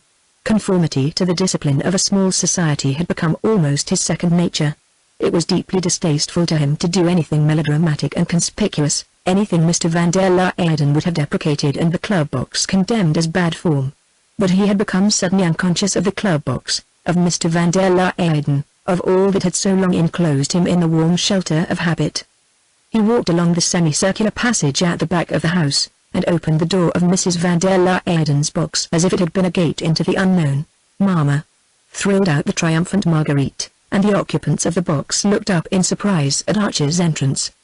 He had already broken one of the rules of his world, which forbade the entering of a box during a solo, slipping between Mr. van der Luyden and Sillerton Jackson. He leaned over his wife. "I've got a beastly headache, don't tell anyone, but come home, won't you?" he whispered. May gave him a glance of comprehension, and he saw her whisper to his mother, who nodded sympathetically. Then she murmured an excuse to Mrs. van der Luyden, and rose from her seat just as Marguerite fell into Faust's arms. Archer, while he helped her on with her opera cloak, noticed the exchange of a significant smile between the older ladies. As they drove away, May laid her hand shyly on his. "I'm so sorry you don't feel well. I'm afraid they've been overworking you again at the office." "No, it's not that. Do you mind if I open the window?" he returned confusedly, letting down the pane on his side. He sat staring out into the street, feeling his wife beside him as a silent watchful interrogation, and keeping his eyes steadily fixed on the passing houses. At their door she caught her skirt in the step of the carriage, and fell against him. "Did you hurt yourself?" he asked, steadying her with his arm. "No, but my poor dress, see how I've torn it," she exclaimed. She bent to gather up a mud-stained breath, and followed him up the steps into the hall. The servants had not expected them so early, and there was only a glimmer of gas on the upper landing. Archer mounted the stairs, turned up the light, and put a match to the brackets on each side of the library mantelpiece. The curtains were drawn, and the warm friendly aspect of the room smote him like that of a familiar face met during an unavoidable errand. He noticed that his wife was very pale, and asked if he should get her some brandy. "Oh, no," she exclaimed with a momentary flush, as she took off her cloak. "But hadn't you better go to bed at once?" she added, as he opened a silver box on the table and took out a cigarette. Archer threw down a cigarette and walked to his usual place by the fire. "No, my head is not as bad as that." He paused. "And there's something I want to say, something important that I must tell you at once." She had dropped into an armchair, and raised her head as he spoke. "Yes, dear," she rejoined, so gently that he wondered at the lack of wonder with which she received this preamble. "May," he began, standing a few feet from her chair, and looking over at her as if the slight distance between them were an unbridgeable abyss. The sound of his voice echoed uncannily through the home-like hush, and he repeated, "There is something I've got to tell you. About myself." She sat silent, without a movement or a tremor of her lashes. She was still extremely pale, but her face had a curious tranquility of expression that seemed drawn from some secret inner source. Archer checked the conventional phrases of self-accusal that were crowding to his lips. He was determined to put the case boldly, without vain recrimination or excuse. "Madame Olenska," he said, but at the name his wife raised her hand as if to silence him. As she did so the gaslight struck on the gold of her wedding ring. "Oh, why should we talk about Ellen tonight?" she asked, with a slight pout of impatience. "Because I ought to have spoken before." Her face remained calm. "Is it really worthwhile, dear? I know I've been unfair to her at times, perhaps we all have. You've understood her, no doubt, better than we did. You've always been kind to her. But what does it matter? Now it's all over." Archer looked at her blankly. Could it be possible that the sense of unreality in which he felt himself imprisoned had communicated itself to his wife? "All over, what do you mean?" he asked in an indistinct stammer. May still looked at him with transparent gaze. "Why, since she's going back to Europe so soon, since Granny approves and understands, and has arranged to make her independent of her husband." She broke off, and Archer, grasping the corner of the mantelpiece in one convulsed hand, and steadying himself against it, made a vain effort to extend the same control to his reeling thoughts. "I supposed," he heard his wife's even voice go on, "that you had been kept at the office this evening about the business arrangements. It was settled this morning, I believe." She lowered her eyes under his unseeing stare, and another fugitive flush passed over her face. He understood that his own eyes must be unbearable, and turning away, rested his elbows on the mantel shelf and covered his face. Something drummed and clanged furiously in his ears. He could not tell if it were the blood in his veins, or the tick of the clock on the mantel. May sat without moving or speaking while the clock slowly measured out 5 minutes. A lump of coal fell forward in the grate, and hearing her rise to push it back, Archer at length turned and faced her. "It's impossible," he exclaimed. "Impossible? How do you know what you've just told me?" "I saw Elaine yesterday. I told you I'd seen her at Granny's." "It wasn't then that she told you?" "No, I had a note from her this afternoon. Do you want to see it?" He could not find his voice, and she went out of the room, and came back almost immediately. "I thought you knew," she said simply. She laid a sheet of paper on the table, and Archer put out his hand and took it up. The letter contained only a few lines. "My dear, I have at last made Granny understand that my visit to her could be no more than a visit, and she has been as kind and generous as ever. She sees now that if I return to Europe I must live by myself, or rather with poor Aunt Medora, who is coming with me. I am hurrying back to Washington to pack up, and we sail next week. You must be very good to Granny when I'm gone, as good as you've always been to me, Ellen. If any of my friends wish to urge me to change my mind, please tell them it will be utterly useless." Archer read the letter over 2 or 3 times, then he flung it down and burst out laughing. The sound of his laugh startled him. It recalled Janie's midnight fright when she had caught him rocking with incomprehensible mirth over May's telegram announcing that the date of their marriage had been advanced. "Why did she write this?" he asked, checking his laugh with a supreme effort. May met the question with her unshaken candor. "I suppose because we talked things over yesterday." "What things?" "I told her I was afraid I hadn't been fair to her, hadn't always understood how hard it must have been for her here, alone among so many people who were relations and yet strangers, who felt the right to criticize, and yet didn't always know the circumstances." She paused. I knew you'd been the one friend she could always count on, and I wanted her to know that you and I were the same in all our feelings." She hesitated, as if waiting for him to speak, and then added slowly, "She understood my wishing to tell her this. I think she understands everything." She went up to Archer, and taking one of his cold hands pressed it quickly against her cheek. "My head aches too, good night, dear," she said, and turned to the door, her torn and muddy wedding dress dragging after her across the room. Chapter 15. It was, as Mrs. Archer smilingly said to Mrs. Welland, a great event for a young couple to give their first big dinner. The Newland Archers, since they had set up their household, had received a good deal of company in an informal way. Archer was fond of having 3 or 4 friends to dine, and May welcomed them with the beaming readiness of which her mother had set her the example in conjugal affairs. Her husband questioned whether, if left to herself, she would ever have asked anyone to the house, but he had long given up trying to disengage her real self from the shape into which tradition and training had molded her. It was expected that well-off young couples in New York should do a good deal of informal entertaining, and a Welland married to an Archer was doubly pledged to the tradition. But a big dinner, with a hired chef and 2 borrowed footmen, with Roman punch, roses from Henderson's, and menus on gilt-edged cards, was a different affair, and not to be lightly undertaken.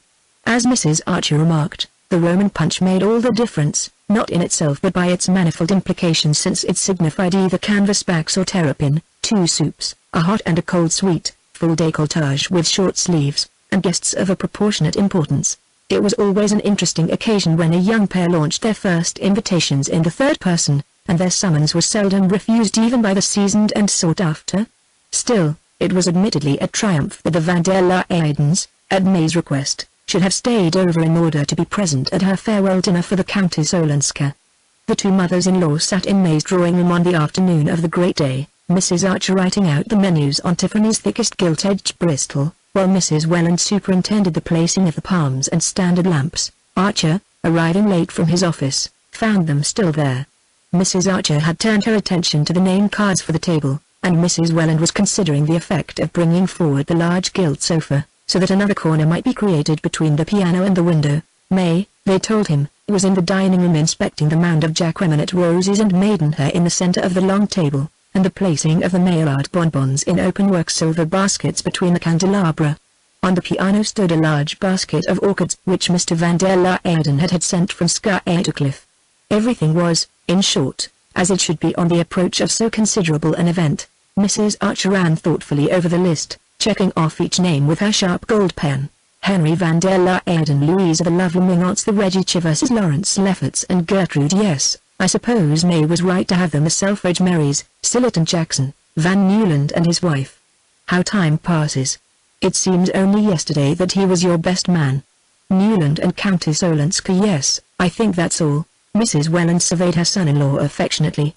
No one can say, Newland, that you and May are not giving Ellen a handsome send-off.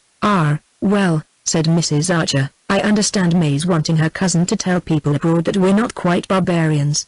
I'm sure Ellen will appreciate it. She was to arrive this morning, I believe. It will make a most charming last impression. The evening before sailing is usually so dreary, Mrs. Welland cheerfully continued. Archer turned toward the door, and his mother-in-law called to him, do go in and have a peep at the table. And don't let May tire herself too much. But he affected not to hear, and sprang up the stairs to his library. The room looked at him like an alien countenance composed into a polite grimace, and he perceived that it had been ruthlessly tidied, and prepared, by a judicious distribution of ashtrays and cedarwood boxes, for the gentleman to smoke in. Well, he thought, it's not for long, and he went on to his dressing-room. 10 days had passed since Madame Olenska's departure from New York. During those 10 days Archer had had no sign from her but that conveyed by the return of a key wrapped in tissue paper, and sent to his office in a sealed envelope addressed in her hand. This retort to his last appeal might have been interpreted as a classic move in a familiar game, but the young man chose to give it a different meaning. She was still fighting against her fate, but she was going to Europe, and she was not returning to her husband. Nothing, therefore, was to prevent his following her, and once he had taken the irrevocable step, and had proved to her that it was irrevocable, he believed she would not send him away. This confidence in the future had steadied him to play his part in the present. It had kept him from writing to her, or betraying, by any sign or act, his misery and mortification. It seemed to him that in the deadly silent game between them the trumps were still in his hands, and he waited. There had been, nevertheless, moments sufficiently difficult to pass, as when Mr. Letterblair, the day after Madame Olenska's departure, had sent for him to go over the details of the trust which Mrs. Manson Mingott wished to create for her granddaughter. For a couple of hours Archer had examined the terms of the deed with his senior, all the while obscurely feeling that if he had been consulted it was for some reason other than the obvious one of his cousinship, and that the close of the conference would reveal it. "Well, the lady can't deny that it's a handsome arrangement," Mr. Letterblair had summed up, after mumbling over a summary of the settlement. "In fact, I'm bound to say she's been treated pretty handsomely all round." "All round?" Archer echoed with a touch of derision. "Do you refer to her husband's proposal to give her back her own money?" Mr. Letterblair's bushy eyebrows went up a fraction of an inch. "My dear sir, the law's the law, and your wife's cousin was married under the French law. It's to be presumed she knew what that meant. Even if she did, what happened subsequently?" But Archer paused. Mr. Letterblair had laid his pen handle against his big corrugated nose, and was looking down it with the expression assumed by virtuous elderly gentlemen when they wish their youngers to understand that virtue is not synonymous with ignorance. "My dear sir, I've no wish to extenuate the Count's transgressions, but on the other side, I wouldn't put my hand in the fire. Well, that there hadn't been tit for tat with the young champion." Mr. Letterblair unlocked a drawer and pushed a folded paper toward Archer. "This report, the result of discreet inquiries." And then, as Archer made no effort to glance at the paper or to repudiate the suggestion, the lawyer somewhat flatly continued, "I don't say it's conclusive, you observe, far from it. But straws show. And on the whole it's eminently satisfactory for all parties that this dignified solution has been reached." "Oh, eminently," Archer assented, pushing back the paper. A day or two later, on responding to a summons from Mrs. Manson Mingott, his soul had been more deeply tried. He had found the old lady depressed and querulous. "You know she's deserted me?" she began at once, and without waiting for his reply. "Oh, don't ask me why. She gave so many reasons that I've forgotten them all. My private belief is that she couldn't face the boredom. At any rate that's what Augusta and my daughters-in-law think. And I don't know that I altogether blame her. Olenski's a finished scoundrel, but life with him must have been a good deal gayer than it is in Fifth Avenue. Not that the family would admit that, they think Fifth Avenue is heaven with the Rue de la Paix thrown in. And poor Ellen, of course, has no idea of going back to her husband. She held out as firmly as ever against that. So she's to settle down in Paris with that fool Medora. Well, Paris is Paris, and you can keep a carriage there on next to nothing. But she was as gay as a bird, and I shall miss her." 2 tears, the parched tears of the old, rolled down her puffy cheeks and vanished in the abysses of her bosom. "All I ask is," she concluded, "that they shouldn't bother me any more. I must really be allowed to digest my gruel." And she twinkled a little wistfully at Archer. It was that evening, on his return home, that May announced her intention of giving a farewell dinner to her cousin. Madame Olenska's name had not been pronounced between them since the night of her flight to Washington, and Archer looked at his wife with surprise. "A dinner, why?" he interrogated. Her color rose. "But you like Ellen, I thought you'd be pleased. It's awfully nice you're putting it in that way. But I really don't see, I mean to do it, Newland," she said, quietly rising and going to her desk. "Here are the invitations all written. Mother helped me. She agrees that we ought to." She paused, embarrassed and yet smiling, and Archer suddenly saw before him the embodied image of the family. "Oh, all right," he said, staring with unseeing eyes at the list of guests that she had put in his hand. When he entered the drawing room before dinner, May was stooping over the fire and trying to coax the logs to burn in their unaccustomed setting of immaculate tiles. The tall lamps were all lit, and Mr. van der Laaden's orchids had been conspicuously disposed in various receptacles of modern porcelain and knobby silver.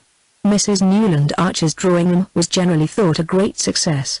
A gilt bamboo jardiniere, in which the primulas and cinerarias were punctually renewed, blocked the access to the bay window, where the old-fashioned would have preferred a bronze reduction of the Venus of Milo. The sofas and armchairs of pale brocade were cleverly grouped about little plush tables densely covered with silver toys, porcelain animals and efflorescent photograph frames, and tall rosy shaded lamps shot up like tropical flowers among the palms. "I don't think Ellen has ever seen this room lighted up," said May, rising flushed from her struggle, and sending about her a glance of pardonable pride. The brass tongs which she had propped against the side of the chimney fell with a crash that drowned her husband's answer, and before he could restore them Mr. and Mrs. van der Laaden were announced. The other guests quickly followed, for it was known that the van der Laadens liked to dine punctually. The room was nearly full, and Archer was engaged in showing to Mrs. Selfridge Merry a small highly varnished Verbeckhoven study of sheep, which Mr. Welland had given May for Christmas, when he found Madame Olenska at his side. She was excessively pale, and her pallor made her dark hair seem denser and heavier than ever. Perhaps that, or the fact that she had wound several rows of amber beads about her neck, reminded him suddenly of the little Ellen Mingott he had danced with at children's parties, when Medora Manson had first brought her to New York. The amber beads were trying to her complexion, or her dress was perhaps unbecoming, her face looked lusterless and almost ugly, and he had never loved it as he did at that minute. Their hands met, and he thought he heard her say, "Yes, we're sailing tomorrow in a Russia." Then there was an unmeaning noise of opening doors, and after an interval May's voice, "Newland. Dinner's been announced. Won't you please take Ellen in?" Madame Olenska put her hand on his arm, and he noticed that the hand was ungloved, and remembered how he had kept his eyes fixed on it the evening that he had sat with her in the little 23rd Street drawing-room. All the beauty that had forsaken her face seemed to have taken refuge in the long pale fingers and faintly dimpled knuckles on his sleeve, and he said to himself, "If it were only to see her hand again I should have to follow her." It was only at an entertainment ostensibly offered to a foreign visitor that Mrs. van der Luyden could suffer the diminution of being placed on her host's left. The fact of Madame Olenska's foreignness could hardly have been more adroitly emphasized than by this farewell tribute, and Mrs. van der Luyden accepted her displacement with an affability which left no doubt as to her approval. There were certain things that had to be done, and if done at all, done handsomely and thoroughly, and one of these, in the old New York Code, was the tribal rally around a kinswoman about to be eliminated from the tribe. There was nothing on earth that the Wellands and Mingotts would not have done to proclaim their unalterable affection for the Countess Olenska now that her passage for Europe was engaged, and Archer, at the head of his table, sat marveling at the silent untiring activity with which her popularity had been retrieved, grievances against her silenced, her past countenanced, and her present irradiated by the family approval. Mrs. van der Luyden shone on her with the dim benevolence which was her nearest approach to cordiality, and Mr. van der Luyden, from his seat at May's right, cast down the table glances plainly intended to justify all the carnations he had sent from Skytocliffe. Archer, who seemed to be assisting at the scene in a state of odd imponderability, as if he floated somewhere between chandelier and ceiling, wondered at nothing so much as his own share in the proceedings. As his glance travelled from one placid well-fed face to another he saw all the harmless-looking people engaged upon May's canvas backs as a band of dumb conspirators, and himself and the pale woman on his right as the centre of their conspiracy. And then it came over him, in a vast flash made up of many broken gleams, that to all of them he and Madame Olenska were lovers, lovers in the extreme sense peculiar to foreign vocabularies. He guessed himself to have been, for months, the centre of countless silently observing eyes and patiently listening ears. He understood that, by means as yet unknown to him, the separation between himself and the partner of his guilt had been achieved, and that now the whole tribe had rallied about his wife on the tacit assumption that nobody knew anything, or had ever imagined anything, and that the occasion of the entertainment was simply May Archer's natural desire to take an affectionate leave of her friend and cousin. It was the old New York way of taking life without effusion of blood, the way of people who dreaded scandal more than disease, who placed decency above courage, and who considered that nothing was more ill-bred than scenes, except the behavior of those who gave rise to them. As these thoughts succeeded each other in his mind Archer felt like a prisoner in the center of an armed camp. He looked about the table, and guessed at the inexorableness of his captors from the tone in which, over the asparagus from Florida, they were dealing with Beaufort and his wife. "It's to show me," he thought, "what would happen to me," and the deathly sense of the superiority of implication and analogy over direct action, and of silence over rash words, closed in on him like the doors of the family vault. He laughed, and met Mrs. van der Luyden's startled eyes. "You think it laughable?" she said with a pinched smile. "Of course poor Regina's idea of remaining in New York has its ridiculous side, I suppose," and Archer muttered, "Of course." At this point, he became conscious that Madame Olenska's other neighbor had been engaged for some time with the lady on his right. At the same moment he saw that May, serenely enthroned between Mr. van der Luyden and Mr. Selfridge Merry, had cast a quick glance down the table. It was evident that the host and the lady on his right could not sit through the whole meal in silence. He turned to Madame Olenska, and her pale smile met him. "Oh, do let's see it through," it seemed to say. "Did you find the journey tiring?"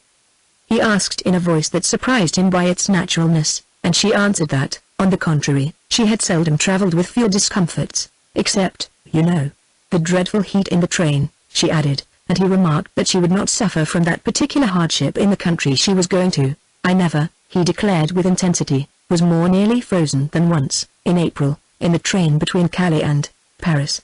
She said she did not wonder, but remarked that, after all, one could always carry an extra rug, and that every form of travel had its hardships, to which he abruptly returned that he thought them all of no account compared with the blessedness of getting away. She changed color, and he added, his voice suddenly rising in pitch, I mean to do a lot of traveling myself before long. A tremor crossed her face, and leaning over to Reggie Chivers, he cried out, I say, Reggie, what do you say to a trip round the world, now, next month, I mean? I'm game if you are, at which Mrs. Reggie piped up that she could not think of letting Reggie go till after the Martha Washington ball. She was getting up for the blind asylum in Easter week, and her husband placidly observed that by that time he would have to be practicing for the international polo match. But Mr. Selfridge Merry had caught the phrase round the world, and having once circled the globe in his steam yacht, he seized the opportunity to send down the table several striking items concerning the shallowness of the Mediterranean ports. Though, after all, he added, it didn't matter, for when you'd seen Athens and Smyrna and Constantinople, what else was there? And Mrs. Merry said she could never be too grateful to Dr. Bencomb for having made them promise not to go to Naples on account of the fever. But you must have 3 weeks to do India properly, her husband conceded, anxious to have it understood that he was no frivolous globe-trotter.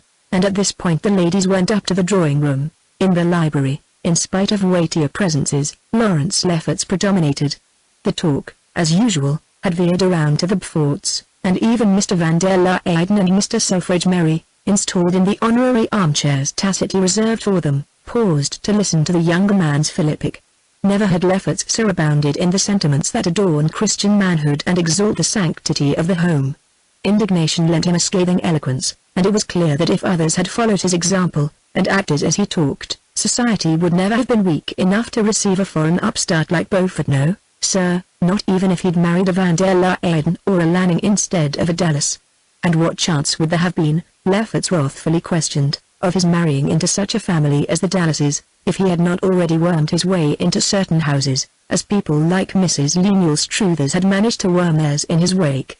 If society chose to open its doors to vulgar women, the harm was not great, though the gain was doubtful, but once it got in the way of tolerating men of obscure origin and tainted wealth, the end was total disintegration and of no distant date. If things go on at this pace, Lefferts thundered, looking like a young prophet dressed by Poole, and who had not yet been stoned, we shall see our children fighting for invitations to swindlers' houses, and marrying Beaufort's bastards. Oh, I say, draw it mild. Reggie Chivers and young Newland protested, while Mr. Selfridge Merry looked genuinely alarmed, and an expression of pain and disgust settled on Mr. Van der Luyden's sensitive face. Has he got any? Cried Mr. Sillerton Jackson, pricking up his ears, and while Lefferts tried to turn the question with a laugh, the old gentleman twittered into Archer's ear, queer, those fellows who are always wanting to set things right. The people who have the worst cooks are always telling you they're poisoned when they dine out. But I hear there are pressing reasons for our friend Lawrence's diatribe typewriter this time, I understand. The talk swept past Archer like some senseless river running and running because it did not know enough to stop. He saw, on the faces about him, expressions of interest, amusement and even mirth. He listened to the younger men's laughter, and to the praise of the Archer Madeira, which Mr. Van der Luyden and Mr. Merry were thoughtfully celebrating. Through it all he was dimly aware of a general attitude of friendliness toward himself, as if the guard of the prisoner he felt himself to be were trying to soften his captivity, and the perception increased his passionate determination to be free. In the drawing-room, where they presently joined the ladies, he met May's triumphant A's, and read in them the conviction that everything had gone off beautifully. She rose from Madame Olenska's side, and immediately Mrs. Van der Luyden beckoned the latter to a seat on the gilt sofa where she throned. Mrs. Selfridge Merry bore across the room to join them, and it became clear to Archer that here also a conspiracy of rehabilitation and obliteration was going on. The silent organization which held his little world together was determined to put itself on record as never for a moment having questioned the propriety of Madame Olenska's conduct, or the completeness of Archer's domestic felicity. All these amiable and inexorable persons were resolutely engaged in pretending to each other that they had never heard of, suspected, or even conceived possible, the least hint to the contrary, and from this tissue of elaborate mutual dissimulation Archer once more disengaged the fact that New York believed him to be Madame Olenska's lover. He caught the glitter of victory in his wife's eyes, and for the first time understood that she shared the belief. The discovery roused a laughter of inner devils that reverberated through all his efforts to discuss the Martha Washington ball with Mrs. Reggie Chivers and little Mrs. Newland, and so the evening swept on, running and running like a senseless river that did not know how to stop. At length he saw that Madame Olenska had risen and was saying goodbye. He understood that in a moment she would be gone, and tried to remember what he had said to her at dinner, but he could not recall a single word they had exchanged. She went up to May, the rest of the company making a circle about her as she advanced. The two young women clasped hands, then May bent forward and kissed her cousin. "Certainly our hostess is much the handsomer of the two," Archer heard Reggie Chivers say in an undertone to young Mrs. Newland, and he remembered Beaufort's coarse sneer at May's ineffectual beauty. A moment later he was in the hall, putting Madame Olenska's cloak about her shoulders. Through all his confusion of mind he had held fast to the resolve to say nothing that might startle or disturb her. Convinced that no power could now turn him from his purpose, he had found strength to let events shape themselves as they would. But as he followed Madame Olenska into the hall he thought with a sudden hunger of being for a moment alone with her at the door of her carriage. "Is your carriage here?" he asked, and at that moment Mrs. van der Luyden, who was being majestically inserted into her sables, said gently, "We are driving dear Ellen home." Archer's heart gave a jerk, and Madame Olenska, clasping her cloak and fan with one hand, held out the other to him. "Goodbye," she said. "Goodbye, but I shall see you soon in Paris," he answered aloud. It seemed to him that he had shouted it. "Oh," she murmured, "if you and May could come." Mr. van der Luyden advanced to give her his arm, and Archer turned to Mrs. van der Luyden. For a moment, in the billowy darkness inside the big landau, he caught the dim oval of her face, eyes shining steadily, and she was gone. As he went up the steps he crossed Lawrence Lefferts coming down with his wife. Lefferts caught his host by the sleeve, drawing back to let Gertrude pass. "I say, old chap, do you mind just letting it be understood that I'm dining with you at the club tomorrow night? Thanks so much, you old brick. Good night." It did go off beautifully, didn't it? May questioned from the threshold of the library. Archer roused himself with a start. As soon as the last carriage had driven away, he had come up to the library and shut himself in, with the hope that his wife, who still lingered below, would go straight to her room. But there she stood, pale and drawn, yet radiating the factitious energy of one who has passed beyond fatigue. "May I come and talk it over?" she asked. "Of course, if you like.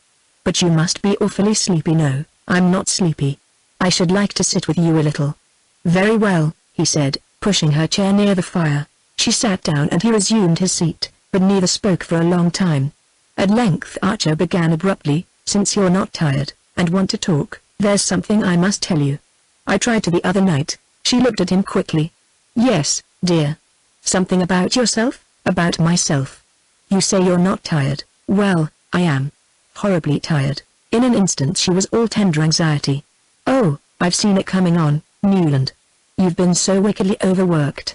Perhaps it's that. Anyhow, I want to make a break." "A break? To give up the law, to go away, at any rate at once. On a long trip, ever so far off away from everything." He paused, conscious that he had failed in his attempt to speak with the indifference of a man who longs for a change, and is yet too weary to welcome it. Do what he would, the chord of eagerness vibrated. "Away from everything," he repeated. "Ever so far? Where, for instance?" she asked. "Oh, I don't know. India or Japan." She stood up, and as he sat with bent head, his chin propped on his hands, he felt her warmly and fragrantly hovering over him. "As far as that? But I'm afraid you can't, dear," she said in an unsteady voice. "Not unless you'll take me with you." And then, as he was silent, she went on, in tones so clear and evenly pitched that each separate syllable tapped like a little hammer on his brain, "That is, if the doctors will let me go. But I'm afraid they won't. For you see, Newland, I've been sure since this morning of something I've been so longing and hoping for." He looked up at her with a sick stare, and she sank down, all dew and roses, and hid her face against his knee. "Oh, my dear," he said, holding her to him while his cold hand stroked her hair.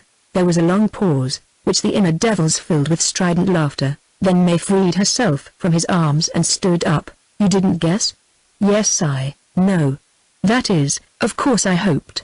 They looked at each other for an instant and again fell silent. Then, turning his eyes from hers, he asked abruptly, "Have you told anyone else?" "Only Mama, and your mother." She paused, and then added hurriedly, the blood flushing up to her forehead, "That isn't Ellen." "You know I told you we'd had a long talk one afternoon and how dear she was to me," said Archer, his heart stopping. He felt that his wife was watching him intently. "Did you mind my telling her first, Newland?" "Mind? Why should I?" He made a last effort to collect himself. "But that was a fortnight ago, wasn't it? I thought you said you weren't sure till today." Her color burned deeper, but she held his gaze. "No, I wasn't sure then, but I told her I was. And you see I was right," she exclaimed, her blue eyes wet with victory. Chapter 16. Newland Archer sat at the writing table in his library in East 39th Street. He had just got back from a big official reception for the inauguration of the new galleries at the Metropolitan Museum, and the spectacle of those great spaces crowded with the spoils of the ages, where the throng of fashion circulated through a series of scientifically catalogued treasures, had suddenly pressed on a rusted spring of memory. "Why, this used to be one of the old Cesarella rooms," he heard someone say, and instantly everything about him vanished, and he was sitting alone on a hard leather divan against a radiator, while a slight figure in a long sealskin cloak moved away down the meagerly fitted vista of the old museum. The vision had roused a host of other associations, and he sat looking with new eyes at the library which, for over 30 years, had been the scene of his solitary musings and of all the family confabulations. It was the room in which most of the real things of his life had happened. There his wife, nearly 26 years ago, had broken to him, with a blushing circumlocution that would have caused the young women of the new generation to smile. The news that she was to have a child, and that their eldest boy, Dallas, too delicate to be taken to church in midwinter, had been christened by their old friend the Bishop of New York, the ample, magnificent, irreplaceable bishop, so long the pride and ornament of his diocese. The Dallas had first staggered across the floor shouting "Dad," while May and the nurse laughed behind the door, that their second child, Mary, who was so like her mother, had announced her engagement to the dullest and the most reliable of Reggie Chivers's many sons, and there Archer had kissed her through her wedding veil before they went down to the motor which was to carry them to Grace Church, for in a world where all else had reeled on its foundations the Grace Church wedding remained an unchanged institution. It was in the library that he and May had always discussed the future of the children, the studies of Dallas and his young brother Bill, Mary's incurable indifference to accomplishments, and passion for sport and philanthropy, and the vague leanings toward art which had finally landed the restless and curious Dallas in the office of a rising New York architect. The young men nowadays were emancipating themselves from the law and business and taking up all sorts of new things. If they were not absorbed in state politics or municipal reform, the chances were that they were going in for Central American archaeology, for architecture or landscape engineering, taking a keen and learned interest in the pre-revolutionary buildings of their own country, studying and adapting Georgian types, and protesting at the meaningless use of the word colonial. Nobody nowadays had colonial houses except the millionaire grocers of the suburbs. But above all, sometimes Archer put it above all, it was in that library that the governor of New York, coming down from Albany one evening to dine and spend the night, had turned to his host, and said, banging his clenched fist on the table and gnashing his eyeglasses, "Hang the professional politician. You're the kind of man the country wants, Archer. If the stable's ever to be cleaned out, men like you have got to lend a hand in the cleaning. Men like you." How Archer had glowed at the phrase. How eagerly he had risen up at the call. It was an echo of Ned Winsett's old appeal to roll his sleeves up and get down into the muck, but spoken by a man who set the example of the gesture, and whose summons to follow him was irresistible. Archer, as he looked back, was not sure that men like himself were what his country needed, at least in the active service to which Theodore Roosevelt had pointed. In fact, there was reason to think it did not, for after a year in the State Assembly he had not been re-elected, and had dropped back thankfully into obscure if useful municipal work, and from that again to the writing of occasional articles in one of the reforming weeklies that were trying to shake the country out of its apathy. It was little enough to look back on, but when he remembered to what the young men of his generation and his set had looked forward, the narrow groove of money-making, sport and society to which their vision had been limited, even his small contribution to the new state of things seemed to count, as each brick counts in a well-built wall. He had done little in public life. He would always be by nature a contemplative and a dilettante, but he had had high things to contemplate, great things to delight in, and one great man's friendship to be his strength and pride. He had been, in short, what people were beginning to call a good citizen. In New York, for many years past, every new movement, philanthropic, municipal or artistic, had taken account of his opinion and wanted his name.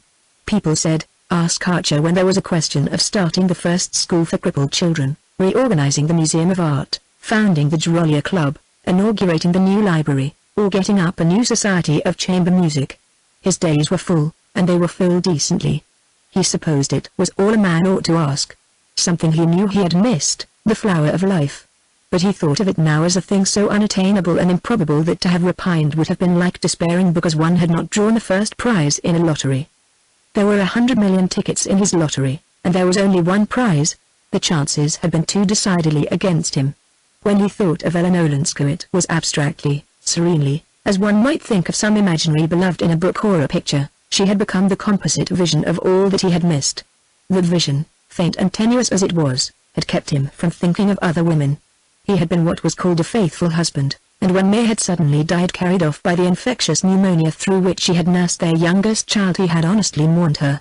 Their long years together had shown him that it did not so much matter if marriage was a dull duty, as long as it kept the dignity of a duty. Lapsing from that, it became a mere battle of ugly appetites. Looking about him, he honored his own past, and mourned for it. After all, there was good in the old ways. His eyes, making the round of the room done over by Dallas with English mezzotints, Chippendale cabinets, bits of chosen blue and white and pleasantly shaded electric lamps, came back to the old Eastlake writing table that he had never been willing to banish, and to his first photograph of May, which still kept its place beside his inkstand.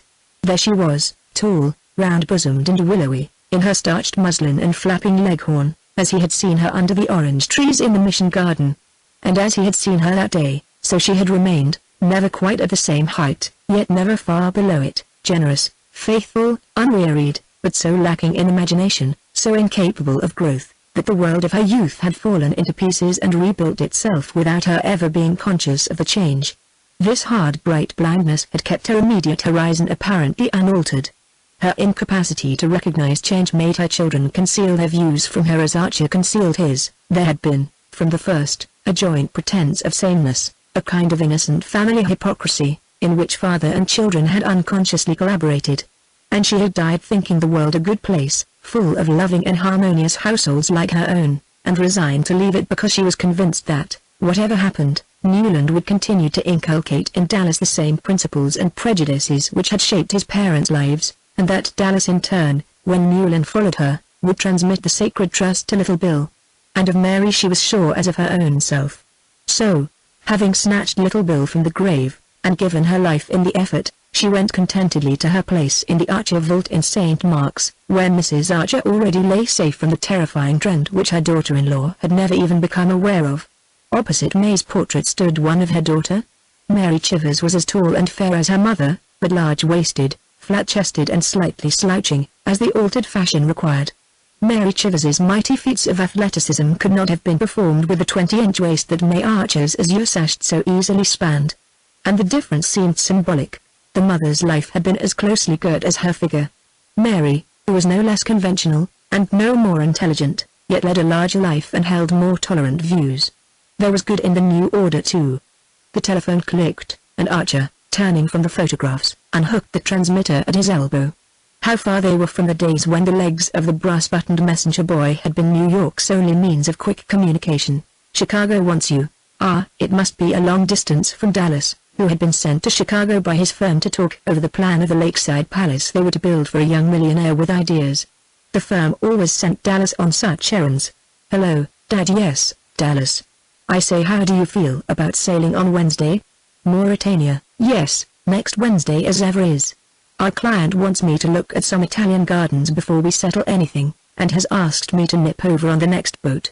I've got to be back on the 1st of June. The voice broke into a joyful conscious laugh. So we must look alive. I say, Dad, I want your help. Do come. Dallas seemed to be speaking in the room. The voice was as nearby and natural as if he had been lounging in his favorite armchair by the fire. The fact would not ordinarily have surprised Archer, for long-distance telephoning had become as much a matter of course as electric lighting and 5-day Atlantic voyages. But the laugh did startle him. It still seemed wonderful that across all those miles and miles of country, forest, river, mountain, prairie, roaring cities and busy and different millions, Dallas's laugh should be able to say, of course, whatever happens, I must get back on the 1st, because Fanny Beaufort and I are to be married on the 5th. The voice began again. Think it over? No, sir, not a minute. You've got to say yes now. Why not? I'd like to know.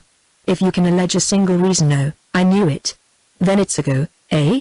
because I count on you to ring up the Cunard office first thing tomorrow, and you'd better book a return on a boat from Marseille. I say, Dad, it'll be our last time together, in this kind of way. Oh, good. I knew you would. Chicago rang off, and Archer rose and began to pace up and down the room. It would be their last time together in this kind of way. The boy was right. They would have lots of other times after Dallas's marriage, his father was sure, for the two were born comrades, and Fanny Beaufort, whatever one might think of her, did not seem likely to interfere with their intimacy. On the contrary, from what he had seen of her, he thought she would be naturally included in it. Still, change was change, and differences were differences, and much as he felt himself drawn toward his future daughter-in-law, it was tempting to seize this last chance of being alone with his boy. There was no reason why he should not seize it, except the profound one that he had lost the habit of travel. May had disliked to move except for valid reasons, such as taking the children to the sea or in the mountains. She could imagine no other motive for leaving the house in 39th Street or their comfortable quarters at the Wellens in Newport.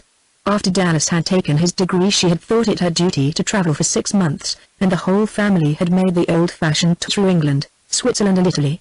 Their time being limited, no one knew why, they had omitted France. Archer remembered Dallas's wrath at being asked to contemplate Montana Blanc instead of Reims and Chartres.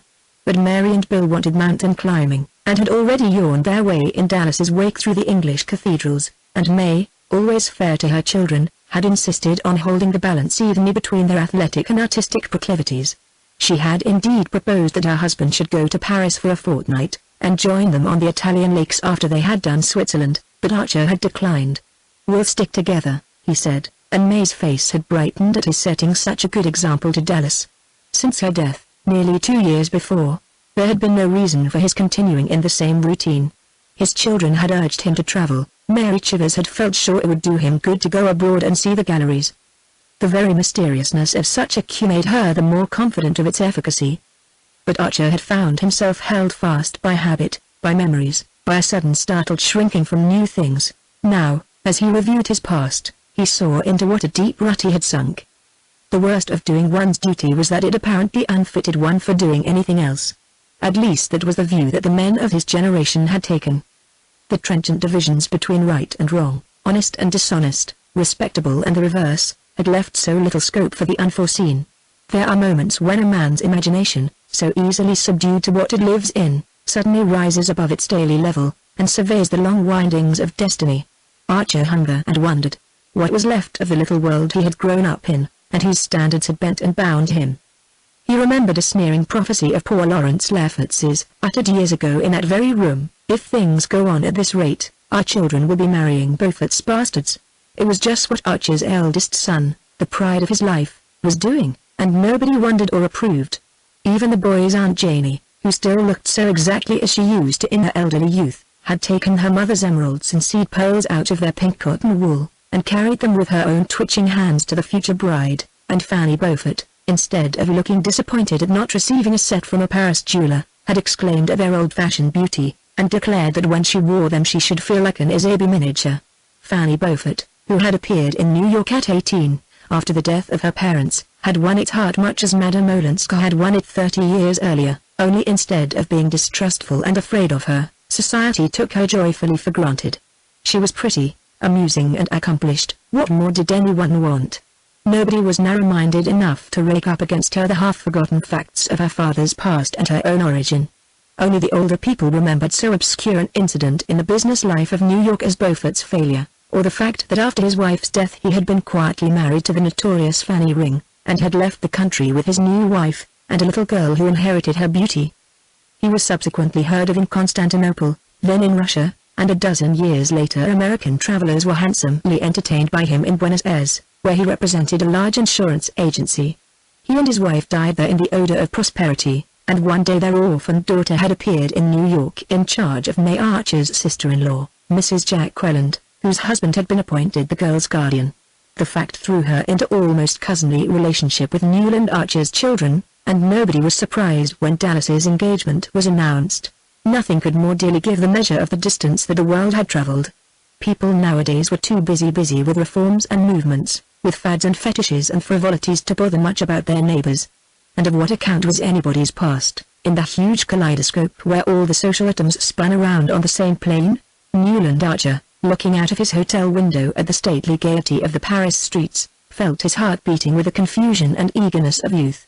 It was long since it had thus plunged and reared under his widening waistcoat, leaving him, the next minute, with an empty breast and hot temples. He wondered if it was thus that his sons conducted itself in the presence of Miss Fanny Beaufort, and decided that it was not. It functions as actively, no doubt, but the rhythm is different, he reflected, recalling the cool composure with which the young man had announced his engagement, and taken for granted that his family would approve. The difference is that these young people take it for granted that they're going to get whatever they want, and that we almost always took it for granted that we shouldn't. Only, I wonder, the thing one's so certain of in advance, can it ever make one's heart beat as wildly? It was the day after their arrival in Paris, and the spring sunshine held Archer in his open window, above the wide silvery prospect of the Place Vendôme. One of the things he had stipulated, almost the only one when he had agreed to come abroad with Dallas, was that, in Paris, he shouldn't be made to go to one of the newfangled palaces. "Oh, all right, of course," Dallas good-naturedly agreed. "I'll take you to some jolly old-fashioned place," the Bristol say, leaving his father speechless at hearing that the century-long home of kings and emperors was now spoken of as an old-fashioned inn, where one went for its quaint inconveniences and lingering local color. Archer had pictured often enough, in the first impatient years, the scene of his return to Paris. Then the personal vision had faded, and he had simply tried to see the city as the setting of Madame Olenska's life. Sitting alone at night in his library, after the household had gone to bed, he had evoked the radiant outbreak of spring down the avenues of horse-chestnuts, the flowers and statues in the public gardens, the whiff of lilacs from the flower carts, the majestic roll of the river under the great bridges, and the life of art and study and pleasure that filled each mighty artery to bursting. Now the spectacle was before him in its glory, and as he looked out on it he felt shy, old-fashioned, inadequate, a mere grey speck of a man compared with the ruthless, magnificent fellow he had dreamed of being. Dallas's hand came down cheerily on his shoulder. "Hello, Father, this is something like, isn't it?" They stood for a while looking out in silence, and then the young man continued, "By the way, I've got a message for you. The Countess Olenska expects us both at 5:30. He said it lightly, carelessly, as he might have imparted any casual item of information, such as the hour at which their train was to leave for Florence the next evening. Archer looked at him, and thought he saw in his gay young eyes a gleam of his great-grandmother Mingott's malice. "Oh, didn't I tell you?" Dallas pursued. "Fanny made me swear to do 3 things while I was in Paris: get her the score of the last Debussy songs, go to the Grand Guignol and see Madame Olenska. You know she was awfully good to Fanny when Mr. Beaufort sent her over from Buenos Aires to the Assumption. Fanny hadn't any friends in Paris, and Madame Olenska used to be kind to her and trot her about on holidays. I believe she was a great friend of the first Mrs. Beaufort's. And she's our cousin, of course. So I rang her up this morning, before I went out, and told her you and I were here for 2 days and wanted to see her." Archer continued to stare at him. "You told her I was here? Of course, why not?" Dallas's eyebrows went up whimsically.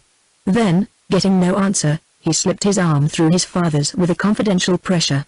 "I say, Father, what was she like?" Archer felt his color rise under his son's unabashed gaze. "Come, own up, you and she were great pals, weren't you? Wasn't she most awfully lovely?" "Lovely? I don't know. She was different. Either you have it. That's what it always comes to, doesn't it? When she comes, she's different and one doesn't know why. It's exactly what I feel about Fanny." His father drew back a step, releasing his arm. "About Fanny? But, my dear fellow, I should hope so. Only I don't see, dash it, Dad, don't be prehistoric. Wasn't she once your Fanny?" Dallas belonged body and soul to the new generation. He was the firstborn of Newland and May Archer, yet it had never been possible to inculcate in him even the rudiments of reserve. "What's the use of making mysteries? It only makes people want to nose them out," he always objected when enjoined to discretion. But Archer, meeting his eyes, saw the filial light under their banter. "My Fanny? Well, the woman you'd have chucked everything for. Only you didn't," continued his surprising son. "I didn't," echoed Archer with a kind of solemnity. "Number you date, you see, dear old boy." "But Mother said—" "Your mother?" "Yes, the day before she died. It was when she sent for me alone, you remember? She said she knew we were safe with you, and always would be. Because once, when she asked you, too, you'd given up the thing you most wanted." Archer received this strange communication in silence. His eyes remained unseeingly fixed on the thronged sunlit square below the window. At length he said in a low voice, "She never asked me." "No. I forgot. You never did ask each other anything, did you? And you never told each other anything. You just sat and watched each other, and guessed at what was going on underneath. A deaf and dumb asylum, in fact. Well, I back your generation for knowing more about each other's private thoughts than we ever have time to find out about our own. I say, Dad," Dallas broke off, "you're not angry with me? If you are, let's make it up and go and lunch at Henri's. I've got to rush out to Versailles afterward." Archer did not accompany his son to Versailles. He preferred to spend the afternoon in solitary roamings through Paris. He had to deal all at once with the packed regrets and stifled memories of an inarticulate lifetime. After a little while he did not regret Dallas's indiscretion. It seemed to take an iron band from his heart to know that, after all, someone had guessed and pitied. And that it should have been his wife moved him indescribably. Dallas, for all his affectionate insight, would not have understood that. To the boy, no doubt, the episode was only a pathetic instance of vain frustration, of wasted forces. But was it really no more? For a long time Archer sat on a bench in the Champs-Élysées and wondered, while the stream of life rolled by. A few streets away, a few hours away, Ellen Olenska waited. She had never gone back to her husband, and when he had died, some years before, she had made no change in her way of living. There was nothing now to keep her and Archer apart, and that afternoon he was to see her. He got up and walked across the Place de la Concorde and the Tuileries Gardens to the Louvre. She had once told him that she often went there, and he had a fancy to spend the intervening time in a place where he could think of her as perhaps having lately been. For an hour or more he wandered from gallery to gallery through the dazzle of afternoon light, and one by one the pictures burst on him in their half-forgotten splendor, filling his soul with the long echoes of beauty. After all, his life had been too starved. Suddenly, before an effulgentition, he found himself saying, "But I'm only 57," and then he turned away. For such summer dreams it was too late, but surely not for a quiet harvest of friendship, of comradeship, in the blessed hush of her nearness. He went back to the hotel, where he and Dallas were to meet, and together they walked again across the Place de la Concorde and over the bridge that leads to the Chamber of Deputies. Dallas, unconscious of what was going on in his father's mind, was talking excitedly and abundantly of Versailles. He had had but one previous glimpse of it, during a holiday trip in which he had tried to pack all the sights he had been deprived of when he had had to go with the family to Switzerland, and tumultuous enthusiasm and cocksure criticism tripped each other up on his lips. As Archer listened, his sense of inadequacy and inexpressiveness increased. The boy was not insensitive, he knew, but he had the facility and self-confidence that came of looking at fate not as a master but as an equal. "That's it, they feel equal to things they know their way about," he mused, thinking of his son as the spokesman of the new generation which had swept away all the old landmarks, and with them the signposts and the danger signal. Suddenly Dallas stopped short, grasping his father's arm. "Oh, by Jove," he exclaimed. They had come out into the great tree-planted space before the Invalides. The dome of Mansart floated ethereally above the budding trees and the long grey front of the building, drawing up into itself all the rays of afternoon light. It hung there like the visible symbol of the race's glory. Archer knew that Madame Olenska lived in a square near one of the avenues radiating from the Invalides, and he had pictured the quarter as quiet and almost obscure, forgetting the central splendor that lit it up. Now, by some queer process of association, that golden light became for him the pervading illumination in which she lived. For nearly 30 years, her life of which he knew so strangely little had been spent in this rich atmosphere that he already felt to be too dense and yet too stimulating for his lungs. He thought of the theaters she must have been to, the pictures she must have looked at, the sober and splendid old houses she must have frequented, the people she must have talked with, the incessant stir of ideas, curiosities, images and associations thrown out by an intensely social race in a setting of immemorial manners, and suddenly he remembered the young Frenchman who had once said to him, "Ah, good conversation, there is nothing like it, is there?" Archer had not seen M. Revere, or heard of him, for nearly 30 years, and that fact gave the measure of his ignorance of Madame Olenska's existence. More than half a lifetime divided them, and she had spent the long interval among people he did not know, in a society he but faintly guessed at, in conditions he would never wholly understand. During that time he had been living with his youthful memory of her, but she had doubtless had other and more tangible companionship. Perhaps she too had kept her memory of him as something apart, but if she had, it must have been like a relic in a small dim chapel, where there was not time to pray every day. They had crossed the Place des Invalides, and were walking down one of the thoroughfares flanking the building. It was a quiet quarter, after all, in spite of its splendor and its history, and the fact gave one an idea of the riches Paris had to draw on, since such scenes as this were left to the few and the indifferent.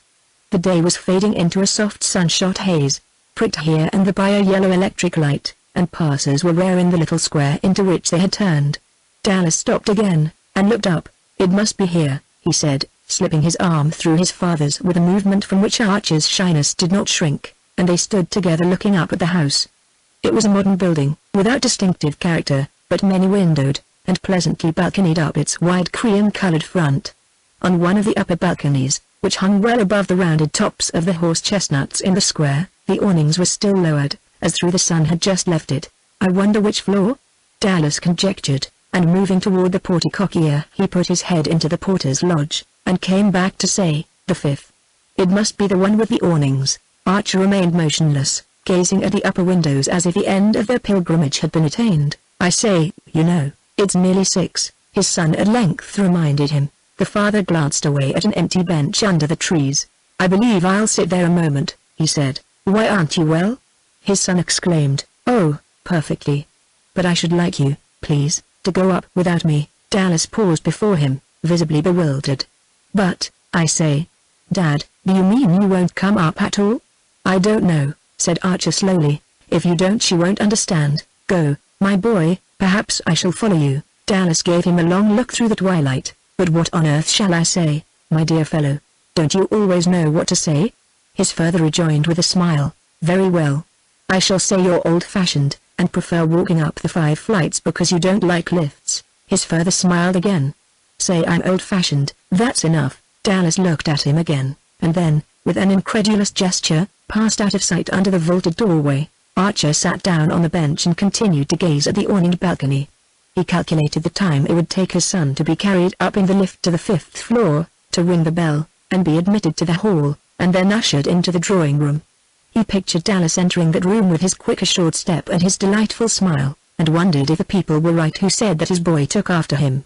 Then he tried to see the persons already in the room, for probably at that sociable hour there would be more than one, and among them a dark lady, pale and dark, who would look up quickly, half rise, and hold out a long thin hand with 3 rings on it. He thought she would be sitting in a sofa corner near the fire, with azaleas banked behind her on a table. "It's more real to me here than if I went up," he suddenly heard himself say, and the fear lest that last shadow of reality should lose its edge kept him rooted to his seat as the minutes succeeded each other. He sat for a long time on the bench in the thickening dusk, his eyes never turning from the balcony. At length the light shone through the windows, and a moment later a manservant came out on the balcony, drew up the awnings, and closed the shutters. At that, as if it had been the signal he waited for, Newland, Archer got up slowly and walked back alone to his hotel.